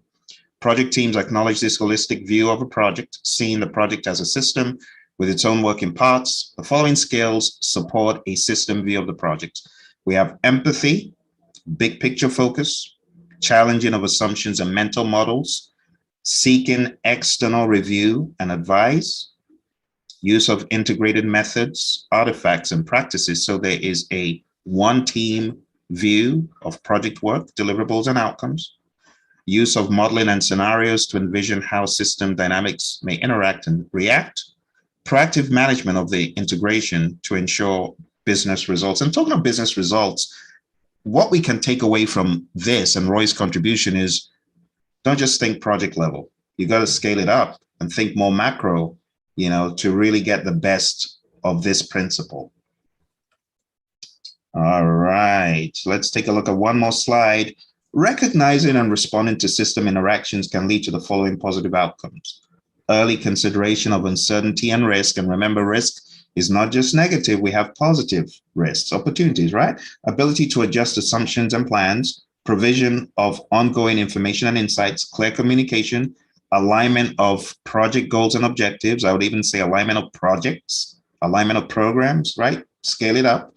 Ability to adjust to the changing needs of the end user, ability to see synergies, ability to exploit opportunities, clarity, decisions that benefit the organization as a whole, and informed identification of risks. It's all one network across the entire firm. That's how we need to think. All right, here is another one of those where you're listening to us kind of question. All right, yeah, Henrik Nyberg, he's quite an interesting character. Multi-talented as well. Yeah. A lot of good stuff. Yep. Yeah. Okay. Let's go ahead and launch the poll. According to PMI, which of these is correct? Almost correct.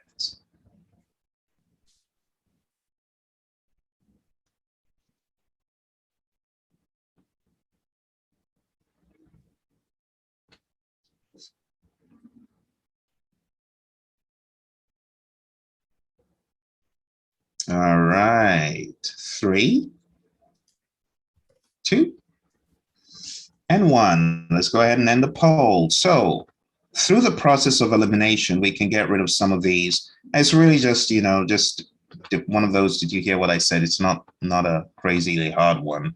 But starting from the bottom going up, systems thinking is a holistic view. So that's why D was not the right answer. A project is a system, so obviously C is not right. Systems constantly change is the word, so that's not right. So the correct answer is A. A project is a system. It was just A. Okay. Let's go on to our next one. Were there any chats that we missed or that we need to talk about? I think we're good. I like that. It's not the thing that matters. It's the interaction between the things. Yeah, I love that. All right, Roy, here's another favorite of ours. And at some point, I'm going to bring up your famous servant leadership slide. But let's get started with this. Demonstrate leadership behaviors. My mentor, John Maxwell, they call him America's leadership guru because he's written over 80 books on leadership. He says, the true measure of leadership is influence, nothing more, nothing less. It's all about influence. A lot of people say, oh, I'm not a leader. How wrong they are. How wrong they are. We're all leaders in and of our own right, depending on our sphere Some of us, we're leaders of families, leaders of, of family members, leaders of companies, leaders of business units, leaders of our own bubble, whatever that is, leaders of ourselves. Let's even just start with that. So effective leadership promotes success. That is not to be argued, right? Because if you're influencing in the right way, in the right capacities, and you have the right mindsets, it's going to help you. It's going to help you succeed. But anyone can lead. Even PMI, they begin to tell you this right off the bat in 3.6. Leadership is something that you develop over the course of life. You never stop developing as a leader. Leadership is not authority, but authority is a starting point from where you have to lead, because regardless your authority, whether you are the janitor or the CEO, it's a position, right? And that's authority. My authority is I'm the janitor, right? I can clean, I can do all these things, I take care of the building and so on. That's where I begin. You start off where you are. So PMI are trying to tell you it's not authority. That is definitely unarguable, but authority is the beginning. It's the place where you start, right? Your stated authority as a janitor, that's where you begin, right? Effective leaders adapt, and effective leaders understand motivational differences. You can't lead everyone the same way. In the 7th edition, they included the Hersey-Blanchard model, which we teach for the PMP course. And it really just looks at how you lead situationally. Leadership is not a one-trick pony type of thing. You have different ways you can lead. Honesty, integrity, and ethical conduct are big when we talk about leadership. We can't argue about those. But Roy, let's talk about leadership from a servant leadership perspective. And to do that, I'm going to go to one of your famous slides from the world of PMP exam training. But talk about leadership, Roy, for a quick second before I bring that up from your perspective. Absolutely. And Phil, I think it's incredibly important to recognize that leader should not really be a title, right? Being a leader is not a title that makes you a leader. Leadership and being a leader is something that's a behavior, it's a mindset, it's a philosophy. It is dramatically significantly about influence, hopefully positive influence. Moving people in the right direction, things like that. It's how we act. It's how we act with others. Anyone, as that slide stated, anyone can be a leader, and we want to encourage within a team to have natural leadership. There's lots of studies out there that as an example, if you put someone with the title of leader on a team lead, it significantly impedes the progress of that team to become a performing team, because they view that leader as the person that needs to answer all the questions and give them direction. So it's not, we actually strongly discourage calling someone a team lead, and instead just allow the natural leadership to occur within the team. And your team is going to be much better off as a result. And it's often surprising where natural leadership shows itself. Someone that you may never have thought of is just innately a leader. And it's just because of their nature, their charm, their whatever it is, they just innately become a leader, and it just raises the team up without being called a lead. It's important. I love it. Natural leadership. Then there needs to be more spoken about, that idea of natural leadership. Don't talk about it enough. Roy, let's talk about your famous slide here on servant leadership. You want to run us through some of the thoughts that we need to have as a servant leader? Absolutely. So the concept of servant leadership in general is that we are leading the team, but also serving the team. We're giving them organizational clarity, saying, this is where we're headed. This is why we're going this direction. And then what do you need from me to help you get there? And that could be lots of things. One that's really huge is shielding the team from interruptions, protect them, make sure that they have the air support that they need so that they can go off and they can go do their jobs and focus on the important things. That's something that often only someone with a title of leader can potentially do, because they've got that seniority or authority to be able to do so. Removing impediments is huge, and impediments can be lots of things. Not just I'm stuck on something, I don't know what to do. There could be answers we need. There could be, vendor situations. There could be hundreds of things that could potentially impede progress, and leadership is there not just someone with authority, but leadership is there to help remove those impediments. Sometimes someone just might be having a bad day, and that's an impediment to their progress as well. So that can happen. We want to communicate, and this one is so important. Communicate and re-communicate the project vision, making sure goes squarely on the shoulders of organizational clarity. If a team knows where they're going, if they know the intent, if they know what we're trying to accomplish, they will accomplish it. They will get it done for you, but it has to be clearly stated, and make sure the team knows what they're doing and also why they are doing it. It's important for people to feel that. And the last one sounds good. It's kind of, tongue in cheek, a little bit funny about carrying food and water, right? But the basic idea is make sure the team has the basic essentials, those things they need to just be happy, to enjoy their work, to be productive as possible. And that just might be, someone to listen to them when they've got a problem. Even that is a form of carrying food and water. All right, back to you, Phil. Thank you, Roy. And the reason why we brought this in is there's a lot of talk about leadership in this principle, but servant leadership is so important. It's different from that. I'm the leader. Everyone on the team is my follower. No, that like Roy said, the moment you label someone as team lead, everyone just checks out of the leadership, bucket. Okay, well, it's not me. It's him or her. Yeah. Phil, there's another quote that I love. It's from David Marquette, amazing speaker, great stuff. He's got some great videos out there. Often we view that leadership is taking control and creating followers. And that's not what leadership is.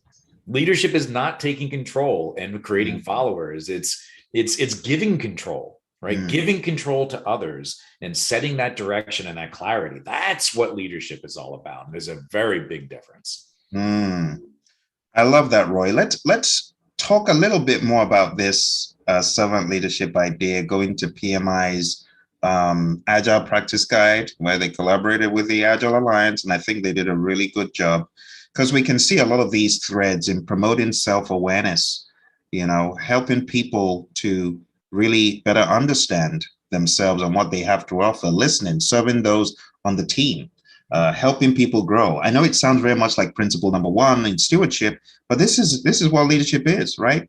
Coaching versus controlling, going back to the quotes that you just told us. It's not about the controlling and getting followers, right? It's about giving power. Another quote from John, he says, only secure leaders give power to others. Haven't you seen management try to hold the power and lord it over? And it never ends well, does it? Never ends well. They are promoting the energy and intelligence of others, deferring to other people, on the team to make decisions as much as anyone else, not trying to run the show. Also in the Agile Practice Guide, they talk about facilitating collaboration, being a bridge builder, getting inter-team collaboration and conversation, and being an impartial bridge builder. It's all part of the bigger picture of leadership, isn't it? Exactly. All right. So we got a few interesting quotes here. Brittany says, can't be a leader without influence. That's what we talk about every week at the Project Leadership Institute. For those watching and don't know about it, just go on down to projectleadershipinstitute.com.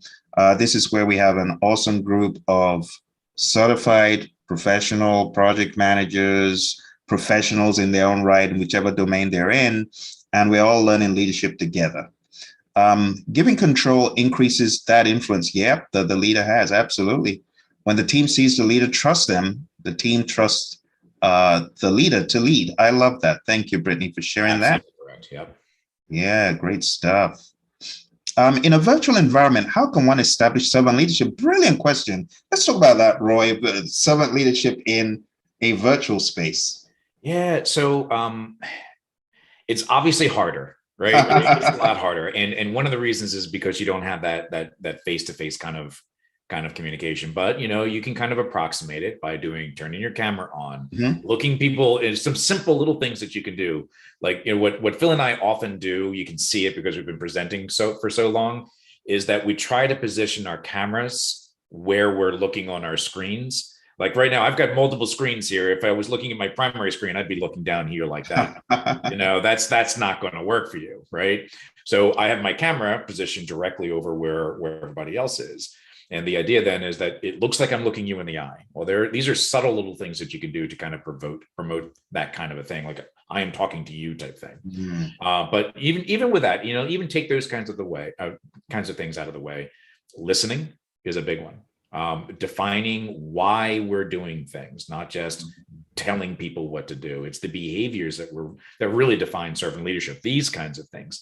Just listen to someone, ask them how they're doing. What do you need from me? Using those powerful questions, asking more questions than giving commands, right? So instead of telling people what to do, ask them what they need from you. That's all, innate concepts from servant leadership, right? Anything else, Phil, that you can? Brilliant, Roy. Yeah. And the way meetings are started, we've talked about this before in other trainings, but the way you begin a meeting, it shows, doesn't it, Roy? Absolutely. Showing appreciations, showing respect, just recognizing a simple thing. I've mentioned this, I think previously, not that long ago, I was reading a Harvard Business Review article, and they said the number one reason that people leave their jobs is lack of recognition. Just simple lack of recognition. They're not talking about, giving people money for doing a great job, although of course people, appreciate that. It's really just saying, hey, nice job. That's all it takes. That's all it takes. It's free. That's the kind of stuff that real leaders do, right? Absolutely. That's a really great question, because in this virtual world, a lot of times we don't know, but Roy has given you so many great ideas. It's in the behavior and the attitude and the mindset. Just the mindset alone, you can smell a servant leader out. And it's a mindset that we want everyone on the team to have, not just one person. Like, I know a lot of times when we say servant leader, there's always, okay, that one person. No, it's the team. Everyone should have this disposition, right? Absolutely. And Brittany, I'm watching your quotes. Sometimes you see me looking to the right. I'm looking at your chat. You're spot on with us. Well done. Great comments. Awesome stuff. Thank you all very much for your conversation. And yeah, that's another one. Yep. Letting people feel heard. Yeah. Right. That is a servant leader posture for sure. So there's a lot of great stuff here in the 7th edition about leadership. But I think servant leadership needs a bit more emphasis. Leadership is not exclusive to a role. Anyone working on a project can demonstrate leadership. Leadership ability is not static. A project team member deepens leadership acumen by adding or practicing a combination of various skills or techniques. When needs and circumstances demand, effective leaders know when to shift between styles. They also leverage complementary leadership skills, including but not limited to focusing a team around a common objective, articulating a motivating vision for the project goals, gaining support and resources for the project, generating consensus on the best way forward, and overcoming obstacles to create progress. So all of these, and we've kind of talked about these in previous principles. Focusing the team around a common objective. We can also relate that to engaging stakeholders as well, and articulating a motivating vision. Roy, let's talk about that mindset of why we share the vision in the beginning for not just the development team, but everyone. Everyone is so critical. And that's what I've mentioned a couple of times about organizational clarity. It's that why statement. It's the why statement that's so important, especially in the field of knowledge work, where you need innovation and creativity and input. It's absolutely critical that we get that. So the intent with this is making sure that everybody understands not just what we're doing, which is of course important, but why we are doing it. It's the motivation behind doing it. If you want real engagement, then you need to say why we're doing things. People like to feel like they're part of something bigger than themselves. It's the human beings that are doing work. We need to feed the human beings and make sure that they understand that you are part of something bigger than just yourself. And this is what we are going to do and why we're doing it for our customers, for everybody else involved in this process. That why statement is incredibly important. Thank you, Roy. All right. Let's take a look at a very simple question. Were you listening? All right. Let's launch the poll. Which of these do you think is most correct, best describes leadership? That one was not even up to a second. Almost to Everyone give me was there, on. Phil. Almost. Okay, 3, 2, and 1. Let's end the poll. You folks absolutely nailed it. It's all about influence, not about authority, not about position, not about title. And as Roy said, good influence, because you can be a bad influence. You don't want that. We want good influence. But I mean, don't we see leaders that are bad influence? We do, and people are happy when those leaders are kicked out. We don't need to talk about any particular instances in the news, right, in the past decade or decades. Yeah. But you totally get it. Yep, true measure of leadership is influence. Yep, good influence. I'd like to think those people that are negative influences, they are typically the people that are given the title of leader but don't actually exhibit leadership, right? Yeah, that's true. True.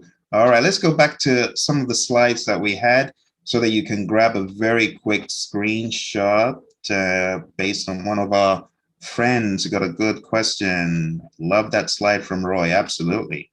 So go for it. Take a screenshot. For those of you who are on a computer, I will go ahead and put that into the chat so that you have it as a JPEG or a PNG. All right, there it is. Great stuff. All right. So moving on, we have our next one, which is tailoring. And we probably just have about 10 minutes left after this. So this is probably going to be our final one. Well, let's talk about tailoring, tailor based on context. So it reads, each project is unique. Success is based on adapting your processes, your procedures, your frameworks to your own specific project, using the most appropriate methods, not every method, right? And tailoring, you gotta see it as being iterative and continuous. Now, a lot of times when we talk about PMBOK guide, you think about tailoring and you're like, oh, it's too much. We gotta slice just pieces of it. But on the flip side, when we talk about Agile, Roy, we tend to see us tailoring up. You want to talk about how we can tailor up in an Agile perspective? Yeah, absolutely. We have to remember, comparing traditional approaches from Agile approaches, traditional approaches. You've got something like the PMBOK. How many pages is it? No, it's better, right? Now it's 300 plus. It's better than it was, as we recognize, about half the size it used to be. But in Agile, we don't do that. We don't want to do that. We never want to do that. We want to make sure that we have a framework. So it's a very minimal set of instructions and guidelines to help you get started. The concept in the Agile world is that we're not going to tell you everything because your context is different from everybody else's context. So the expectation is that here's the minimum set of things that that you need to do to call yourself Agile or Scrum or Kanban or whatever else. And then from there, you will add things that are necessary for your specific context. So if you need more artifacts other than the 3 that you get from Scrum, add them, right? It's okay to go ahead and do so. So that's what we're talking about, tailoring up. But there's also the side effect of tailoring too soon. Tailor too soon, and you're going to have problems because you may not understand the why of why we do certain things. So take your time before you tailor. And also, of course, as it states here, tailoring is iterative and continuous. So try something, experiment, learn from it, see what it does, what the side effect is. If it works well for you, cool. Maybe try some additional tailorings. And if it doesn't work so well, maybe back that tailoring out and try something else instead. And that's the way we tailor or continuous improvement in Agile, right? Great stuff, Roy. And let's just talk about, I don't want to use the word responsibilities too prescriptively, but if someone says on an Agile project, who do the responsibilities of tailoring lie with? What would the disposition be? And a lot of people don't like this answer. It's the team. There is no single responsibility. That's what we keep talking about the RACI chart really not working all that well in the Agile space, right? Everyone is responsible for tailoring. It's the team's process, the team's work. They make the decisions with assistance, of course, from others when necessary. Indeed, Roy. So I asked you that question because here in the 7th edition, it reads, together with the PMO and considering governance, the project teams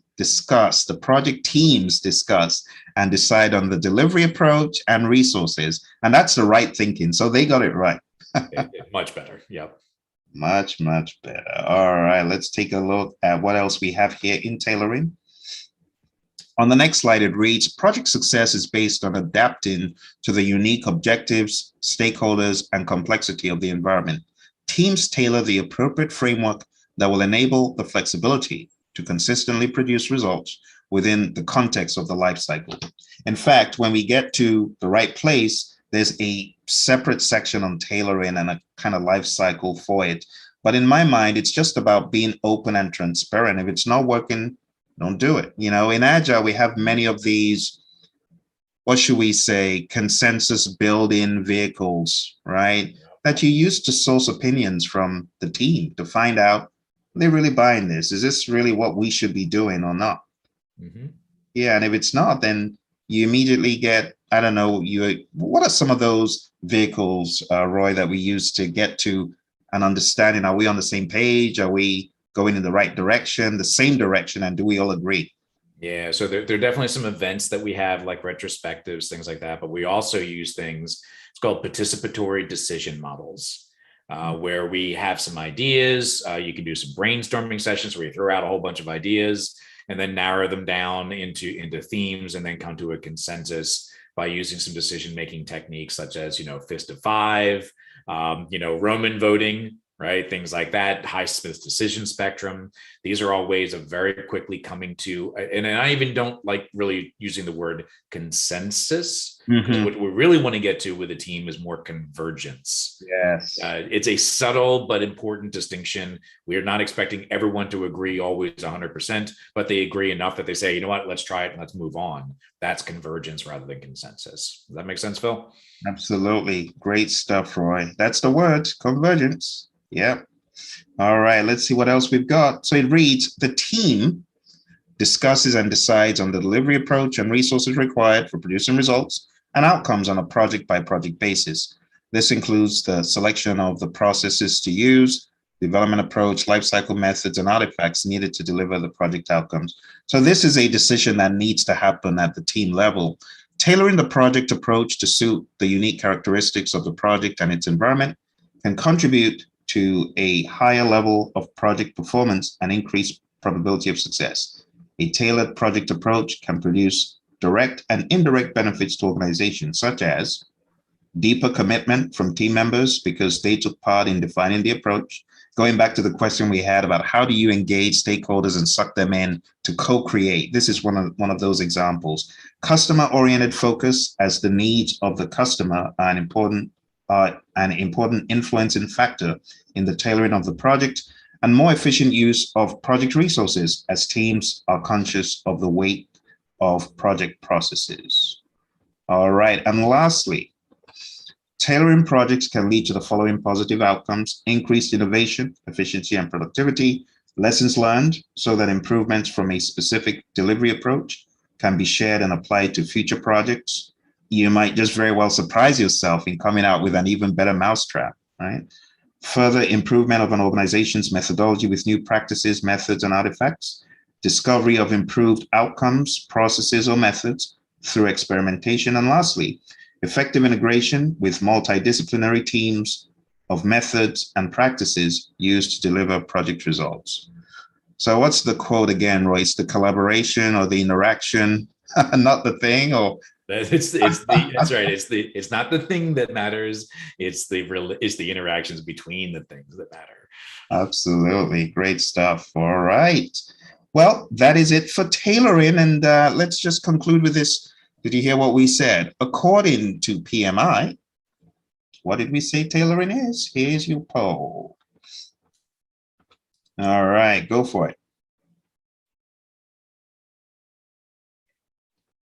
Yep. Brittany, I love that quote. I've seen that. I've used that one a few times myself. It's a great quote, right? It's about teamwork.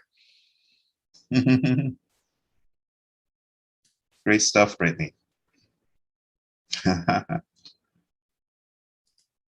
All right. 3, 2 and 1. All right, let's end the poll. So let's share the results. All of them are correct. Iterative, continuous. It's a constant process. Okay. Great stuff. All right. Well, we're almost at the top of the hour, very close to it. We're 5 minutes away. But I wanted us to just spend a few minutes answering one of the questions that came up in the first half. I think it was a brilliant question. And the question was something to the effect of, I think it was from Calder there. Let's see. You remember that question? Yes, so that was from Calder. So it is, at some point, Roy, can you provide a quick comparative walkthrough of Agile v. PMBOK 7 principles? So Roy, let's just go for it. Let's talk about these. Let's go to our colorful 12 principles bucket again. And I'd like to invite Calder to unmute and let's have a quick conversation about this. So tell us kind of what you're thinking. Is the idea to look at each principle and marry it back to maybe a concept in Agile, a principle in Agile, maybe part of a framework or a method? Is that what you're thinking? Yeah, I was just sort of thinking loud, if I may. I mean, there's so much of, a sort of borrowal or similarity between the Agile principles and the PMBOK 7, the principles of PMBOK 7. So I thought, it would benefit us if we understood where they converge, to use a word which, Roy brought up, and where do they differ? And if they have borrowed, how does it influence, the direction of PMBOK 7? Mm-hmm. Great stuff. Let's go through them one by one pragmatically. That's what my thinking was. Thank you. Thanks a lot. Thank you, Connor. And don't go, because we want you to keep this dialogue going. Don't go. So let's talk about this first one. So stewardship. Roy has already established this is a very servant leadership driven, servant leadership mindset driven, which permeates all of Agile. Yeah, and I would say this one is probably closest to principle number 5. Build projects around motivated individuals, give them the environment support they need, and trust them to get the job done. So it's probably closest to principle number 5. That's probably where I would put that one, right? So it was influenced anyway.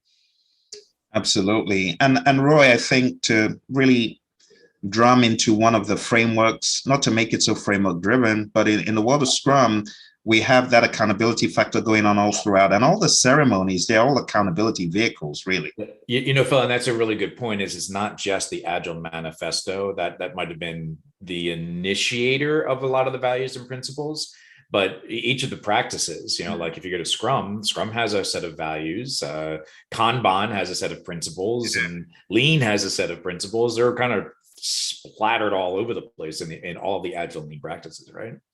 Absolutely. And going back to this one, Roy, create a collaborative project team environment. I mean, if a Kanban board isn't a collaborative vehicle to start generating the environment, what else is, right? Absolutely. It gives you that transparency. It allows you to communicate, based on what's on the board. It's absolutely all about the collaboration. Yeah. And getting into, maybe you can walk us through, Roy, some of the mindsets for good, healthy interaction in any of those ceremonies we talk about from a Scrum perspective. Yeah, absolutely. So let's just take a simple example of the daily Scrum or daily stand-up. That's all about the collaboration around the board, raising your hand when you've got problems, asking for help, helping others, having good discussions, refinement sessions, backlog refinement. It's all about the collaboration, estimating. Even estimating, where traditionally was much more of this is what your number of days is going to be from someone somewhere on a project team. Even estimating is a collaborative process. Planning is a collaborative. The Agile planning onion, you name it, Phil. It's all about collaboration, right? That's true. Great point, Roy. So, Roy, the principle 2 would, in a sense, correspond to the principle 4 of Agile. Principle 4. I'm sorry. What was that, Carter? I didn't quite catch. The principle 2 of PMBOK 7 would it sort of relate to the principle 4 of Agile? Oh, absolutely. Business people and developers working together on a daily basis, right, throughout the project. Oh, yeah. Absolutely, because it's not just collaborating within the team, it's collaborating without the teams too, as well, with your stakeholders and external sources as well. 100% agreed. One that I might add to that as well is face-to-face communication. That's principle number 6, I believe. Where the best way is basically face-to-face communication is the best way to convey information. So now you've brought up the question, Carter. I think what we're going to do is create a grid. PMI did something similar. Yeah. PMI created a grid showing where in the Agile Practice Guide you can map to the manifesto principle. What Roy and I will do is create a grid where you can see how I'm not going to be facetious here. I'm just going to say what inspired some of the thinking in the principle. And I think let's be fair, they put their own flavor on it, and you know what? They're going the right direction. Wherever they started from, I don't care. They're going the right direction. They are. You just had to poke some fun. As is usual. it also, sorry, go ahead, Phil.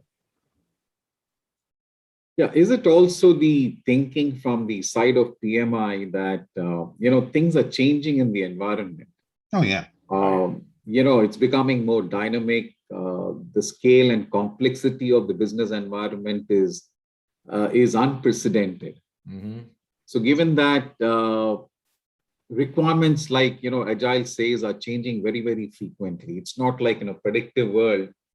So therefore, even the PMBOK 7 as a discipline of project management needs to be more what should I say, open and more agile driven. Oh, yeah. Right. Let's just say this. We can even avoid the word agile and say flexible, right? Flexible. Flexible. Yeah. I was not getting the word. Yeah. So Carter, here's the reality. If you give it time and think this through a little bit, there are very few industries today, very few markets today that you can say predictive approaches are 100% the right way to go. The markets, technology has caught up, markets have caught up, regulations have caught up, where it's way too fast to be able to have these multi-year projects and expect, you can plan something in the beginning and expect it to be right at the end. Way too many things change in order to be able to enable that process anymore. Now, there are things where you can certainly, like if something is life critical, absolutely you want to do more planning in the front because it's the right thing to do. But changes are going to happen because technologies are going to change along the way. It's too fast anymore. This is PMI reacting to the reality of the world, right? Things change too fast now. Absolutely. Well, we are kind of out of time. I think to be proactive here and to respect everyone's time, Roy and I will take this offline and build a vehicle based on your great question, Carter. Thank you very much. We'll go ahead and do that, and hopefully we'll share that with you in a future episode. But for now, we want to say a big thank you for joining us and journeying through this. Again, it's a workshop. It's the meeting of the great minds of the folks on the call here. This is not a death by PowerPoint or just reading the PMBOK Guide 7th. It's really trying to identify how we can serve with it. All right. So thank you, everyone. We will pause the recording right now for today, and then we will take any questions. Thank you. Good morning, good afternoon to me in Europe.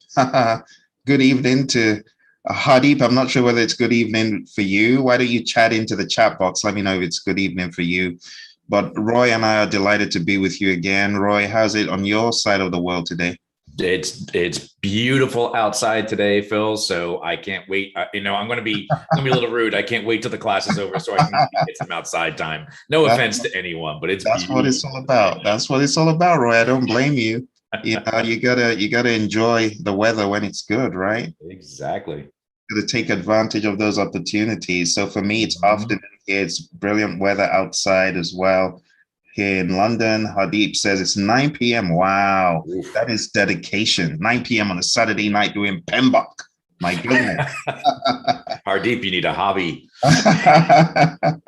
His hobby is PMBOK. That's why he's here. It's a good hobby. That's his hobby. That's good. It's a good hobby. So for those of you who are just joining us on this second go round, welcome. Last week, Roy and I jumped straight into the introduction, and we went through the items you see on the screen. We talked about a system for value delivery.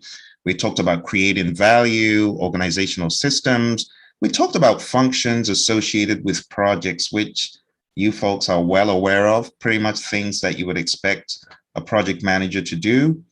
And then we went into product management considerations. We talked about the life cycle of a product and how that maps back to projects. So these are some of the items we looked at last week, system for value delivery, programs, portfolios, projects, how operations are the lifeblood of the organization. And then we talked about the external environment. We talked about all of this stuff. So where we left off last week was showing you the life cycle for a product, and then we jumped into the principles. But today we're going deeper into the principles. So jumping straight into the principles, in the 7th edition, the PMI call your attention on page 21 to the origin of these principles. So I'm just going to read a little bit from the guide for you just to set the tone. So it says, principles for a profession serve as foundational guidelines for strategy, decision-making, and problem-solving. The PMI Code of Ethics and Professional Conduct is based on 4 values. Oh dear, I hate to start with a little poll, but we have to. So why don't we go ahead and play with this little poll? Okay, the PMI Code of Ethics includes what? Because I know you signed that form before any of the exams you folks took, ACP, PMP, CAPM, whatever you took, you signed something, right? And is this a single choice or a multi-choice, Phil? This is a single choice, yeah. So if you've read it, you know that they are, why don't you just look in the book, page 21, right? Oh, I'm sorry. You're right, Roy. This should probably be a multi-choice one. Yep, that's what. My bad. Let's do that again. Let's make it fair, to borrow a term. Yep.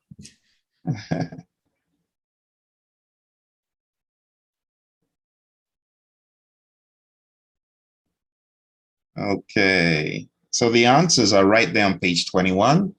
3, 2, and 1. I see the one people stayed away from, but we're looking for just 2. We're looking for the options that had either responsibility, respect, fairness, and honesty. So fairness and respect, of course, is D. Responsibility and respect is A. It's just really trying to make sure that bureaucracy is not part of it, and resiliency, though a good thing, is not one of the 4 values talked about.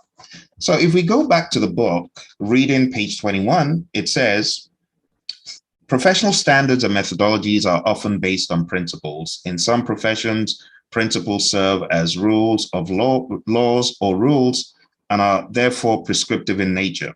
The principles of project management are not prescriptive in nature. They are intended to guide the behavior of people involved in the project. So Roy, let's talk about that for a minute, how principles are important and how those are meant to guide behavior. What should be happening as we read through these principles, as we're aware of them?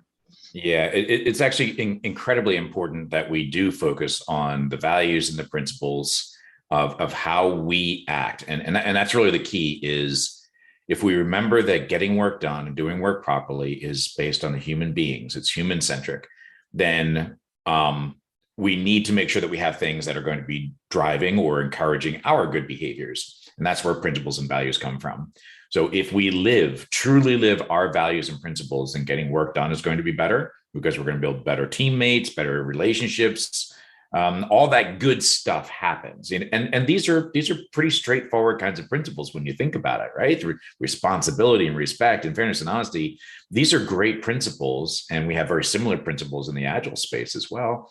They encourage you to behave a certain way. And that encourages culture. It encourages leadership to act a certain way. all the ways that we need to be able to get work done better. Does that make sense, Phil? Absolutely. Yeah. All right. Thank you, Roy. Now, the PMI, they give you a little blurb about how these were crafted. So it reads, the principles of project management were identified and developed by engaging a global community of project practitioners. The practitioners represent different industries, cultural backgrounds, and organizations in different roles, and with experience in various types of projects. Multiple rounds of feedback resulted in 12 principles that provide guidance for effective project management. And they go further to say, because the principles of project management provide guidance, the degree of application and the way in which they are applied are influenced by the context of the organization, project deliverables, project team, stakeholders, and other factors. The PMI also present this idea that the project management principles they have come up with overlap with general management principles. And that is a no-brainer. In fact, if you belong to any organization that has principles, I bet you there's going to be some principles that overlap with what PMI has here. So it reads, principles of project management can also have areas of overlap with general management principles.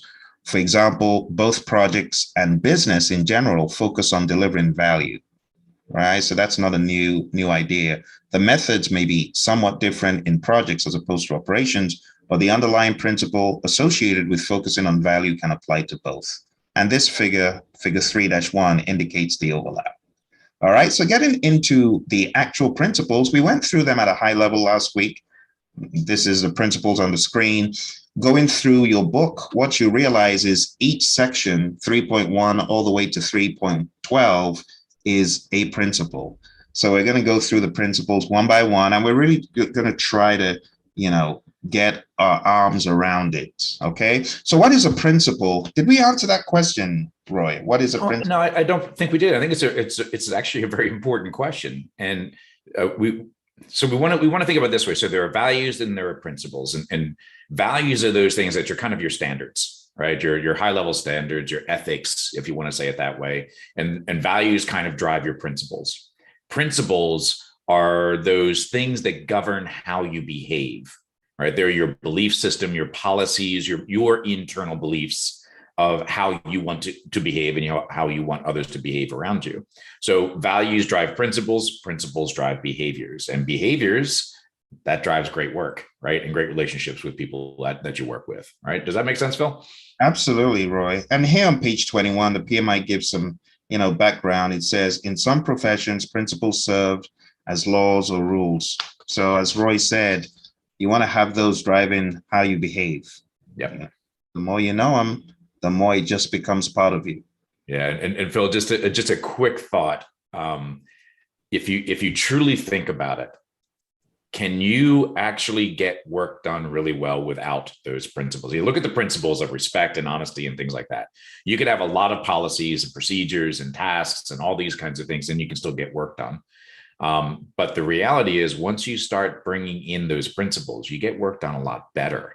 Mm-hmm. So, and I think that's where a major shift with PMI has come, is they've always had their own ethics, things of ethics, and that's valuable, right? Yeah. But they never really applied the principles and ethics to doing work. Right. That's a big shift for them, and I'm very happy that they're doing so, because now we're focusing more on be good stewards, be good people, have good relationships, and that will drive us to build better work without the focus on procedures and policies. Absolutely, and it just makes the process, more. It buttresses the process, makes it better. Makes it better. Exactly. Yeah. So in the context of a discipline of study, what would be a principle? Pretty much what we have said. Mm-hmm. Principles are your overarching beliefs in your head that drive you. See? Yeah. Like respect for others that you're working with, and personal accountability. These are the kinds of things that would be principles that would help you through that process.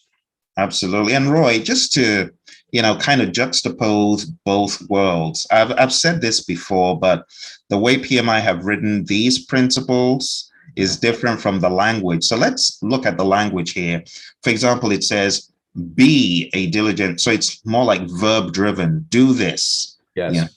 Action driven. Now, if we take a look at other principles that we know about from the world of Agile, right? The Agile Manifesto principles. If we were to take a look at those, we would find slightly different language, So those principles, do you see any kind of differences in how they are worded or structured? Yeah, they are a little bit, they are definitely different. And I would also suggest that the Agile practices themselves, like Scrum and Kanban, they have additional principles that are applied on top of all of that. So things like respect and, honor each other and things like that. So all those things are there as well. So similar to what we're talking about here. But if you look at the Agile Manifesto, the principles, the 12 principles in the Agile Manifesto, they're much more about how we think about doing work, how we organize around the work, the relationship with our customers, how we track, and not how, but a way that we might consider progress. Think about it that way. So all of these kinds of things, it's a little bit different. It's worded a little bit differently. Same basic concept, though, when you really think about it. It's just the Agile principles are a little more focused on getting work done, if that makes sense. Absolutely does, Roy. And just to put this in context, because I know when we talk about principles, some folks have said, well, I expected it to be worded differently, not like a command. So let's see what they're trying to say, taking a look at the Agile Manifesto. Mm-hmm. So, I mean, there's some of these, Roy, that, to be quite fair, they are kind of like verb, like. In a way, yeah. Requirement. Like build projects. Yeah, well, there you go, right? Yeah. So, some of them sound more profound because they are less directive and more like a thought, like simplicity. The art of maximizing the amount of work not done is essential. It's a thought, Mm-hmm. It sounds a little bit different. The best architectures, requirements, and designs emerge from self-organizing teams. It does sound principally, kind of. Yes. But that is not to diminish what PMI has put together. No, it's good stuff. Yeah. Absolutely good stuff. Yep. Yeah. So why don't we jump into the very first one? It says stewardship. Be a diligent, respectful, and caring steward. Now, this is a new word we don't hear a lot, or we haven't had a lot of before. In fact, an archaic word. I remember hearing this word in the 70s.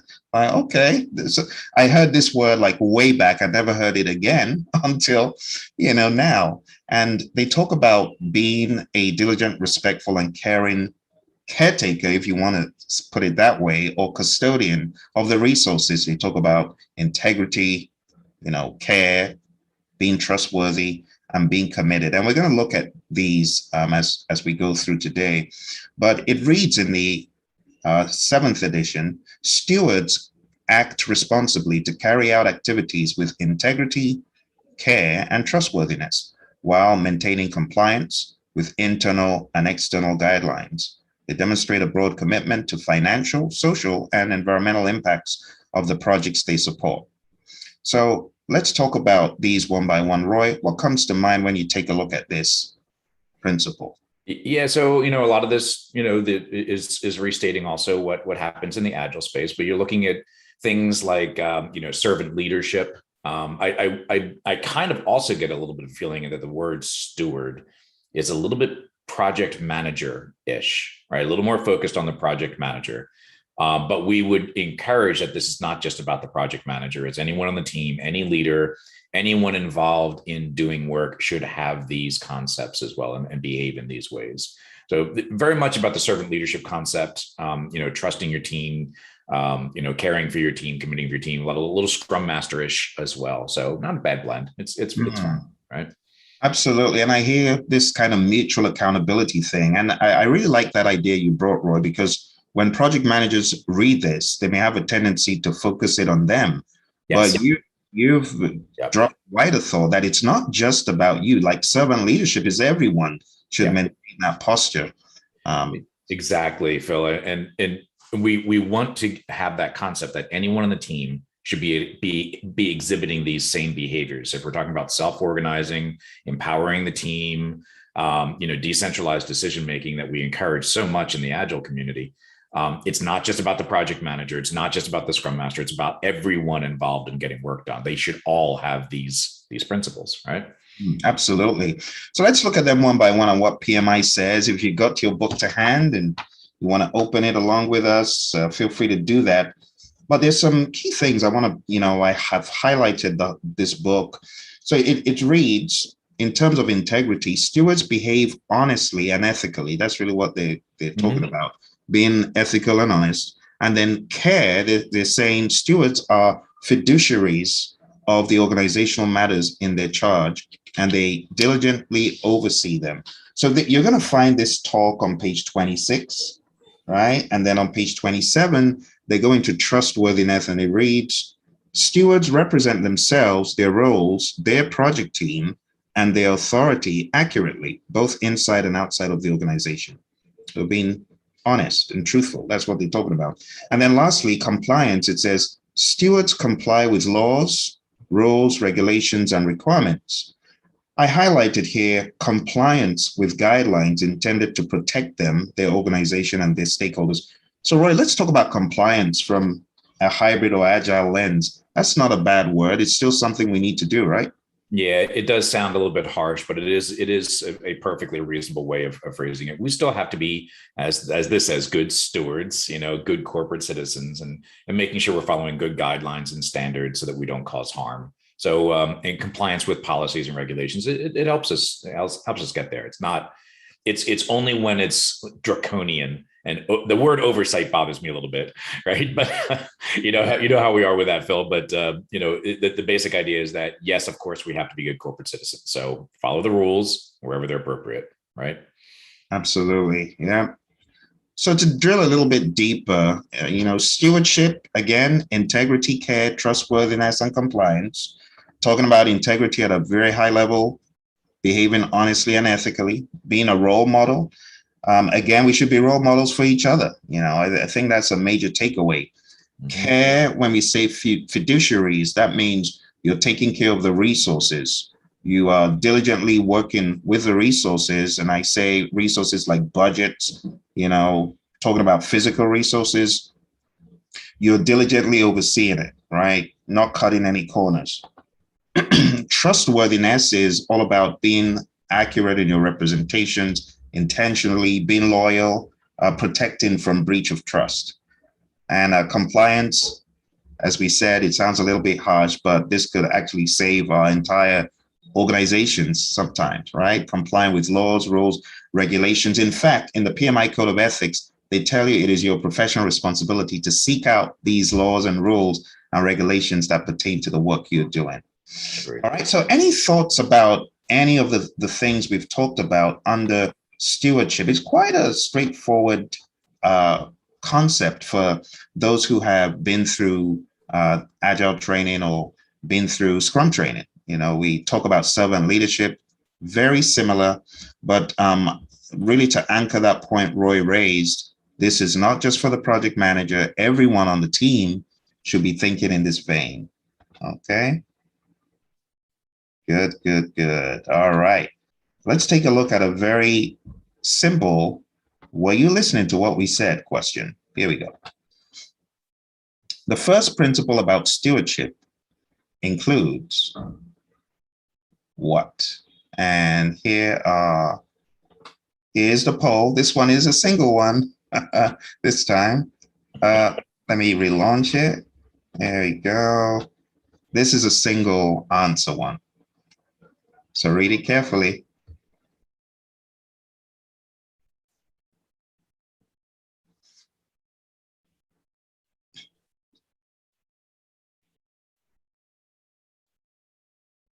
All right, 3, 2, and 1. All right, it's one of those, were you listening? All right, let's take a look at what the answer should be using the process of elimination. So we didn't talk about rewards. Rewards are not bad, but we didn't talk about rewards at all. We didn't talk about remuneration, like how much you're paid, right? How much you're given. We didn't talk about that.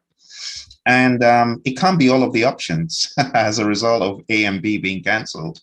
So the answer is actually C. All right, it's just one of those simple, did you listen? Now, for those of you who might be taking the exam eventually, that's based on this, you can expect questions to not be extremely harmful, like not the kind of questions you had in 2020 that were very process driven, but it's really more mindset driven, I want to call on one of our gurus who has been through this in 2021. And I'm not going to call on anyone in particular, but you know who you are. There are three of our friends here that have gone through the exam in 2021. So I want you to comment on stewardship from your lens, all right? Why don't we go ahead and, yes, that's a very good one. The first principle also reflects value-based ownership. Yes. Very good point. Very good point. Let's go ahead and hear from one of our friends who has gone through the current exam. I don't want to call on names, but you know who you are. Why don't you go ahead and unmute yourself and comment? You've been through the exam. Come on. Tell us. You're now PMP guru. Tell us what you think. We want to know.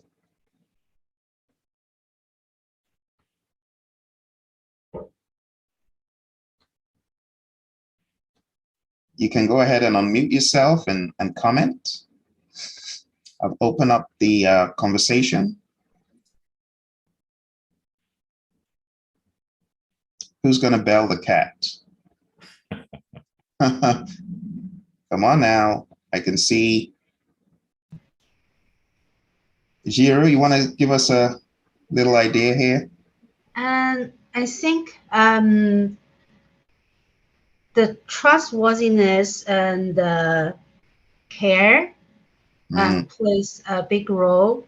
Of course, integrity and compliance, for sure, they are all also very important. But when you work on a project, you work with your team, trustworthy and care really goes a long way. In the middle, you also need to make sure whatever the actions you take maximize the value and also follow the company's role. Gotcha, Jiro. And this is stuff you've encountered, right? Recently on the 2021 test. This is not new, is really what we're saying, right? Mm-hmm. Good. Thank you. Any other comments? All right. Seems like we are done with this one. Let's go ahead back into classroom mode. Roy, any final thoughts on the aspect of stewardship? Yeah, I just think it's important, as we mentioned earlier, that it's not just about the project manager. And I know that, obviously PMI is more PM focused, but it's not about the project manager. It's everyone involved in the work, everyone in your organization. Because if you don't have integrity and trustworthiness and things like that and care within the team without a project manager, then you can't trust that team to get their job done. And that's not what we want to build, right? Absolutely. And that word, we got a chat, Roy, from our friend Hardeep about transparency. So I think transparency could probably be rolled in under one of these, Roy. What do you think? Yeah, absolutely. Trustworthiness and integrity, things like that. Transparency is definitely built into those things. We want absolute brutal honesty in many cases. And quite honestly, I think that was, and I just wanted to come back to Michelle's comment in there a little bit as well, as it's kind of like the code of ethics. I think in the past, the PMI, the code of ethics was valuable, but it was more about how the PMs interacted with the PMI and within their organization and not the rest of the people that they're working with. And transparency is absolutely critical for all of that. You need to have transparency, not just in yourself, but also in your team. And that, as you mentioned, Phil, that's integrity, trustworthiness, all of these things. You've got to have all of these. Transparency involves all of this, right? Absolutely, Roy. And I think it's just it's a language thing. So, Hardeep, thanks for bringing up that point. If you go to page 26 in the 7th edition, let's read, because you wouldn't expect to find this word in care, but it reads, care includes creating a transparent working environment, open communication channels, and opportunities for stakeholders to raise concerns without penalty, or, Roy, this is one of our favorites, fear of retribution. Yeah, it happens, doesn't it? I've said that. I'm going to get back at you. Yeah. Would you put this in care, Roy, though? Don't you, like what you were thinking? I would have said this transparency word should be more in trustworthiness and compliance, but they've put it in care as well, like having care for the people who are working with you to create that environment where they feel able to be open, I guess. Yeah, maybe I think what they're talking about with care also is not just honestly. Do they really talk about caring for each other in that, or is it caring for the organization and carrying out what the organization needs? I think they kind of go that direction. So in that case, yeah, okay, I can kind of buy it, but I still would probably put transparency more in trustworthiness and integrity. But I agree. I absolutely agree. So this is one where it didn't jump out at us, but it's here on page 26. Yeah. Transparent working environment. Let's talk about how we can do some of these things practically if we're using, let's use Kanban and Scrum, Roy, as an example of how we create this transparent working environment. Mm-hmm. Yeah, so a really simple example of transparency is the board, right? Your Scrum board, your Kanban board, the visuals, the reporting, the metrics, immediately identifying something as an impediment, and then raising your hand saying you've got a problem. All of these things are built into those frameworks. So transparency is critical to make Agile work because it is built on the empirical process methodology. It's empiricism. So you need to have information, you need to have the data, and without transparency, you don't get that data. So you can't possibly improve and get the work done well unless you have that high level of transparency, right? Absolutely. It's all in the woven. This stuff is all in the woven. Thank you so much for the chats and the contributions here. And it just makes it come to life more and help us get our arms around it. Let's talk about one that we love, Roy. This is the team and create a collaborative project team environment. What comes to your mind just seeing this right off the bat? Well, first, I'm happy they're finally talking about the team. This is awesome because it's the people that are doing the work. Collaborative, using that word specifically, collaborative project team environment rather than a compliant team environment is very, very different, much better. Gaining alignment across the team members and outside of the team as well. Building learning in, that's a key one. Building learning into your processes, learning into your team. We often don't do that in many organizations. We don't give them the opportunity to learn. It's just, here's a requirement, go do it. Contributions, I hope that they're talking about valuing the contributions of the team, meaning not just the output of the team, but also the input from the team. So, how, their ideas and their thoughts and that self-organizing, decentralized kind of process. What are your thoughts, Phil? Absolutely. I'm just going to read. I totally concur with what you said, Roy. It's a good thing they've put this up front because the team is it. Without a great team, you've got nothing. In the words of Anna Winter, you're nothing without the team. Projects are nothing without the team. Mm-hmm. So here in the PMBOK Guide 7th edition, it reads, a collaborative project team environment facilitates alignment with other organizational cultures and guidelines, individual and learning and development, and optimal contributions to deliver desired outcomes. And it is important to understand when we work with vendors and people outside a company, that is just an extension of the team. It's not us versus them, is it? It's all of us. Yeah, and I would hope that they start taking alignment and learning a little bit further than those statements. Alignment is not just alignment with other parts of the organization, it's alignment within the team as well. So that highly collaborative, consensus building kind of an environment. And learning, it is about self-development to an extent, but there's also the opportunity to experiment, try something, fail, and do something different. That's also the part of learning as well, right? Absolutely. Yeah. Spikes is a word that comes to mind. There you go. Exactly right, Phil.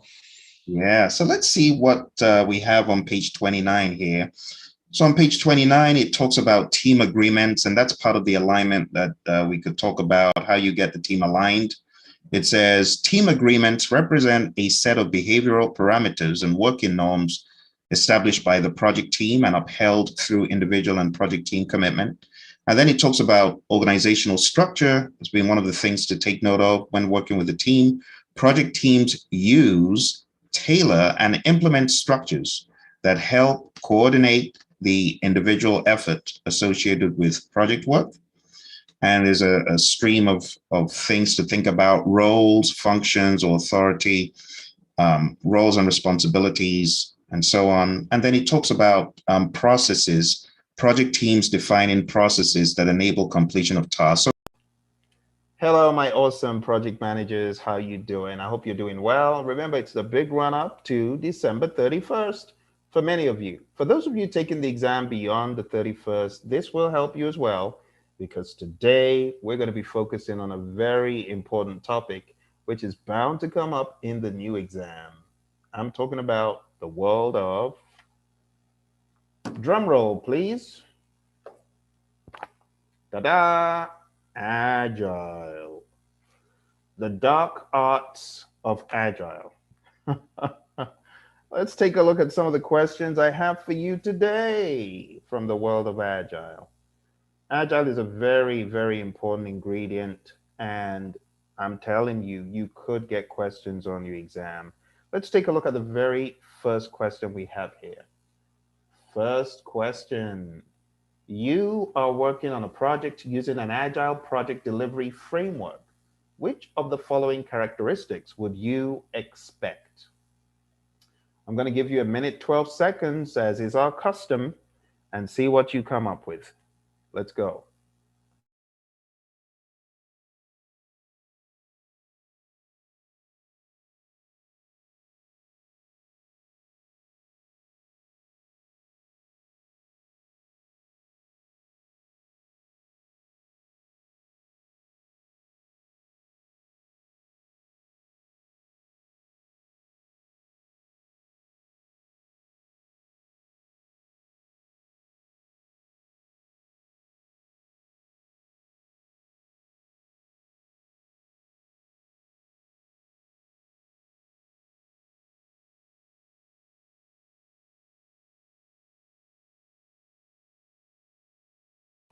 All right, my friends, 5, 4, 3, 2, and 1. So what this question is trying to glean is, do you know the characteristics of an Agile framework? So let's take a look. To answer this question, my friends, before we go too far, I want to open up the Agile practice guide, and I'd like you to follow me to page,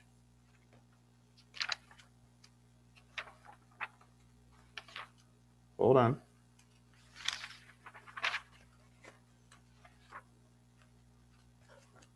I know that page is hiding somewhere. Come on, come on, come on.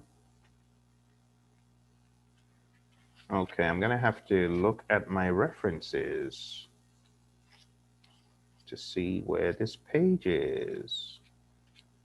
All right, so I am not as conversant with the practice guide because I've been reading the PMBOK guide a lot longer.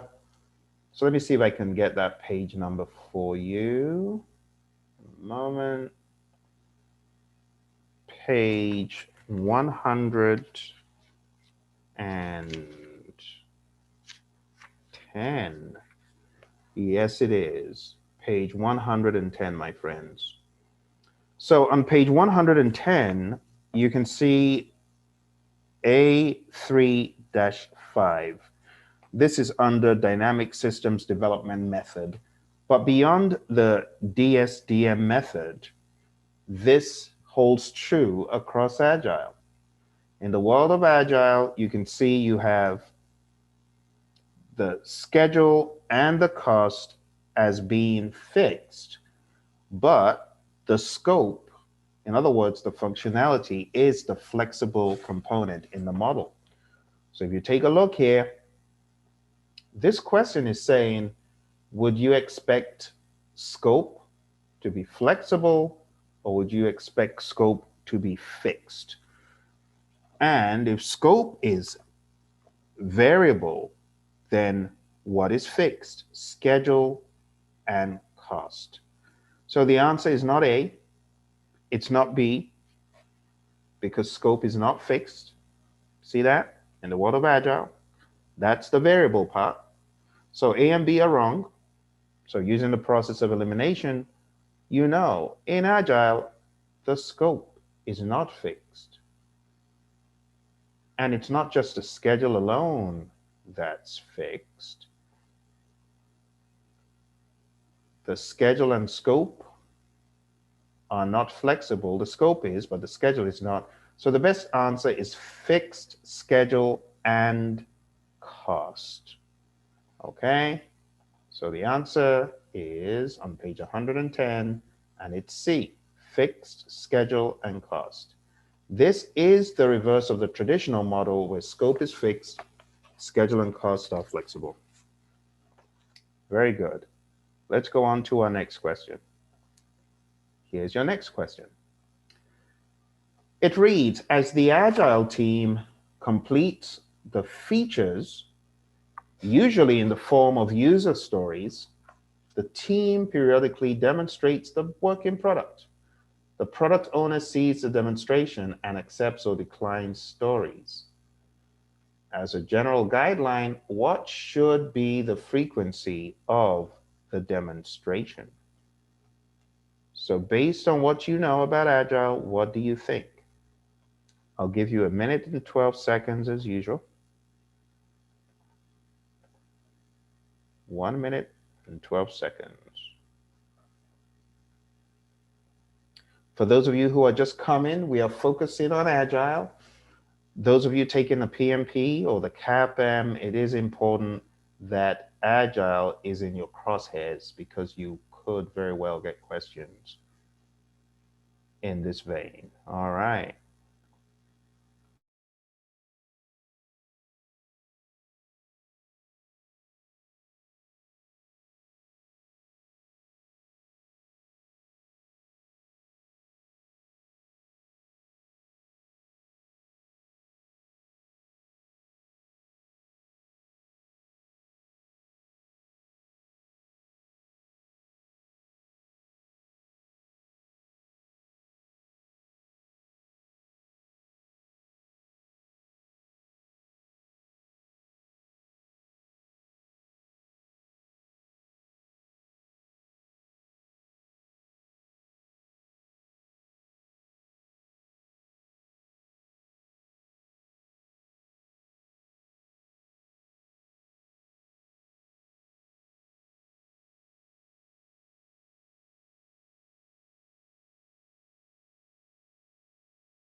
All right, 3, 2, and 1. Thank you very much for your participation.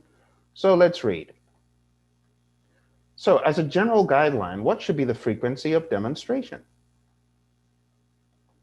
As usual, the answer lies in El PMBOK. Why don't we go to page 55 in, I'm so used to saying PMBOK, forgive me, the Agile Practice Guide. We need to give this book a name, shouldn't we? So let's take a look, and I'm going to read for you on that page. Okay, what does it say? It says, as the team completes the features, usually in the form of user stories, the team periodically demonstrates the working product. The product owner sees the demonstration and accepts or declines stories. In iteration-based Agile, the team demonstrates all completed work items at the end of the iteration. In flow-based Agile, the team demonstrates completed work when it is time to do so, usually when enough features have accumulated into a set that is coherent. See that? Teams, including the product owner, need feedback to decide how early to ask for product feedback. Now, in the second paragraph, it says, as a general guideline, demonstrate whatever the team has as a working product at least once every 2 weeks. That frequency is enough for most teams, so team members can get feedback that prevents from heading in a wrong direction. So let's take a look at the options that we have in that question one more time. So with what we have read, we can disqualify a number of these.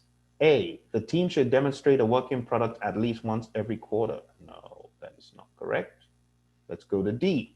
The team should demonstrate a working product whenever a feature is ready. That is also incorrect.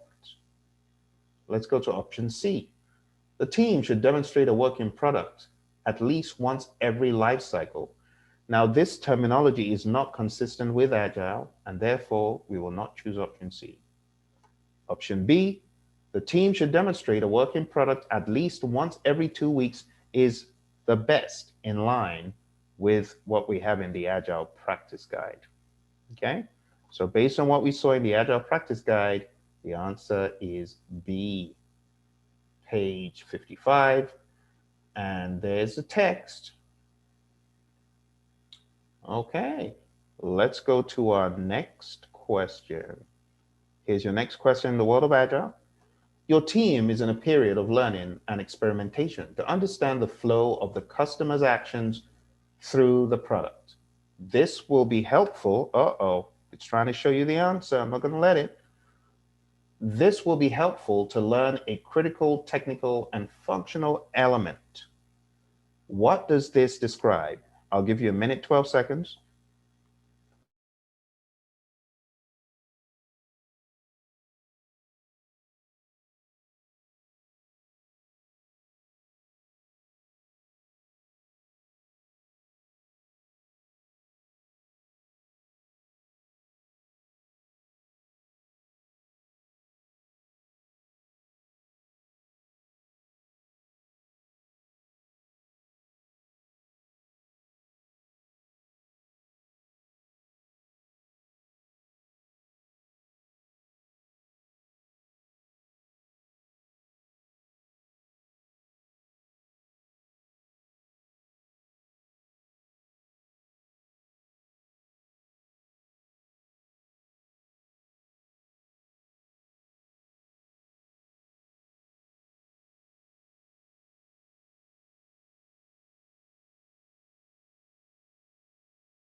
All right, my friends, 5, 4, 3, 2, and 1. Okay, I've been very lenient. I've probably given you almost 2 minutes. Let's take a look at this one. All right. So when you take a look at all of these options, they all have meanings.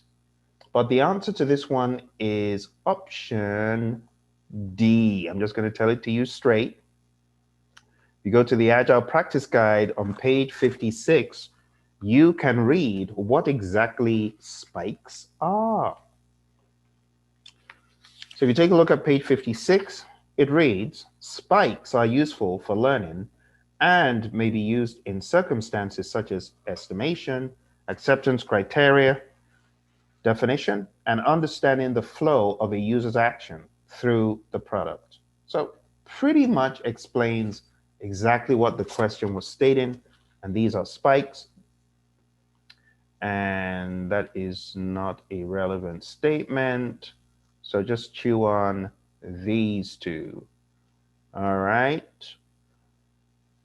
And the fact that this is Agile, going back to that statement at the end, in Agile, you have some terms that you would not expect to encounter in fully planned, driven, or predictive, and vice versa. So the term spike, we often hear that in Agile. You will not find this term in the PMBOK guide. All right, so again, the page is 56. All right, let's go on to our next question. The next question, you are working in an Agile team to ensure quality and to speedily deliver value. Your team performs frequent incorporation of work into the whole, no matter the product, and then retest to determine that the entire product still works as intended. You are doing what? I'll give you a minute, 12 seconds.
All right, my friends, 3, 2, and 1. Let's take a look at this answer. The answer to this one, my friends, is none other than option D.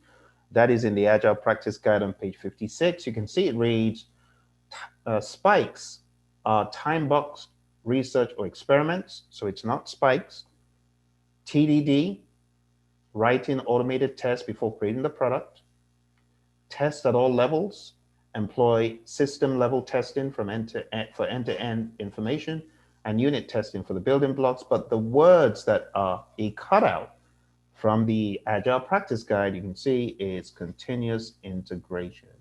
It's all about performing frequent incorporation of work into the whole, no matter the product, and then retest to determine that the entire product still works as intended. So my friends, this is a direct cutout of the Agile Practice Guide, and the answer is D. Let's go to the next one.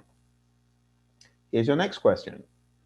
For tracking the Agile project progress, measuring finished features is an example of what? I'll give you a minute, 12 seconds.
All right, 3, 2, and 1. Let's take a look at the answer for this one. The answer for this is none other than option B. You can find this on page 60 of the Agile Practice Guide. This is an example of empirical measurement. So an example of surrogate measurement is percent done. An example of empirical measurement is finished features. Qualitative measures usually focus on practices the team has chosen and assess how well the team uses those practices. For example, business satisfaction. with delivered features, that's qualitative, and collective measurement is just noise thrown in there. It's vague. All right. So my friends, for those of you that are just coming, we're taking a look at Agile questions. The purpose is to sensitize you to the mentions of Agile in the Agile Practice Guide. I also want you to be aware that Agile is not just in the Agile Practice Guide, all right? We have Agile right here in El PMBOK. It's right here in the PMBOK as well. And just so you know, at the beginning of every chapter, you have the concepts around that aspect of the knowledge area. You have the trends, you have the tailoring, and you have something known as considerations for Agile. And honestly, I think this was a great addition to the PMBOK guide. So if you go to page 74, for example, considerations for Agile/adaptive environments, it mentions iterative and agile approaches promote the engagement of team members as local domain experts in integration management. So it gives you the spin, the agile spin on the knowledge area. So for those of you getting ready for the exam, you got to know all the agile spins for every knowledge area. And I would highly recommend that you read the book to understand, okay, what is the agile spin on it? All right, but for this question, I talked about page 60. And if you go to page 60, it talks about measurements in agile projects. And honestly, like I say, a lot of what is in here is fair game. If it's brought out, at least you want to make sure you've got that aspect secured, okay? So for those of you on our course, make sure you look out for the agile pieces, whether it's the online self-study in the portal, or whether it's the 40 days in the portal, you'll find the agile coverage pretty dense. And that will definitely equip you for your exam. All right, so that's that. Let's take a look at the next one. And we have a little intermission there. That's our friend, Phil. And we're on to part 2. Okay, I think we got 1 or 2 more questions. Let's take a look at this. You are part of an agile team. Your team can only finish one story at a time. The team is working on a large feature that contains several stories. Few of the stories have already been completed, but there are remaining stories to complete the feature you are working. Which tool should your team use to show the completed value? We've got burn down, burn up, feature, product backlog burn up. What do you think the answer is? I'm going to give you 1 minute and 12 seconds as usual.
All right, my friends, 3, 2, and 1.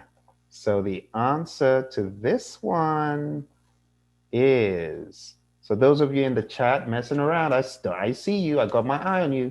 Those of you playing around, I see you. I see you in the chat. You better behave or I will call you out. I will, I promise. I promise. All right, the answer to this is D, the product backlog burn-up chart. And you can see this is on page 68. And it gives you a breakdown of what burn down charts are, right? This shows where the project is going over time. And we're talking about story points here. We're not talking about value. The key word is value. right? Burn-up charts show the work completed over time. Feature burn-up or burn-down charts may show that the requirements grew during the project.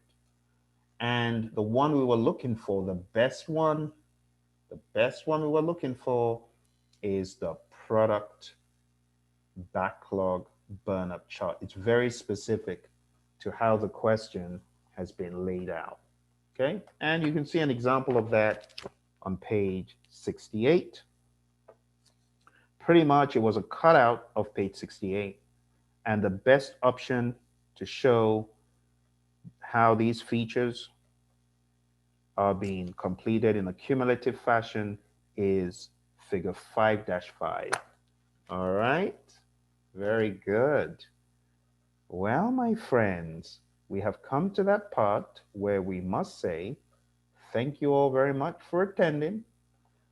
I hope you find this to be useful. Remember that you could very well get a ton of Agile come, I don't know, even now. Because once upon a time, one of my esteemed colleagues, actually two of my esteemed colleagues, they put out a survey to find out what do people think about Agile on the exam? What percentage of Agile did they get? And a number of people said, I got like 25 questions Agile. Like someone said, I got 10 questions. Someone said, I got almost over 30 questions. And just the other week, someone said, I took CAPM, but I got Agile. So it makes sense to be secure and cover your bases. Those of you going through our 40-day course, Roy has got 6 hours there for you. You want to listen, and then you want to correlate and read through this stuff.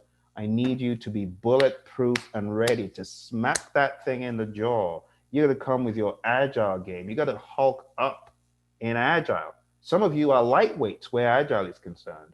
When I say Scrum and sprints and iterations, it doesn't make sense. No, no, no. Don't let that be the case. Now, for those of you that do not have the extra, the Agile touch, I want you to go on down to the website. I'm going to show you what that is right now, because I don't want you to lose out. I know some of you are like, okay, Phil, but I've only got 2 days left. What am I going to do? I've only got 1 day left. I got you covered. Go to this website. Here's the website.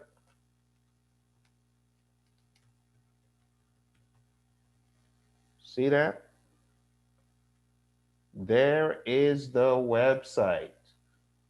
www.agileprinciple.com.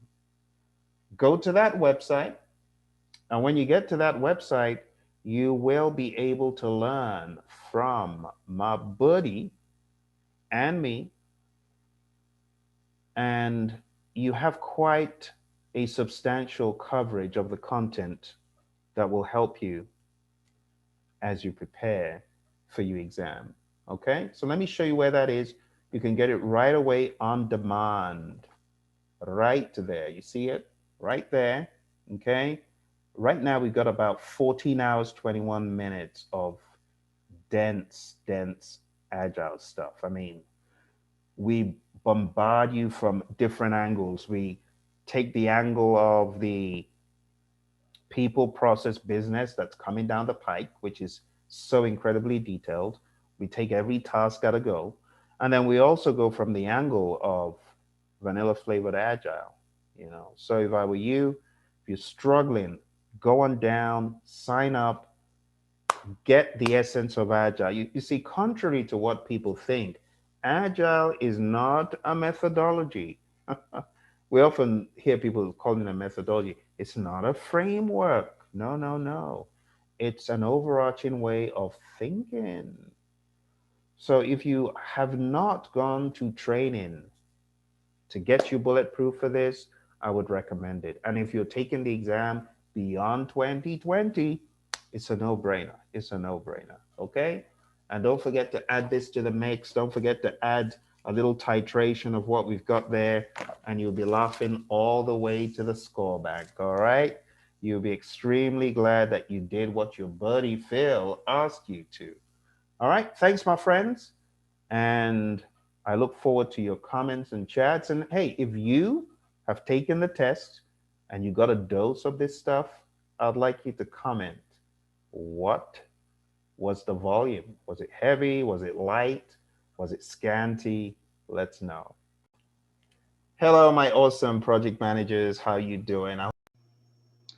All right, my friends. So welcome, welcome. We're going to be talking about the final push to PMP status, CAPM status, whatever you're working on with a PMI.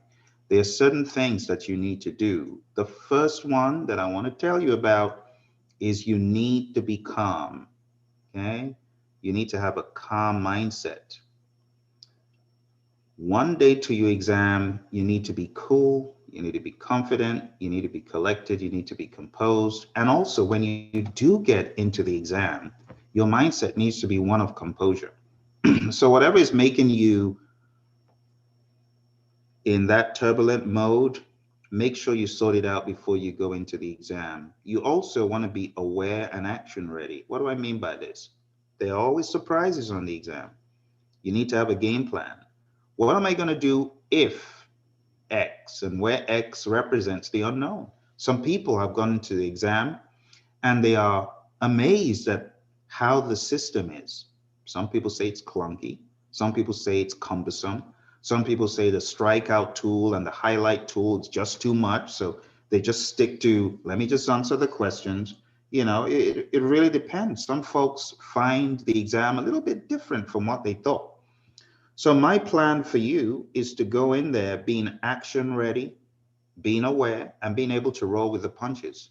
You heard from our friend a few weeks ago, Sadaf, when Sadaf went into the exam, or when she took the exam at home, the unexpected happened twice.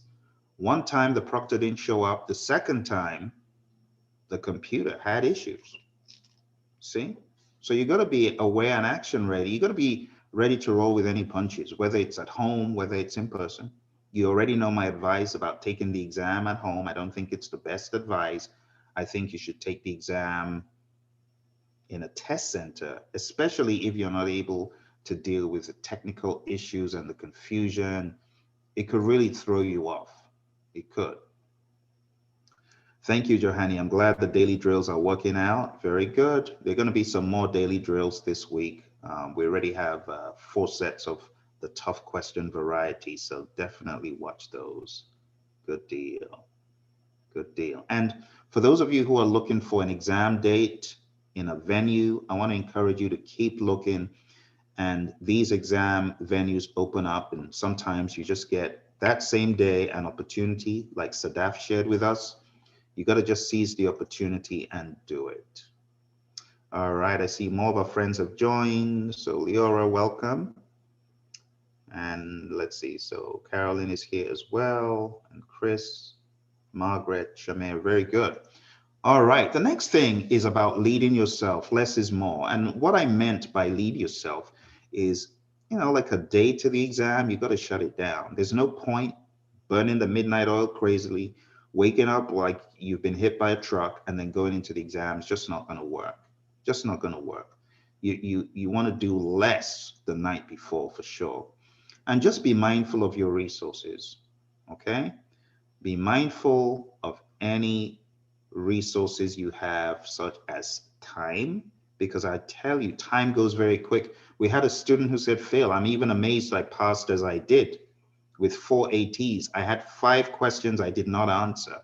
Some other student did not answer 25 questions, and still passed. That's crazy. So you got to be mindful of time. And as you're going through our exam, the mock exam from PMI, you got to always keep your eye on that. Okay.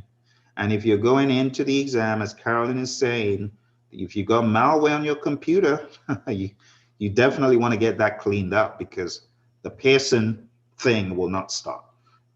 Okay. The Pearson software won't stop.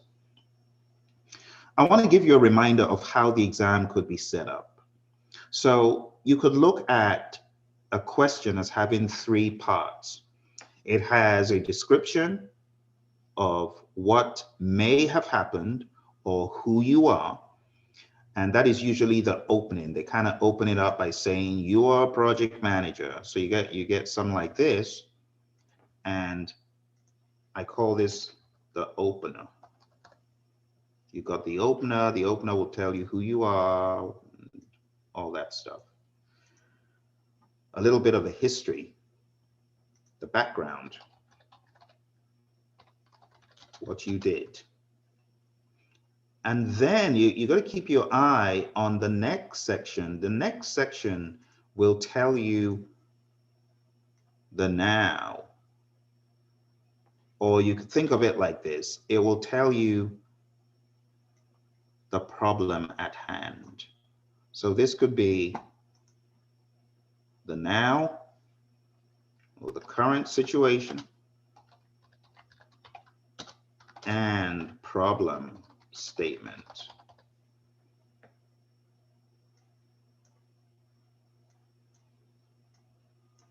And then the third part of the sentence is usually the ominous, what should you do next? What should you do, PMP to be? What should you do next? What should you do? Or it could be, what do you get? Now you got to read the question very carefully because they often blend these. They don't separate them out every time. You don't see them in paragraphs. You just see a wall of text.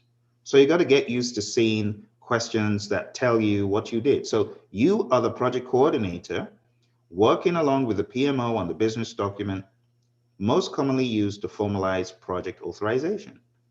Okay, so that already gives you a clue. Okay, develop project charter. And then it says, you're establishing internal agreements with an organization, within an organization to ensure proper delivery under the contract. Internal agreements in an organization. So it's giving you more insight into what is going on. And then it says, what project element should you derive from this process? So it's pretty much giving you an idea that you are in develop project charter. Because you know where you are right now and what you get based on the definitions in the PMBOK guide, you know what you get from develop project charter. What you get from develop project charter is not an issue log or a risk log. It is not a plan for how to manage schedule or selection criteria, right? Selection criteria should have been done before the charter. And it is not agreements, even though this question is kind of trying to make you think it's talking about agreements, but it's not. It's really talking about develop project charter, even though it's mentioning internal agreements within an organization. That is still talking about the project charter because the project charter is what? It's an internal type of understanding when the project is an internal customer, right? When it's an external customer, the contract is an input. So this is just dressing up the question. And the real thing is develop project charter that gives you exit criteria and milestones. So as you go through the questions on your exam, you got to ask, okay, 3 blocks. Which one is history? Which one is current situation? And then when you get to what should you do next or what you get, it becomes more sensible. So that's how you need to tackle those. And that's an example from initiating. Let's go to planning. So going over to planning, here's another question. Again, you're going to have to decipher. So this one is not as kind. They haven't given you everything in 3 blocks, but you can tell you're the project manager. That's the first piece. This is a little bit of the history. And then it goes into the current thing. You observe that this is happening. Oh, it's a long story about what is happening. Still a long story. Okay. And then last but not least, it's asking you, what should you review with the team? So what we can learn from this question is that sometimes there is noise built into questions and you need to decipher where the noise is coming from. See?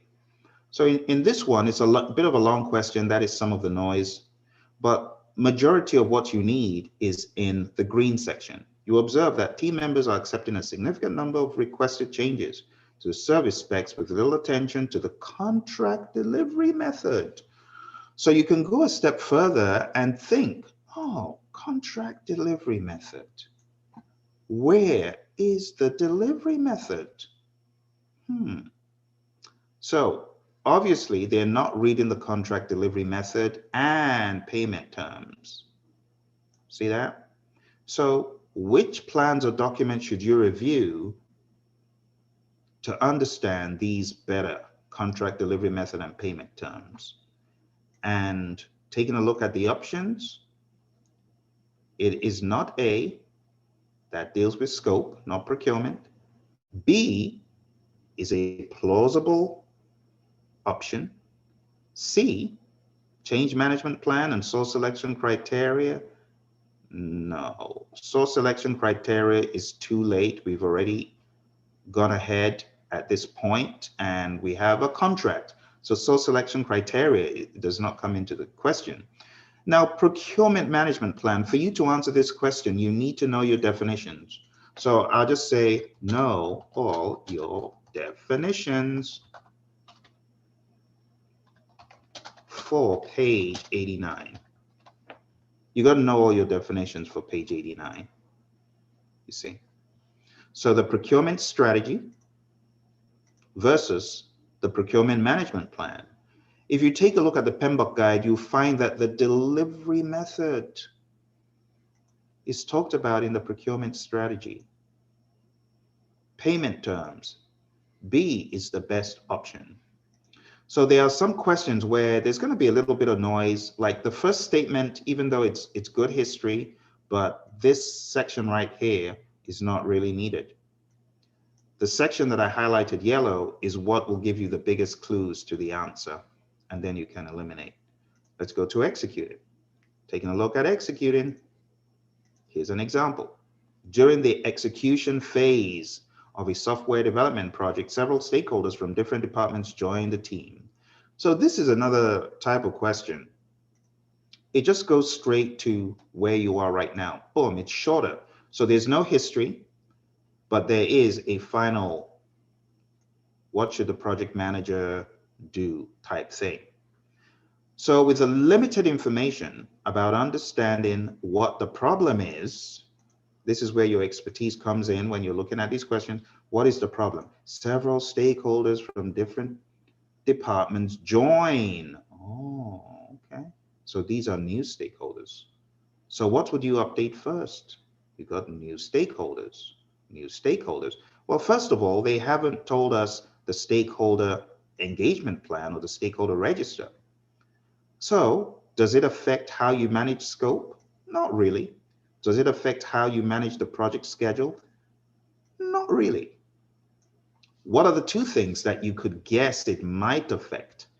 Is it going to affect the risk register? Is it? No. Are there identified risks in them joining? Now think about it. When we talk about stakeholder risk, we don't talk about if the stakeholders are a risk to the project, right? You don't see that narrative, even though that could be part of the dialogue, but that is not what you're thinking about. No. What you should be thinking about is, should I update the stakeholder engagement plan? And how am I going to communicate with them based on what they need? So the answer to this, my friends, is B. The communications management plan establishes communication guidelines for these new stakeholders. And you find this in one of PMI's questions on the mock, very similar to this. All right, let's go to our next one. The next in line is the monitoring and controlling process group. Here's an example. So this is very similar to PMI's question as well. And it says, you were selected, and this is more like the history. This is the history. All right, I was selected as project manager. I know what happened in the past. And then we go into, you suddenly learn that a new COVID-19 law and regulation, which will affect all food industry, businesses, and how employees work, is expected to be passed within the next 7 months. This, in some way, is still part of the story, but it gives you insight into what the answer could be. So this is another kind of question where the history they're giving you is one section, but explaining where you are now seems to be so long. Like, this is one block of where you are now, and there's another block. Your project is to launch a new product expected to be completed within 6 months. This new product would not meet the requirements of the proposed legislation if it passes. Aha. Now with this, you're going to use your highlighter and say, this is the problem.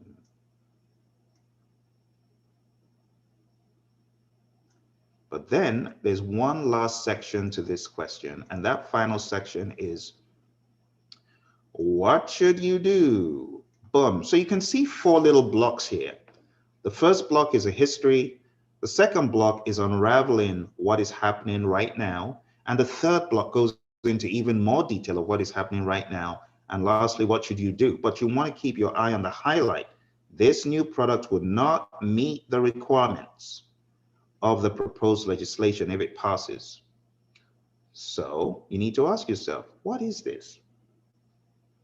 Is it an issue? Is it a risk? And which of these options best addresses the issue or the risk, whatever you want to call it? Okay, so let me first of all say that the likelihood of it meeting legislation, it says would not meet, see, would not meet. So you can almost say this is almost 100% certain, but let's keep that in our back pocket and let's start from the beginning. So D, carry out the strengths, weaknesses, opportunities and threats, and then document the change issues in the risk register and accept this as a possible threat. So carrying out a SWOT is not really going to help this. You don't need to do a SWOT in this case. A SWOT would be, where are we strong, where are we weak, where are the opportunities, where are the threats. We don't need to do that based on what is described. We can see danger is imminent. So what we're going to do is cancel D. It's not the best option here, obviously. Okay. It also says document the change issues. Which change issues? Which change issues? And you're not just going to accept it as a possible threat. This is a major thing. You don't just accept a major thing looming. You got to do something. So D is very reactive, and it doesn't even make sense to do a SWOT. Then you look at option C. Through close project or phase, cancel the project. Seriously, you're just the PM, you're not the sponsor or customer. You can't cancel it until the legislation comes into effect. It says, what should you do? So when you get these questions from the PMI, you got to remember, it's what should the project manager do? There's some things the project manager cannot do. All right. B says, crash or fast track the project to overcome this schedule risk, but document it in the meeting log. So when you hear things that sound a little bit plausible, like a meeting log, it sounds smart, beware. There's no such thing in the PMBOK guide. And secondly, you don't just crash or fast track a project that is already headed for disaster. Even if you fast track it to be done quicker, think about the logic. A proposed legislation, if it passes, if. So we're not 100% sure that it's going to pass, but if it passes, see that? It's expected to be passed. So notice how they smuggled in some additional language that further sheds light on this. It's expected to be passed, which tells you it is a risk. So if you read through the details, you realize, yes, there is risk, but if a legislation passes, everything you did previously is not going to hold any water. Legislation has passed, even if your product was created in 1970s, it's no longer in compliance. So this is not a plausible option. It sounds intelligent, but it's not plausible. So finally, we get down to meet with the key stakeholders to identify the risks. Aha, now we're talking. And update the assumption log and project charter. And then you go from there. So the answer to this, as given by your friends at headquarters in the actual PMI mock exam, is A. This new law can have a profound effect on the project. It will certainly lead to new potential risks, new assumptions, and a possible charter change. You might have to change direction. That is the best option. Now let's strip it of all the text and markup and take a look. It looks like this question, my friends, through the process of elimination, even if you didn't read the question, there's some things that immediately are going to jump out as that sounds like PMI is trying to be intelligent. Don't go with those options where they bombard you with a lot of tools and techniques and try to sound smart. You really need to read it and make sure that those things make sense, like crash or fast track. It sounds smart, but it's not. Get what I'm saying? All right, the final one, and then we'll have some open Q&A. Here's the final question. This is from closing. So again, when you get into your exam, you need to ask, what is history? What is the now? And what is the punchline? So in this one, during the final stage of a project, an issue with equipment provided by a subcontractor is identified. A little bit of history. After conducting an impact analysis, okay, that could be a secret. You got to look out for after doing this. And then it goes into the real question, what document should the project manager consult to determine how to address this issue? So this is a noise question where they've given you some noise, and the noise is in the history or the current situation. This is noise in this question. Okay? So it's really, during the final stage of a project, an issue is identified. After conducting an impact analysis, what document should the project manager consult to determine how to address this issue? Now, reading through the PMBOK guide, you know that issues need action, change requests. So the summary is you need to tie an issue to some action to get the issue taken care of. What will help you do that best is not a communications management plan. It is not a procurement process manual, even though they sneakily put in the word procurement to throw you off. And it's not a vendor contract. Those don't show you how to deal with an issue. The answer is the change management plan. That's what you want to consult. So my friends, in this very short presentation, I have shown you a potpourri of questions, and I want to encourage you to be bold going into the exam, but think, analyze, ask the question, what is the opener? Which one of these is a red herring where they've tried to throw me off? Right? You know what I'm saying? So I want to ask one of our friends who has been through the horrendous PMI process. Chris, I'm just going to ask you really quick, if you don't mind. Can you just tell us, Chris, real quick, how were you processing these questions on your CAPM exam when you came across them? What were you thinking of, and how were you navigating it?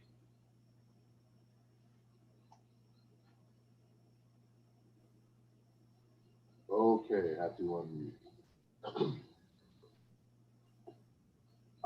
Phil, I'm sorry. Could you repeat the question? I'm sorry, and I just realized my microphone wasn't even the right one. This is better. So I was asking, how did you navigate your questions when you were coming across them? Were you spending time thinking about them, or did you find your questions to be more of, I got a ready answer for that, I got a ready answer for that, or were there some you needed to like strip down the way I'm showing? Well, Phil, you got to understand. Well, I'm sure you know, the CAP-M is a little different. I'm sure it's going to be a little different from the PMP, which I notice what you're doing is a lot of situational questions, Yeah. which are great. But the CAP-M was not chock full of situational. They had some, and those type of situational questions was easy to deduce through, just like what you're doing. I kind of just read over the questions. Sometimes, those type of situational questions, sometimes it took me about 2 minutes just to understand in what direction they were going. So it's hard to say, Phil. I would say I just read through it and do exactly what you did. That's what I did. There you go. Like I said, again, there weren't too many situational questions. A lot of the questions were just straight to the point, asking for outputs, tools, and techniques and inputs, definitions of various processes, key definitions, some of the deeper dives. But as far as these type of situational questions, exactly what you're doing is what I did. It's just from looking at all your Vimeo classes and your daily drills where you do attack some of these type of situational questions. That's pretty much exactly what I did. Just you got to read through it, hide the noise, and yeah, just attack it. So sometimes the answers will just, after you read through it about 2 or 3 times, the answer just jumps out at you. That's true.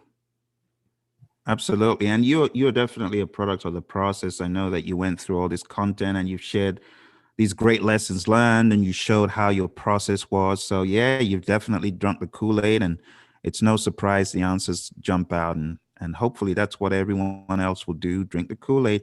So thank you, Chris, for sharing that. The more you read, thank you, the more you read the question, the more it's going to jump out. Some of the things that we talked about to that end are exemplified in some of these points from Emily here. So this is Emily's 4-point tips for PMP exam decision-making questions. Look at the impact, evaluate alternatives, discuss with a sponsor or get sponsor approval, get customer approval, do whatever you're thinking of doing. Those are some of the guidelines for answering those decision-making questions. Another set of points from Emily are 5-point tips for PMP exam formula questions. So you first of all, in the beginning, could write the formulas down if you want, but before doing anything else with a particular question, make sure it's truly a calculation question, because it may not be a calculation question. It might be one of those questions that just shows you AC is 5, PV is 10, what does this mean? It could be one of those. You may not need to calculate anything. Now, if you do need to work them out, take the numbers, plug them in, check your work. Still in the big run-up for the exam, I want you to remember my get good system. So I'm not sure if you folks have mastered for every process, the key inputs, the process benefits, the process definitions, the process benefits, the core inputs, the core outputs, and the core tools and techniques.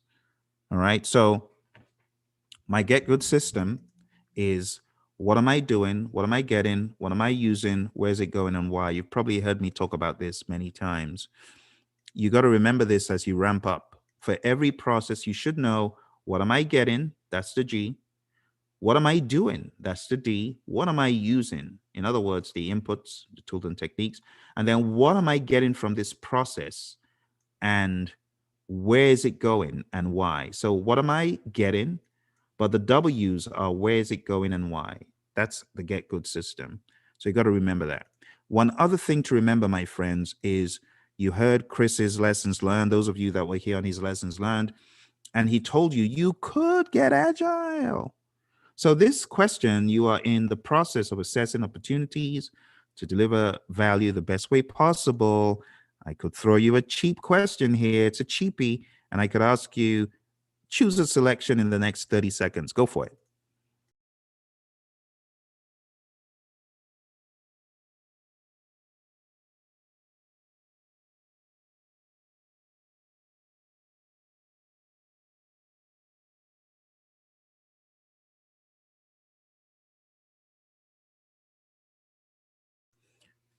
All right. 3, 2,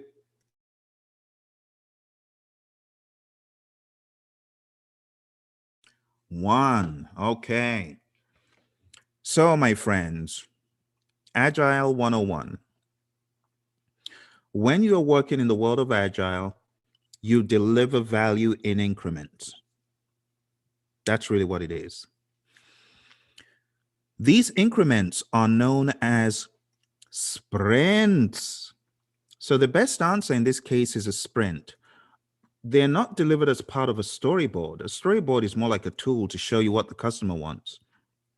Step by step in visual, think of it like a mock-up demonstration of what is needed on paper. A Kanban doesn't make sense. Kanban is a method and a system, but it's not delivered as part of a Kanban. It's delivered as part of a sprint when we talk about value, and it's not delivered as part of a user story either. The best option here is sprint. And the more you familiarize yourself with Agile, the more this stuff will stick. So the best answer here would be sprint. We deliver value as part of a sprint. Question like this: value should be planned into the project by which of the following? This is another philosophy. So that's how the questions responses stood. Let's relaunch the poll and let's answer this one. Value. Who should plan value into the project? When you see the word value, it's a red light that this could be Agile. Most likely it is Agile. Okay? So I will give you a minute.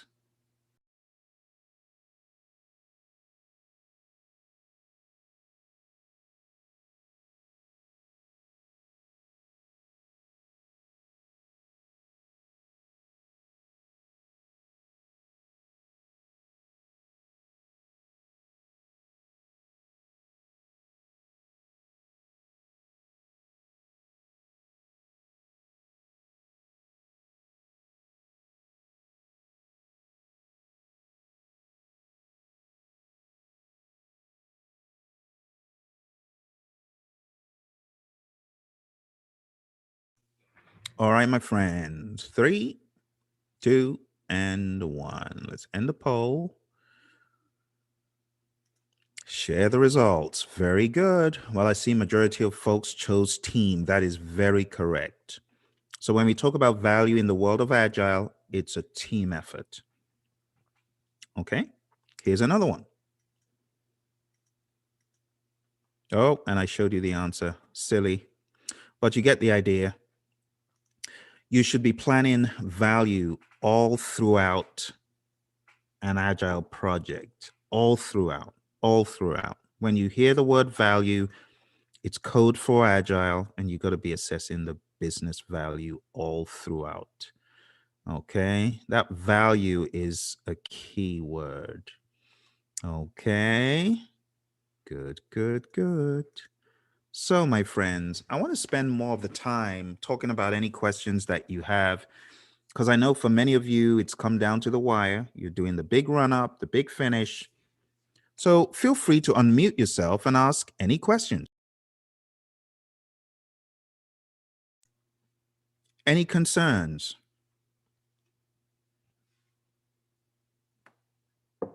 Going once. Going twice. I'm going to assume that you are all on a fast track to getting certified. You're doing what you should. You're studying well. You're making progress. If at a minimum, all I'm going to ask is at a minimum, just make sure that you are listening to those audio materials. You're doing what you should with the audio digest, and you'll be very good. All right. So if there are no questions, I want to round this up with a final reminder. Final reminder regarding Agile. Are you ready? Final Agile reminder. Let's go to a final quick Agile walkthrough. All right. So this is an introduction to the world of Agile. We're going to take a quick look, very, very rapid look at the world of Agile. Okay. Now the PMBOK guide does sprinkle Agile inside a little bit, but you need to remember that Agile is a mindset. So you need to go read the Agile Manifesto. The Agile Manifesto. The Agile Manifesto has the mindset for Agile. You really need to pay attention to that. Now, when we talk about life cycles in project management, we have predictive life cycles, which you probably can gather is largely PMBOK guide, right? Predictive life cycles take advantage of things that are known and proven. This reduced uncertainty and complexity allows teams to segment work into a sequence of predictable groupings. So we could say process groups, knowledge areas, whatever you want to call them. But predictive life cycles follow that. It has the more traditional upfront planning. But then you've got iterative life cycles. And these allow feedback on partially completed or unfinished work. Customer feedback for improvement and modification. Next, we have incremental life cycles. Incremental life cycles are quick to deliver. So they're different from iterative. They deliver frequently so that the customer can use stuff immediately. And last but not least, we've got agile life cycles. And agile life cycles leverage both the aspect of iterative and incremental. We call it change-driven life cycles. And this is when the team members who use these approaches iterate over the product to create the finished deliverable, but they are delivered incrementally. So when you boil it all down, you get to the Agile Practice Guide, page 18, and you see the characteristics. As you're going into your exam, my friends, you got to know the characteristics of these life cycles. Predictive has fixed requirements. All the others have dynamic requirements. The requirements could change. One of the hallmarks of Agile is customer value. You see that value word there again? Value, value, value. You got to be aware of value in Agile because we want to deliver value quick so that our customers can begin experiencing that value before the project ends. Unlike predictive, there's only a single delivery. But Agile, we have frequent smaller deliveries, and we are thinking about value. Incremental is similar. We're more concerned with speed than value, though. And incremental is performed once for a given increment. Frequent smaller deliveries. But Agile is repeated until correct with frequent smaller deliveries. So if you haven't gone through page 18, please do. Okay. Another philosophy is in the Stacy complexity model. That's why I laugh at people who say, oh, predictive is going away. No, predictive is more in this zone. We use predictive when we have requirements that are close to agreement and when in terms of decisions, it's close to certainty. But that cannot be the case on every project. There are going to be some projects where you are far from agreement, very far from agreement, and very far from certainty, and almost tending towards chaos. This is where Agile thrives. And you got to understand that Agile is best when there's high variability. It's good when there's change, when there's chaos. Bring it on, bring it on. That's when to use Agile, when there needs to be experimentation, when change is likely. See? But what do we need to make Agile work? Buy-in. Buy-in from the team, buy-in from customers, buy-in from stakeholders. T-shaped scales, which means broad scales, that's the top of the T, and deep knowledge in some particular areas. Why do we need broad knowledge? So that we can jump in to help the team. Agile is a hugely team-focused sport. And then co-location. Typically, we put people in the same location. They're able to synergize and get stuff done quicker. And contrary to what you think, a lot of people think it's not just for IT. It's not just for IT. We could use Agile anywhere in small little parts of construction, marketing, not just IT. Okay. Part of your mindset going into the PMP exam needs to be the continuum between predictive and iterative, or predictive and agile. What do I mean? Well, think about project management as being not either predictive or iterative, but being on a continuum of intensity as far as predictive or iterative. You can see we use predictive when there's low frequency of delivery. We're only going to deliver one building. We're not going to deliver pieces of building. So we're going to be probably more predictive. When there's a low degree of change, how difficult is it to define what needs to be done? We've built 5 of these 10-story structures. We know what we're building. Well, that's predictive. But if you're building this COVID-19 database repository with all sorts of moving parts, never been built before, seems like you're going towards an agile zone, probably very iterative. And as things are morphing and changing, you are modifying your approach.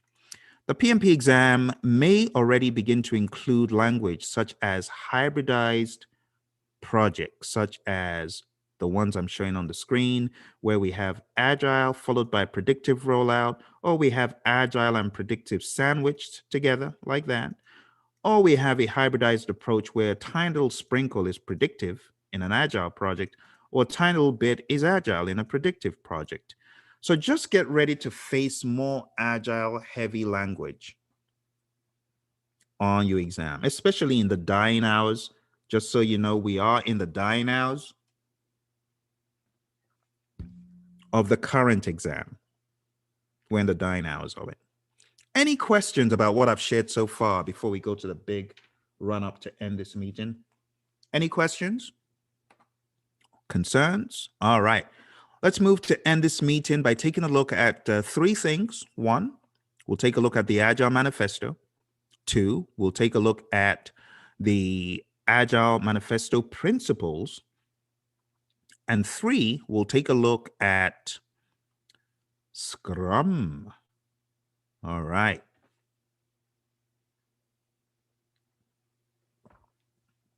Let's take a look at the Agile Manifesto. The Agile Manifesto states we're uncovering better ways of developing products by doing it and helping others do it. Through this work, we have come to value individuals and interactions over processes and tools. Think about it. Who are you working on the project for? Stakeholders. If they don't dialogue and talk and interact, you're not going to have a satisfactory outcome. People's interactions, team interactions, stakeholder interactions is more valued over processes and tools. Now, we're not saying processes and tools are not good, but our focus needs to be heavily on individuals and interactions, because the value we place on people should obviously be more. What about working product over comprehensive documentation? What good is it having tons of documents, but our product is not effective? It's not working properly. That's all they're trying to say here. We're not trying to say don't have documentation. No, have documentation, but value what is on the left more. Customer collaboration over contract negotiation. So think about it. The customer wants a particular feature, but because we have a contract that says this is what we're delivering, we become defensive. No, the world of Agile is all about collaborating. Remember, it's change driven. So if the customer finds value in a particular feature, we should want to deliver that feature. It's not about the contract negotiation first. It's first of all about the customer collaboration. Work with the customer. You see, the mindset is different. And then responding to change over following a plan. It's not bad to have a plan, but if the plan does not add as much value as change could, you want to respond to change. And that's why we call it change driven, driving change, because there's value in responding to change over following a plan that doesn't. Think about it. In this crazy COVID times, a lot of companies that had this plan of, oh, you need to come to work every day, you need to put in 100 hours every month, or whatever it is, 160 hours every month on site. They're now saying, well, you know, if you want to work from home, go ahead, work from home, just get the work in. If you need to work later hours, do that. We're not going to make it a 9 to 5 anymore. Just do it. They know. And that is an example of where you have to be agile. Where there's change, you got to respond to change. And a lot of companies have responded to change in this crazy pandemic. Let's talk about the Agile Manifesto real quick. The principles in the manifesto.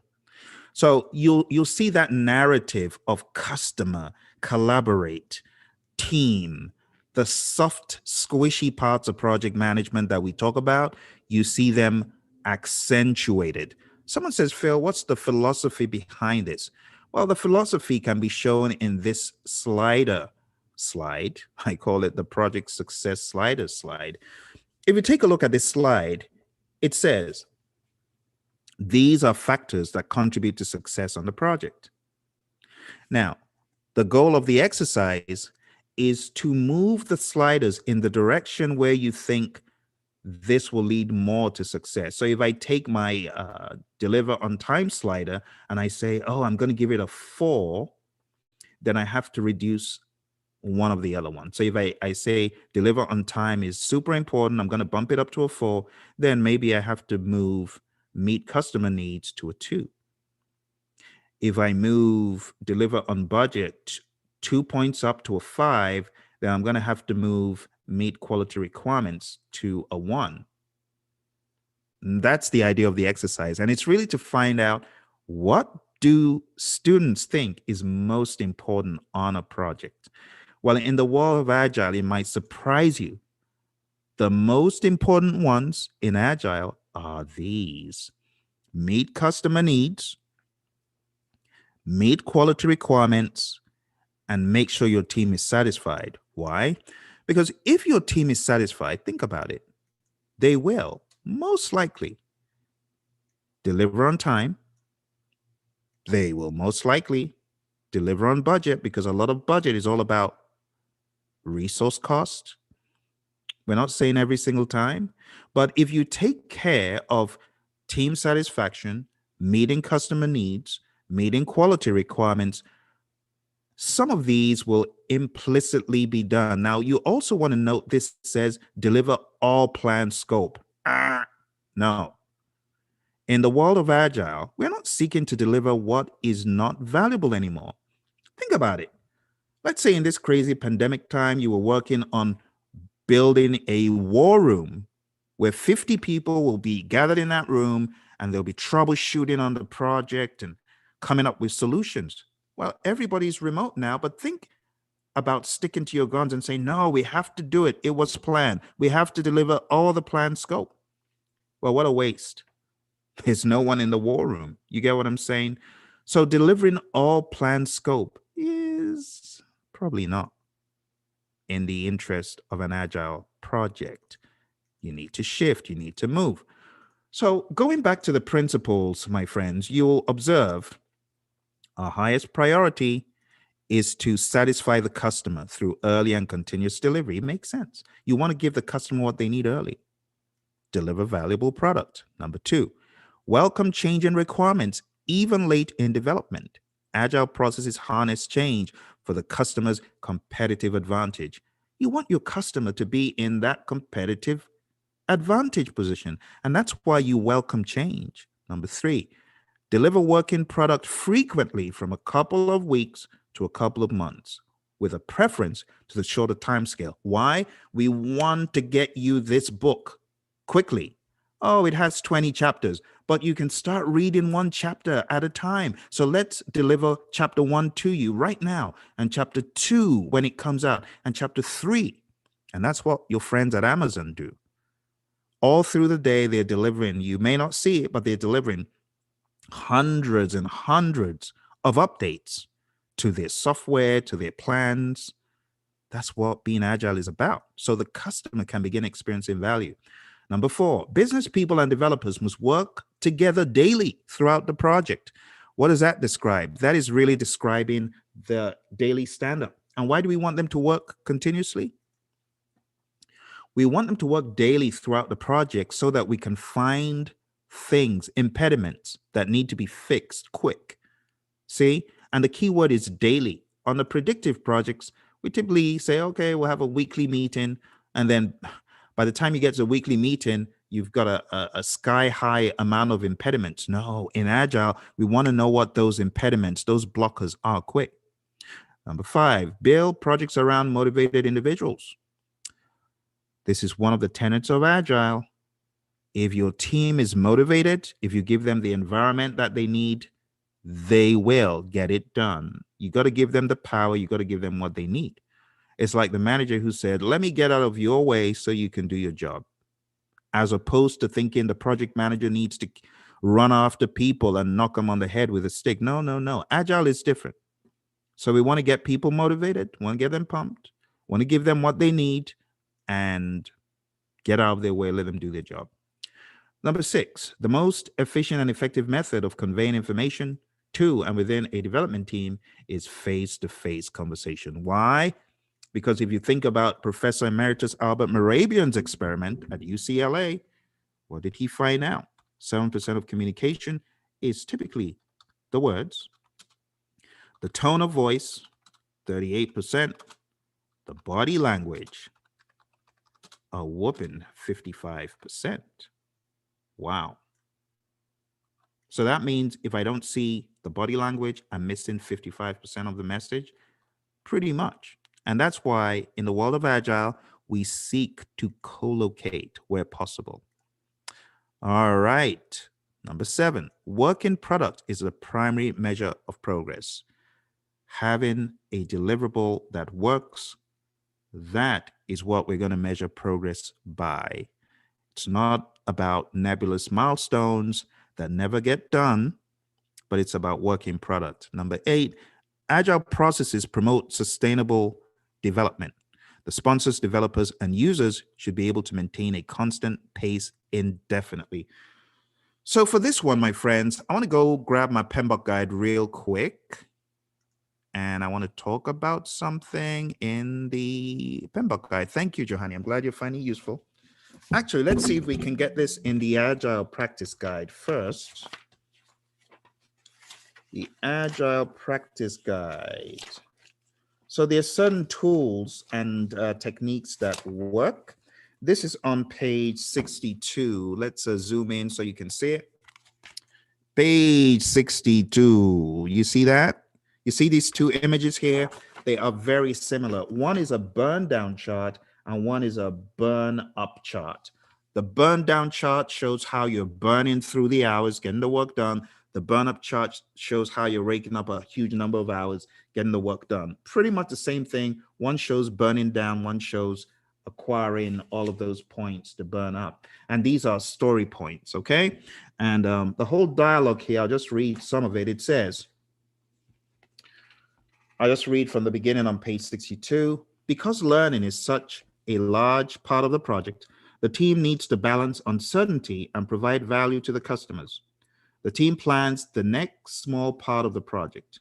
The team reports empirical data and replans further small increments to manage project uncertainty. So one of the things that we do is we use these charts to predict our performance in the future. So Agile isn't just a cowboy method. We have things like story points that we've done over periods of time to find velocity. So Going to the next point, it says some iteration-based projects use burn down charts to see where the project is going over time. See, over time. And 5-1 shows an example where a team planned to deliver 37 story points. Story points rate the relative work, risk, and complexity of a requirement or story. So the summary is it shows you how many story points as a team you're getting done within a period. And that is what they're referring to in these principles, saying we got to make sure our pace is sustainable. Number 8. Number 9, continuous attention to technical excellence and good design enhances agility. So we don't want to be sloppy in our design, want to be good with it. Number 10, simplicity. The art of maximizing the amount of work not done is essential. This one is a really tricky one because you think about it. Are you saying that you don't want to work? No. That's not what we're saying. We're saying it's important to maximize the amount of work that you don't do while delivering what the customer wants. So it's all about narrowing down what the customer wants, and then you will maximize the amount of work not done. So the customer wants a chicken sandwich. But if you don't maximize the amount of work not done, you could go off on a rabbit trail doing everything from scratch. No, the customer doesn't care where the sandwich comes from. So don't grow the lettuce. Don't go milk the cow for whatever you're using as an ingredient, the cheese, I don't know. Whatever ingredients you need, just minimize the work by buying them off the shelf. Maximize the amount of work not done. Number 11, the best architectures, requirements, and designs emerge from self-organizing teams. Agile is huge when it comes to self-organizing teams. This is what they espouse all throughout. So when you see who is responsible for this on an Agile project, the team. Who's responsible for getting the work done? The team is a self-organizing team. Number 12, at regular intervals, the team reflects on how to become more effective, then tunes and adjusts its behavior accordingly. So we have these daily stand-ups and we have retrospectives. It's a word that you're going to find. All right. I can see we only have about 1 minute left. Well, in this final minute, I'm going to show you in a snapshot a reminder about Scrum. Okay? To round this up, my friends, you got to remember the 3-5-3. 3 roles: product owner, Scrum master, and team. The 5 major ceremonies: sprint planning,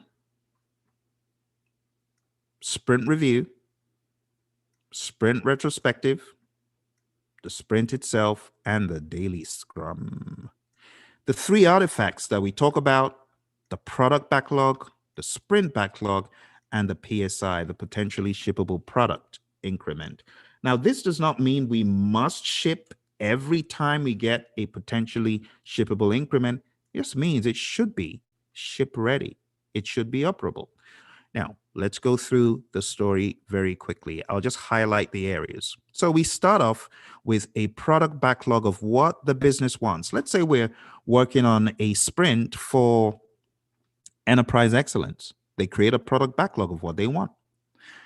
After creating the product backlog, the next step is to have a sprint planning ceremony.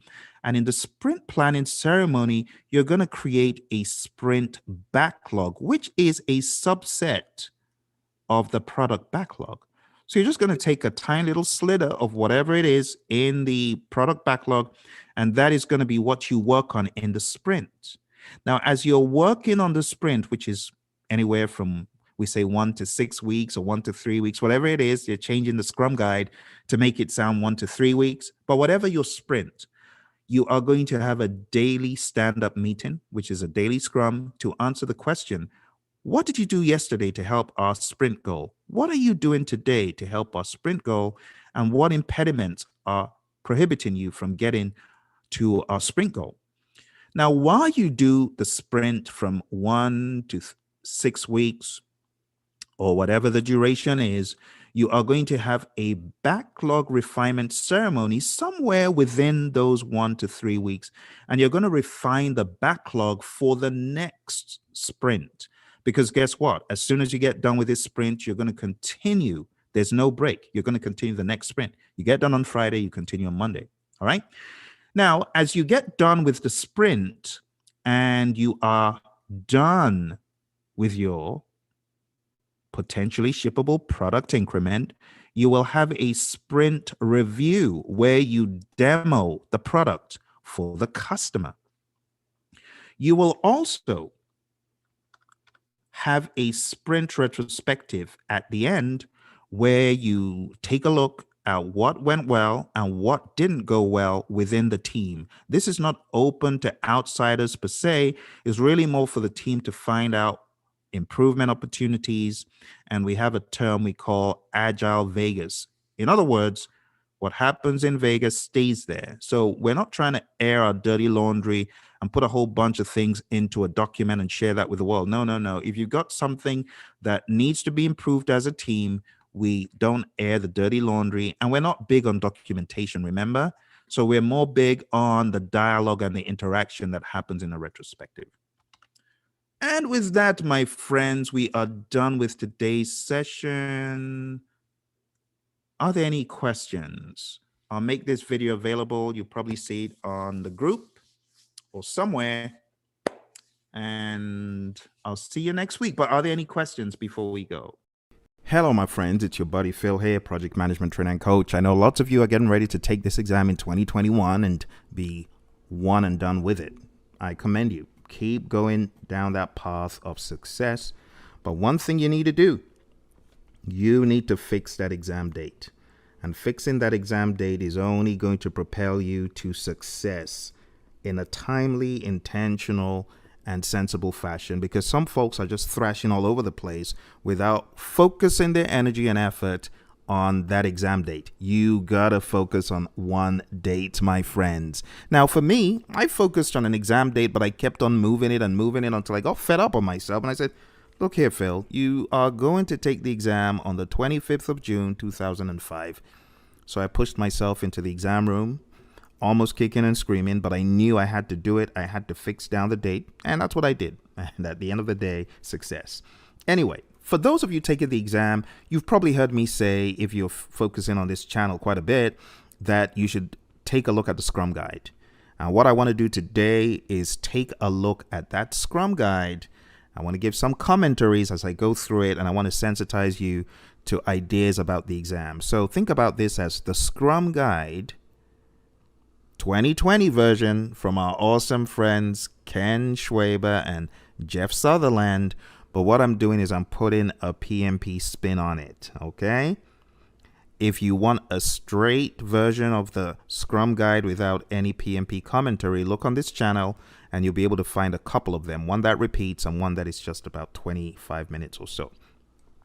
So getting into the Scrum Guide, which you can get at scrumguides.org. So getting into the very first page of the Scrum Guide, Ken and Jeff tell you they wrote the first version of the Scrum Guide in 2010, but they developed Scrum in the early 90s. Think about that. That is a huge 20-year gap. 20 years from the time they first developed Scrum to the time they wrote the first edition. So you can imagine that this has a lot of thought put into it. And now in 2020, all these years later, think about it, 30 years later, they are now commenting again on how Scrum was formed. It says the Scrum Guide contains a definition of Scrum. Each element of the framework serves a specific purpose that is essential to the overall value and results realized with Scrum. So what I urge people to do, if you're new to Scrum and you're practicing it for the first time, keep it intact. Don't start moving stuff around. Keep it intact because it is going to help you. We follow the growing use of Scrum within an ever-growing complex world. We are humbled to see Scrum being adopted in many domains holding essentially complex work beyond software product development, where Scrum has its roots. And the truth is, a lot of companies are using Scrum. But before you begin tweaking anything, you gotta master it in its intact state. You need to know all the advantages and benefits of it. It's very simple. It's very lightweight, but do not mistake lightweight for simple and therefore I can move anything around. Yeah, it comes across as lightweight and simple, but the more you get into Scrum, you realize, oh my goodness, it sounds simple, but to follow in a methodical, intentional, calculated fashion, which is where you get the best from it, it's not easy. A lot of companies and firms, they have realized, okay, Scrum isn't for us for those reasons. All right. So definition of Scrum. Scrum is a lightweight framework that helps people, teams, and organizations generate value through adaptive solutions for complex problems. So the mindset, my friends, for your exam needs to be, I am generating value. It's not just about creating product. I am generating value through adaptive solutions for complex problems. This is what we use for complex problems. This is not what you use for simple problems. For simple problems, you can use predictive. Simple problems that we know what the solution is from beginning to end, step 1, 2, 3, 4, 5, you can use predictive. But when it comes to complex, when it comes to anarchy, when it comes to chaos, you need to be thinking about Agile and therefore Scrum.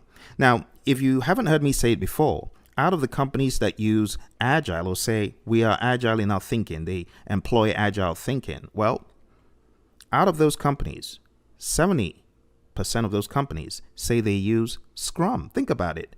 Of all the Agile frameworks and methods one can use, Scrum. Why? It should tell you that Scrum is successful when employed the right way in the right context. There are some people who are failing miserably trying to be Agile in practice only, but not in behavior, not in mindset. So it's very important that we see Scrum as being successful when it's employed the right way. All right. And that's why in the beginning I said, keep it intact, practice it well before diverting and doing other things, So in a nutshell, Scrum requires a Scrum Master to foster an environment where a product owner orders the work for a complex problem into a product backlog. The Scrum team turns a selection of the work into an increment of value during a sprint. We call that the PSI sometimes, the potentially shippable increment, but really most folks will call it the increment now. We don't always call it potentially shippable increment anymore, but there's nothing wrong in that. Just know that there are multiple ways you could refer to it. The Scrum team and its stakeholders inspect the results and adjust for the next sprint. And we're calling that the retrospective, and then repeat. So those are the 4 steps that we talk about in Scrum. Scrum is simple. Try it as is and determine if its philosophy, theory, and structure help to achieve goals and create value. That's a key thing. It does seem simple. It does sound simple, but I tell you, Scrum, to practice it, it needs a lot of discipline. That is not simple. And that's why a lot of companies fizzle out and they're using all sorts of other frameworks, all sorts of crazy frameworks, which they shouldn't be using. We often hear, oh, Scrum is not working here because blah, blah, blah. They think it's not scalable, but it absolutely is scalable. It is. It just needs patience, and it needs you to have in the background the Agile Manifesto values and principles. If you do that, you'll succeed. The Scrum framework is purposefully incomplete, only defining the parts required to implement Scrum theory. Scrum is built upon by the collective intelligence of the people using it. Rather than provide people with detailed instructions, the rules of Scrum guide their relationships and interactions. So what do we mean by some of these rules? For example, we got 3 roles, and those 3 roles, we want to keep them intact. And those are the 3 roles we identify. That is not to say there couldn't be other roles in the company, but in order to keep that Scrum pure approach intact so you can really understand it, embrace it, and then build on it, just keep it like that. Don't introduce anything else. Practice it, and as you practice it through the years, you'll find out why we have 3 roles, 5 ceremonies, right? 3 artifacts. There's a reason. Various processes, techniques, and methods can be employed within the framework. Scrum wraps around existing practices or renders them unnecessary. Scrum makes visible the relative efficacy of current management, environment, and work techniques so that improvements can be made. Let's talk about Scrum theory. Scrum is founded on empiricism and lean thinking. Empiricism asserts that knowledge comes from experience and making decisions based on what is observed. Lean thinking reduces waste and focuses on the essentials. So for your exam, understand empiricism is key. whenever you're talking about what you're going to do, what you can do for a customer, for a client, it should be based on empiricism. It should be based on real values from real experiences that you've had as a team. For example, velocity. We don't just throw out a velocity and say, oh, we're going to do 40 story points. No. You should first of all have an idea of what the team can do, but as you move from sprint to sprint, you are fine-tuning your understanding using empirical data about what exactly the team can do. So we don't throw out bogus promises. We throw promises that we have tested and tried and found to be true. Those are the ones we put in the bucket, not just any old promise. So when you think about Scrum, empiricism is key. And then lean thinking. We want to reduce waste. We want to focus on the essentials, so we don't have meeting after meeting for hours and hours on end. We have a 15-minute stand-up meeting. Keep it short and sweet. And then we time box a lot of the activities that we carry out, a lot of the ceremonies. They are recommended time boxes, and it's to help us avoid wasting time.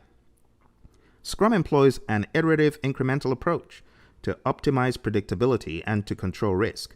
Scrum engages groups of people who collectively have all the skills and expertise to do the work and share or acquire such skills as needed. You know, we talk about T-shaped skills, we talk about paint drip, we talk about the broken comb. That is pretty much what this is saying. This is really just sensitizing you to understand when you've got a Scrum team, we want a group of people who collectively have all the skills and expertise to do the work, and the keyword share or acquire such skills as needed. So one of the terms that you'll hear in the Agile Practice Guide is I-shaped. What is wrong with an I-shaped profile? An I-shaped profile is someone who has no intention or interest in doing what is described here, acquiring skills that are needed. Some people, they are like one-trick ponies. That's I-shaped. We don't want to be like that. We want to be T-shaped at worst, but better still, we want to have the broken comb profile, varying degrees of specialisms. Not just a one-trick pony, but varying degrees of specialisms. Scrum combines 4 formal events for inspection and adaptation within a containing event, the sprint. So think about it. Those events are really ceremonies. We call them ceremonies events. So you have the container, which is the sprint. Inside the sprint, you'll put in sprint planning, you'll put in the daily scrum, you'll put in the sprint review, and you'll put in the retrospective. And that's how you get 5 ceremonies. But don't forget, we have another ceremony which is informal.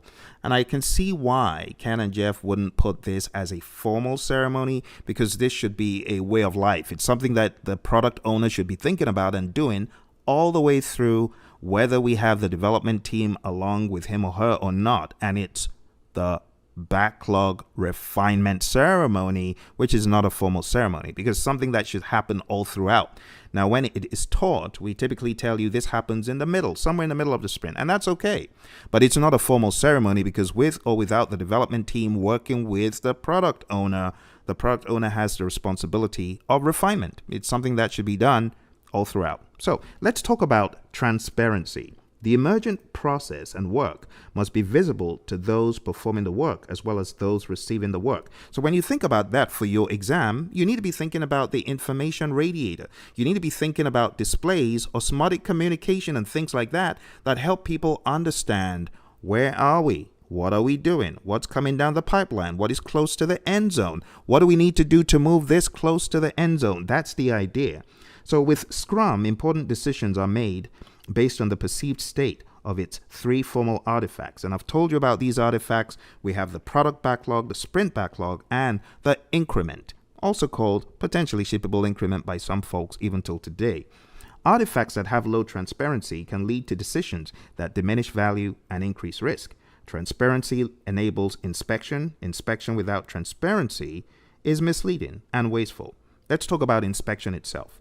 The Scrum artifacts and the progress towards agreed goals must be inspected frequently and diligently to detect potential undesirable variances or problems. To help with inspection, Scrum provides cadence in the form of its 5 events. Inspection enables adaptation. Inspection without adaptation is considered pointless. So think about it. I often say during exam prep that prevention is better than cure. Prevention is like quality assurance. Cure, on the other hand, is like quality control. So think about it. if you do quality assurance, you should also do quality control. But if you do quality control and you don't do quality assurance, it's not productive. Inspection without understanding why you have the problems you have and without tweaking it is futile. So the idea is, as you inspect, you adapt. Inspection enables adaptation. Inspection without adaptation is considered pointless. Scrum events are designed to provoke change. Let's talk about adaptation. If any aspects of a process deviate outside acceptable limits, or if the resulting product is unacceptable, the process being applied or the materials being produced must be adjusted. The adjustment must be made as soon as possible to minimize further deviation. Adaptation becomes more difficult when the people involved are not empowered or self-managing. And that's the key word for your exam. You need to remember that a team is not just self-leading, but also self-managing. A Scrum team is expected to adapt the moment it learns anything new through inspection. And that's why we need to empower the team. Now, for your exam, one of the concepts is employing people who are adults, people who we trust, people who we know not only will get the job done, but will interact in a mature fashion.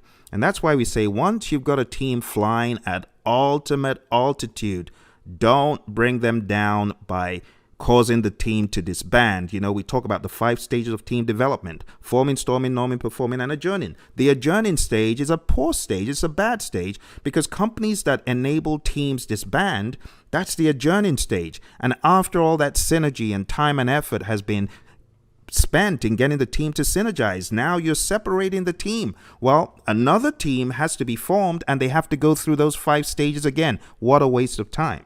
So we want the team to be self-organizing, self-managing, self-leading. Once we get the team together, keep them there. Just help them stay there.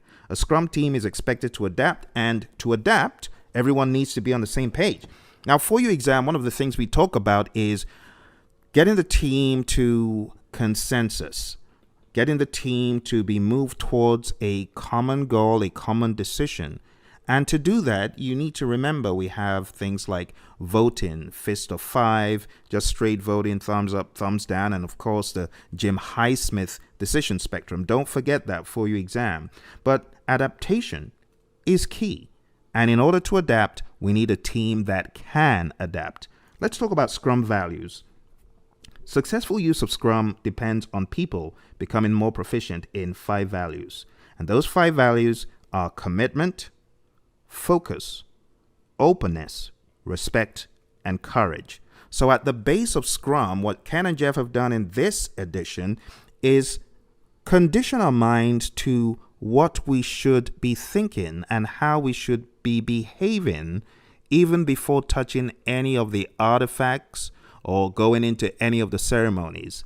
So the Scrum team commits to achieving its goals and to supporting each other. That's commitment. Their primary focus is on the work of the sprint to make the best possible progress towards these goals.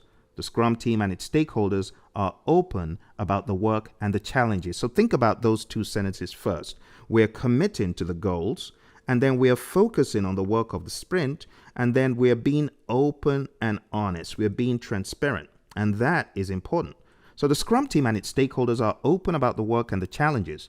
Scrum team members respect each other to be capable, independent people and are respected as such by the people with whom they work. The Scrum team members have the courage to do the right thing, to work on tough problems. So we're talking about courage to work on tough problems. So think about it. Phil is one of your team members. He's right there in front of the Kanban board. He's staring at a very, very difficult user story. Yeah, we've broken it down to the user story level, but in his mind, it's still at the epic level. Well, Phil needs to have the courage to pick that user story and to work it as a team member that has the capabilities. Have the courage to do the right thing, to work on the tough problems. A team has broken it down. You know it's not an epic anymore. And even if it were, you can do it, Phil.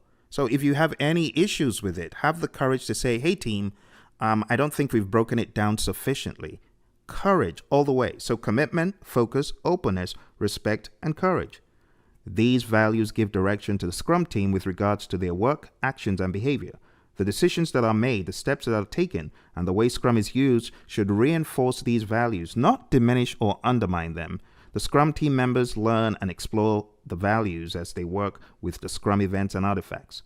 When these values are embodied by the Scrum team and the people they work with, the Scrum pillars of transparency, inspection, and adaptation come to life, building trust. So for your exam, I just want to emphasize commitment, focus, openness, respect, and courage. So I don't know if you have a CFO, but this spells CFO.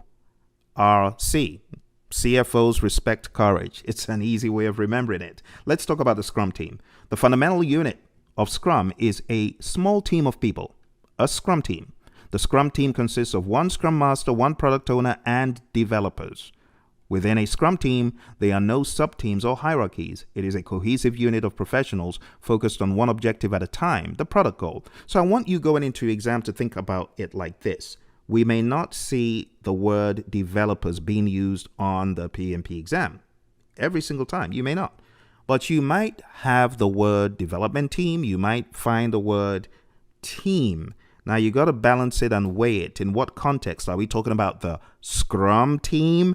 If it doesn't say Scrum team, you got to weigh the question well so that you know, is it talking about these three characters or is it talking about just the developers?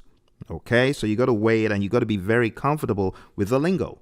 But when we say Scrum teams, this refers to those three roles. Scrum teams are cross-functional, meaning the members have all the skills necessary to create value each sprint. In other words, T-shaped, broken comb, paint drip, remember, not I-shaped people. You know, in the Agile practice guide, we talk about I-shaped people. No, you don't want to be I-shaped. You want to be, at worst, T-shaped, better still, broken comb, paint drip. They are also self-managing, meaning they internally decide who does what, when, and how. The Scrum team is small enough to remain nimble and large enough to complete significant work within a sprint, typically 10 or fewer people. In general, we found that smaller teams communicate better and are more productive. If Scrum teams become too large, they should consider reorganizing into multiple cohesive Scrum teams, each focused on the same product. Therefore, they should share the same product goal, product backlog, and product owner. So when people say, oh, Scrum isn't scalable, well, Ken and Jeff have just given you a blueprint to use organically. If Scrum teams become too large, meaning that we need to scale them up, we should consider reorganizing them into multiple cohesive Scrum teams. And you know we use the term Scrum of Scrum, so if you haven't taken a look at the definition of Scrums for your PMP exam, I highly recommend that you do that. The Scrum team is responsible for all product-related activities from stakeholder collaboration, verification, maintenance, operation, experimentation, research and development, and anything else that might be required. They are structured and empowered by the organization to manage their own work. Working in sprints at a sustainable pace improves the Scrum team's focus and consistency. The entire Scrum team is accountable for creating a valuable, useful increment every sprint. Now, I just want to touch on that really briefly because a lot of times when we hear useful increment or potentially shippable increment, there's a tendency to think we need to ship. You do not need to ship at the end of every increment. You could choose to have multiple increments in a release, and you could choose to release months after the very first increment when you've got enough increments. I also want you to be aware of terms such as the minimum viable product, which is really referring to the valuable feedback that you get from a customer to determine if the product is viable. That's why we call it minimum viable product. What is the tiniest amount of product or the tiniest thing that we can deliver to our clients so we can get feedback as to if the product is viable? And if it's not viable, we need to learn quick. So a lot of times people think of an MVP as having to be a product or maybe even having to be some sort of prototype. No, it doesn't have to be. Your minimum viable product could be a water cooler conversation. It could be a survey. It could be interaction. It could be watching a stakeholder interact with a prototype. And through their interaction, even without saying a word, you realize, oh, this is definitely not going to work. This is not a viable product. So understanding the MVP is important. Then understanding the MMF, the minimum marketable feature, and the MMP, minimum marketable product, those concepts are also important. Now, when we talk about minimum viable products, we want to know if the product is viable. When we talk about minimum marketable products, we want to know, is this marketable? Is this something that would add value to our customers? Is this something that they would buy? What is the minimum amount of functionality that needs to be inside this product before it can make sense to be marketed? Minimum marketable product. But at the same time, after you determine the minimum marketable product and you've released the product, the next level of thinking is, can we have more features added to this thing? And if so, when should we do it? Minimum marketable features. What are the minimum marketable feature sets that we can include in this thing that would make sense to actually market this set of features? Have this release, if you will. But a lot of times you hear people just say MVP, meaning the same thing each and every time. But that's not the case. So you need to know MVP, MMP, MMF, keep them in the back of your head. I do not think those folks doing the PMP will have a lot of stuff about MMP and MMF, but in the context of Agile and Scrum, it does help you to understand where these fall in. So the entire Scrum team is accountable for creating a valuable, useful increment every sprint.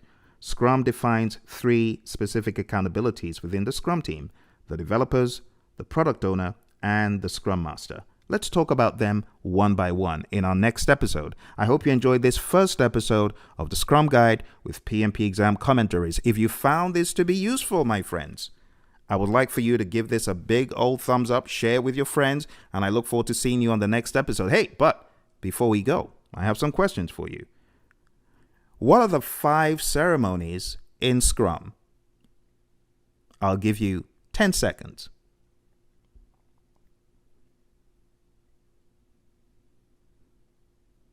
Okay, 3, 2, and 1. The 5 ceremonies in Scrum, you got to understand, first of all, the big old container, the sprint. Now, inside the sprint, you've got sprint planning, you've got the daily Scrum, you've got the sprint review, and you've got the sprint retrospective. Well done. Next question. What is the optional ceremony that I told you about in the world of Scrum? 3, 2, 1. The optional ceremony I mentioned, which is not identified as such, but is an informal ceremony, is backlog refinement. Next question. What are the 3 artifacts from the world of Scrum? 3, 2, 1. The 3 artifacts: product backlog, sprint backlog, and the increment, or potentially shippable increment. Regarding products that we derive from an endeavor, I mentioned 3 terminologies: MVP, MMP, MMF. What do they stand for? I'll give you 10 seconds for this one.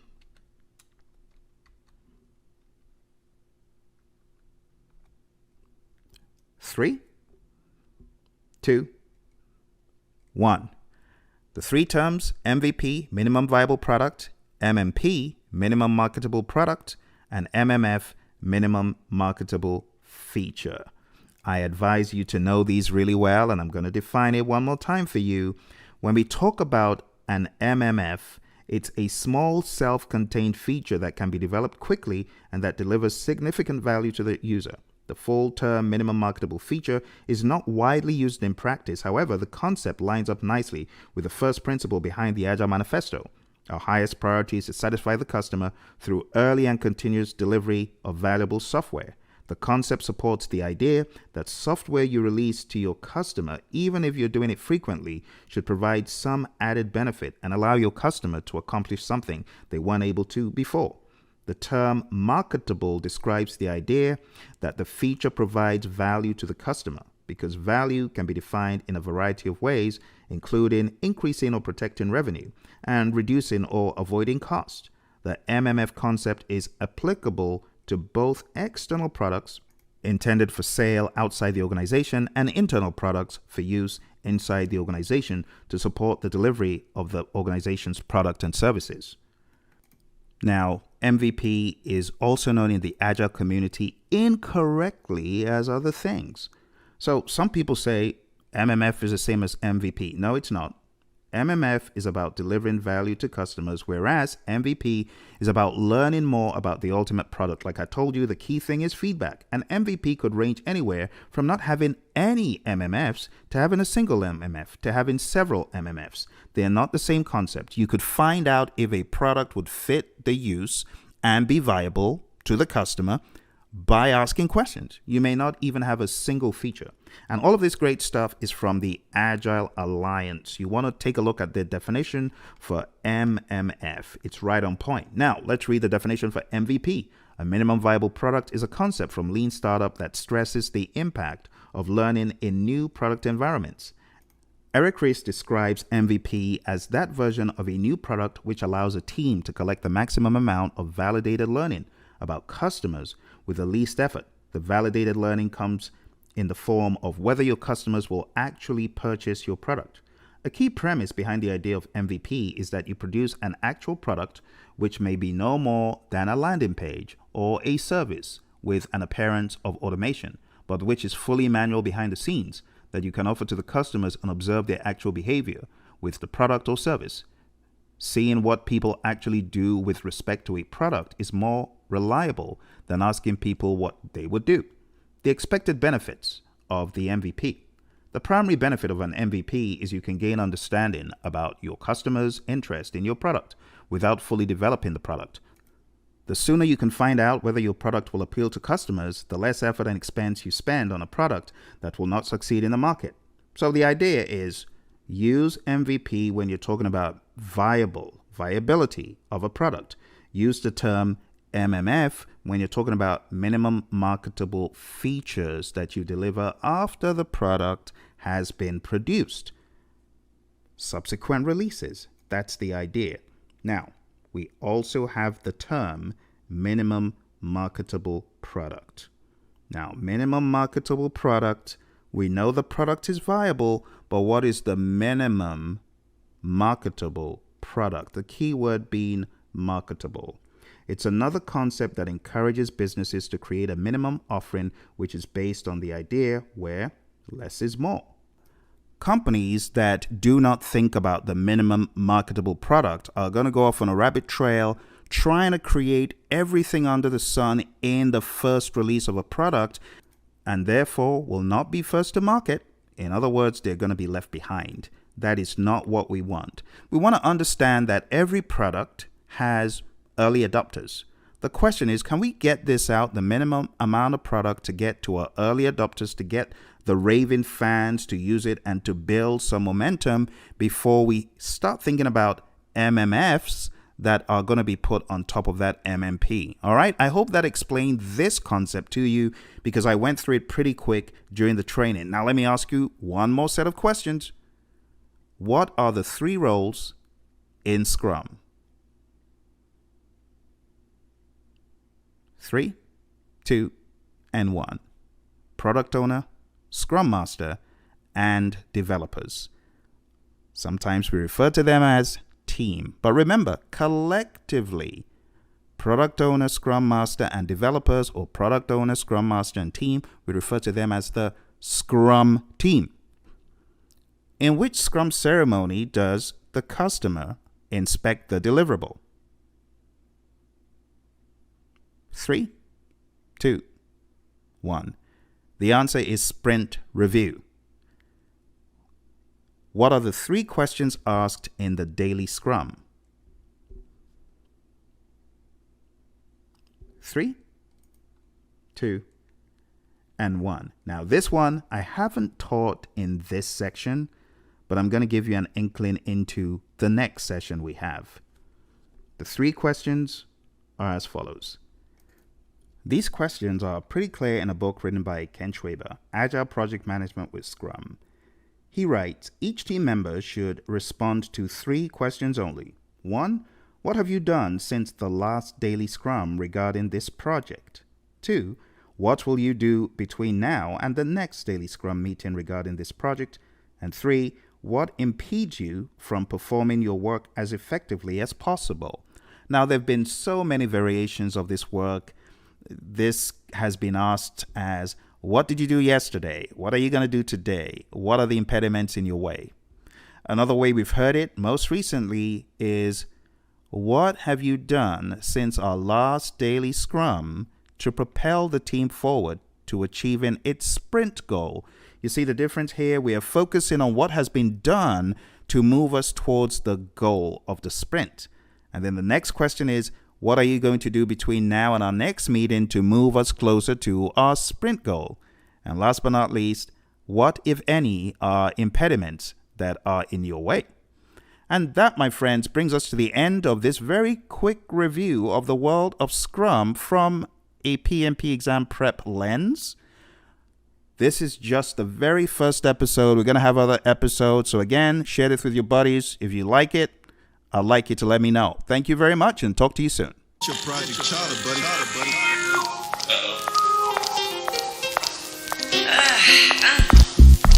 Get your project charter, buddy.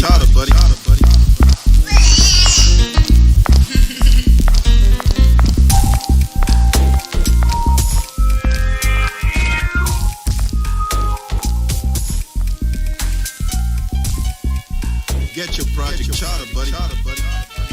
Breaking news. Hello, my fellow project managers. Welcome to episode 2 of Scrum, the Scrum Guide with a PMP exam commentary with your buddy Phil. Today, we're going to start off from page 5 where we stopped.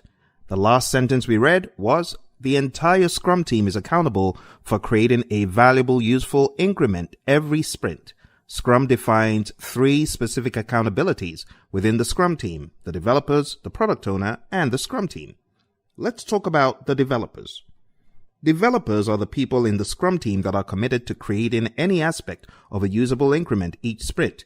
Now, when we say any aspect, we mean any aspect, and we also mean anyone doing any technical work, whether that technical work is coding, whether it is engineering, whether it is food design, whether it is a ceremony being managed, whatever it is, whatever our deliverable is, the people involved in the actual work, we call them developers. The specific skills needed by the developers are often broad and will vary with the domain of work. However, the developers are always accountable for creating a plan for the sprint backlog, instilling quality by adhering to a definition of done, adapting their plan each day towards the sprint goal, and holding each other accountable as professionals. Now, there's a difference between holding yourself accountable versus you holding me and you accountable. And that's what we call mutual accountability. And this is a big thing in the world of Agile. It's a big deal because in a lot of teams, people say you're responsible for yourself and you take accountability. But no, we take accountability both ways. I hold you accountable, you hold me accountable, holding each other accountable as professionals. Let's talk about the product owner. The product owner is one of my favorite roles. I call this the Chief Value Officer. The product owner is accountable for maximizing the value of the product resulting from the work of the Scrum team. How this is done may vary widely across organizations, Scrum teams, and individuals. The product owner is also accountable for effective product backlog management, which includes developing and explicitly communicating the product goal, creating and clearly communicating product backlog items, ordering product backlog items, and ensuring that the product backlog is transparent, visible, and understood. The product owner may do the above work or may delegate the responsibility to others. So when you read the Scrum Guide, don't feel that it's all on the product owner. Absolutely not. The product owner can involve the team in any of these responsibilities, any of these accountabilities, to use the proper word. When we say accountable, we mean ultimately answerable. So regardless, the product owner remains accountable. Think about it. Developing the product goal, communicating that product goal, creating and clearly communicating product backlog items, ordering product backlog items, ensuring that the product backlog is transparent, visible, and understood. These are the ultimate accountabilities of the product owner. It's a big task. And for that reason, the product owner should sensibly, of course, delegate to others. For the product owner to succeed, the entire organization must respect their decisions. These decisions are visible in the content and ordering of the product backlog and through the inspectable increment at the sprint review. The product owner is one person, not a committee. The product owner may represent the needs of many stakeholders in the product backlog. Those wanting to change the product backlog can do so by trying to convince the product owner. So the product owner is a very powerful position. And of course, there's no abuse of power, but with great power comes great responsibility. And with all of this power that the product owner has comes great accountability. The product owner is accountable. Could they delegate stuff to other people? Yeah, but there's still some stuff they need to pick up. And these accountabilities cannot be compromised. This is what makes Scrum, Scrum. Let's talk about the next role. Scrum Master. The Scrum Master is accountable for establishing Scrum as defined in the Scrum Guide. They do this by helping everyone understand Scrum theory and practice, both within the Scrum team and the organization. So when you think about the Scrum Master, going back to your exam focus, we talk about a servant leader. The Scrum Master should be a servant leader. And if you remember correctly, one of the roles of the servant leader is to coach, mentor, train the organization as far as Agile is concerned. So the Scrum Master is accountable for the Scrum team's effectiveness. They do this by enabling the Scrum team to improve its practices within the Scrum framework. Scrum Masters are true leaders who serve the Scrum team and the larger organization. The Scrum Master serves the Scrum team in several ways, including coaching the team members in self-management and cross-functionality, helping the Scrum team focus on creating high-value increments that meet the definition of done, causing the removal of impediments to the Scrum team's progress, and ensuring that all Scrum events take place and are positive, productive, and kept within the time box. Now, going to your exam, one of the common questions you hear is, who is responsible for facilitating the daily Scrum? And of course, people often say, oh, it's the Scrum Master. But that is not the right answer. The right answer is it is the responsibility of the team as far as that meeting actually holding, making sure the meeting holds is the responsibility of the Scrum Master. Facilitating the meeting is a whole nother ballgame. Now, if the Scrum team asks the Scrum Master to help facilitate it, by all means. But if that is not a request, the Scrum Master does not automatically assume the responsibilities and the accountabilities of facilitating that meeting.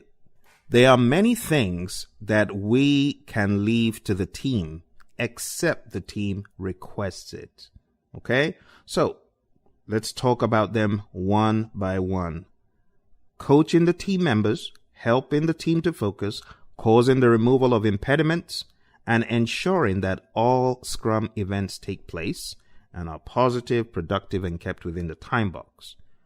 The Scrum Master serves the product owner in several ways, including helping find techniques for effective product goal definition and product backlog management, helping the Scrum team understand the need for clear and concise product backlog items, helping establish empirical product planning for a complex environment, and facilitating stakeholder collaboration as requested or needed.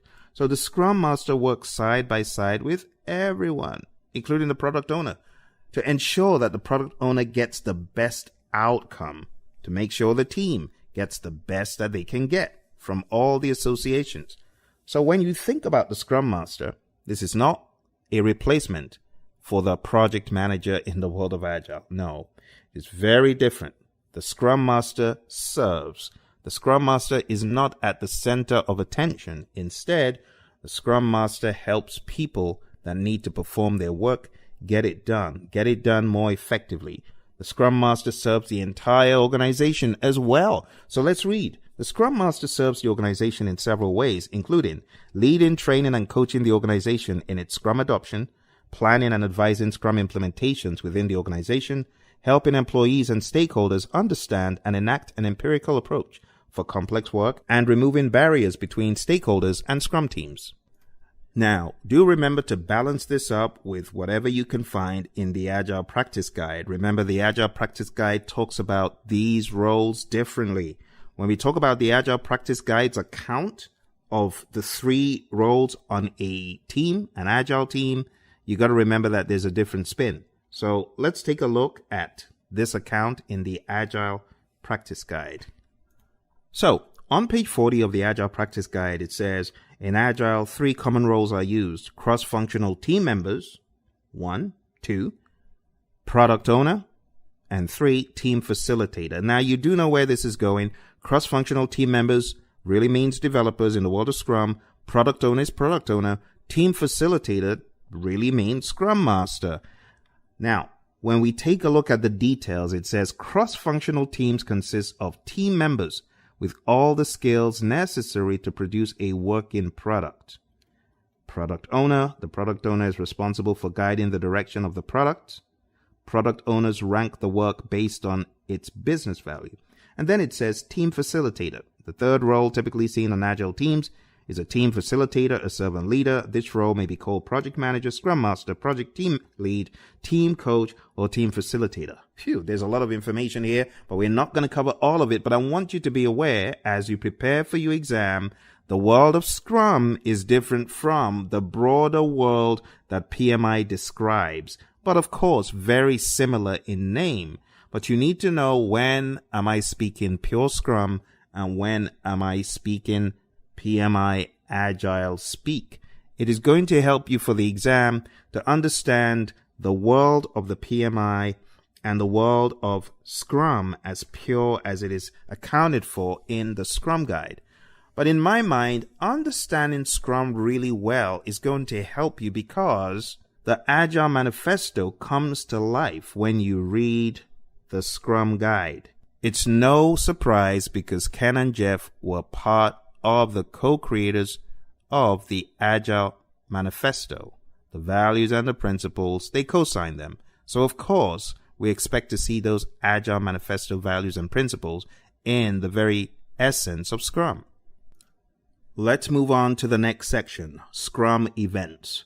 The sprint is a container for all other events.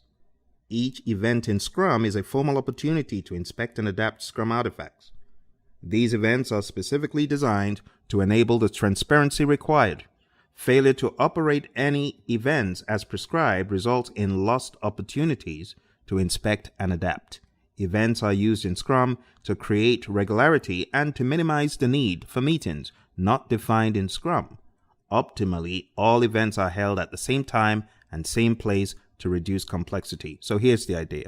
You have one overarching ceremony called a sprint. Within the sprint, you have sprint planning, the daily Scrum, you got the sprint review, you got the sprint retrospective. That makes 5, including the container itself. Now, every single event contained in the sprint, those are opportunities for the inspect and adapt mechanism. Inspecting the artifacts, inspecting whatever is progressing, inspecting the team itself, and adapting. It is so vital that we not only inspect, but we adapt. Remember, inspection without adaptation is useless. So we need to inspect and adapt. Let's jump straight into the sprint. Page 7 of the Scrum Guide. Sprints are the heartbeat of Scrum, where ideas are turned into value. They are fixed length events of 1 month or less to create consistency. Now, let's hold on to that real close, because on your exam, if you are asked what is the typical length of a sprint, or what is the typical iteration in iteration-based Agile, the right answer would be 2 weeks. That is not to say that we cannot have 2-month iterations. They are rare these days. That is not to say we couldn't have a 1-week iteration. We could, but in industry, we find most companies going with 2 weeks. So hold on to that. So fixed length events of 1 month or less to create consistency. A new sprint starts immediately after the conclusion of the previous sprint. So if you stopped the first sprint on a Friday, guess what?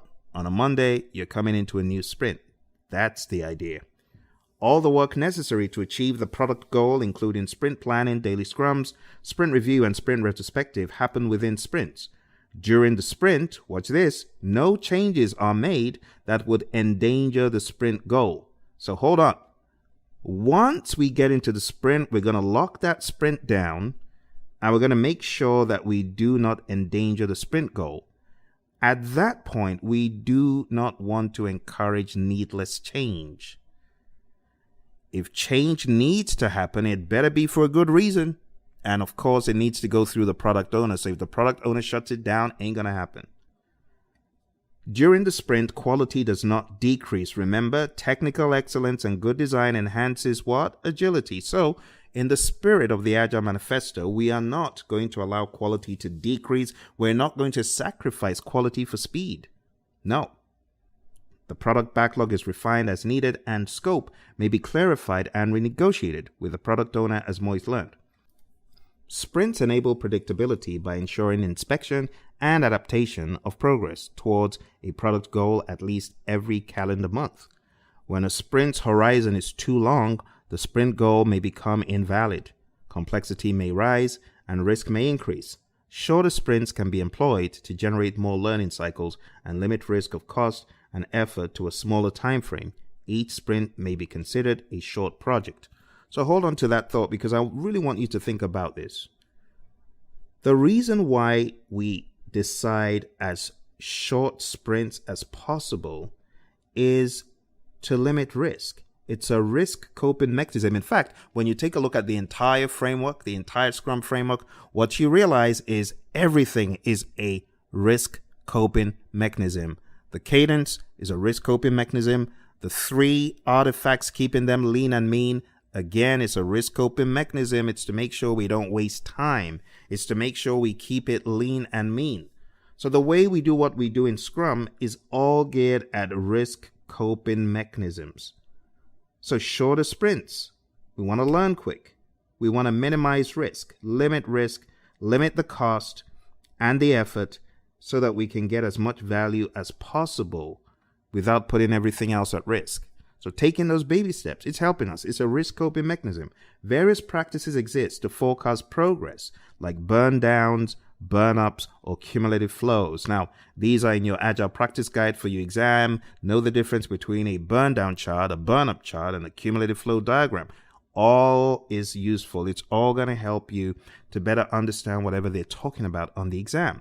While proving useful, these do not replace the importance of empiricism. In complex environments, what will happen is unknown. Only what has already happened may be used for forward-looking decision-making. So you're on a project and you've done 3 sprints and you did 50 story points in the first one, 55 story points in the next one, and 52 story points in the third one. Taking a look at that, you can see the band of possibilities likely to happen in the future. You're likely to be anywhere between 50 and 55. That's the way you need to look at it.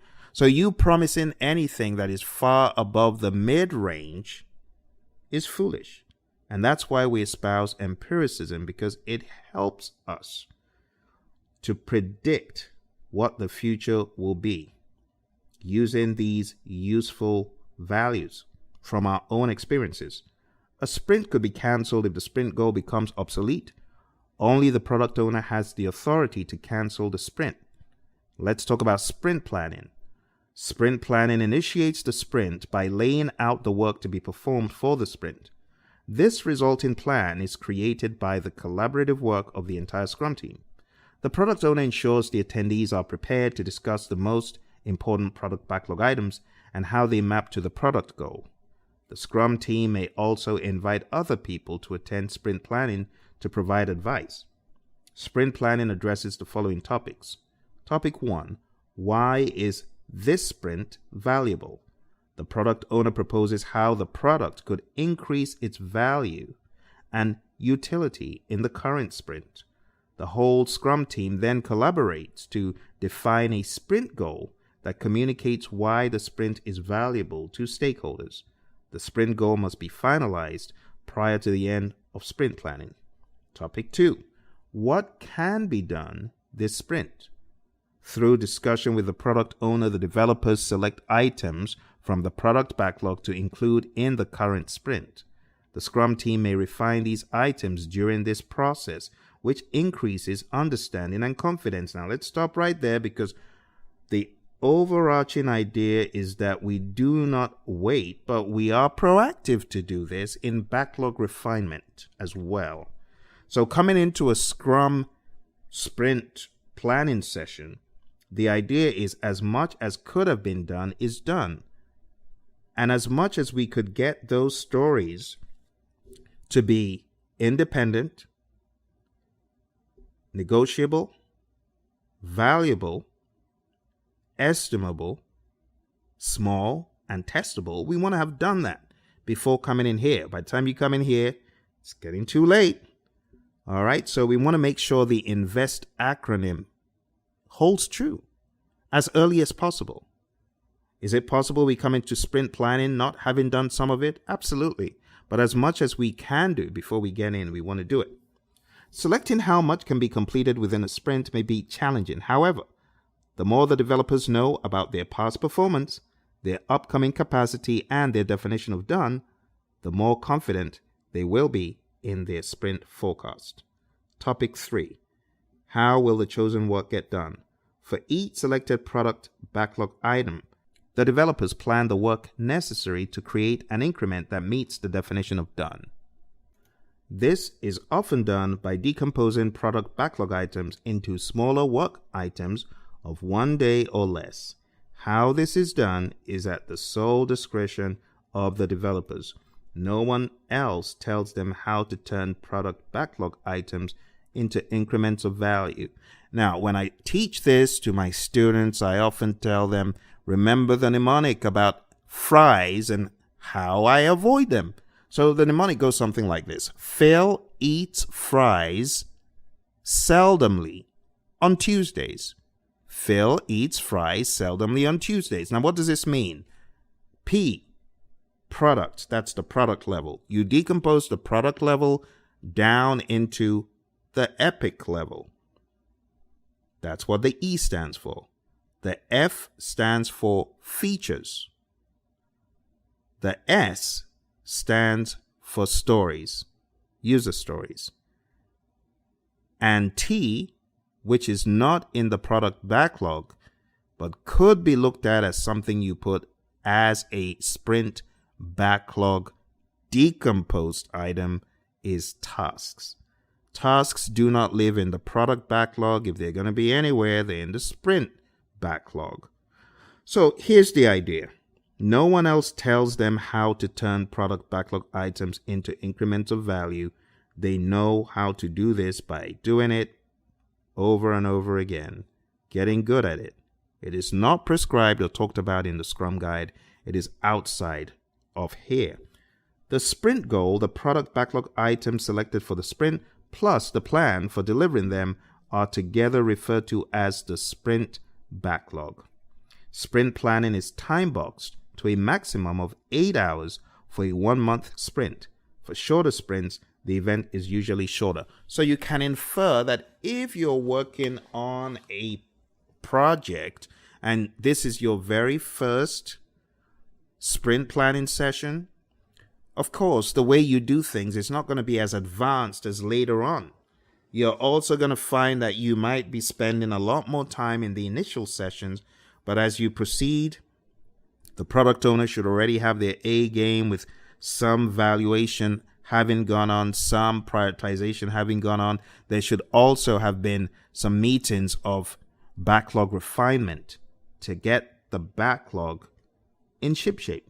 So you're not just doing everything that we've mentioned coming into sprint planning. Some of it could actually have started to be done proactively prior. Sprint planning is time-boxed to a minimum of 8 hours for a 1-month sprint. So think about that. If your sprint is 1 month long, then you're going to spend roughly a day. If your sprint is 2 weeks long, then you can think about this as half a day. And that's how you can think about the time scale for doing that. Let's talk about the daily scrum. The purpose of the daily scrum is to inspect progress towards the sprint goal and adapt the sprint backlog as necessary, adjusting the upcoming planned work. The daily scrum is a 15-minute event for the developers of the Scrum team. To reduce complexity, it is held at the same time and place every working day of the sprint. If the product owner or Scrum Master are actively working on items in the sprint backlog, they participate as developers. The developers can select whatever structure and techniques they want as long as their daily scrum focuses on progress towards the sprint goal and produces an actionable plan for the next day of work. This creates focus and improves self-management. Daily scrums improve communication, identify impediments, promote quick decision-making, and consequently eliminate the need for other meetings. The daily scrum is not the only time developers are allowed to adjust their plan. They often meet throughout the day for more detailed discussions about adapting or replanning the rest of the sprint's work. And that's the daily scrum. Now just remember, on your exam, if you're asked the typical length of a daily scrum, it's a 15-minute stand-up meeting is what we typically call it. But as a result of people being more sensitive to diversity and inclusion, sometimes they don't call it a stand-up meeting. They may just say a daily meeting, or they may call it something else. One team that we know actually called it a daily sit-down meeting, just to include someone who was in a wheelchair. So you don't need to be rigid about what you call it. Just make sure you know what it is. And the reason why we make it 15 minutes, trying to reduce complexity, trying to make it the repeatable thing we do every day. And we want it to be quick because people don't like standing. Let's talk about the next ceremony. It's called sprint review. The purpose of the sprint review is to inspect the outcome of the sprint and determine future adaptations. The Scrum team presents the results of their work to key stakeholders and progress towards the product goal is discussed. During the event, the Scrum team and stakeholders review what was accomplished in the sprint and what has changed in the environment. Based on this information, attendees collaborate on what to do next. The product backlog may also be adjusted to meet new opportunities. The sprint review is a working session, and the Scrum team should avoid limiting it to a presentation. Did you catch that? Not only are we going to inspect from the perspective of the customer, we need to see this as an opportunity to collaborate, to give feedback. The team should also be looking for the same thing: collaboration, feedback, clarity, understanding, paving the way for the future, and that kind of thing. The sprint review is the second to last event of the sprint and is time boxed to a maximum of 4 hours for a 1-month sprint. For shorter sprints, the event is usually shorter. So if you compare and contrast the two we talked about sprint planning and we said 8 hours for a 1-month sprint, and now we're taking a look at the sprint review and we say 4 hours for a 1-month sprint. So you get the time scale. The time you spend planning, of course, is always more, isn't it? Even in the world of predictive. When we talk about reviewing the deliverable and deciding the way forward, it's going to be shorter. The sprint review is the second to last event of the sprint and it's time boxed to a maximum of 4 hours for a 1-month sprint. For shorter sprints, the event is usually shorter. Sprint retrospective. The purpose of the sprint retrospective is to plan ways to increase quality and effectiveness. The Scrum team inspects how the last sprint went with regards to individuals, interactions, processes, tools, and their definition of done. Inspected elements often vary with the domain of work.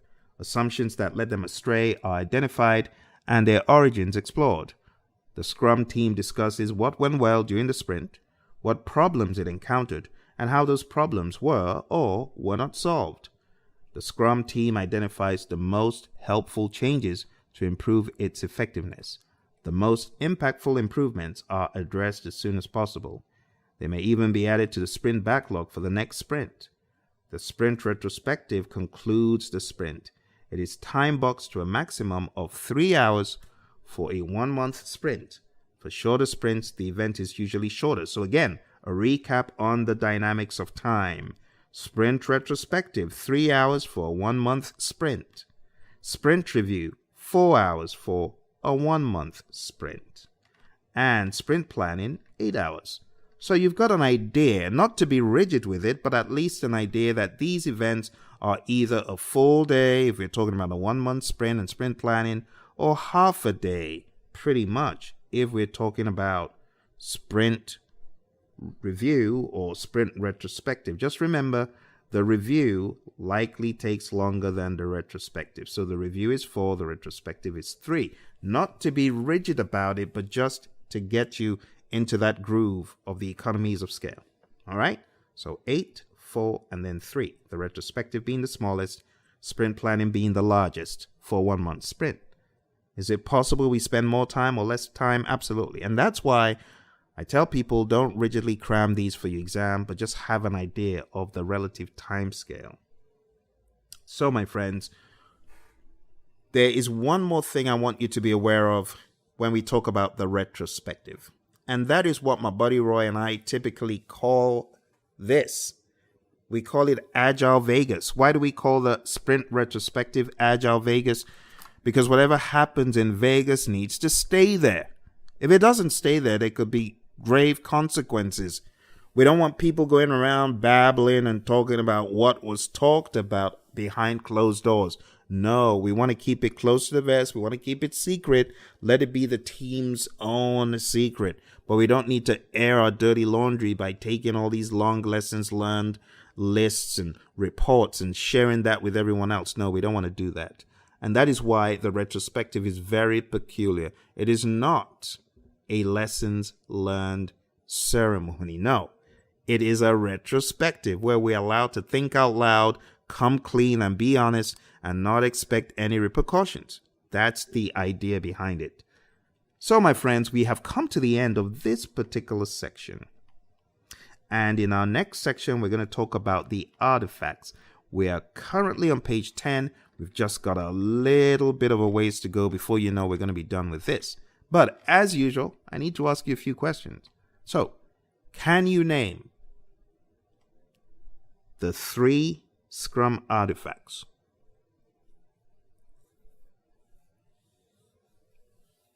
Three, 2, and 1. 3 artifacts are the product backlog, the sprint backlog, and the increment. Can you name the 5 Scrum ceremonies? Go.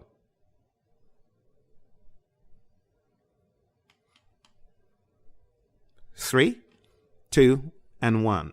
When you're trying to remember this, remember the container is the sprint. In the container, you're going to have sprint planning, you're going to have the daily scrum, sprint review, sprint retrospective. Final question for today. What are the 3 roles in Scrum? The answer is product owner, Scrum Master, and the team. I hope you found this to be useful and productive. Remember, visit the website, Praizion.com. If you're taking a look at going for the exam in Q4 and beyond of 2021, I advise you to check out our training and coaching for all things PMBOK Guide 7th, Agile, and Hybrid. Go on down to hybridprojectmanagement.com. Get tooled up, get wired. We're looking forward to seeing you, training you, and helping you to achieve excellence on this test. Bye for now.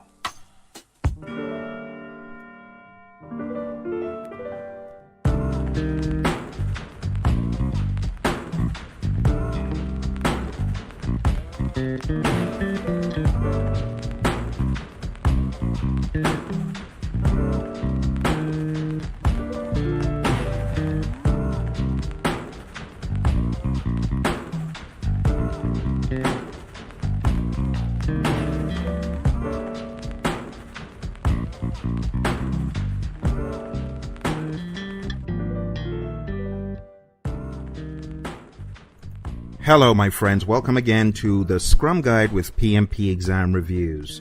Today, we're going to be going to the section on Scrum artifacts. You do know, as we've discussed in the past, that there's a 3-5-3 configuration in Scrum.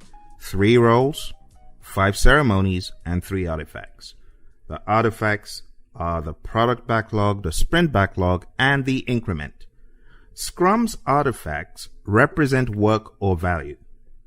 They are designed to maximize transparency of key information. Thus, everyone inspecting them has the same basis for adaptation. Each artifact contains a commitment to ensure it provides information that enhances transparency and focus against which progress can be measured. For the product backlog, it is the product goal. For the sprint backlog, it is the sprint goal. For the increment, it is the definition of done. These commitments exist to reinforce empiricism and the Scrum values for the Scrum team and their stakeholders. Let's talk about the product backlog. The product backlog is an emergent ordered list of what is needed to improve the product. So let's stop right there and let's comment on the word emergent. Emergent means it is happening real time. It means as you're going through the project, it is unfolding. So the product backlog isn't etched in stone before the beginning of the endeavor. Instead, it is a living, breathing document. Secondly, when we say an ordered list, we mean that we are refining that list in the world of the product owner, where it all happens. The product owner's focus should be on prioritizing that list of requests, which may also include some requirements. But the idea is, what is high value? What needs to be done urgently? What are any associated risks that might dissuade us from working on this item? For example, if you have a low value, high risk item, those you shouldn't even be looking at doing. But if you have a high value, high risk item, we want to do those first. If you have a high value, low risk item, you want to do that next. And if you have a low value, low risk item, you could do that third. But you prioritize with a number of things in mind, not just that, but that is a starting point. The product backlog is the single source of work undertaken by the Scrum team. Product backlog items that can be done by the Scrum team within one sprint are deemed ready for selection in a sprint planning event.